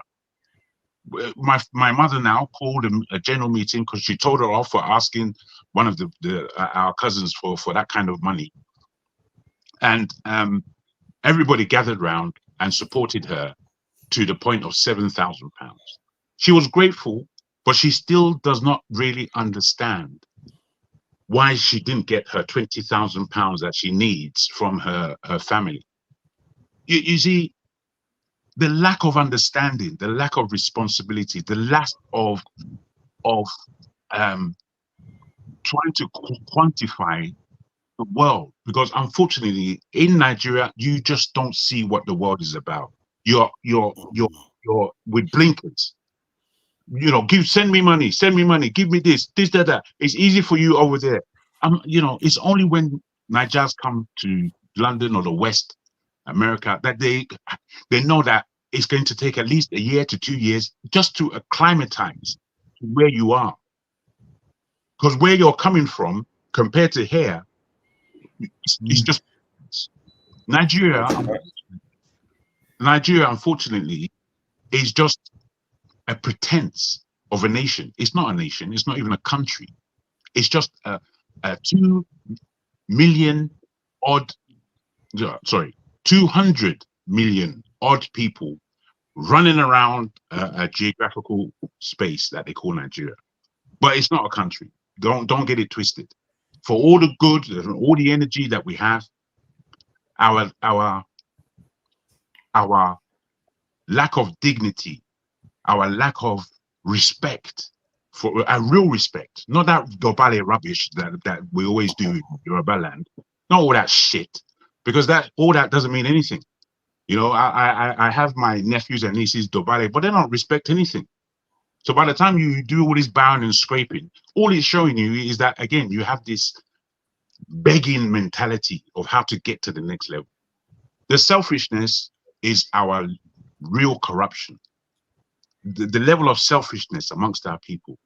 And the reason why I began with Fela, because really and truly, if you look at this man's life, I know, how the older generation would see Fela as ganja smoking, talking all kinds of things, fool.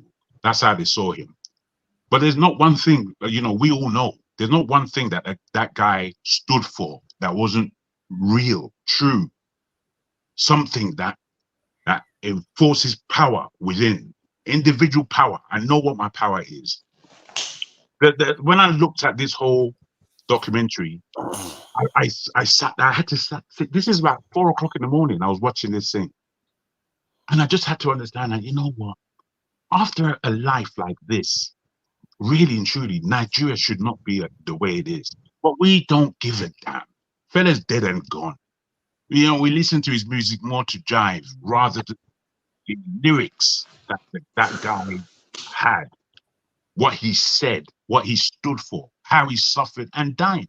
Yeah, we know, he lived a wayward life in terms of, 27 odd wives and smoking ganja, and we know all these things.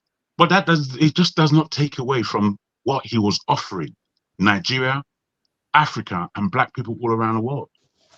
Because I think unless we as a people are thinking like Fela thought, there's no way out of our quagmire. No way. I think the problem was that Fela was calling people colonial mentality. What he failed to fully kind of realize is that the entire Nigerian populace, even if they were dancing to his music, they too had the same colonial mentality, because the leaders are Anglophiles, so are the citizens. I remember when we were growing up, Yeah, but wait. Don't take too much away from what I'm saying. We can go into Fela's life and pick apart where we. Oh, no, I'm not taking it away. I'm not taking anything away from you. No, he's correct on everything that he's doing. But what I'm saying is that he was in an environment that was very, very hostile to his ideology, basically, or his vision of what he has said. Basically, the truth. The hostility, yeah, absolutely, the truth. The hostility came strictly from ignorance. It didn't come from anywhere else. Fela himself was ignorant until he came to Europe, until he went to America, until he now understood, my goodness, these people actually don't like us. He said it. When he was in London saying that, right, fuck. I'm in London, this place that my father and all my forebears was telling me to go to, that this is the place where you're going to get what you need. And what he was able to recognize, that the UK, understanding his environment, they don't really like us. They don't. He went to America. The music that he began playing in America, it was a girlfriend of his that asked him, what is it that you're, because he was speaking in Yoruba. She said, what are you actually saying? He said, I'm singing a song about my soup. And America in the 60s was a black power. There was a lot of black power movement and people looking for their dignity. Yeah, that may have made a difference. Malcolm X was there, still alive. Dr. Martin Luther King was still alive. There was an atmosphere of black emancipation going on. So now he was looking at all kinds of literature, books written that he had never seen before. It was this black American that told him, oh boy, I don't think you understand that the European way of life, the European education was given to them by Africa. This is what he said. You're talking rubbish. What do you think? Then she began bringing books to him. He said the first book he read was Malcolm X. His mind began to change. So by the time he came to Nigeria and understood what the music value is, he now started to put lyrics that are too serious to be. This is it. Now, unless we have this education, we're really not going anywhere. We're just like bush people. Bush people. I'm saying to you, bushman. It doesn't even matter how highly educated somebody is. You're behaving like a bushman. If you don't know that the person, your brother next to you, is your friend, is your brother, is who you should be loving first before anyone else. Yeah, Jagun, you said something about Bazoum being removed from office. Yes, sir. And in the context of Nigeria, I wanted to ask a question, which it's just worth asking, I guess. Is it possible to change the minds of our elite in the context of, like, because the elite did change in Niger to remove Bazoum? Is it possible to change the mind of our elite so they actually embrace like some of the truths that Fela has said, or do they have to be displaced? Me personally, they definitely have to be displaced, because our Nigeria, again, being the most different of nations in Africa, very different than any other African state, we are rather exposed, more so than most other African countries. I won't say all necessarily, but most, if not all. Okay, let me make it harder for you. Say we don't have the option of displacing them. We are stuck with them. Do you have any way we can change their minds? You see, we're really talking about psyche. To get a psyche correct, it could take 3 generations. Unless there's a real upheaval where it can happen in 1 generation, something really has to happen for it to happen in 1 generation. That psyche is a deep thing, deep. I speak to my mother a lot, and we come to deep argument whereby it's gone past passion. We now have feelings against each other. Because my mother is of a much older generation. She's living in England. She knows the UK from the 1960s. She was here when she was 17, I beg your pardon. She was in the UK, before I was born, going back and forth, finishing her own education here. But my mom she is the most Nigerian person in terms of her heart. But I have not been able to adjust her mind as to the fact that this England and these Europeans that you love so much, they're not our friends, they're our enemies. They are enemies. For me to get that across to my mom, I haven't been able to do it in 50 years. Yeah, it's almost impossible. Oh, it's not that it's not possible. But unless waking up is something that can only be done for you as an individual. You have to wake yourself up. I cannot wake you up. I can only wake myself up. The reading I've done, differently from the formal education that I've had, it's the reading outside of any educational legitimacy, if you like. The reading I've had separately, I've not taken any exams for. However, I've got it in. So if we are not to displace them, to change them, there has to be some kind of upheaval where people. Well, again, my brother. The thing is, I again bring it down to time. If it doesn't happen in our lifetime, the people who are sat around this table today, if it doesn't happen it's not going to happen. We don't. Yeah, if it doesn't happen in our lifetime, we are done for. It's not going to happen. I'm the one planning for the other side. We are Absolutely. done for. Absolutely. It has to happen within now and within the next 10, 20 years. If it doesn't happen, we are done. If not less. Which is why I say, if Tinubu having 4 years, then everything we're complaining about, we're just going to come here and complain more. Without Tinubu leaving that station. And I don't know necessarily who should replace him amongst our I would want to say, I listened to the other day, Dr. Damages put a clip up of Peter Obi in, I can't remember what university, I think it was Pennsylvania in the States. And he was addressing, an audience there. In listening to him, firstly, again, Peter Obi, I think is better than the rest, but I still don't see him as a statesman. I still don't see him as the statesman that Nigeria really needs to tackle both Nigeria and the powers that be in the world, because that's what we need to tackle to make ourselves really in a. Do you think there has to be a form of ideology that has to be coherent, and there has to be, because if there is no ideology, the danger is that it's personality. What I think is that without the diaspora, we're done. The diaspora, whether no matter where our site is, it's far. Yeah, the diaspora can be involved. Far further ahead than the diaspora will be involved. They don't have a choice. They have to be involved. But the issue is how, because to be able to do these type of things, you have to have a way of everybody signing on to it.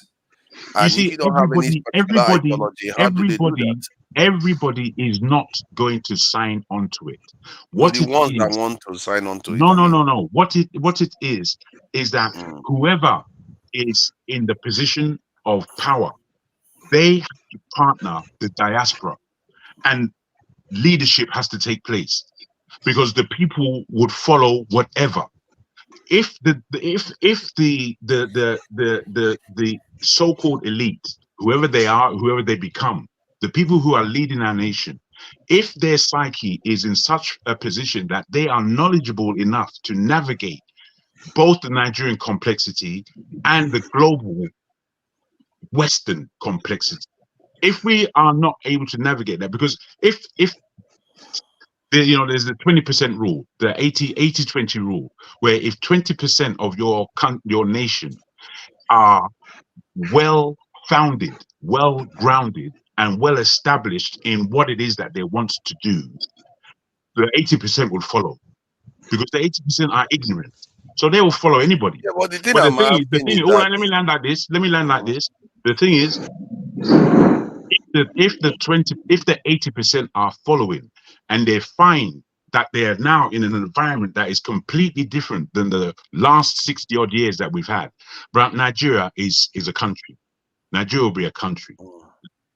Yeah, the question was that if you want to approach these type of things and you don't have any particular structure of messaging and what you want to be done, you are going to have a lot of noise and not much will be achieved. As a matter of fact, that's how they get away with what they are doing so far.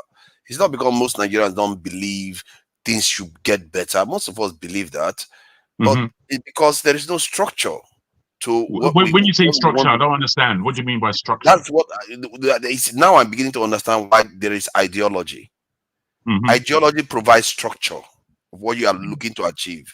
Okay. So if it's a nationalistic ideology or something, it has to be put together in such a way that opinions that want to get things done. Tell me this, have that brother. structure to build upon. Let me ask you a question, Forefather. Do you think that with the ideology that you have about Africa, Black people, Nigeria particularly, do you think that you could birth that structure that you speak of? There's no reason why not. Anybody can do it. Absolutely. That's what I believe. Because the situation in Nigeria, I think I can run it. As an individual, when I say run it, I don't want to be a politician. I have no leanings that way. Even though I'm a politically minded person, I don't want to be a politician. But I know, with my observations about Nigeria, I know that if I've got power and I've got the right people around me, I can fix Nigeria, because I'm ready for the West. I know the West. Sorry, Jago, sorry to cut you short. Maska, I see you shaking your head. It seems like you want to talk. I know this is gone for about 25 minutes. You gave up your turn, and it's been wonderful listening to Jago and Forefathers go back and forth, enlightening and all of that. But Maska, please have your shot now. Otherwise, can you guys hear me? Yes, we can now. Okay, thank you, Sho. I see what you do. I think it's good. So, oh God, you're gone again. He's gone. He's gone. We'll go to Righteous Man. Don't worry. We'll come to you. We'll go to Bumi quickly. Then we'll come to you, Righteous Man. Bumi, I know you raised your hand a while ago. You wanted to say something. Maska, keep talking. The minute I hear your voice, I'll let you speak. But your no, can you hear me? I'm just saying good night. Oh, you can just say good night. Maybe just try. Well, okay. Okay, so can you hear me now? For now, yes. Go ahead. Okay. Jagun made a very good submission, but I'm also happy that he came full cycle. He started off saying Nigeria is not a country, but he's come around to say that Nigeria, with good leadership, can be a good country. So I would presume that he is now saying that the elements of a good country are there.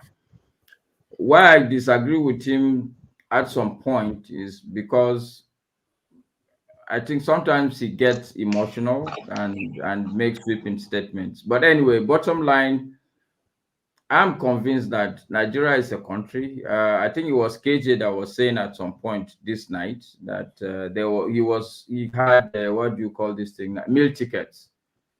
So Nigeria was a good country. When I was a student, all I have to do was to wear my uniform and stand by the road. People will stop and pick me up. This issue of insecurity was not an issue. You don't doubt anybody picking you up. He will pick you up. If you are going from Kano, I can go to Lagos with my school uniform. It's as basic as that. Even when I was working in Lagos, if you wear military uniform, either police or you don't pay, you just enter the buses. I'm sure people who are stayed in Lagos at that time will corroborate this. But the truth is that things have deteriorated, and they deteriorated suddenly. I am just saying that we need to be careful to sweep away everything away. The reality is that there was a country, something happened.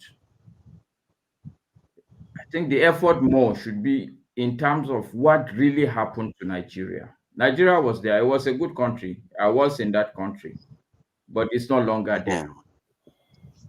Can I ask you? Can I ask you real quick, Mascot? I beg your pardon.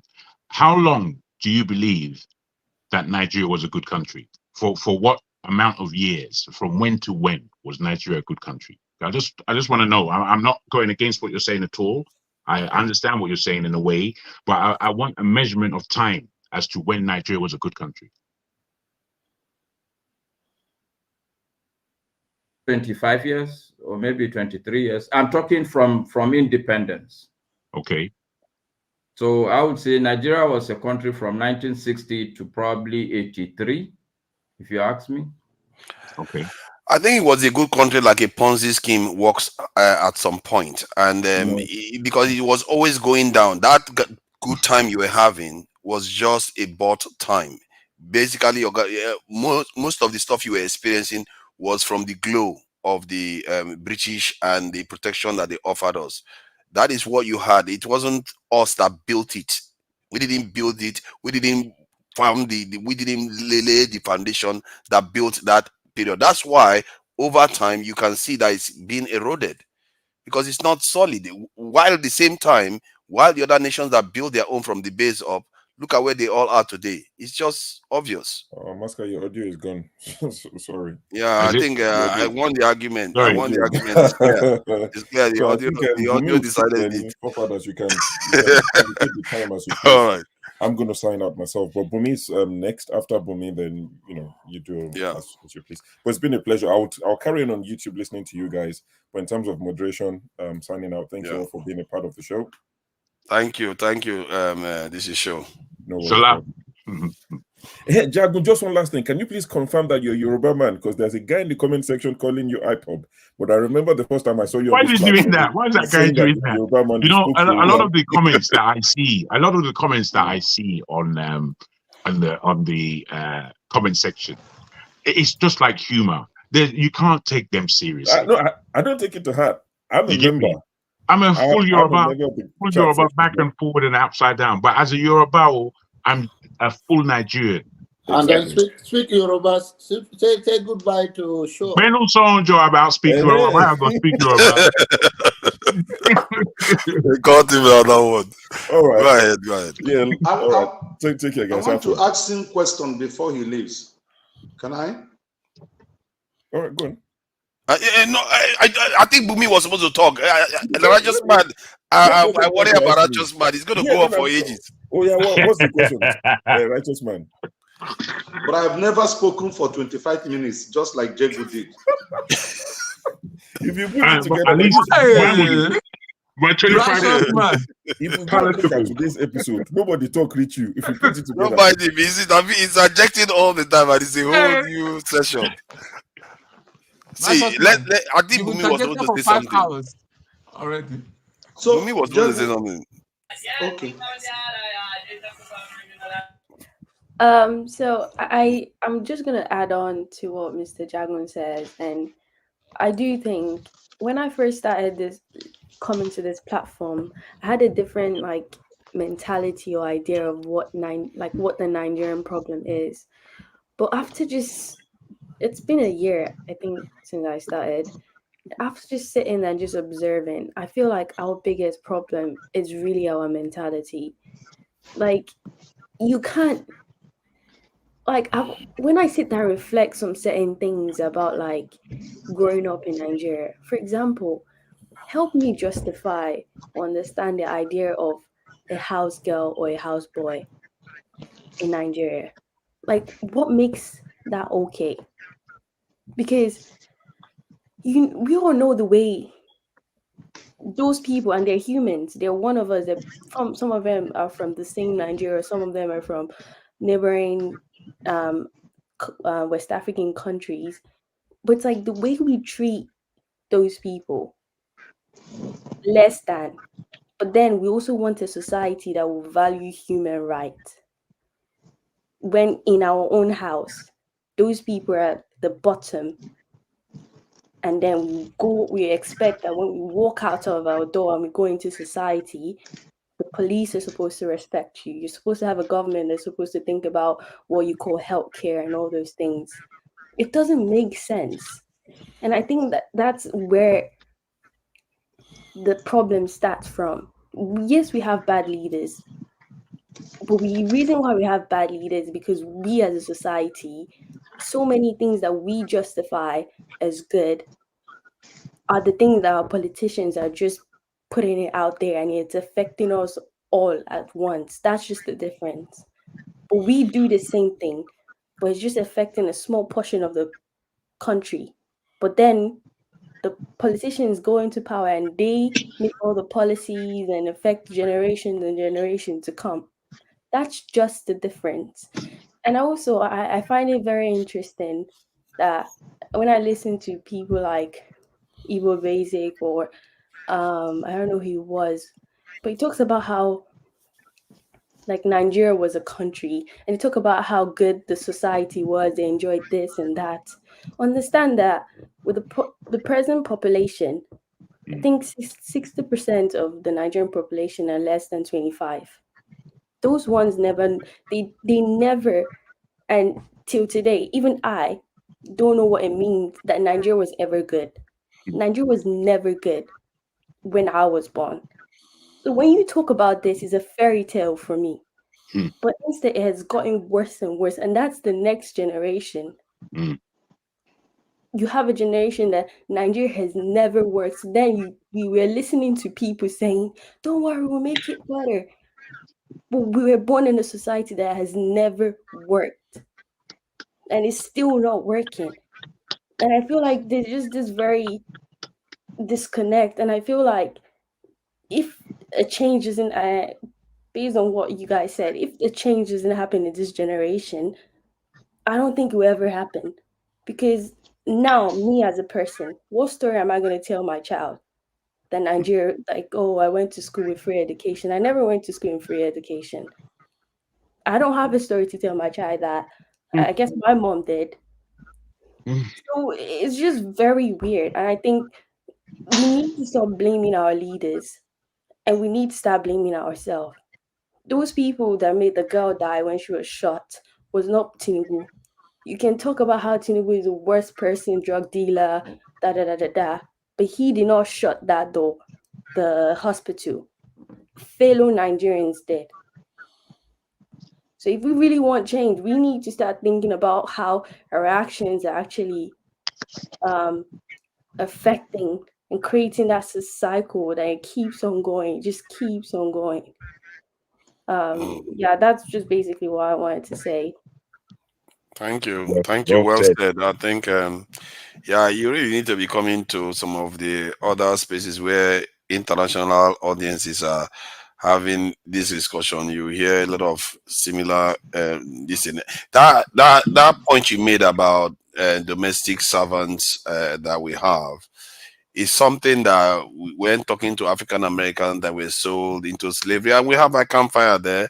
His forefathers were one of the ones that were sold into slavery, and one of the things we discussed and we came up with was that if we are to redraw our future, we have to brand ourselves the opposite of that. That we have to be refuge for people that are running away from enslavement instead of we perpetuating the same culture, because we have not changed. Look at a governor saying he wants to send people overseas to go and work.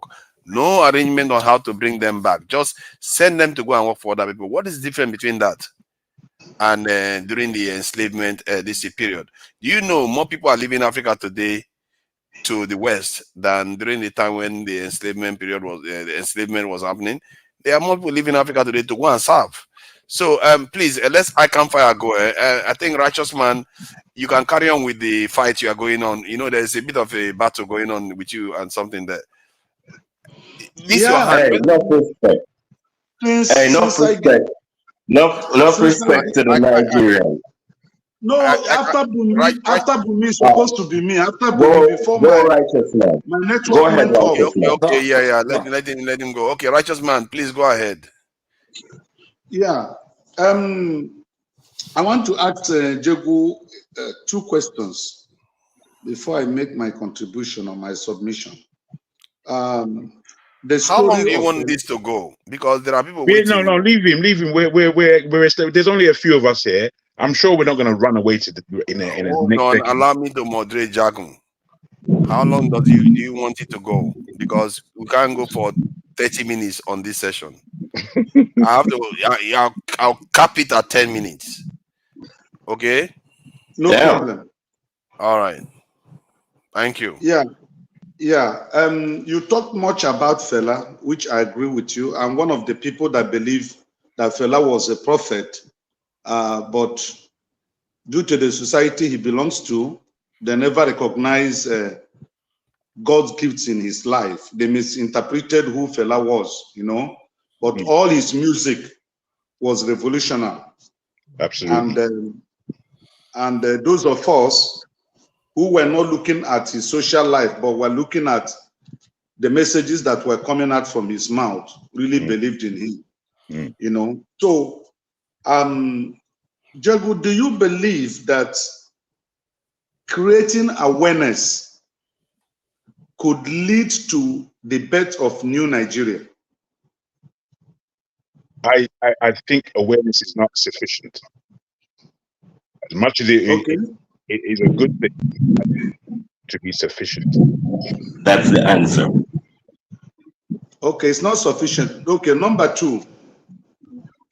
If creating awareness will not be sufficient to birth a new Nigeria, now, do you believe that agitation, sectional or regional or tribal agitation, could awaken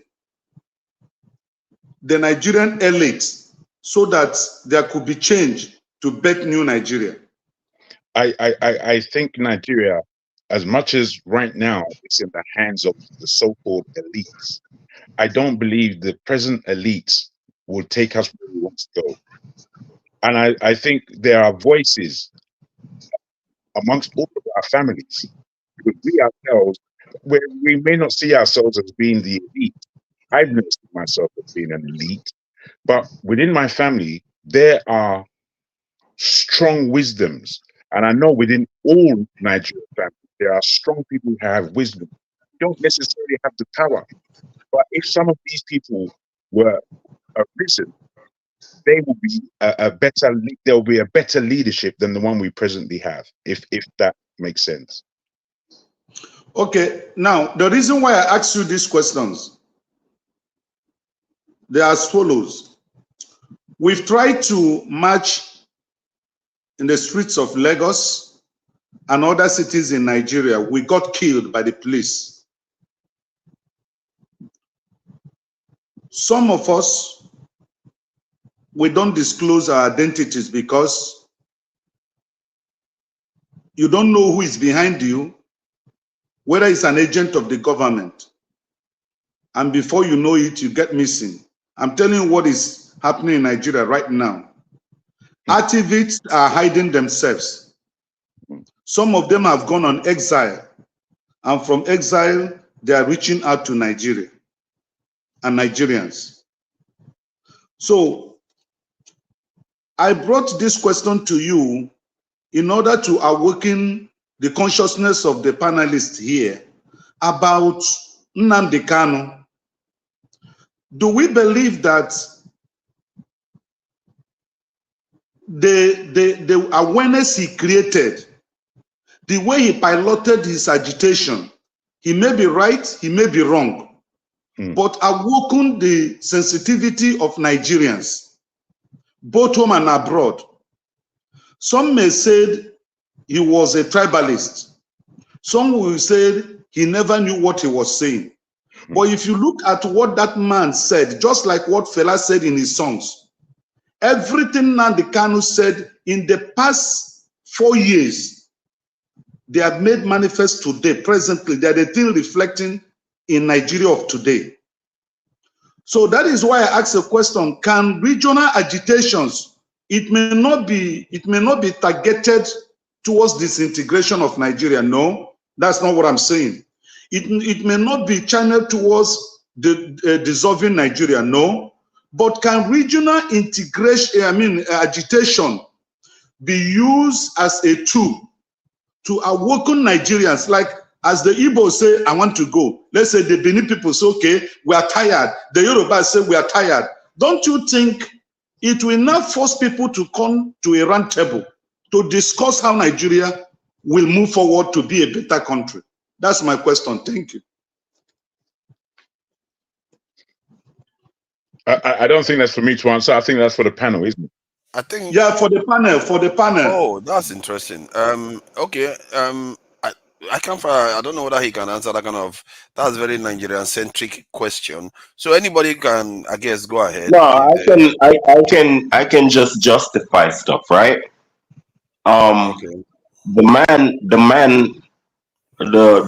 Biafra man, he was making statements about the government shouldn't get you arrested. You feel me? I mean, it is tyrannic to arrest a citizen for being an opposition to the government's policies. You feel me? I mean, it's not like he is attacking the government on a physical level. You feel me? And wanting autonomy for Biafra is not something bad either.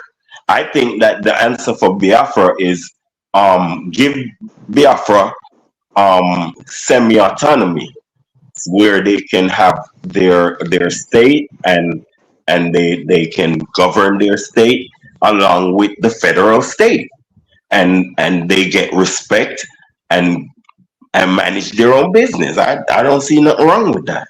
You feel me? But I don't know why they don't have why this is not organized, because I mean the people in Biafra owns Biafra. You feel me? So they should be able to control. I think this is why I said this is a very Nigerian centric question, because the Biafra, the word itself, is a very complex word, because it belongs to there are people that think about it differently, and the however,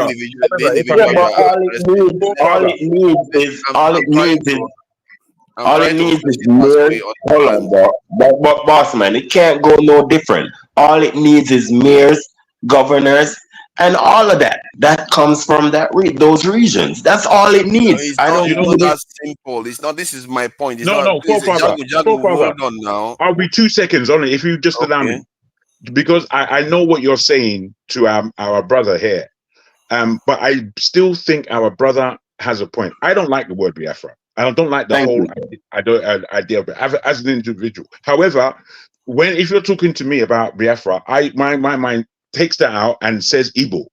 Now, I feel if we were able to go back to the regional government of our beginnings, Nigeria can restart, can reboot. So kind of that is what Ikan is saying. You know, he may not understand the complexities, but he understands that there are issues. And if there are issues with a strong people as the Igbos are, all he's saying is that give them their right to run themselves, give the West the right to run themselves, give a regional government. If we have regional, and you pay taxes. That's all he's saying. You pay taxes to the federal government. You pay taxes. You pay taxes to the federal government for general protection, and that's it. It's like saying the U.S., California should just go on their own because it's just free. Texas should go on their own because it's just free. It's not that simple. No, bro, it would be the same. That's not the question I asked. That's not the question. That is not the question he asked. And I can hold on. See, the issue here is that one, the term Biafra encompasses either only the southeast of, and that's something Akamfa is not fully aware of, the southeast of Nigeria, or including the south too. That is historical aspect. In terms of the individual, you are saying he has the right to agitate. Everybody has the right to agitate. They all, like Righteous Man has the right to agitate. He's not being arrested. It's just that the other one has done other things that broke the law, that if he was in the UK, he would be arrested too. That is what is happening. And that's why you have to be aware of the context of what you are talking about when you start. I guess if you are talking about generally that people are allowed to aspire for independence, everybody is allowed to aspire to that. Let me repeat my question. I think we are derailing. Before you repeat your question, I think we are derailing from the question and also from the purpose with which Jagun's submission was about. I think we're now a little bit sectionalizing it. I wanted to tackle that answer. I think it was Righteous' turn to speak, and Righteous asked the question. So please remind us the question again, Righteous. Jagun was presenting late fella as a symbol of change, the man who saw tomorrow, but the society did not buy into what his music was meant to be, or was meant to offer. Then I said, having recognized that contribution of fella, though the society didn't take it to achieve what the aim of his songs was meant to achieve, how do we place the issue of agitation, removing the issue of dissolution of Nigeria from the agitation, removing the issue of separation from the agitation? Can each tribe or each region begin to agitate that they are tired of the situation of Nigeria? Then that will now force the elites or the politicians to call for a round table so that Nigerians can sit down and discuss how they can move this country forward. Because when we protest on the street, you will get shot by the police. If you are a political activist, they will go after you. So which one? We need to do both. We need to hold on. Can I make an attempt to answer those questions? I think Alaba, just hold on. Hold on. I was supposed to speak, but I was interrupted. I can fire. What I will advise is that, because this is so Nigerian centric. Yeah, but hold on to Niger. I know what I'm saying. Just calm down. Don't treat me like a child. I'm not treating like a child. Stop it. Let me speak, bro. Hold on. Calm down. I will let you speak, but if you want to address it, you had the question. But don't tell me I don't know what. No, don't tell me I don't know what I'm talking about. Your forefather is in all of the rest of the world business. Now allow me to interrupt in Nigeria business. Hold on. I'm not saying he should not be inside the business. But I want you to just allow me to speak. Don't interrupt me. Okay, fine. Okay. So we should agitate, and we should also propagandize. You feel me? Fella was right. And we need to focus more on Pan-African people. You cannot allow a non-Pan-Africanist to run your government. All these people should go. Whoever has no type of love for Africa and African people should not be talking to you in front of you or talking for you. We need to fight against these money-grabbing people. You feel me? All of these people who don't show no love for our people, we must take them out of rank.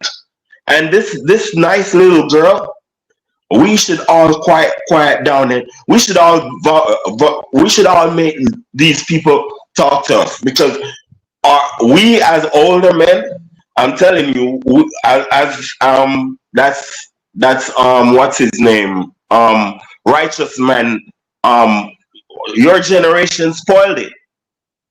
That's us. Our generation spoiled things because we are endorsing immorality. You see me? We endorse immorality, and we don't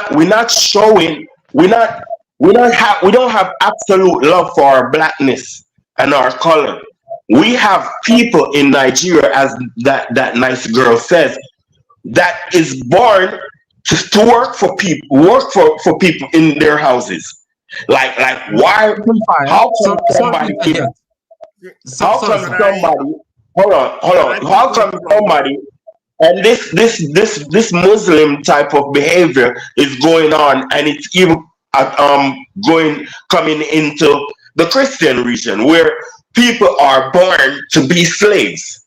You see me? And we let me just say something to you. This house girl and houseboy thing, it's us seeing white people do it back in the 15th, 16th, 17th century. They do it to us. And because we don't have no other race to put lower than us, we put our own people lower than us. You see me? And try to maintain a set of our people as a lowly people. And we need to stop doing that and know that all of us is the same thing. We're in the same position, and anybody can rise to the top. I can't take it. These are the things that's messing us up. We don't know who is great. So you can't tell nobody that they was born to be slaves. You feel me? So we need to cut that stuff out. I can fire. They can fire. I'm with you on everything you Wait, Alaba. Sorry. Have you been to Africa before? No, sir. I don't think that's relevant. Come to Nigeria. I don't It's know not whether relevant. you're in London. Yeah. I'm inviting you to come to Nigeria. Hang on. The brother, I can fire. I really apologize. Let Tone finish. You can talk. Okay. I wish you in London. I know that we'll link up. I know that. I like your thought pattern. But listen, with all due respect, all what you said, makes a lot of sense. But when you go to Nigeria and observe for about 2 weeks, 3 weeks, you will understand what we're trying to say. He understands. I think he understands. It's very complicated. It is very. It's only complicated because we make it. You see what makes him so clear is because he sees it so clearly. That's why he comes across so clear. He's correct, and I understand what you are saying, Tone. Because we get jaded when we see this over and over. Do you know how it feels for me sometimes here? When you talk to Nigerians, they pretend as if the truth is not the truth. But he sees it clearly. That's why I see that the diaspora, they have a gift to offer the continent because they see it clearly than we do. And apart from that, you can hear that he's a Jamaican. Now, Jamaica and Nigeria as power bases in the Caribbean and on the African continent. I'm sorry, we have a full understanding of what's going on around us. If we, in the 1950s and 60s, had real communication with those Africans in the Americas, Nigeria would not be what it is today. It will be a completely the reason why is because in the Americas they had a much deeper understanding of who the European was compared to us. Much deeper. They know who the white man is. We're just picking up today. We've been speaking. And they know us. They know us. You see how he was frowning at the enslavement, the slavery, or the servants that we have, because they pay the price for what we did to them too. Their forefathers. Mask, I wanted to say something. Please go ahead. There are two. Alaba, so forgive me. Alaba, please go ahead. Ejo, please, Alaba. Maska, you want to go, Maska? Thank you, Master mic was cut off before. That's why I was biased towards him. Yes, I logged off, but then it occurred to me that hey, this is Nigeria we're talking about, so I cannot give up. I just want to push back to you forefathers. Oh God. Okay? seriously, because your position was that no, there was never an. Oh, poor guy, man. Oh God! You see, I've won the argument again. Up me. I just won. No mic, no mic. You know, the last time you started this, your mic cut out again. Allah is cut out again. Sorry about that. Sorry, man. But I think that point you're making, I think you said something about ideology. I really want you to come back and make it. I think it will be interesting to actually discuss that. Alaba, my please question go ahead. had not been answered. My question had not been answered. We're trying to get there, bro. I'm going to make an attempt. Jagun had a great submission. You followed it up with a wonderful question. And Jagun was right. You understand? We got to take out the current set of elites because their direction, when I don't mean take out, but I mean we got to replace them.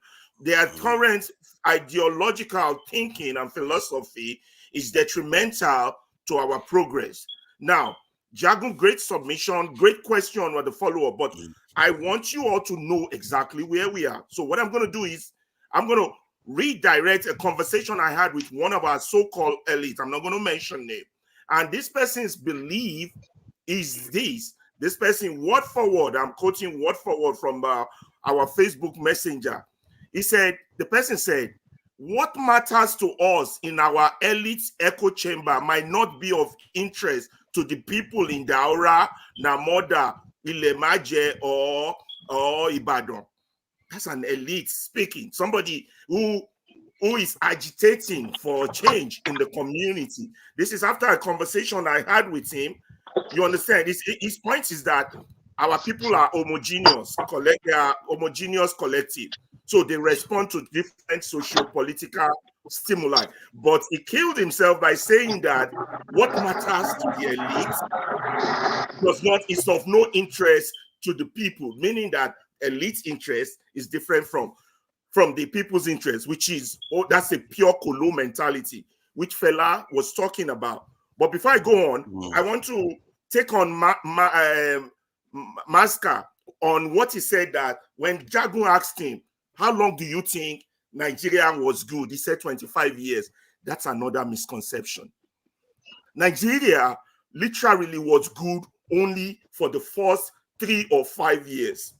Once the 66 boys struck, Nigeria started heading in the wrong direction. Although the people never felt it, or they felt it during the Civil War. The East felt it, but that's not the point I'm going. I don't want to go in that direction.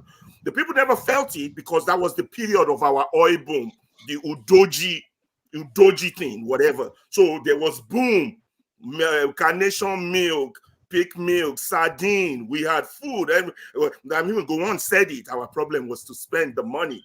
So Nigeria was already heading down instead of going stationary or going up.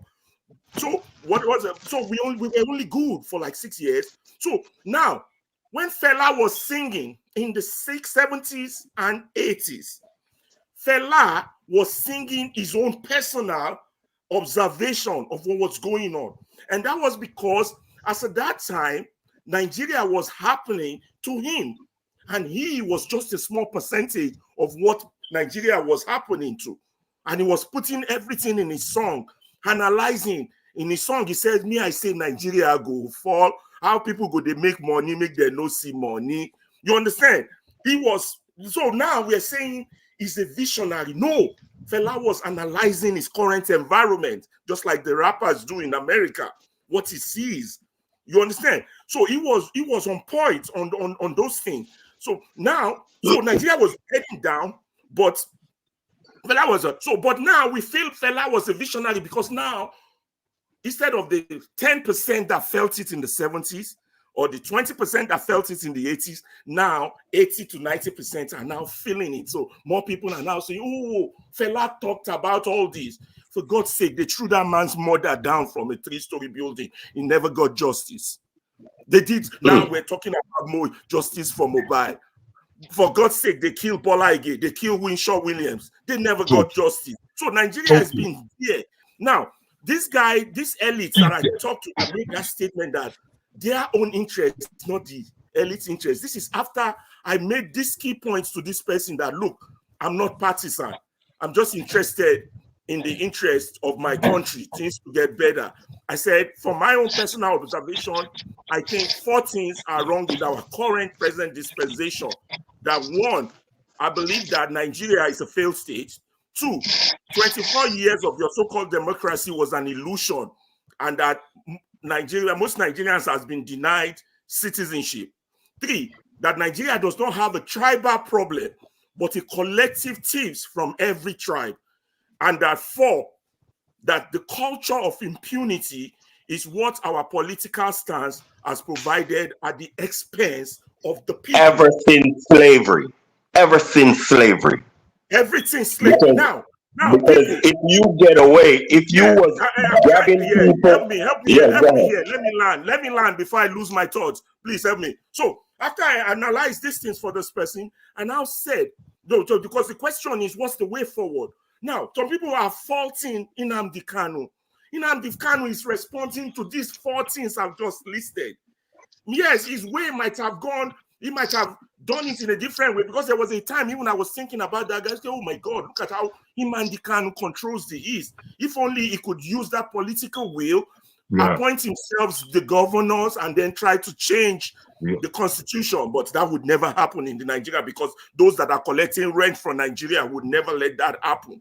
So that way, Jagun was right, that we have to take them out or replace them, because their thinking is taking us back into slavery. Now, let me give you a little historical conception of what we are dealing with.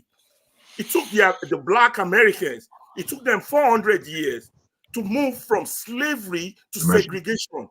I mean, slavery, let's say 200 years slavery, then segregation stayed with them another 200 years. Then now, after segregation, we now have issues of racism, police brutality, which is still ongoing now. Then go back to South Africa. South Africa took them almost half a century, 50 years or more, to get rid of apartheid. What we have in Nigeria is bigmanism, which is what Bumi also stated about the issue of houseboy, house girl. Bigmanism. Bigmanism is worse than apartheid. It is worse than segregation. Absolutely. Because segregation is visible. You can see it is black and white. Apartheid is black and white. You can see it. So when something is visible, you can present it to the victims, and the victims can react. In the Nigerian case of bigmanism, it's invincible. How did I know our problem is bigmanism? They needed some document from me about my great-grandfather from Nigeria. And then in his obituary, even though he was a laborer, it was very, very important for them to put in his obituary that he was a big man. So you're dealing with a problem that every Nigerian wants to become. You want to fight a problem that the other day electricity was saying, we got to change consumer. Say, how long do I think this problem would take us? This problem would take us, in my own opinion, before the election of this year. In my own opinion, I was thinking this problem would take us about 100 years with the right informational thing. But with this election, with technology that just came in, that moved the radar forward a little bit. We might get there faster than I anticipated now, because this our problem. We don't want to be big man for Europeans. No, we want to be big man for ourselves at the expense of our brother, of our fellow brother. You understand? So midget war. They want midget war. What? Tonight they call it a midget war. Yeah. So now if we all were appointed ministers now, we would do every Nigerian, and that's one thing funny about Nigeria culture. Every Nigerian would do exactly the same thing that the last person did. Absolutely. We did it when we were in high school. When the senior prefect was mean and wicked to you, once you become the senior prefect, you start inflicting that same punishment to those that are below. That's what they do. That's what they do. They are ruthless with it. Yeah. So now the question again, back to the question. I don't want us to miss the question. What's the way forward? People like Nnamdi Kanu, they're not wrong. They got to agitate. We got to I'll support. tell you. I think let's not mix two things. Don't mix two things guys, together. I'm going to lose my thought. Don't be saying somebody's not wrong. Yeah, but you know what's the solution, Get though? to the answer, please. You're going to make me lose my thought, please. Yeah, but you are injecting things that you shouldn't be injecting in what you are saying. Tell me that's part of our problem. Yeah, but you're not letting me to challenge it now. You're not. You're saying you have to say, but I shouldn't challenge it. Let me ask you a question for father. If there's a bad law, and they say that law is bad, you yourself know it's bad, would you obey that law? There's a reason why it's a law. The question, yes or no? I'm not going to go into explanation. You obey the law because it's put by the state. Listen. I say no. I'm not going to You have to obey the law. You don't have to. Because otherwise, you know why you obey the law? Hold on. You know why you obey the law? Because any other person can decide that they have an opinion about any law, whether it's good or not. Bullshit. We all know good and bad law. It's not an opinion. Let's call spade a spade. Let's not beat around the bush. I don't like no that. It's not an opinion. No it's a law. No to Niger. Question: if there's a bad law that's killing children, killing people, would you obey that law? Who will put a law to be killing children and killing people? They did it Come on, They're doing it in Nigeria now. Answer the question. Which law? Which law is doing that? Answer the question. You obey the law. Okay, let me tell you about Nigeria. You obey the law. I would say you obey the law. Would kill the children. Listen, Father, I got to educate you. You obey the law. See, let me tell you something. I think now this goes to the heart of what we are facing here. You see, they want anarchy. And yet they want a country that's governed by the rule of law. Words in my mouth. Please, let me educate. Listen, the law we currently have in Nigeria says that the state is the sovereignty, not the individual, not the citizen. Yep. That's why those governors in law is written in law. Do you agree? Whatever is a madman, listen, I don't like interruption. Oh my God. Because people are watching leave him. Two forefathers, leave him. Jagun, stop doing that. I'm letting But it's true. Why should you interrupt him? That's I'm questioning him because I'm questioning him. But if you're like, bro, you question me, and we went, wait, Ejo, you question me, and we you're allowed to interpret him. Father, you were questioning me, and we went back and forth nicely. Do things nicely. The guy has his voice raised. He's passionate. He's putting it forward. At least take your time and know when to enter. You can't. It's noisy. Hold on. Calm down. Me off my point. The state law was slavery law. Forefather, allow him finish now. Forefather, let him have his say. Okay, let him carry on then. Please, everybody wants to carry on. Now is because it gives sovereignty to the state. So if you have a madman as the head of state, you would have to live according to the whims of that madman. So because the sovereignty does not belong to the people, it does not belong to the individual. You got to understand the academics of your problem before you come with a solution. You understand? So those kind of laws, is that what you're saying we should keep following? Where would that lead us? We're not going anywhere with that. That has to be torn down. That structure has to be destroyed. We have to be real with ourselves. How do we do it? Information technology, radio. Right now, this program should be in every Nigerian's house. We should have radio wave, satellite wave, medium wave, incorporating information, educating them. And the mad people, like the guy who came the other day to talk to us, that was SDP candidate. You know what I wrote about him? People like you have nothing to offer Nigerians presently. Nothing. There's a reason I said that. Because their mentality is that way. We want to go this way. We want to go this way. So we got to get right-minded people. And if your mentality is not this way, you need to get on board or get off the bus. So that state law is a slavery law.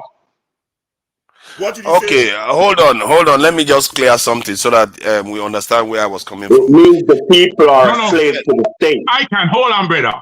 Coming for father, becoming one here what you're saying.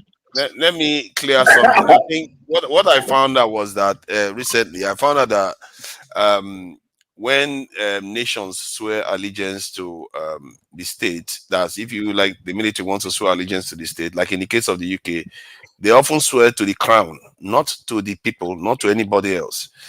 And I checked the Chinese one. The Chinese one was to the party and to the nation, not to the people, to the party. And I checked America's one too, to the constitution, not to the people. So I think sometimes we have to be careful. It is to what? This is why I see some people. Let him land. Let him land. Let him land. Let forefather land. And bruh. The reason why I say that the way they swear allegiance to is to those things, and I ask myself, why do they swear allegiance to these institutions? Because it turns out that the reason why, somebody tried to explain it with the Chinese one, said if the people are against the state, the military has to obey the party, not the people. They have to obey the party. In the case of the UK, if the people are against the crown, the people have to obey the crown. If the people are against the constitution in America, the military has to obey the constitution because they are the guarantors of stability. You have to be careful when you say certain things because you don't necessarily fully understand. Because when hold on, let me just say my point I'm making is I'm making it to Alaba. Because when you are saying certain things, you forget that people have different opinions. That's anarchy if you rest it on their hands. That is why I think for me to demand what I because you are deciding law that is good or not. But those institutions that put the law in place, they are meant to guard everybody, have decided a law that is bad for me. See, the point is that the law comes from somewhere. How you got to, okay, if you think you're 2 Niger, listen. I was just saying Alaba is speaking for himself, not for me. He's speaking how he feel. My point is, should allow him to finish what you want to say, because the way he understands stuff, that's not the way you understand. So everybody have a way of understanding whatever it is. You cannot be thinking alike. All right? You may think that this thing is good, you will think that it's bad. You may think that this thing is bad, you will think it's good. So let's not to like. I thought that Alaba was like some other people that are willing to go to and fro, but he was just like, "Oh, don't interrupt me, don't interrupt me." He was just at a higher point, and people even before you, people were interrupting him, so he got louder and louder. But he had a lot to say, and I think many people wanted to listen to what he had to say. So I felt it was a little unfair the way you interjected. Not to say you are unfair, Yeah, it is. You understand? Because I wanna. Yeah, it is. Because 1 second. Because I will tell you about. I can tell you about Jamaica, right? I can tell you about Jamaica, right? Forefathers, the question I asked is only Alaba that have attempted to answer that question. It's a germane question, a question that will lead us to solve. I will take my time to answer it later on. I think John Abba's turn at the moment. But I'll tell you something about Jamaica and its laws, right? I'm Rasta, and we in Jamaica never appreciated the fact that they're locking up a lot of people for weed. You feel me? And we have always been opposed to that law. You feel me? Until now, the Constitution has been amended, and they stopped locking up that amount of people for the substance. So what I'm trying to tell you is, you as a citizen have a right to oppose the Constitution if you feel like it's opposing your civil rights.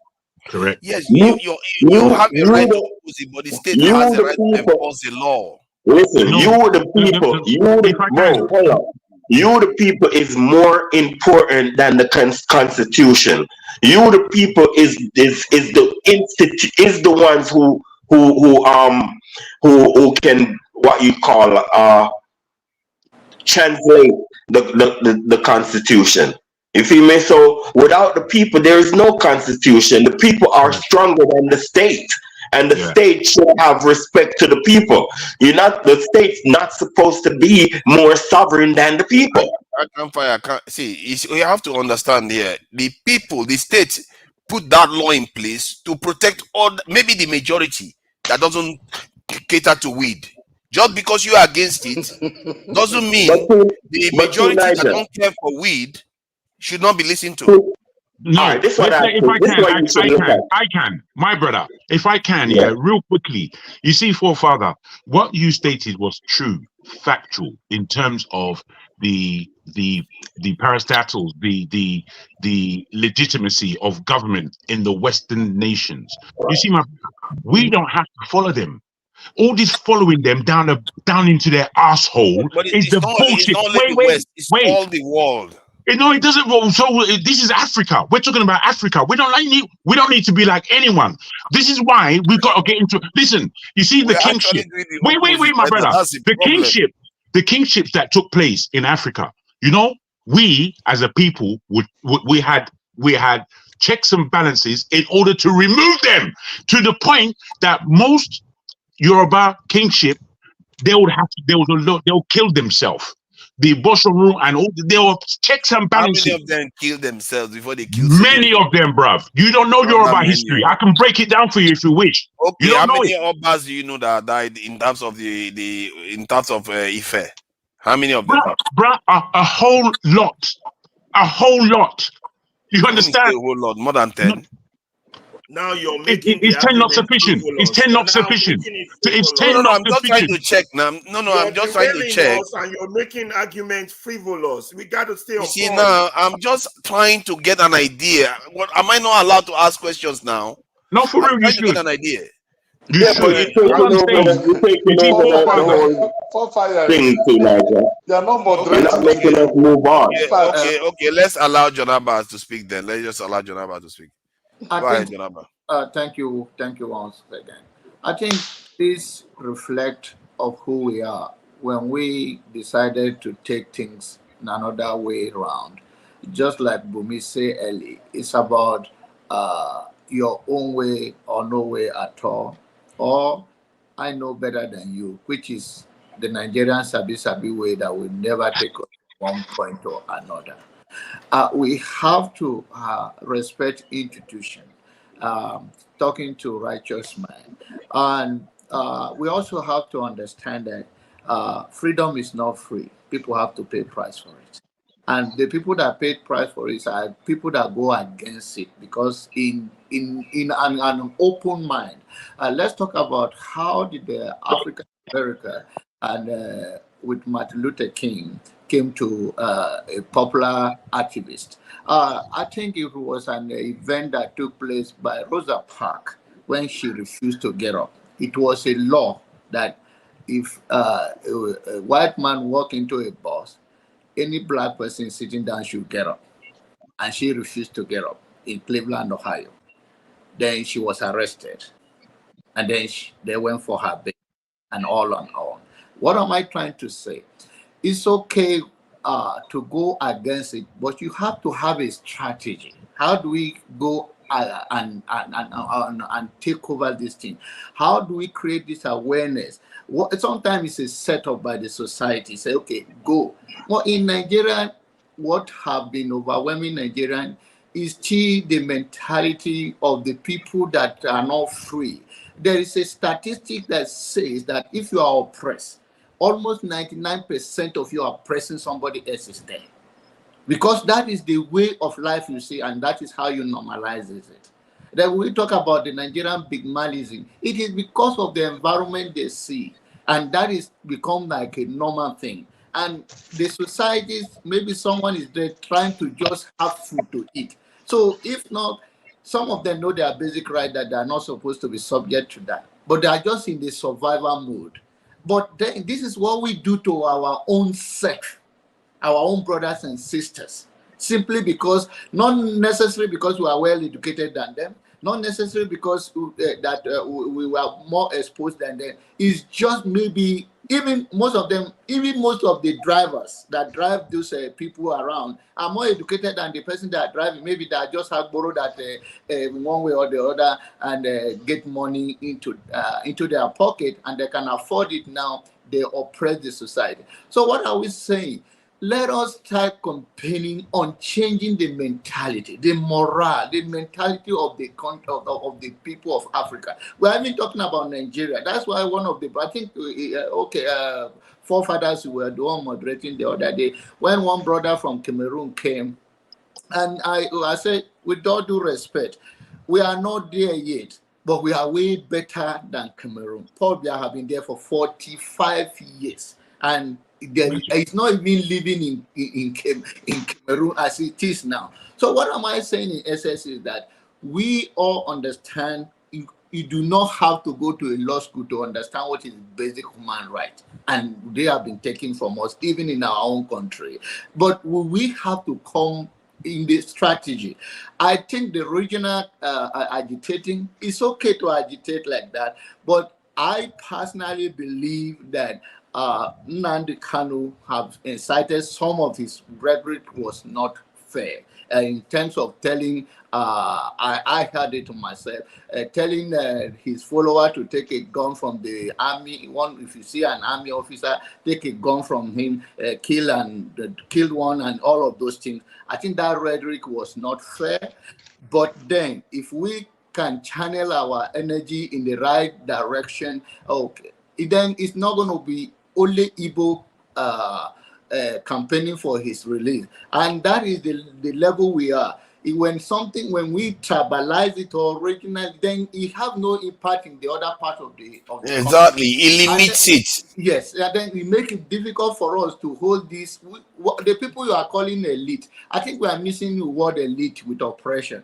Elite is a wealthy man in the society, and what is in your hand, the way you use it determine whether it's for good. There are many elite people who are elite that I correct you there, bro. Elite is the educated and privileged class. Yes, so some of them use it well. Not all of them use it to oppress. So we have to do that. There are many oppressors that are not even well rich, but maybe because they have a power and they use it. Even the law enforcement in Nigeria uses their power. They do not have to be elite. Some of them are pure ignorant, but they oppress others regardless because of the position they are. So we have to draw the contrast. If you're going to agitate regionally, you are okay. But then be mindful that in the order to have a general impact on the general society, then it has to be a general idea that is well accepted around the whole country, and we can change. But if you want to do it, I can agitate for my own immediate family. It's my basic right,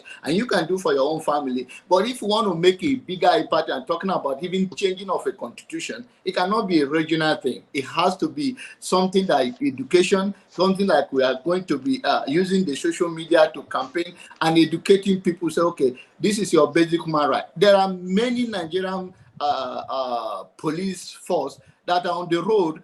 Even the primary reason, not only to join whatever they join, is just like they see that is the way to survive. Not that they were even well trained, not that they were even well equipped. Even when they send them to go and face criminal, they are not even given the right weapon to go. So there are a lot of things in our society that we have to continue to expose them, that you cannot just take a position and just a pure greed that you don't care about the people. That selfishness is become ridiculous. It's a human nature that everybody can be selfish, but when you get to the extent that you cannot even have a mind of a human being, or there is no law that you have to respect, then that is autocracy. That is a tyrant in the society. You are not a leader. You are just there. It's a disservice to your own people. Thank you. Okay. Thank you. Bumi, please go ahead. I will be going to sleep. Hey, please. God, Nigeria and Bumi. I think the lady want to talk. Bumi is quiet, please. Let Bumi go, please. I will be going to sleep, please. Yes, just after Bumi, I'll come to you. Thank you. Don't go to sleep, Bumi, righteous man. Stay there. This is to 2. This is to 2 in Nigeria. This is to 2 a.m. And I mean, it's the same time in the UK. You know that, you know. It's the same time in London now. The same boat together. This is to 4. I This want is to to go 4. to bed. Magin, you can Magin and the same price, even at the same time. Please, Bumi, go ahead. I've always wondered, because like I've heard about, like, you know, the southeast agitating, and then the southwest, and then the south. Like almost everyone is agitating. But I always ask myself, why haven't they come together and agitated. I don't know if they've actually done it, but I've not heard or seen any news articles saying that, the people agitating for Yoruba land, the people agitating for Biafra, they have and the people agitating for, I don't know what the middle belt is called, but they've all come together to say enough is enough, we want to go our separate ways. I feel like I only hear it that, okay, these people, it's like based on like individuals, each group, and knowing well, it will never work. In the Nigerian context, the Biafra that the people want can never work if you're the only one fighting for it.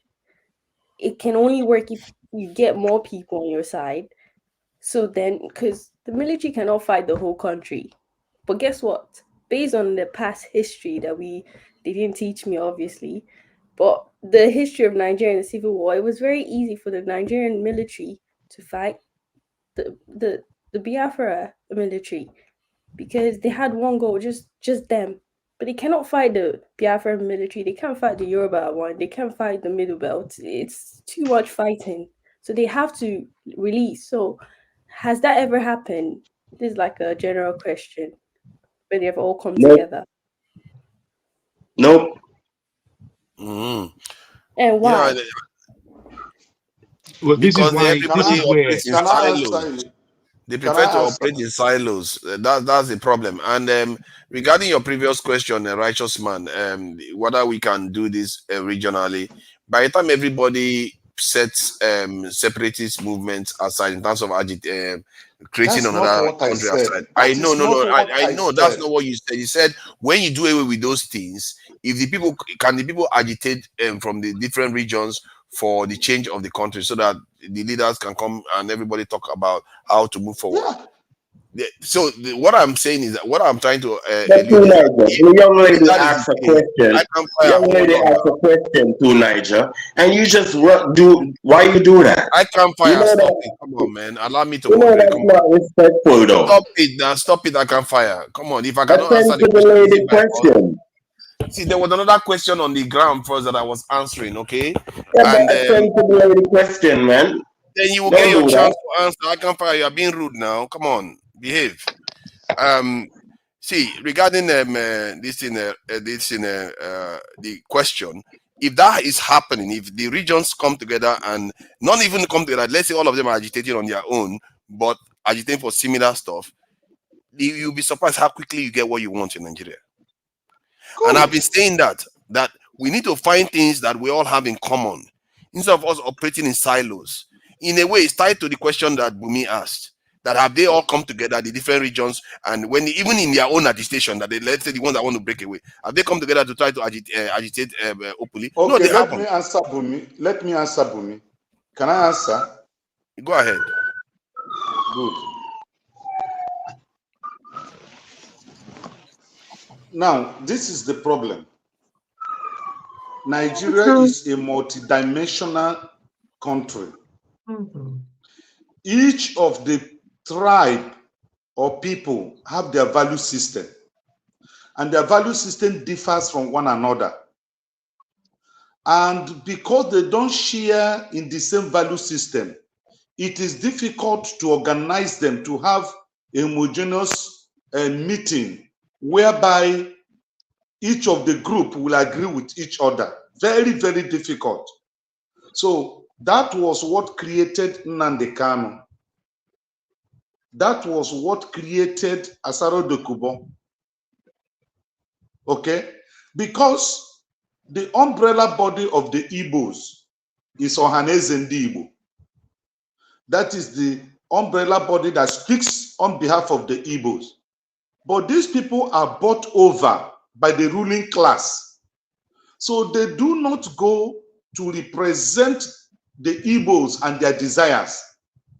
And when this generation, the generation of Nnamdi Kanu, who schooled in the Western world, saw how life, just like Odumegwu Ojukwu did, he schooled abroad and tested what good life is all about. When he came here, he tried to make a change, but the people misunderstood him. Just like Brotun said, that it was not his father that got him into the military. When he picked the form, the father never knew. And that was what happened to Ojukwu too. Ojukwu had the same similar history like him. The father was raising him up to take over the empire from him. But when he returned back to Nigeria, he went into the military. They informed the father was mad with him. They asked, the father told the military to send him to a very remote area so that by the time he finishes from there, he will not be able to continue with his military aspiration. But he defied that all and rose to the position he got to. So Nnamdi Kanu had not been convicted by any Nigerian court or law that he committed a crime against the state. All the court cases in Nigeria, Nnamdi Kanu won, and the court said he should be released. So let nobody say that Nnamdi Kanu committed a crime, because the Constitution of Nigeria, which guides the justices and the judges, that was the Constitution that was used to put him on trial, and the judges freed him and said, in fact, they even labeled the federal government to pay him billions of naira as a violation of his human rights. So that story should be well told when we come to a platform like this. Let it not be as if Nnamdi Kanu committed a crime. The Nigerian law have never found him guilty of any crime. His agitation was right, because you can't be oppressing the people and you say they should not talk. Just like when we come to a platform here, my good friend, forefathers, will not allow you to make your statement. He will interject you and try to force his opinion on you, which is not right. I'm forcing my opinion on you. Like with all you talk you have been saying, I can't take it for 15 minutes. Only you. Now, I'm forcing my opinion on you. There, that's how it works. You should stop that thing. You should stop that thing. A quick question to Righteous Man. Righteous Man. So before, Righteous Man, wait. He said, I respect that and I believe that. Is there anywhere that you have found that Tinubu have been found guilty of money laundering or a drug, that in any system, whether in Nigeria or here or in any Western world?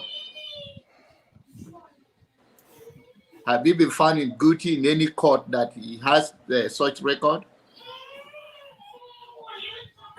When he was Sangolu, when he was Sangolere, he spent 5 years in jail in the United States before he come back as another name. John Abba, I'm in Nigeria. There are some questions you will ask me, I will not answer it. Okay, but then you have the point I'm trying to make in that is, you were saying that no court, nobody, I do not say that court duty. Say there is some rhetoric from him that it was unhealthy to the system. Because who is that person? Whose kid is that? Who's your family? I've been with you now.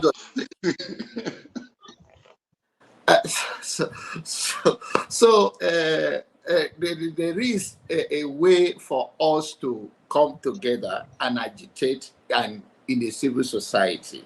I'm not saying it, like I said earlier, we are all entitled to that agitation. But when your rhetoric is inciting violence, you are even endangering the people that you are trying to tell them to go and snatch a gun from a military person. I don't think you are saying anything that is going to help those people. And I've given you, I've cited an example for you that there are many ways. John Abba, you see. Righteous Man, don't sleep, I beg. Nobody's I want to talk now. Don't sleep. Yeah, they go. We don't know. We will talk at next time. Go and have some sleep, because tomorrow is Sunday. It's too late. Even though you say that. Uzo, I have dropped my number for the Tonton business and African native clothes. Yeah. Okay. I will give you a call tomorrow or this tomorrow. Okay, so Bumi, your question. Let me go back to you before I go sleep. Yeah, Righteous Man, you said that Nnamdi Kanu is right to agitate. What father? I have to follow this one. Oh, wait. What's my own no? We don't come for here today. You said why is that the kind of issue? Why is everybody allowed to ask questions apart from me now? I've not spoken, no. I'm still waiting for my There turn. is somebody on the backstage, you know. I think when the righteous man leaves, somebody will come in. Forefathers. Horsefall hasn't said anything for a long time, but I have not spoken. Yeah. I and Horsefall. Tony, you two haven't said anything.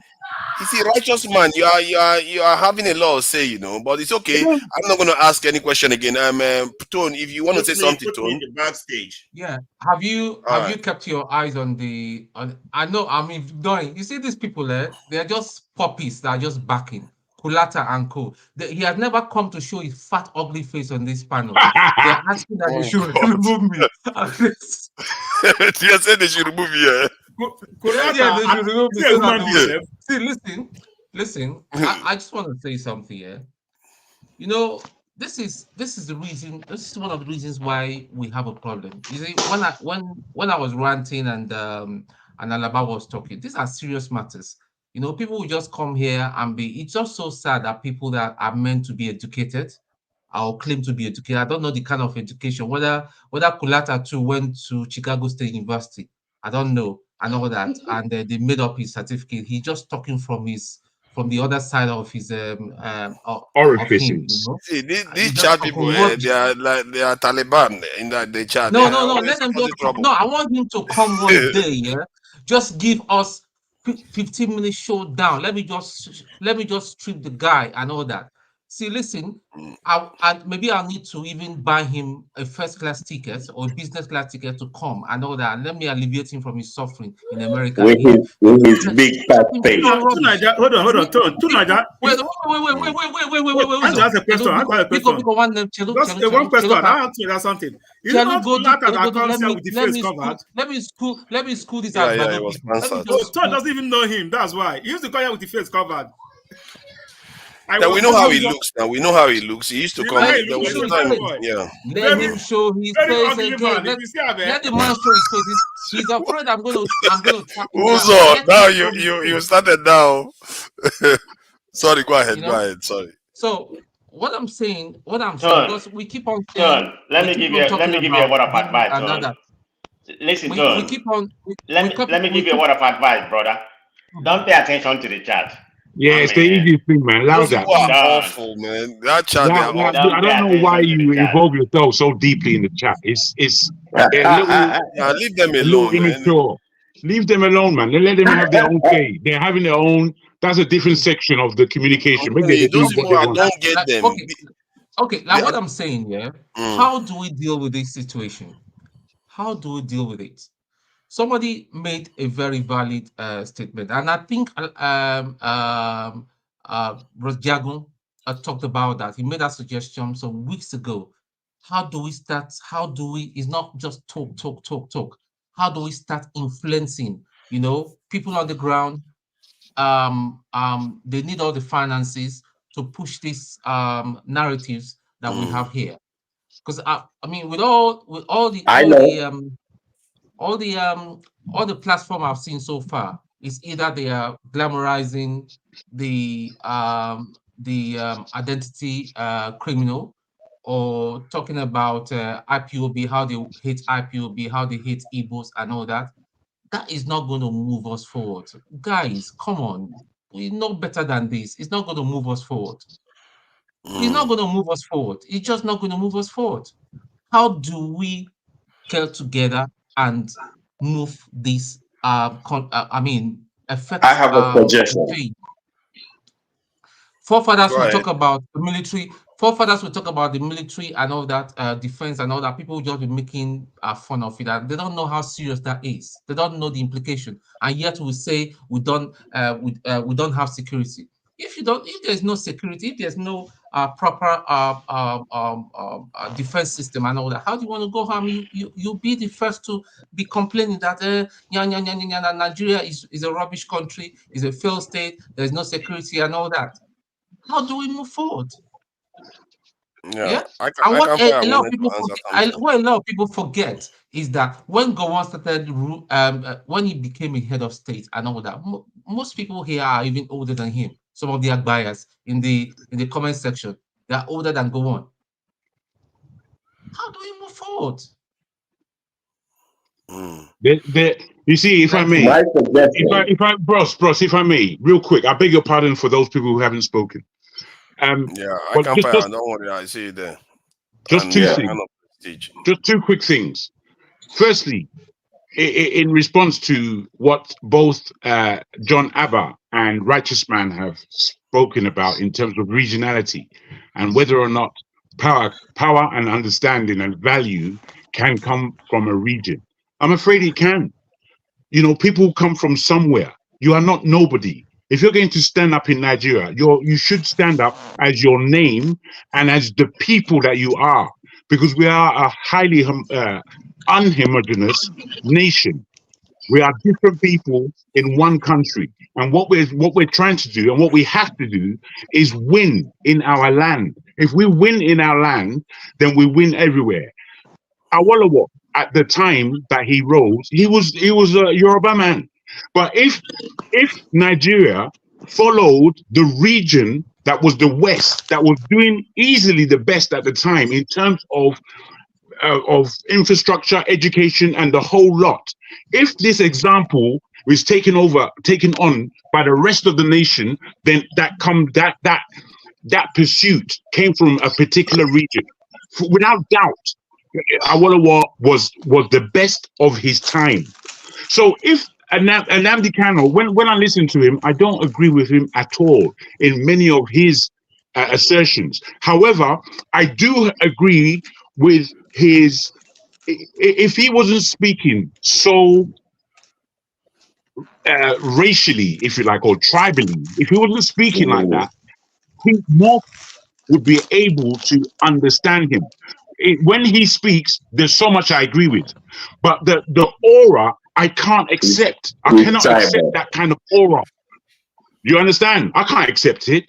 You can't come to you know. I don't accept Biafra because I don't accept Nigeria breaking up. Nigeria is far too important to break up. If the Igbos went, or if Biafra was founded, then there is no Afrocentrism going on. That is, you are not thinking like somebody with an Afrocentric nature. You're speaking only for your owner people, which is not sufficient. However, compared to Awolowo, who had a certain brilliance, he made an example of the area, no matter the benefits of the area in itself. He made an obvious example, but did Nigeria follow it? No. Was he ever our president? No. So for us, really, is how to think politically, and political leaders need to emerge from anywhere in the nation that lead the whole nation. It is going to be regional. It's not going to be anything else but regional, because it has to come from somebody. If you, John Abba, are the person in your own locality in Nigeria, came forward and suggested a plan for Nigeria, and you made an example of that, your region, and everybody in the country can see, wow, this region is working, then to fall under your leadership as a whole nation, I think that is an acceptable position to be in. There's no other way it's going to happen. No other way. So I don't accept what you said, John Abba, about it's not going to come regionally, because it has to come from somebody. No. I did not say that. I don't think he said that. If it's going to come regionally, then it has to be done collectively, and then it will have a center. But his agitation is, to me, is entitled to it, but there is a inciting of violence in his. I agree. I agree with what you're saying there. John Abba, can I ask you a question? So If Nnamdi Kanu has not done it well, can't another region or another group start something that is good, that will be acceptable by people? You are entitled to do the same thing, and thank God. How? You are doing the same thing. We are all doing the same thing here right now. You see, it's all about how we channel our influence and how we and our mindset towards it. Because you can say whatever you want to say, but once your motive, I don't know your motive, I can only hear you by what you say. But some people, what they say in their lips is different from what they meant to take out when the burden of leadership come to them. And so what I'm trying to say is that we are all activists for Nigeria right now here, and we are all doing it in a different way. All we want to do is that when someone say we are talking too much here, we are not offering anything talking too much. alternatively. So the talking too much is what, okay, if next Saturday somebody we have to talk. So somebody has to keep talking, but the talking has to be constructive, and it has to be something we are offering. You can talk, okay, what is the alternative? I can say million things wrong, but what is the way forward? Then that is the way we can say, okay, this is the aim, what we are aiming at, so that we have not just a talk, but we talk to the society, so that they said the governor, the Eastern governor, I was watching it on YouTube. They said that the Eastern Governor Forum had a meeting, and most of the thing that was said here, they were repeating it, and they say if somebody calls from there for a follow-up, because you don't understand power. Power is addictive. So sometimes this power, when they become governors, senators, president, and all of that, sometimes they are distracted completely, especially when they don't have people who have interest of the people that work with them as a team. To become a governor is just one person figure, but have other people working with you. And if those people have the mind, they always draw your attention as a leader. Say, look at this way, look at this way. This is the main thing that society is craving for. But when you have a selfish people who are there just trying to grab for then we will continue to have a deteriorating society once the people that are not taken into account, and the society, the infrastructure, and all of these things, how do we empower the next generation? People don't even think they're going to die in the first place. You're not going to live forever. So John Aban, the condition of Nigeria now, how does it benefit the black race? Sorry, let me just ask this question. I want this Righteous Man and I Can Fire to weigh in on this, because I just want to gauge where they are. It's not, I don't think there's any real right or wrong in terms of, but I have my own opinion on it. Let me just share this video so that they can weigh in, because I want to know where this Righteous Man stands on this. Do you? What do you do? You never tell us. So. I better give it volume. Very, very different, and very soon the world will hear about it. Because the only language that people in the zoo understand is volume. This video is a father dream. If you dream, now this video they dream about. For father. We're not hearing it. Volume. I'm not hearing him. Yeah, there's no point in this if this is the most you can do, or we can't hear it. So if you cannot hear it, the point I was trying to make was that he was basically threatening the Nigerian state with violence. And Uzo, this is unbecoming. I don't understand these are serious matters. And when we are discussing very serious matters, when somebody is threatening the Nigerian state, and he said it himself, I'm threatening the state with violence, then some people say, oh, he didn't do anything wrong. Can you play it and give us volume? I want to hear direct from I'm you. trying. No, I don't know why it's so low today. I played it before. The man say what he said. I think he is very brave to do such a thing. You feel me? That's what I think. But what I'm also thinking is like, I mean, the man is a citizen. He a normal human being. Something must have pushed him to that. You see me?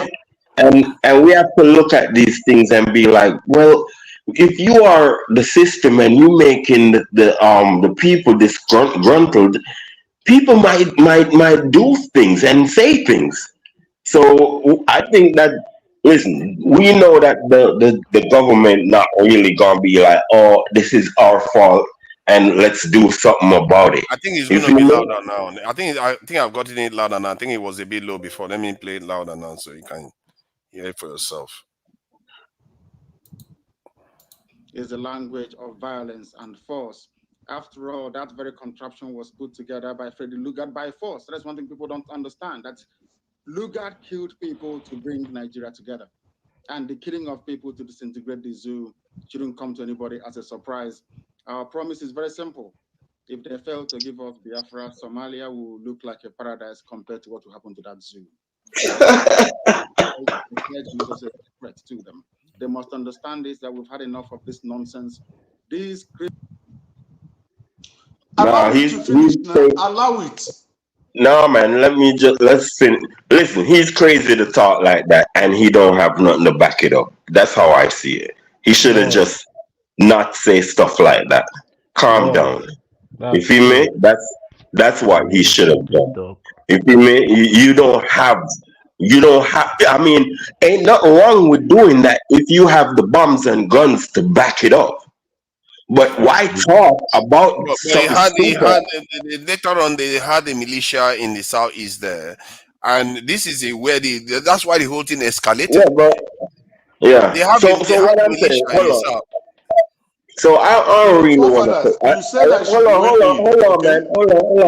Hold on. So I don't know what to say about that. I want to say this to Tone's question. You feel me? We need a solution. We can talk about the problem all the time. You feel me? But we need solutions. We need to stop graduating idiots, assholes, reckless people, small thinking people, petty people. We need to stop graduating these type of people from school. You see me? Let me ask him. Hold on, man. Hold on, that's all we was question. I think he wants to ask a question. Yeah, you want to ask a question? We can interject. Boy now. I've not spoken yet. Let me ask him a question. Are you ready, Ika? Yeah. I can fire. Yeah. Okay. Do you know Fernando Kano? Yeah, I know of him. Okay. Do you know under what prison that he was making those comments? If I know what? Do you know under what prison? Context. Yeah, context. No,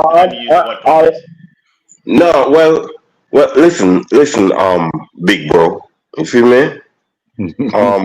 Just answer that question. Yeah. I'm not a supporter of Fernando Kano, okay? But do you know under prison that he was making that, Yeah, but listen. I have no idea about his conditions, his situation that he was under at that time, or nothing like that. I'm just saying that I don't know of anywhere in Nigeria that could present a force to go against the army of Nigeria, right? So that's what I know. I don't know of them having no sort like Biafra having source in say North Korea or so where they are getting weapons from to supply them to like how the so-called jihadist, the so-called jihadists, they talk all type of stuff like that because they are being armed by the United States and France. You feel me? So and the Nigerian army have a force to be reckoned with. So I'm saying that he shouldn't be speaking that way because he does not have the power to do so. And I'm sure that he's mad and he wants to see better and thing, but I think that's too much ego. You feel me? And let me ask something. Hold on. Calm down. Let me ask something. So I don't really want to talk about. I never really wanted to talk about that. In Jamaica or America or in London, don't you have freedom of speech? No. Go. No, there's no point in. No. Hold on. I can defend that. Yeah, go ahead. Do you know that if I'm in Jamaica, I wouldn't go in public and speak violence against the prime minister? I would not, or the government. I would not, even though I am even though I would have a mindset of violence That's against exactly why I the asked you. government. Do you know the under what context he was making that speech? He was in London when he made that So speech. He wasn't in London. I mean, he wasn't in Nigeria. Listen, yeah, but I don't listen, bro. Listen, bro. You see, that's what I'm telling you. Y'all, just calm down. If I'm in America, right, and I have my Jamaican, if I will not speak violence against Jamaica, even if I don't like the government of Jamaica, I won't stay in the United States and speak violence against Jamaica, and then expecting that the Jamaican government won't be mad or won't be upset or won't try to reach out. After you. These, I mean, the way I see it, you're correct. You're correct. Let me finish. Hold on, Jagon. You've been speaking all day, okay? I've not spoken since I got here. Hold on, man. Calm down, let me speak. Hold on. Yeah, I don't know but what that's not what you I. Hold on, but let that's me not. just 30 seconds. I can for 30 seconds. I don't know what people expect from it. Personally, I'm beginning to think that the Nigerian government are in cahoots with Nnamdi Kanu, because normally states that when you threaten their existence, they take you out. That's what they did. Look at this in Wagner leader. It's gone. One Sikh leader recently gone. Khashoggi gone. Do you know what I mean? But the Russians, they don't play around. Okay, Tunaga, everybody calm down. You don't know the reason why I asked him that. Hold on, I'm trying to wonder. You'll be gone. Hold on. I'm never a supporter of Nnamdi Kanu rhetoric, okay? Okay. What I'm trying to say, I'm trying to ask that guy, does he know under what prism Nnamdi Kanu made those comments? That's what I'm trying to ask him. I mean, everything in Nnamdi, most of what Nnamdi Kanu has said has come to fruition when it comes to Nigeria, situation right now. But his rhetoric is not good. That's what I'm trying to say. Maybe he doesn't understand the content that he made those comments. So I'm trying to, if you understand what I'm trying to say. Yeah, I don't know if you but do. my argument is not about that, because it might be out of my scope or my reach or my knowledge to speak about intimate issues about the neighborhoods through there. But my argument is about tones. I was referring to what Tone was talking about. What is the solutions? So let me say this and go, right? You feel me? Now we are intoxicated by Christianity, right? The people are dying, but the pastors are not dying. You feel me? Personally, I think they are the ones who's supposed to be falling victim of violence. You feel me? For the church to stop in Nigeria. It is a colonizing method to weaken our people and keep our people petty as cat shit. So all I'm saying is, right, we need to invade and capture the education system on a psychological level. Let me just show you, right? You of the diaspora in Nigeria, of the diaspora of Nigeria, right?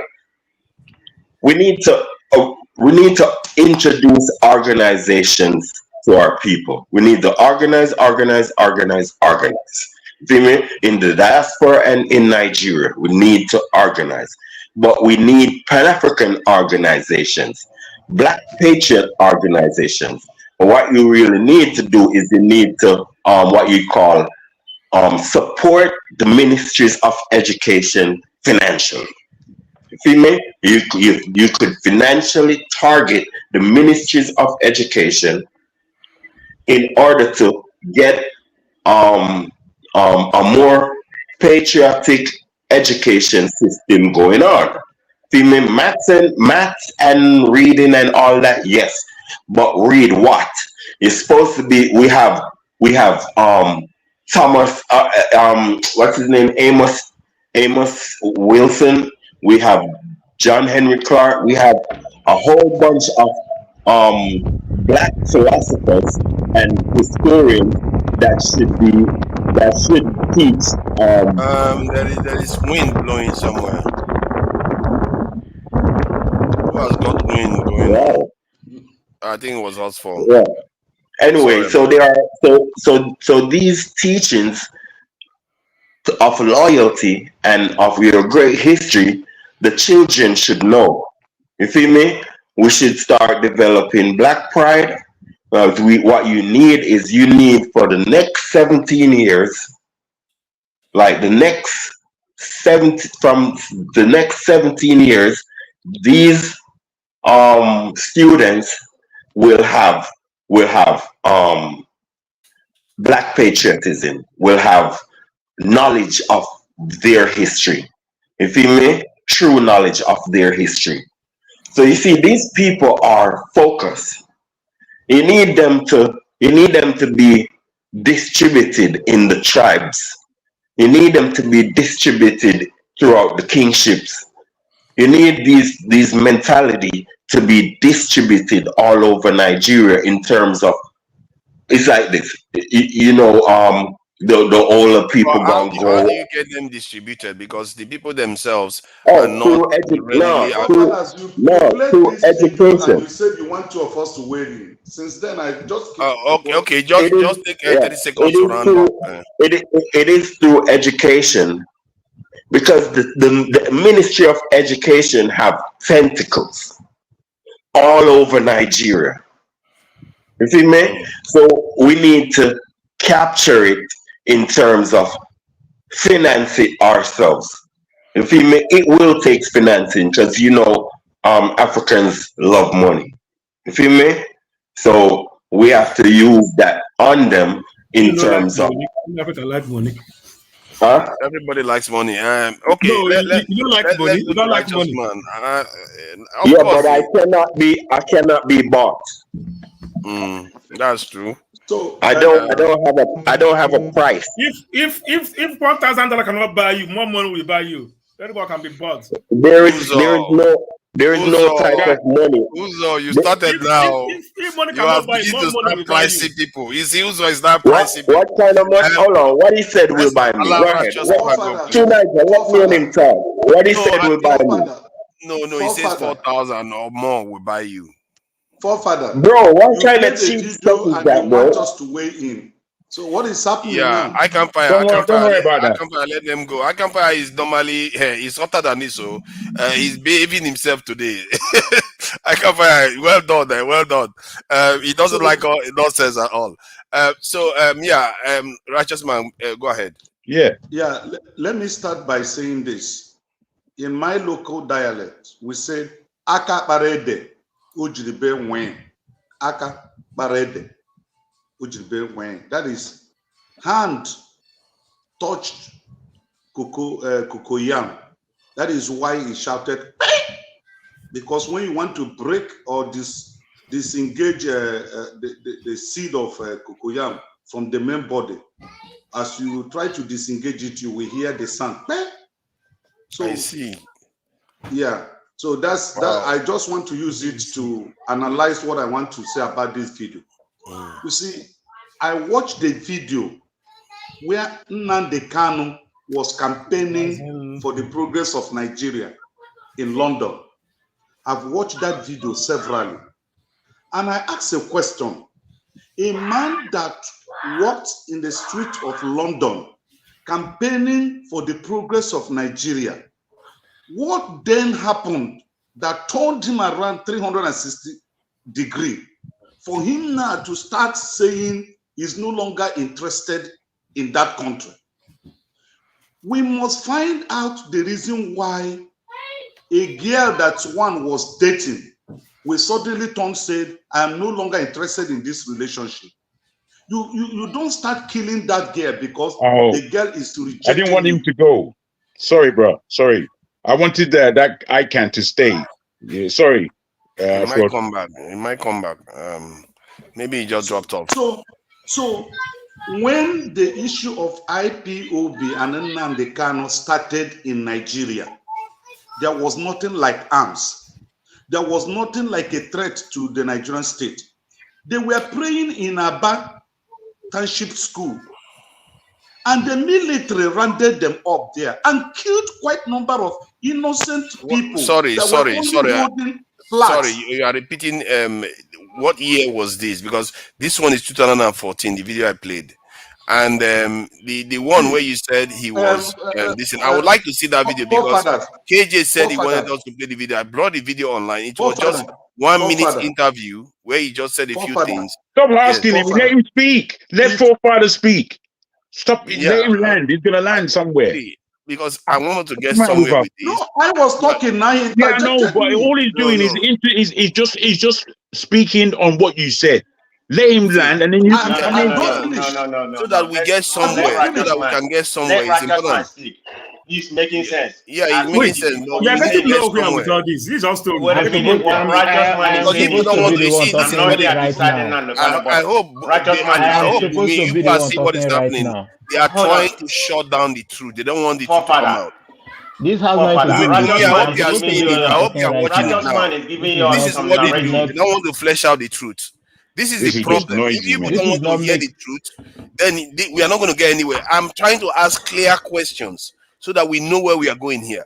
When you said he was campaigning on behalf of Nigeria, the last time KJ brought this up, I asked him to give me evidence. The evidence he brought was one video of about 1 minute long where he was just being interviewed in a protest that was going on against the Nigerian state in London.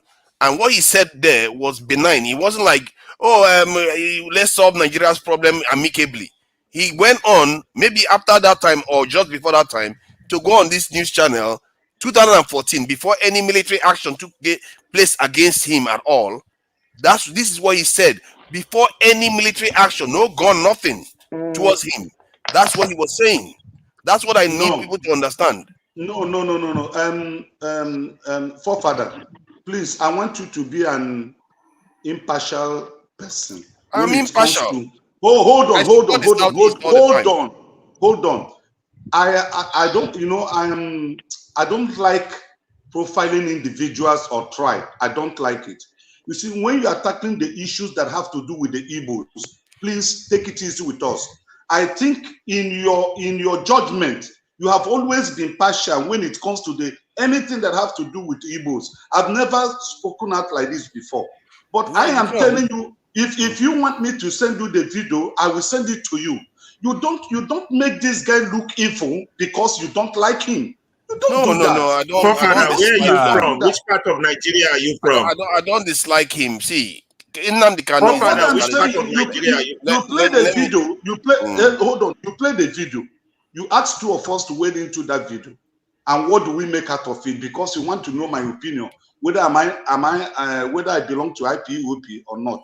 See, I'm an Igbo man. You started creating another narrative. Hold on. I'm an Igbo man. If I die, I want to reconnect as an Igbo man. I'm a very proud Igbo person, and I'm very proud of my race. I can't abandon them for anything. I'm ready to die for them. Okay? That should be settled. So individual opinions everybody holds to his or her opinion. If Nnamdi Kanu has said what is wrong, the Nigerian law should judge him based on his utterances and convict him.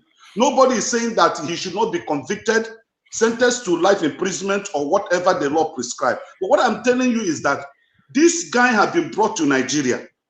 He has faced the Nigerian judiciary, and the Nigerian judiciary have set this guy free. That all these things you laid as allegation against him does not contradict the Constitution of Federal Republic of Nigeria. So what else do you want me to say? To be fair, the reasons why they dismissed all those things was the nature of his arrest, the rendition. That's what they had the issue with. And because of it, everything the government brought, they were throwing it out.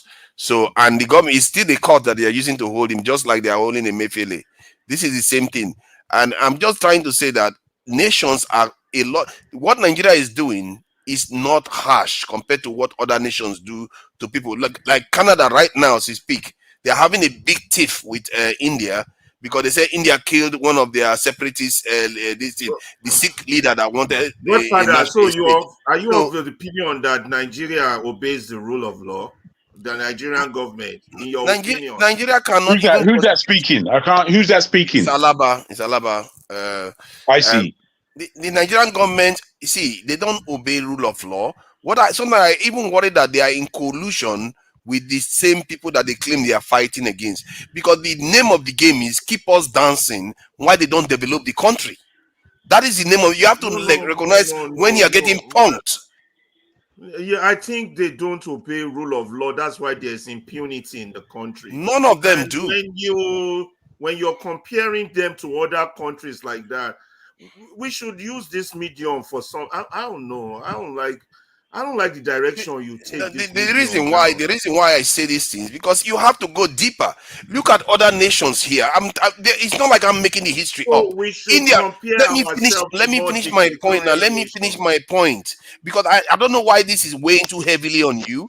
Because it's real world. If it is weighing too heavily on you, then maybe you should sit it out. Because I'm one of those people that I'm ready to face reality and deal with the problem as they face us.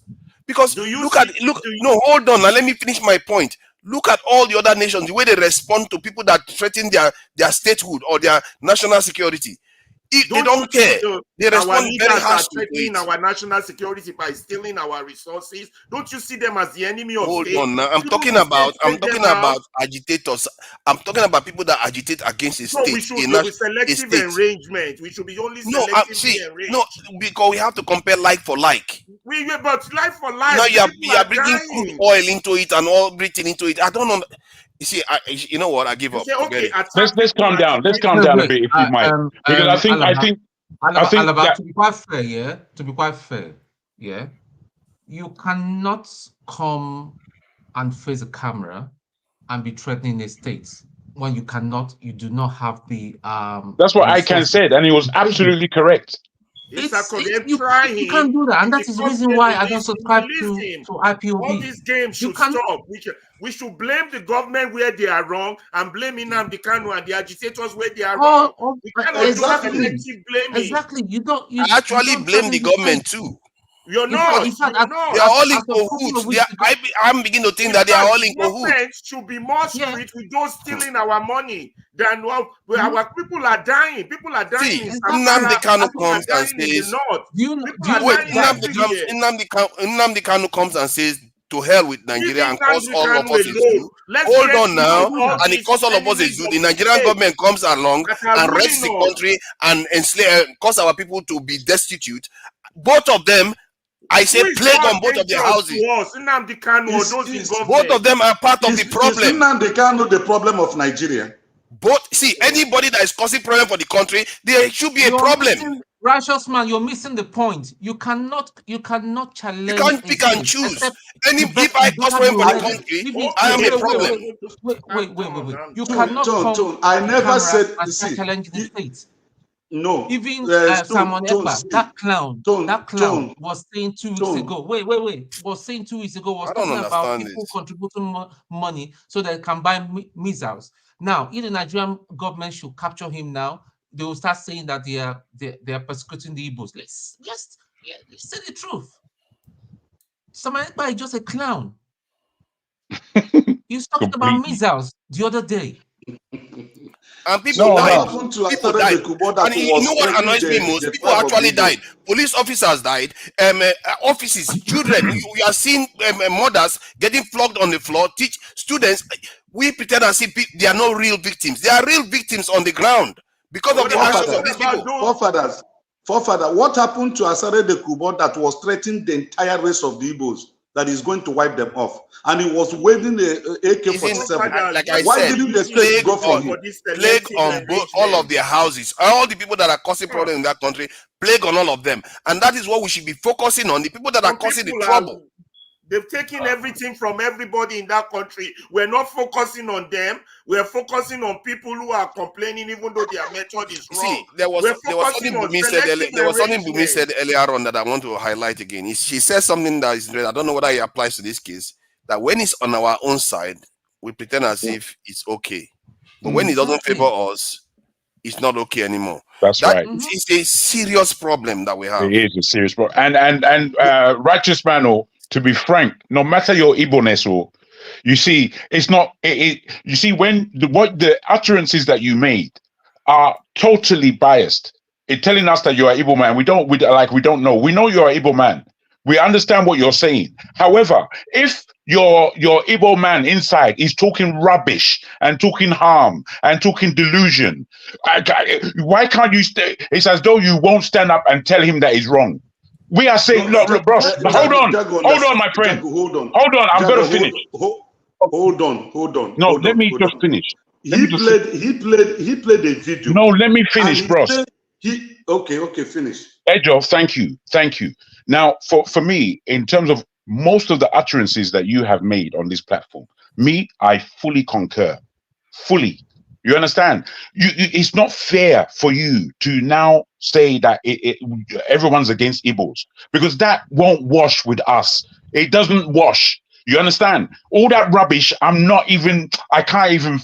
don't, it's just rubbish. We all know here on this table that the Igbos have been marginalized, they've been watched, they are not trusted by the polity in Nigeria. They're not. So things are definitely going against Igbos, which means to me that this level of sophistication, mental agility that you have to has to be so accurate. The mental agility of Nnamdi Kanu is high, but he's far from careful. His utterances are poison most of the time. Very poisonous. So I'm saying that blatantly, not because he's an Igbo man. If he was a Yoruba man talking rubbish like that, I'll tell him that he's talking rubbish. We cannot start this. We are human beings here. We are all Nigerians. We should have a level of respect for each other on this platform in terms of what we say. I don't believe it's fair for you to bring up an Igbo issue. And I know you yourself said it. This is the first time I'm saying it. So it's not fair. I don't like that kind of thing. Okay, thank you. Look at what P2B. Let him come back. I think Bumi needs to say something. I think let the brother come back, bro. Yeah, Bumi's a lady, and my rule is that Bumi has privilege because she doesn't talk a lot. That's for one. But you're not allowing the conversation to flow. It will flow because she wants to interject too. She wants to say something about it too, or I don't know, maybe something else. Bumi, please go ahead. Let Righteous Man go, and then I'll say what I have to say. All right. Okay, thank you. Okay. Thank you, Bumi. God bless you. Yeah. Jagu, I listened to you. You know, when I joined this platform, one of the things I advocated for was that we should provide solution to solve the problems we have. That if we come to this platform and we analyze the problems without providing solution towards solving the problem, I think we achieve nothing. And then Rudolph said that this is not, is it Rudolph or one of the anchormen said this platform is not political and it's not meant to solve any problem. It's just have your say, okay? And I've never articulate myself towards the Igbo agenda or whatever. Yeah. Yes. I've never. The reason why, you see, I'm a careful somebody. The Bible says, be quick to hear and slow to speak. Indeed. When forefather played the video, he picked two people. He picked me and the Jamaica guy to weigh into what is our thought. And it's coming as a result of maybe what he had in mind. He wants to know what our thought is. For goodness sake, it's not only two of us that is in this panel. Why did he limit it?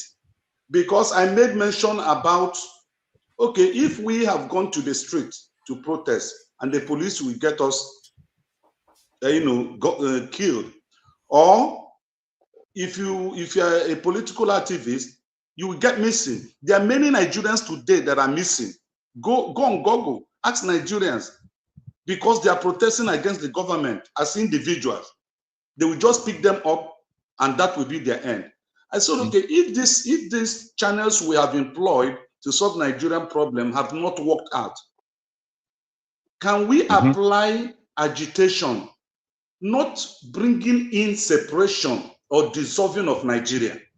Can we say every region now should come up with agitation so that those political elites that is managing the affairs of Nigeria will know that the entire nation is sad and not happy with what is happening?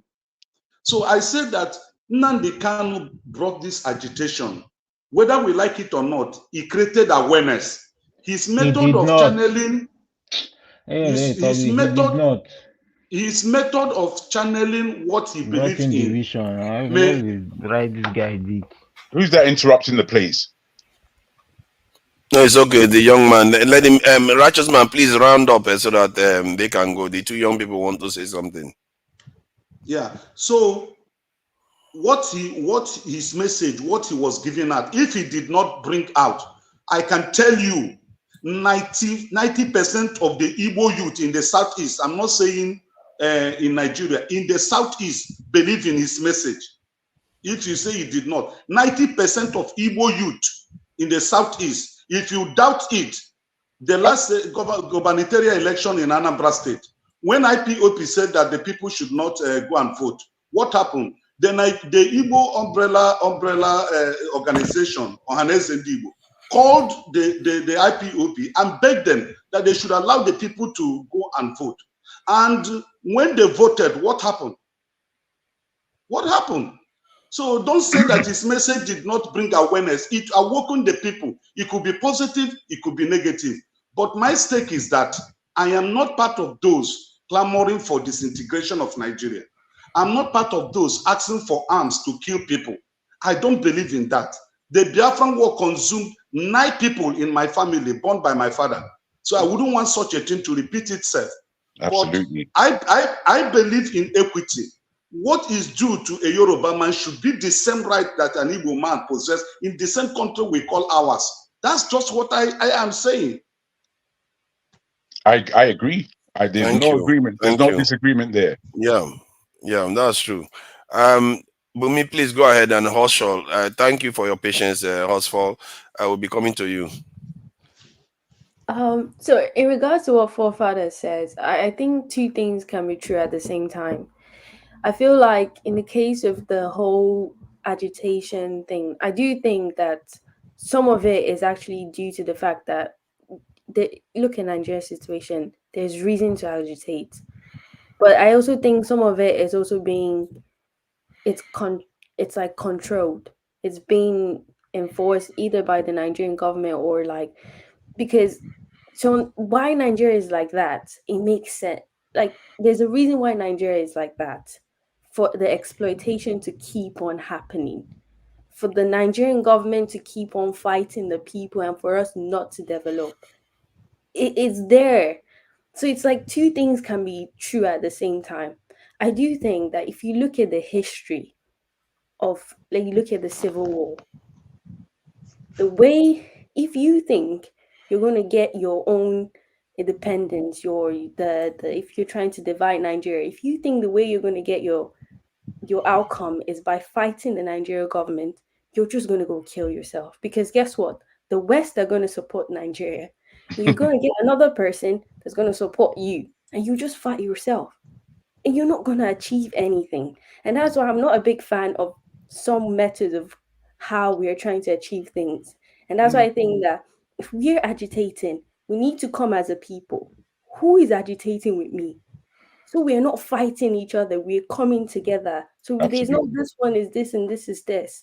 Absolutely. Okay, the reason why Biafra did not succeed in the Civil War was because the British government was supporting this, the other one was supporting this, and they were just there. They didn't want anyone to succeed. Okay, you can see. So it's like, I feel like we should be able to remove our biasness and actually sit down and understand the Nigerian situation. Why is it like this? And I think if we say, because that's why I asked Rashtri's man, and he says that different region, they want different things. But if you truly believe that Nigeria cannot succeed, if let's say you're truly Biafran, or you're truly Yoruba nation, or you're truly whatever, if you truly believe Nigeria cannot succeed, then that is the reason that is bringing you together. It's just, you're going to work together. Because if you're saying, I don't like this person, that already is what unites you together, and we fight for you to go your separate ways. Yep. So or to make changes. So we haven't even done that. You just see people talking. It's terrible. And I feel like what he's doing is unfair for the Southwest, for the people, for the whole country. For the whole country, but the Biafrans, but every single person agitating. What if you're agitating? Bumi, my dear, I don't mean to interrupt you at all. I want to really applaud your observations. You see, the fact is that we've already done it. Biafra has happened. It happened in the 60s. Yes, in the 60s. That's when it happened. Yet, because of the downtrodden nature of Nigeria, it sprung up again. And as it sprung up again, it's not going anywhere. No lessons have been learned by those who are agitating for Biafra. No lessons have been learned. They're just talking. And the talk is messing up the whole of Nigeria from a Biafra point of view. Biafra, I'm afraid, is rubbish. It doesn't come from anywhere. And it's just, if we haven't learned from 1967 to 70 what took place, the lives that were lost, the hell that we were in, yet we want to somehow bring somebody who's talking about Biafra again. It is pathetic to the highest level of. I really congratulate you for your observation, because we're in pain, we're jumping. Pain is a very forceful force of nature in itself. But with whatever pain you're having, you have to bind it with intellect and truth and reality. Otherwise, you're just lying to the people again. I also want to point out, for example, why would a government? Because look, understand, we don't have infrastructure, and it's there for a reason. Look, go to almost every African country. Everywhere. What we lack is infrastructure, and then and it's there for a reason, because they don't. It's everything is so constructive. The reason is just very organized. We're having the same problem when it comes to like the bandit, Boko Haram, or the terrorist group up there. They're extracting resources, but we do not have infrastructures to use those resources to create finished goods. So if you now want to say, I want to fight the Nigerian government, knowing well that big America, the UK, that we support them the same way they're supporting Ukraine. It's happened. It's already happened. They will do the same thing because they need your resources. I can't believe it. So no one is we're just gonna die like that. And the other African country want us to stay together because they don't want Nigerian refugees inside their country. Not at all. They don't want Nigerian refugees inside their country, so they too gang up and work with the Western power to make sure they fail. So that's why I fear that these people they are all working together, trying to just keep us underdeveloped. So I will be arguing over. That's the first time I've heard that point of view, actually, and it's quite an interesting one. I've never ever thought. I don't trust them from the unions. When you start looking at Nigeria as an entity that has been deprived, you start seeing all the people that are causing it. And that's why once I looked at NLC, some of the things they've been doing, you start seeing them. You start seeing, why are they not? Look at it. They flew Nnamdi Kanu back from this thing and they can't try him. Come on, man. Something that anybody can prosecute easily. But don't you believe, forefather? Somebody on the street now, racially. Do you not believe, forefather? Real quick, I just want to ask you real quick. Do you not believe, therefore, that Nnamdi Kanu is suffering in prison? Because, boy, if he's in prison at all, we know that Nigeria prisons aren't easy. And then he, particularly, if under the Fulani hegemony, I can't see that he's not suffering. I'm trying to get with your point of view that these people are working together, and it's very interesting. But, bruh, I don't know if you saw him last time. It's in a convoluted way. It's a very, very convoluted way, but the interest they all serve is similar. Because I've seen it, like when you see Islamic terrorism and the way they operate, you begin to wonder, are these people actually advocating for Muslims or killing them? You don't know the difference anymore. No, that one, the Boko Haram, I believe that there are governments who are either controlling or in cahoots with them. You see, that's how you know them. When it comes to Nnamdi Kanu and IPOB, you know, I see them as a different entity altogether. Their strategy is different. The way that they're talking about the whole thing is different. To me, it seems like they want to get out. They've come to the point that they want to get out. How to get out? They don't have a proper way of doing it. They don't. See, I have a video on my channel that's when the French special forces, that former intelligence officer said that the French people should launch a destabilization operation against Niger Republic. I think what we don't understand, there are different types of wars that are going on. When they create these type of systems in Nigeria, it's a control mechanism. If our Nigerian government don't do what they want, they will use people like Nnamdi Kanu to destabilize the country, or Boko Haram. These are systems that are put in place to keep other nations in check. And this is why when you look at them, I see all these people as enemies of the state, because our people are the captured people. We are the ones suffering. The police stations that are getting burned. You know how many Southeastern police stations that are burned? Women, people, all kinds of terrible stuff going on. In the north, the same thing. And you begin to recognize them. I've seen, you are in the UK now. You've seen the way the Irish fought the British. That is what people that are fighting for stuff behave like. They attack the people that they are going after, not causing the death of their own people unnecessarily. I think Hosford wants to say something. Sorry, Oti also wants to say something, and he was fuming for quite a bit. So sorry, Hosford. I think we went on a little bit too long, actually. Please go ahead.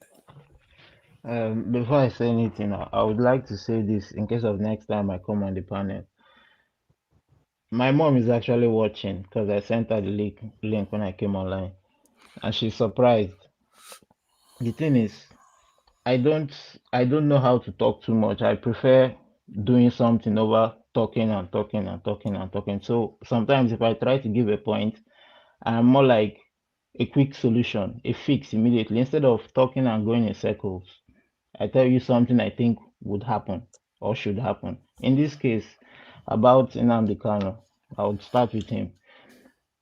What he was doing, it's a very good cause for the Igbo people, but the way he went about it was bad.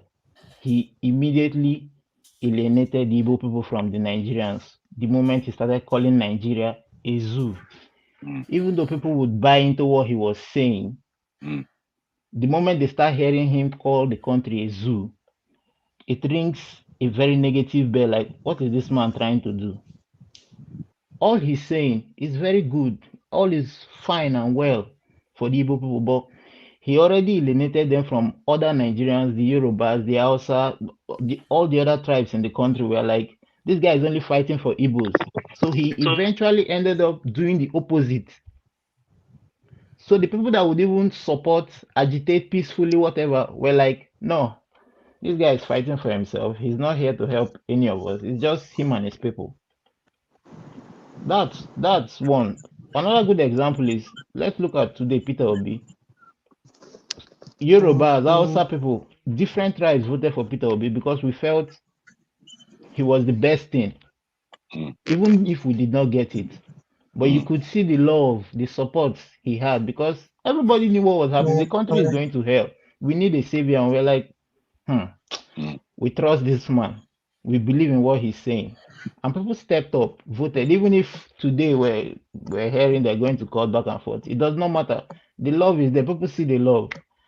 The third point I'm trying to make, I would say, is Nigeria would not change. Like, we can't keep talking, going back and forth. At this point, it would not change. We keep talking. My mom said I should ask you one question, Mr. John Alaba. When you were young, he's not here. Oh, he's not here. He's there. Okay. He just disappeared. You know he's there. He's here. I'm seeing him. John Alaba. Where is John Alaba? He's there. Are you talking about John Alaba or John Alaba? I thought it's Alaba. Okay, John Alaba. No. Okay. I'll be going to bed. Yes, righteous man. Righteous man, have a wonderful. Yeah, we are going to see you, righteous man. Yeah, my data is gone. I just have less than 2 mm, so let me go to bed. Thank you. All right. You sure your second phone is not the righteous man? If I have offended any of you, I beg for pardon. No. I think you're a brother. You're a brother. Thank you, bros. Oh, thanks. Righteous man, you sure your second phone is not there? No problem. He does have a second phone. All right. Please go ahead. To your question, since you So, referred to me, I'm listening, brother. she said I should ask you, why are you insisting on a peaceful resolution? How long have you been waiting for a peaceful resolution? How long are we going to continue waiting for a peaceful resolution? Okay. That's Beautiful question from your mother. Okay, that's the question from your. That's a hot woman, there is. If I have also said here that peace, you obtain peace. Your mother don't win. She doesn't take nonsense. It appears. Peace come in different way and fight in different ways. We all have to learn how the other people have advanced to gain their freedom. And I also mentioned earlier that the revolution that brought Martin Luther King to international spotlight was Rosa Parks refused to get up in the bus in Cleveland, Ohio. And that is the beginning of the whole thing that people say enough is enough. We cannot continue to be treated like animals. Remind you that then, as brutal it was then, that they were lynching people who go to the farm with the slaves, the black people. And if your son is tired and trying to resist, in your presence, they capture your son, hang your son, and till he died. You can imagine that trauma. You can imagine that kind of damage psychologically is done to you. But with all of that, they find a way that today, and of recent, that a black man become a president of the same country that was brutal to the black race. So the point I'm making is that there will be no freedom without a fight. But there are many things you do that it does not have to happen in the very primitive, brutal way of killing each other. And doesn't mean that people will not die in the process, but it shouldn't be a war at war. While the East have not get the referendum they are looking for, it's not because the elite understand that when they go to Abuja and they understand all that is on the table, how to go about it is difficult for them, and it's about resources. And then the Igbo are divided. They say, oh, the elite, the intellectual are not talking for us. We are going through, but they saw what they do not see. So if we were talking about if we're going to have a revolution with war, I'm not in support of it. There are many ways to go about it, and I have said that earlier that Peter Obi have started. I'm not his fan, but he have started a movement that is, like you said, his message resonates with a lot of people. A lot of Yoruba voted for him. A lot of Hausas voted for him. Overwhelmingly, Igbo people voted for him. And that is a start. We cannot just say that, oh, because we tried once and we didn't get what we want, oh, the mandate has stolen, then we back out. It's another way, it's political. It's another way of informing the people. And what we are even doing right now is still a fight. We are fighting, it's about ideology. And it's about information. We spread this information to people. There are many people, your explanation will make sense to them. And they will try to have a change of mind. And that is the way, using the 21st century tools to fight this corruption in the system by measuring their name, bringing them to the global town square like this, that this bringing attention to it, that this is not fair. And people will become more aware that, okay, these people cannot be put in the bottle anymore like we used to do. We cannot just bring the election and get away with like we used to do. We cannot just take bribe and do whatever we used to do like we used to do. We talk about the death of the young lady in Abuja today. We now it's awareness, and it's another tool of fighting and make things happen. I hope your mom will understand where I'm coming from. Freedom is not free. People fight for it, but there are different ways to approach it. You use the word I would also use to ask you a question. In the past 30 years, can you mention one country that has undergone a referendum that involves splitting a nation, that there wasn't bloodshed? I'm not saying that there won't be. If you listen to my message, I say again, that there will be, there's freedom is not free, but the way to go about it can reduce the casualty. Even when NSAS protests happen in Lagos, you see that our young one lost their life, right? Okay, where is the NSAS protest? Where did it end?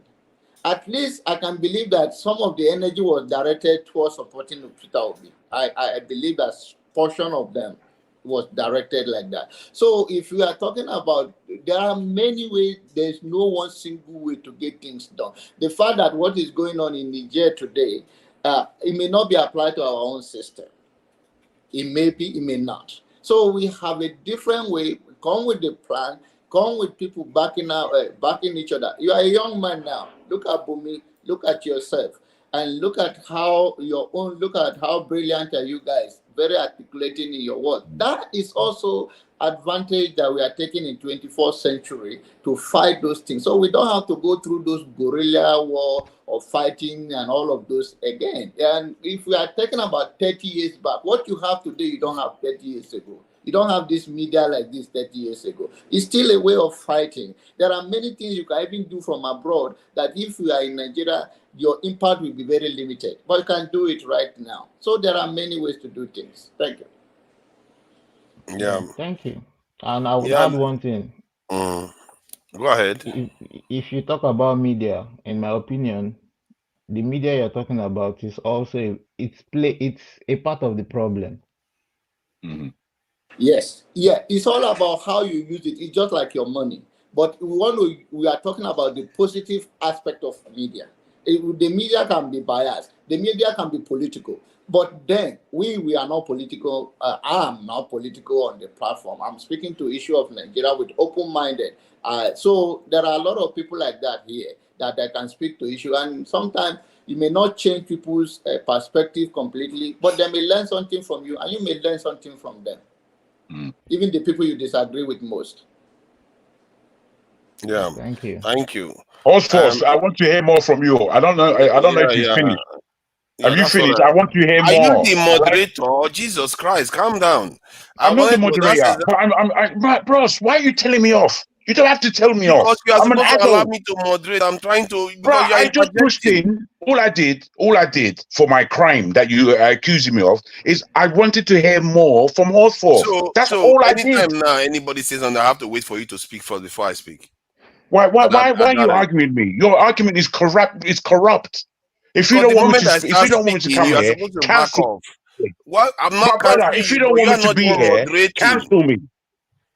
I'm supposed to be allowed to ask questions. I just said, why are we having an argument? This is nonsense. Because you are the one arguing with me.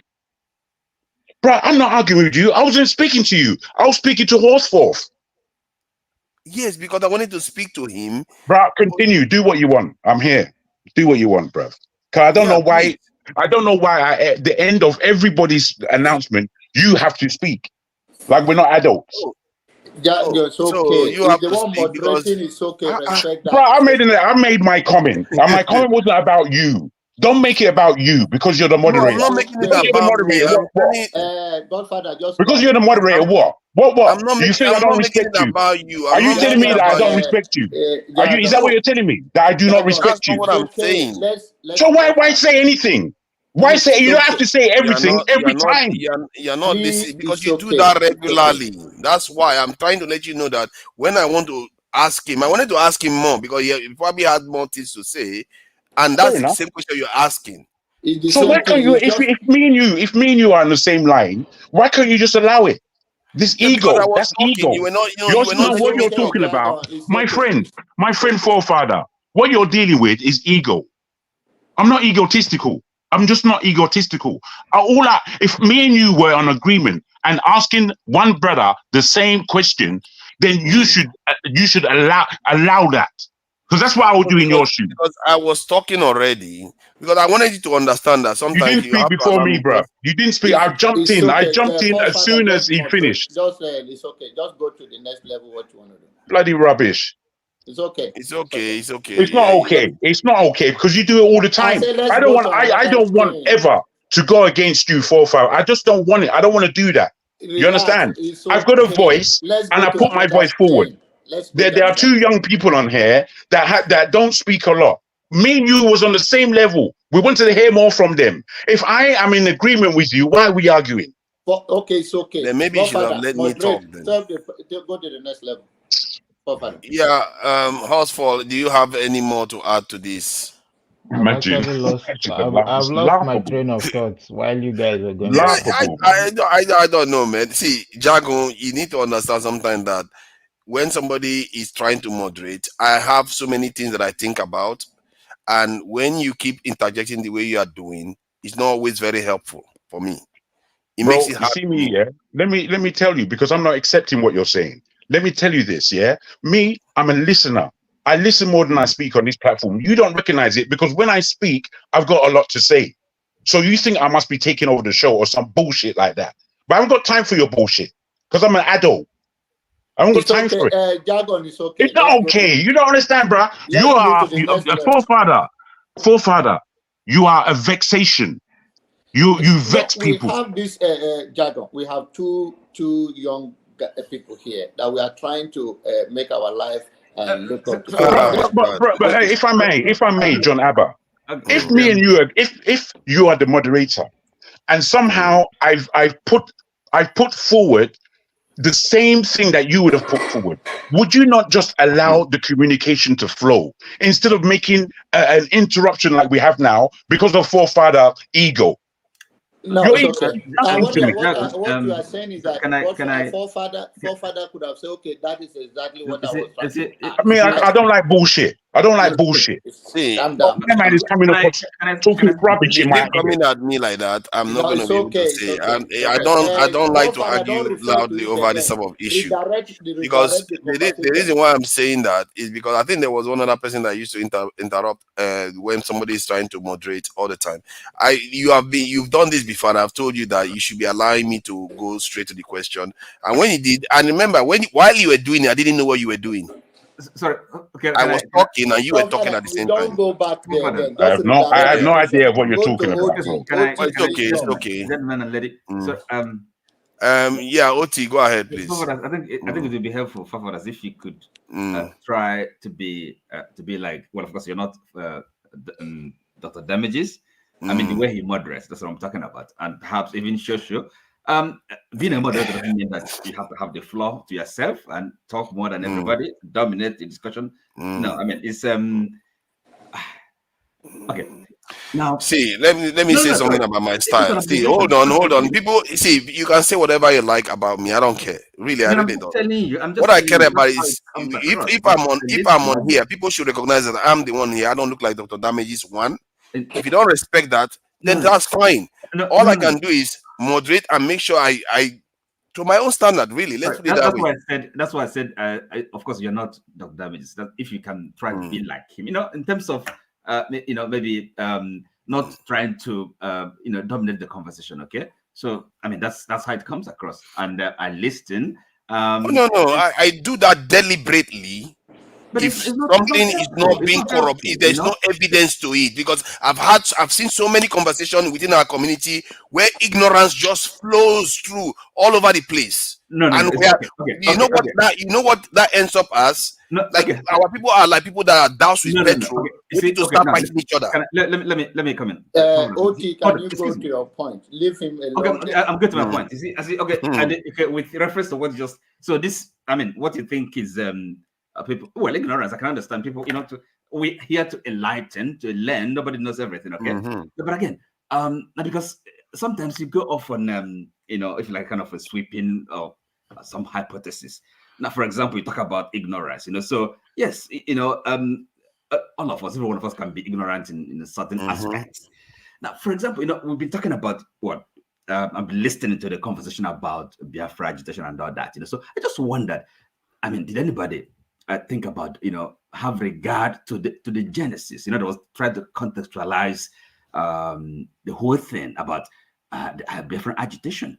And by the way, it's not as if it is it's a representative of the Igbos. Yes, I understand the young people, the frustrated young people agitating Biafra independence, but what is more important is actually the genesis, the background. And again, if I kind of dial it back to the question Bumi asked about, I mean, she was wondering why the various regions or sections cannot agitate together. Well, I mean, the simple answer to that question is, again, if one pays attention to really how did it come about, this thing Biafra, and I'm not, most of us are not really sold on Biafra, most Igbo people, I can tell you, but there's a history to it, and you can't really discuss that topic properly without, paying regard to that. Look, how did Biafra come about? The war, the civil war, and even after the war, there have been other Biafran agitations. Now, there's the Mossop, okay, Mossop by, and then before the IPOB then. So, and again, so that history is there, and it can't really compare with what is happening, with other regions, other sections. And okay, for somebody, Nnamdi Kanu, for example, for his agitation, you can just ask him, okay, why don't you make this whole a nationwide thing? No, I mean, I don't think it's not fair. Any section, any region can agitate for whatever they want to agitate for. And let's not forget, Nigeria, the country Nigeria, is not a natural fact, right? So it's an experiment, and we have to, approach it with that spirit of openness and experimentation. People, every nation, okay, and the Nigeria as a country is made up of various nations. People have what is called right of self-determination. It's a matter of natural right. So if people, the Igbos or the Yorubas or the Hausa, the Fulani, the TV, they decide to, agitate for the self-determination, they should have the space. It's a matter of right, natural right, and the constitutional right. So whether, there's a provision in Nigeria, again, is it something different from secession? We have to make that distinction. Okay, so the Nigerian constitution may not have a provision for secession for a region, a state to succeed, but for a people to agitate for, greater autonomy, for self-determination, they can well do that, and they can condemn them. So, but of course, what we have to condemn clearly, in a clear language, is violence, right? But other than that, people have a right to agitate, and so that's the thing. It's again, I don't how we can maybe think that the agitation that is going on, the Nigerian government, these people are working in concert with the government. Come on, that's just, I think it's baseless. It's like, we're trying to kind of make excuses for the failure of leadership, which is the problem of Nigeria. We understand what the problem is. It's not people agitating. It's not as if, there's a collusion with people with Samuel Ekpa or with Nnamdi Kanu. No, that's not the problem. We think we have quite, correctly identified the problem of Nigeria. It's a failure of leadership. It's, of course, leadership, the people that come up to lead us, they are our people, they are from us, they are amongst us. So the correction, the solution has to really be all embracing. You have to start to change of mind, if you like to call it mentality, a moral, is a lack of morals. We have to go back to the basics, right? Again, a change of heart, repentance, and that is really a change of mind without this kind of fundamental. It can't be anything cosmetic. There's no type of system of government, democracy or whatever, without having people having the right frame of mind, the right mentality, the right set of values. It's not gonna work. It's not gonna work. So these are the things. We have a work to do, but I think we just have to kind of really give each other sometimes kind of a benefit of a doubt, and see things in the proper context. That's all I have to say. You sound very conciliatory today. You're normally very combative, but well, that's very nice things you said just now. And the fact that the area that I really strongly agree with you is where you said, avoid violence, and because violence is the enemy of development. We need peace, stability. for our country, all our people that all the things we wish for, we have to have stability.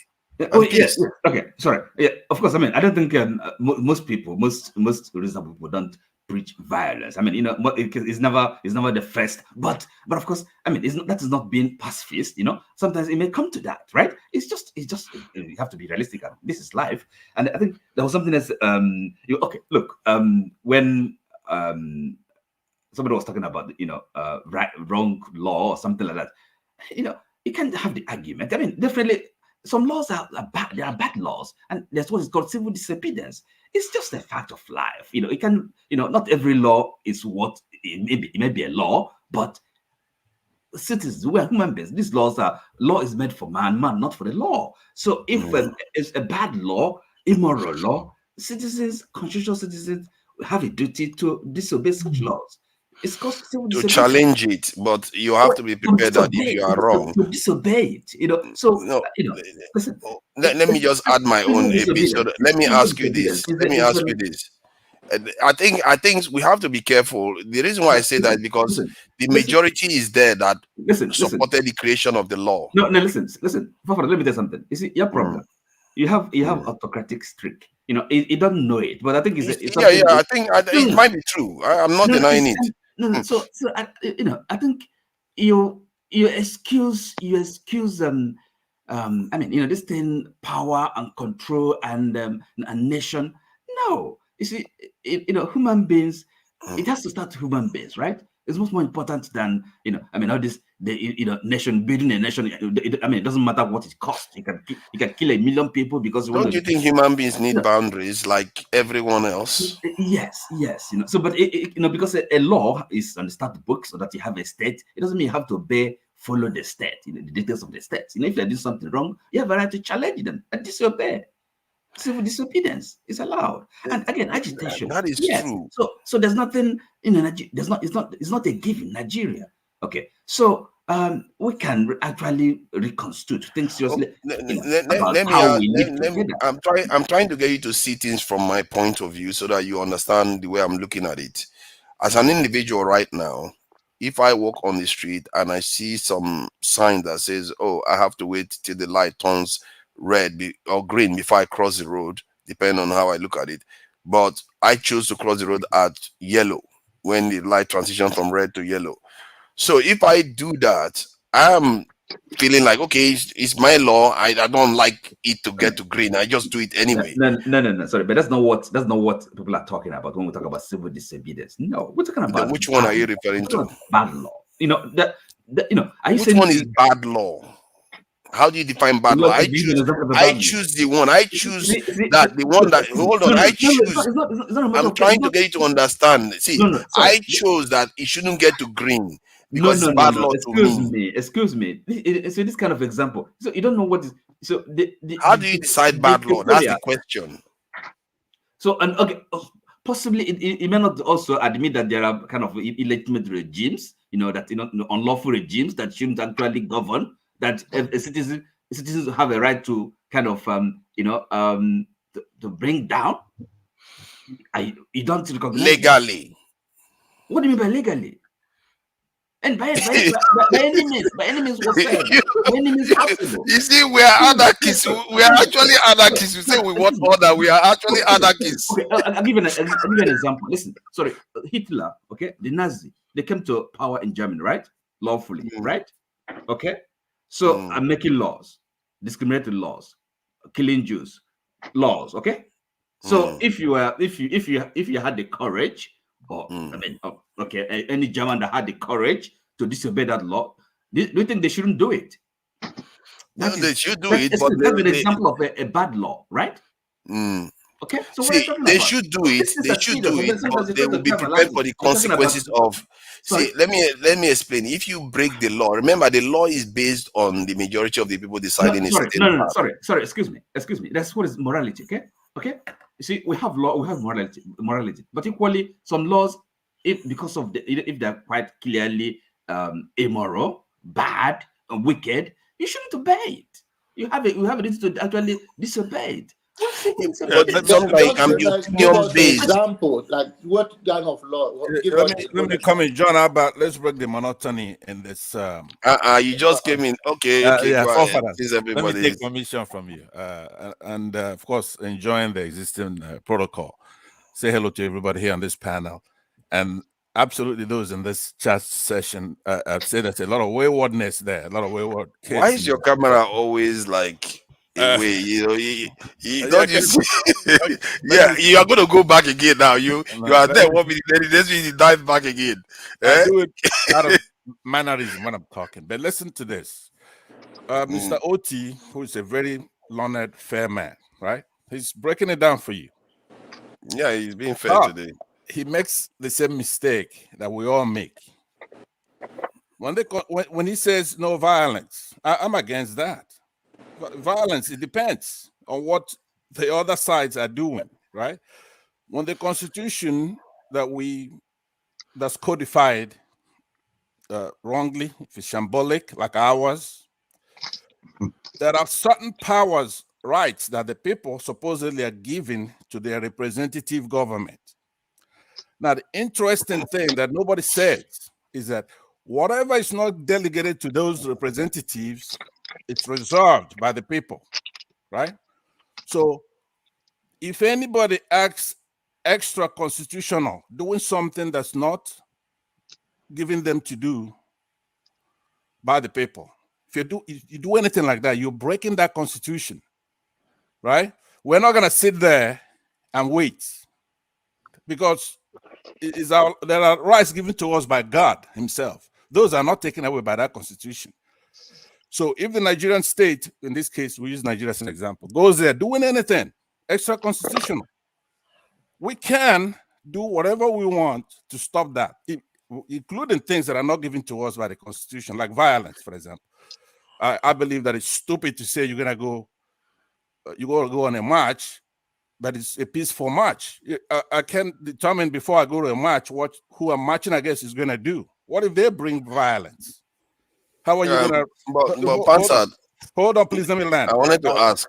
Okay. I know. Let me land, because you've been talking and everybody's been talking, and it's been a great session, right? The little fight you had with Jagun, right there, my friend Jagun, who goes from Jagun sometimes to Jagon, right? It's a great guy. I like him, but he's like water. Sometimes he's ice cubes, sometimes he's in a glass, liquid. Can you leave him alone? No, I'm not. I'm all right, man. I'm all right with his content, with his utterances, though. Yeah, I'm because, okay, man. Forefathers, you have the same disease every minority group have in Nigeria, right?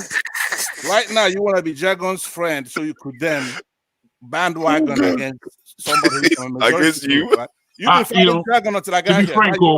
To be frank, Pansat. Oh my God, my brother. To be frank, I on this platform, to be frank, I take forefather, and indeed everybody who comes and speaks here, I take them as a friend. I have no enemy on this platform. For those who can show their face and speak their mind, you understand? Exactly. I like I said, I like all Nigerians. We're good. We're victims, right? So the young lady Bumi asked a question: why can't we agitate together? Right? A very simple answer. One of the problems I have with assembling Nigerians here to talk is that we all know what's going on, right? A lot of us are cowardly. We don't want to talk about the solution. You don't want to talk about, but why should I waste my time coming here debating with everybody? You go to the streets of Aba, you pick out anybody at random, they're 10 times smarter than forefathers. They know what's going on the ground. They know that we have a clash of civilization down there, right? We have problems like this John Abba right here. He's losing scores a week in his place. The hero of the Nigerian Biafran War is from his side of the country. But after the war, they now buy in his people. Has he come here to complain about that? He doesn't care about that. His problem is for us in Biafra land to be peaceful, right? You have somebody, God did it this way this time. He gave you Nnamdi Kanu. Then he gave you Peter Obi, who is a Nigerian. He has zero to do with Biafran issues.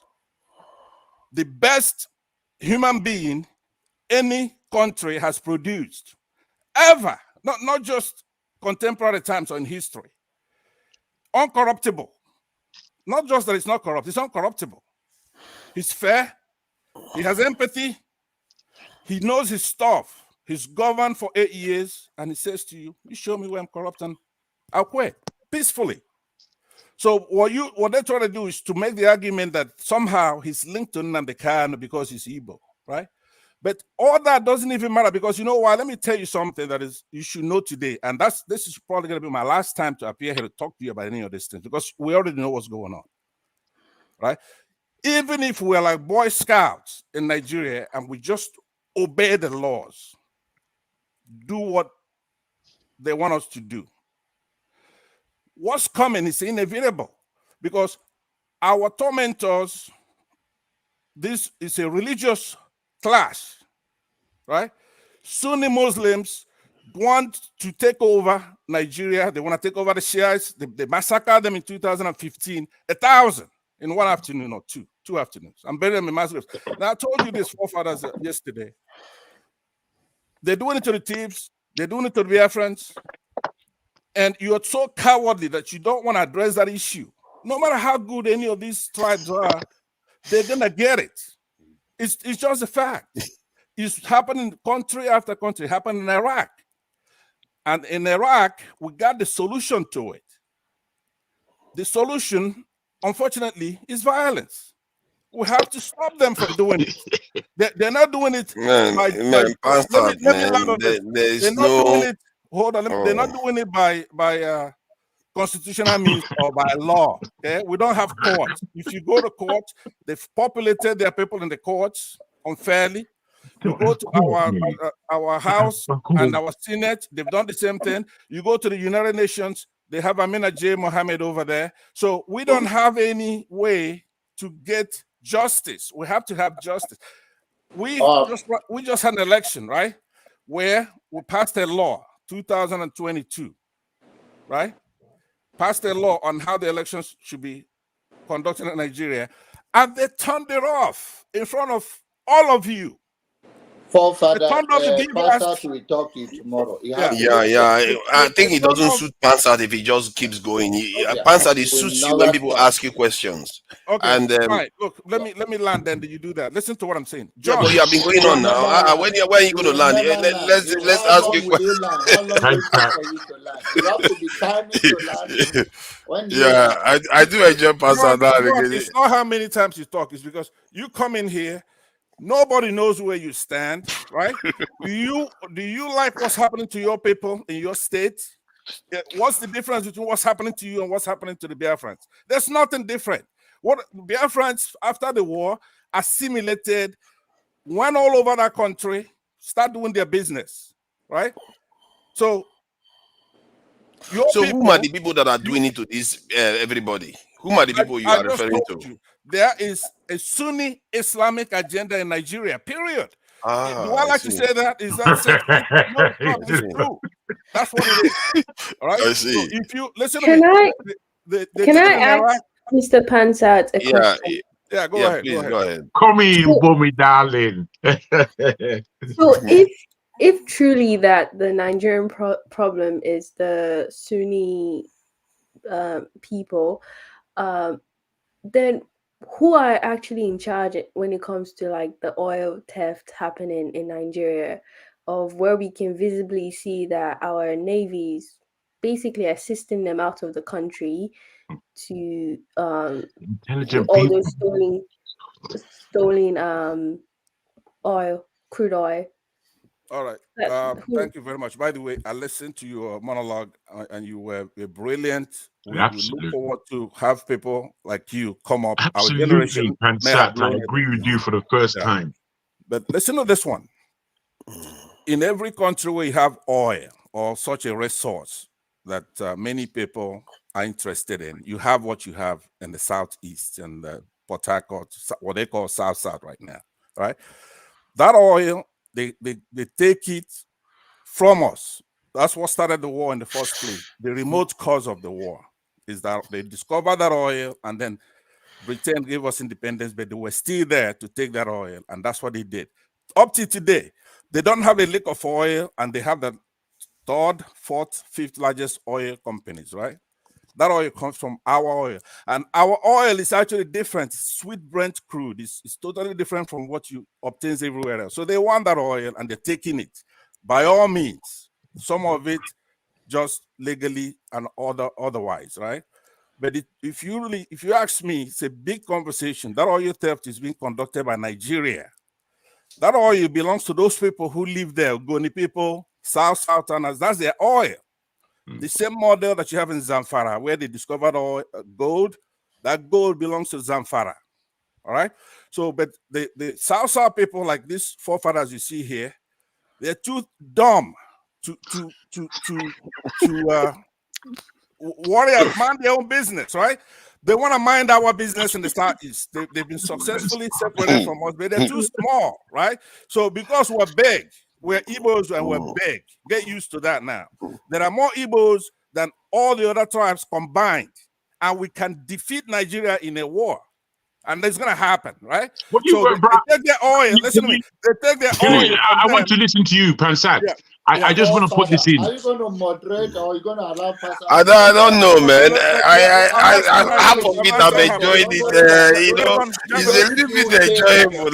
What am I supposed to do? You mentioned me several times. Let me talk to Pastor. Okay. Yeah, Pastor, allow Jonathan to respond. You cannot be talking. A brave man will not be wearing face cap with his sunglasses. You see, you are calling us dumb, Pastor. If you call this out is dumb now, you're not going to like it. You've called us all kinds of names here. Since you've been, I didn't call it any kind of guy. I didn't call your name. You don't.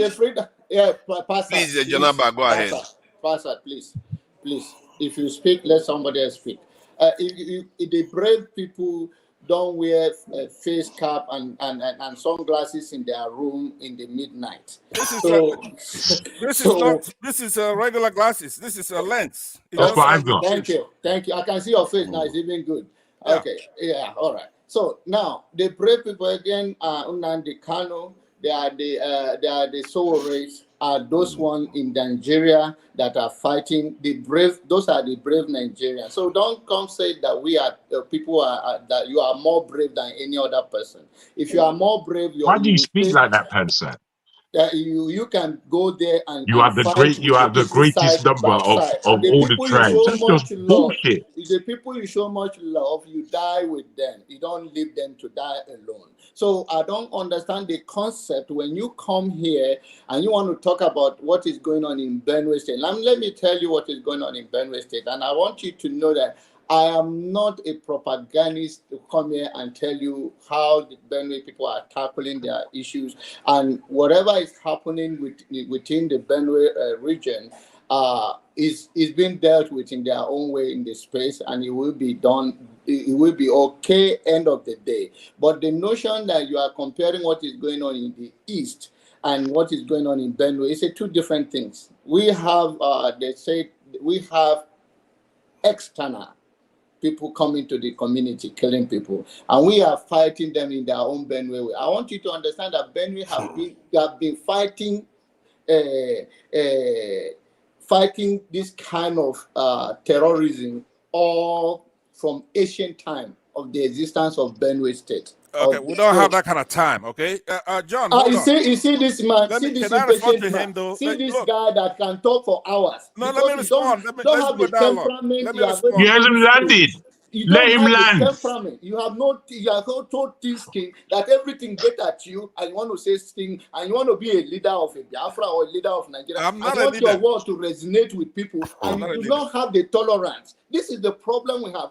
You are a projector. Who you are is what you are thinking somebody else is, and that is not how Nigeria is going to function. Or even if the regional place you are fighting for, nobody fight against the kingdom that fight against themselves will not stand. So if you're going to fight forefathers, there's gotta be a limit. Yeah. I mean, let them No, a minute will not finish. If you're going to limit your talk and then you talk straight and you get out of here, because all what you are viewing, what is Bumi going to learn from it? What is Hans for? What is he going to learn from it? What are we teaching them? And we second thing has to be taken by violence. How do you go about the violence while you are here in your own comfort zone? You are just like any of those people inciting violence and sitting in the comfort zone where the blood is flowing on the street. Why can't you go and join them? All right, thank you. Let me respond to you. First of all, they say that hypocrisy is the worst vice. Now, you know how many vices that are out there. Hypocrisy happens to be the worst. And there you are, with no shame. You said your people are under attack by terrorists, and that has been going on ancient. You've been enduring it for so long. I would not endure it. No, you are just putting the word in your own class way. No, you said. I said, Benue people, this is not the first time they have fighting for whatever, and they are always come up on top. We will fight in their own way. Face your own problem in your own region, and don't come to Benue and talk about Benue when you have your own problem going in your Answer. I'm not sure anybody said he. Answer. Nobody said hypocrisy is the worst vice. So just Google it. Evil talk. I just have to correct that one. You can't just be making stuff up. No, Google it. So maybe serial killing is a worse vice. I don't know. Look, Google it. But let me respond to John. Be a responsible host. I'm just trying to correct a reality check here. You know, we have to put on reality checks now and again. Me, right? I want you to know. First of all, I'm old enough to be your dad, right? Who is going to be your dad? Me. So, let me respond to him. My dad. And even if you're my dad in that age and you're not behaving yourself like my dad. Okay, you guys chill out. I don't think it's very personal now, guys. Let's be friendly about this. John, all that nonsense you're talking about Biafra, wow. Right? What about listen, nonsense. Please, can I talk? My father will not talk like this. My father will talk with such grace and empathy and articulate his word. My father will not come on national TV and say things like that to me. So you should know where you belong to a 21st century. In that kind and of talk. People like you that put Are you gonna put this guy? Come on. I think Janaba, I've never seen Janaba this excited before. Janaba, take it easy. Janaba, take it easy. I will be forced to mute you, Janaba. Take it easy. I've never seen you get this excited about this. I'll tell you why. Because he's a very, very he always come here to fuel his nonsense. You are destroying he does say some of all those things. Your word will not resonate, and this is the ideology. It will take generation to get this out of people's mind, like Bumi and when we have that is something I get angry about. And whatever you are saying does not make sense. See, Horse Force has gone. Horse Force was gone. And it's not because of us he's gone now. He's been around for a long time now, be fair. No, I'm sure. But really, because, when we had our little dispute there, we both wanted him to speak. We both of us wanted him to elevate more because he only asked questions. And I know for the length of time that he's been here, he would have had more to say that I was interested in. And the reason why I was interested is because both Bumi and Horsforth, as young as they are, I'm sorry, on this session today, whatever small utterances they've had are more than any of the utterances were in terms of understanding and linking this conversation. The rest, we're just speaking, la, la, la, la, la, la. Pansat, the only thing I agreed with you on was commending Bumi for her voice and her articulation. But the rest of your utterances have been dire clap. It means nothing. The fact that you're old enough to be somebody's father on this platform, you see me, as a Yoruba man that we fall in this respect level, I have very little respect for what you say, bro. And I wouldn't put that to anyone else on this platform. What you say, my brother, what you say is all insultive and boastful and egotistical claptrap. Okay. You understand? Wow. Take that and eat it. So let me pour some like you talk. Let me respond to both of them. I want to respond to John. No, I see the heart. We don't need response. I don't need your response. I was just watching that your heart jargon for a moment. I was wondering what that was, but now when it turned sideways, I was able to see the heart properly. So yeah, it's cool heart. Thank you, my brother. May I respond, please? I want Pastor, let's get it straight. Yeah, let me Hypocrisy is not the worst vice, okay? Google it. Don't start making stuff up like that. Check this out. You know what it is. Let's focus on why we're actually here. We're talking, right? Well done. Nigeria is gone beyond talk. I don't care. You're from Jagan. You say you're from Yoruba. Janaba is from Benue. It really is. It's none of my business where you're from and how you're gonna do your own thing. But the point is that our people, we're not gonna be enslaved by anybody. We're getting killed. All our rights are being trampled upon. It's only you, though. It's only you. No, hold on. I'm speaking for myself, just like John said. Yes, I know. I know you're speaking for yourself. You're speaking more claptrap. Because it's not only you getting killed. It's not only you suffering Nigeria. We're all suffering it. But you want to put your case as the most important. That's bullshit. Absolutely. People bullshit. Listen to me. Since I've been here, I have noted the plight of the Shia, right? A minority group, religious minority group in Zaria. I've shown my concern about that. I've shown my concern about the thieves, right? Showed my concern about Nigeria itself. Africans, I'm a Pan-Africanist. And Tunaja and I, we've debated issues. We talked about his concerns about security, things like that. But now, when you come here, you know there are no Nnamdi Kanu is not here to defend himself, and you're running your mouth about somebody who put out his life. Who's in the public eye? Right? Is somebody in the public eye like anybody else? That's true. He's in the public eye like anybody else. What are you talking about? And he deserves. What are you talking about? You're talking rubbish. I beg. Look, he's being disruptive. Let's not. You are making it very acrimonious now. Let me Jago, let him. I'm gonna be here a couple of minutes and I'm gone. But a couple of minutes and let it go. So that you don't get it twisted. It's not about talk now. Okay, it's not about talk. We are gonna bring justice down there, and it's gonna affect. You see, people like John, Jagan, right? We're coming down there with justice, and we're gonna deal with you because you don't respect. Wait. No, Jago, please leave me. What are you going? What justice? Insulting Igbos every time you open your dirty mouth, right? You only you talk about an Igbo this, Igbo that, right? Who has done that? You, especially you. Really? And John Abba, right? Igbo this, Igbo that. I didn't do that. Nobody insulted Igbo. While everyone is throwing punches, I have this very important question for you. Let me land. What I'm saying to you is, our problem will calm everybody. Our problem is not you. The little man. Let Pansad land. Pansad, please, 30 seconds. You have no power to do anything. We have land, to protect you. He will never land. And your minority. we are the ones who are obligated to protect you, right? But in so doing, you retain us when you come here talking nonsense. Do you know the great Igbo tribe, right? Before the Oyibo do what they did, we were in the process. We gathered in. There are intelligent, proud Igbo around the world. Shut your mouth, forefathers. If you're not going to mute them, then I'm going to leave. Right? Okay, forefathers, I think your time, Pansad, your time is up. Don't come here. See, stop. Sorry. I have to mute everybody now. Alaba, you said you came with a question that is going to comfort everybody. Important question. We need nice questions. I mean, all of you just throwing punches now. Let me just ask you guys this question, very important. If you just tell me if you've been to prison and your initial name was Songo and you change your name to Olori Buruku, and then is this still the same person that went to prison? I just want to know. This is important. Did you go to prison or that was your old life? That cannot be counted as you, or you are now a new person. You went to prison.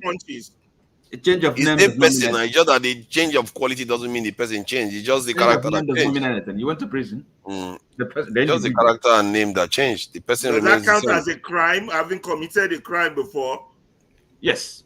Well, okay. Well, then we should hold your president accountable for that. I see. I think we are going to go back. Tomorrow we're going to be talking about things that are a little bit more abstract, Sunday lessons. I think, Augustine, welcome. Who wants to say something? Augustine, go ahead. Yeah, so I'm surprised to see Pansat at our evening session. and you guys allowed him to be doing his normal way of doing things. We have to, you know, Pastor is roaming. He does roam around now and again. He's allowed. Pastor, you're not part of this session. This session has a model. We run it. So we gather here for a sort of progressive conversation. I love your position. The only thing I need to do is to understand how somebody wants to approach a thing, and I'll follow him in that way. If we understand what you're saying, you're not saying anything different from John Aban and Jagun, just that you are your own. You like being domineering and possessive. But I so much believe that two truths can last at the same time. And also, when we are making every other person your enemy, it becomes difficult to know who is your friend. If we can be able to decipher, and the overgeneralization of a tribe or a group of people has always landed us into not knowing who are our real enemies. And this is one thing we also have to understand. The poor man, the poor Fulani man, that they denied education and they denied access to truth, is as wounded as any other person that has, no matter where you come from, that receives the same treatment. And if we can decipher between these people, the only problem I have with tribe, the only problem I have with us is when the evil man from Igbo man is a good man, because I am an Igbo. The evil man in Yoruba is a good man.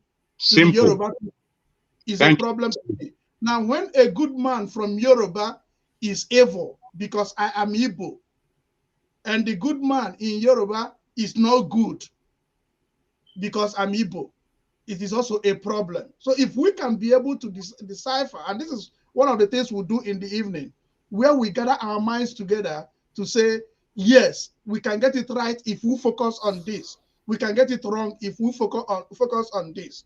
No matter how we argue this, if you stand here to tell me that a man I know too well from my time as a good person is evil, there is no way I will agree with you.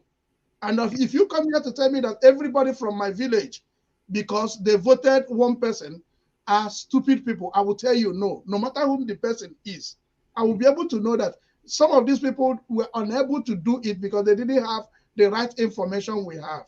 I was in Nigeria during election, and I was able to understand that if you are inside the country, you get less information than when you are outside. I was getting more information about Nigeria when I was in the United States than when I was in Nigeria. I was struggling to know what was going on. So those of us outside, we have a vantage position. And the vantage position we have is that we can cut across our tribe and get involved with people from other tribes and let them understand your own position. For me, the whole Africa can be one nation. Can I, Augustine, please, I'm going to be leaving in a minute, but let me just, you said enough for me to just say the following, right? We don't have to do anything like that. We don't have to bend backwards for anybody. There's nothing we're doing. The people in Nigeria come from many tribes, like somebody like Dele Farotimi, right?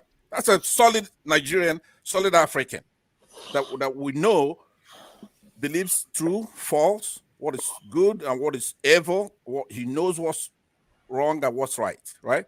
He's a solid man. And he's from the Yoruba tribe. We know Pa Debanjo. Now, these two people that are few from the Yoruba, you're not going to be expecting me to name a dozen for you, because I don't know a dozen Yorubas that are any good, right? But the ones that are good. Oh my God. No, wow. No, man. Answer, come on. So Pastor, just in let's leave him.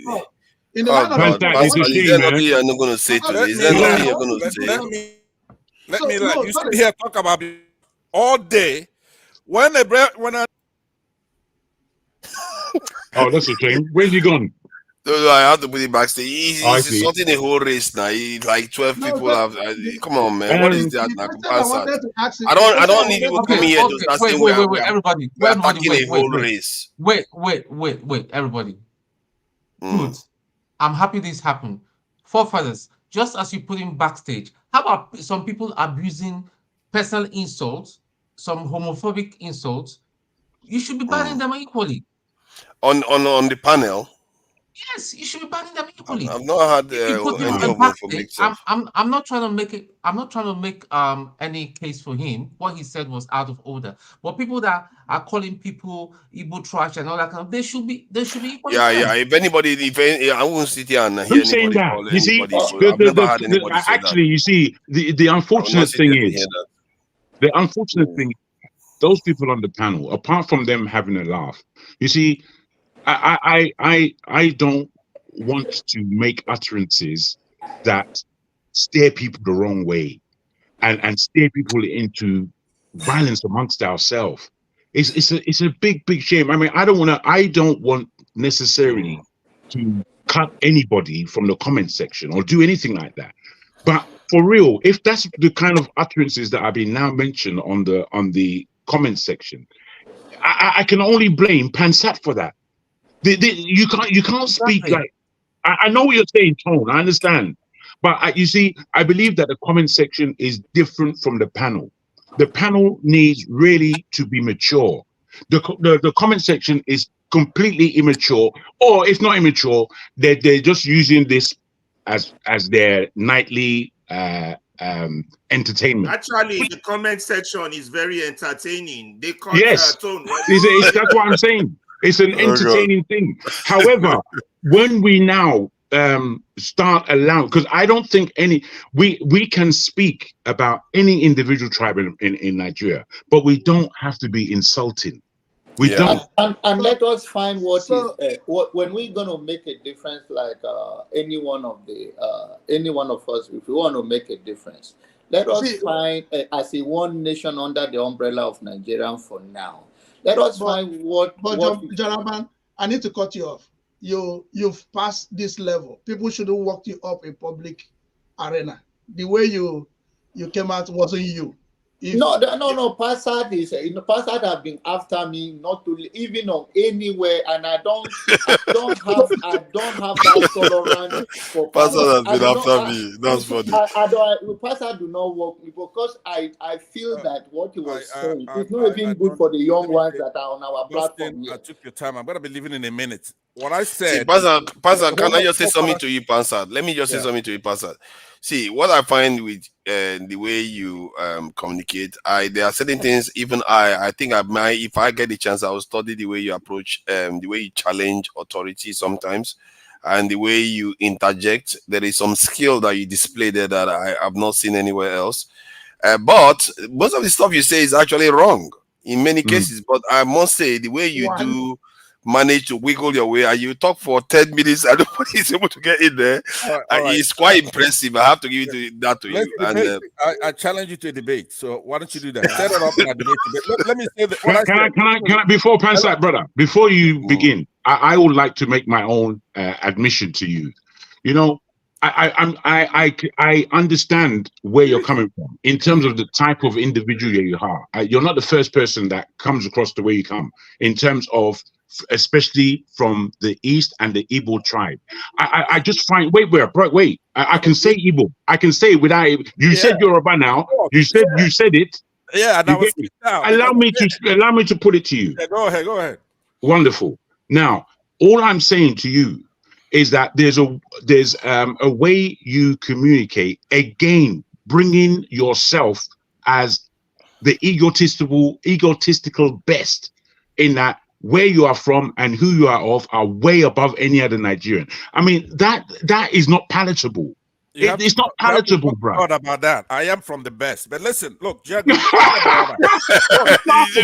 way he talks. That's a lot of people come to panel, right? Every time. Passat, your time is up, by the way. What I'm saying is that every time you're gonna hear people I have a question for you. Take 1 minute. That's what he does. He's an expert at it. They say Soludo is the only Igbo man. Get my question and correlate it with what you're saying. Soludo is the only good Igbo man. Okay, hold on 1 minute. Okay, Soludo is the only Igbo man.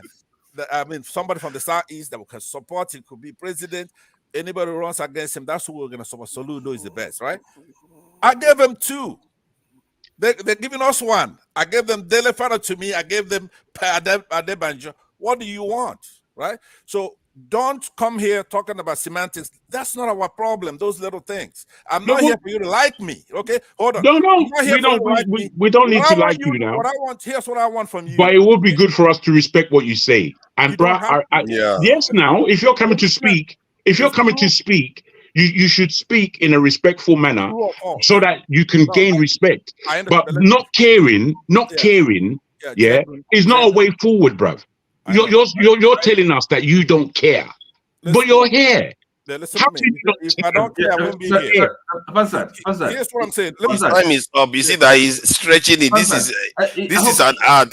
Your time is up, Pansat. So you don't have to reply. Pansat, you also, I mean, you want what you're saying to be valuable, isn't it? You know, people listen to it and then, you know, get something out of it, right? So I think the language you have to kind of be mindful. It's not, I mean, insulting people, I don't see any benefit to it. I never insult anybody. You insult everyone, bro. You insult everybody. Listen to this. I have a lot of respect for you. I've heard you. Oh my God. Here, I never insulted anybody. You're an educated man, like I said. You be spewing insult all over the place. I don't insult anybody. Now, here's what I do. And this is actually what oh my God. You don't insult everybody, but everybody insults you. Is that correct? Because you just put it to me that I don't have time for that. Okay, well, you just put it to me. You just put it to me. Jago, you may want to put this. You're smoking a cigarette on TV. That's we just corrected that. We just corrected that. Okay. Listen to me. What I'm saying to you, forefathers, especially you, I know what you're doing here, right? You're gonna host a show. Hold on for the insults. Wait there. It's gonna come in a second. True or false? That is your role here, is to make sure that is clear. Okay, it's not muddled up. But wrong or right, good or bad, that is none of your business. True or false is the only thing. When I come here, I admonished Rudolph a few times about that. Right? It's a moderator. True or false is the main thing. I have never insulted anybody, but in Nigeria, we are such a basket case that you insulted people more than 4 times already here. What is it? First of all, I'm older than you. As an African, I can never insult you. Okay, is that because we're here? Okay, as with African interpretation, but you did say you did say that you cannot pick more than 12 Yoruba people, and that is an insult. You insulted so many. What? I told you they said the Yorubas, especially some of them, not all of them, obviously. Now, when we talk like that, you know, didn't qualify anything. They say I don't know what you mean. Soludo is the only Southeasterner, right? Imagine that. Soludo. Now, I gave them 2 people. They gave us 1, right? Now, you have P2B emerge, a Nigerian, an African, that is better than Obama, better than Nelson Mandela, better than any politician that the American could ever have. Because come on, man, let's not exaggerate everything now. Why do you have to do this all the time? Now you have to compare P2B with Obama too, and Nelson Mandela and all of them. P2B has not been in prison for 27 years. I think this is Passat, please. We all have to disagree to agree. You cannot compare Peter Obi with Nelson Mandela, for God's sake. Why not? It's kind of a, you know, I don't know. Is there one has been in prison for 27 years? The other one just won a lot of votes recently. Schedule a debate between me and John Abba next Saturday, right? Okay. Let's have a debate on that, because Peter, no problem. That 30 minutes or so. That is not a topic I want to debate about P2B and exactly. P2B is a decent politician now. I want to open your eyes, because it's so demeaning. It's so demeaning I don't know what you're looking for. Right? I don't know what you're looking for. Every time you come here, you still cannot say that. You see, this is the problem we have in this platform. There are some people where P2B is. This is the only man they know that have changed their fortune. So the idea of demeaning him with Nelson Mandela Mandela that spent 27 years in prison. Some people, I don't think you attach that value to that. You can't. It's not a demeaning. Good is good no, everywhere. it's diminished. You cannot. Somebody cannot live there 27 years in prison, and then you are talking about somebody run for president and you compare them, and then you want me to come and debate. You are entitled to your own. I'm not coming to debate on any issue. I'm bringing a position to you. I'm not just talking. I'm giving you I a have position. to go now. Bye. The fact is on Wonderful contributions, Pansat. Wonderful. Thank you for coming We in, look forward. We look forward to your an next excellent contributions. You don't use Thank the you, word Pansat, for demeaning. coming in. If somebody is an excellent person, you don't use the word demeaning. A cleaner in the office that does excellent job is equal to the CEO of the same company. We are talking about a sacrifice that somebody paid that you do not pay. And then you want to come and tell me here, have you been to a prison? Have you been to a prison for the sake of your nation for even one day? I don't know what you don't draw the contrast and bring equal. Even when you say Obama, I will not say anything. One at a time, man. One at a time. Let us people, okay, like you are comparing, let us say Unandi in the good faith now, Unandi Kanu in the good faith that is fighting for Igbo people, and then you, or maybe me, that an outsider, or whatever, that I don't, then I come here and say, oh, I don't care how many years Nandi spent in a jail, or I go and compare him to somebody that have never even stayed out of his own house for one day. Well, on that course, and then you are trying to tell me it's okay that it's not demeaning. It's okay that okay, John, sorry, excuse me. Hold on, you know, both of you, quite frankly, this is what you know what you're arguing about. The word demeaning. I don't even know why John Abba used it, you know. But I mean, it's not important. I mean, sometimes really, when I come here and when I listen, it's like some of the quality of the discussion or the debate. Look. You know, so it's arguing about what the word demeaning. You know, I don't. So you cannot bring him low. No, sorry, excuse me. They are not in the same category. Sorry, John Abba.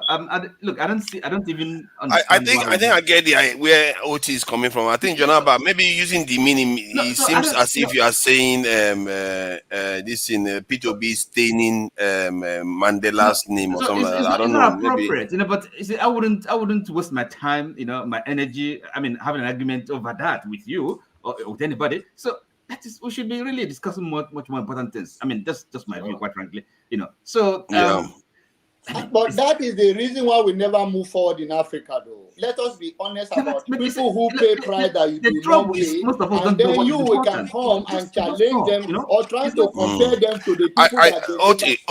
I think tomorrow. We are going to talk about that is not going to resonate with people like us who you can just say, okay, even if I take the word demeaning out, hold on now, one at a time. Yeah, even if I take the word demeaning out of it, right? You cannot compare Peter Obi and Mandela. It's not. Hold on. Let me just highlight this point. Can we address that point? Let me address the critical point here. You see, it's very, very important whenever we are talking about anything, we have a kind of point of reference or context of what we are talking about. And I think tomorrow, one of the things we are going to, the topic we're going to talk about is this topic of context. And there was a video that was put online based on it. Because if you want to say for, let's say, as human beings, good human beings, obviously all of them are good and they are equal. But for specific purpose, in terms of leadership that has been provided and which one has demonstrated the record, you will say Mandela has a bigger record to show for it. That's right. I think you see what I mean. Right. But it doesn't mean it diminishes Peter Obi in any way. Peter Obi just haven't had that length of time. Absolutely, that's all. That's all. Record. He just hasn't completed a point of where he would like to go and succeeded to some level with that.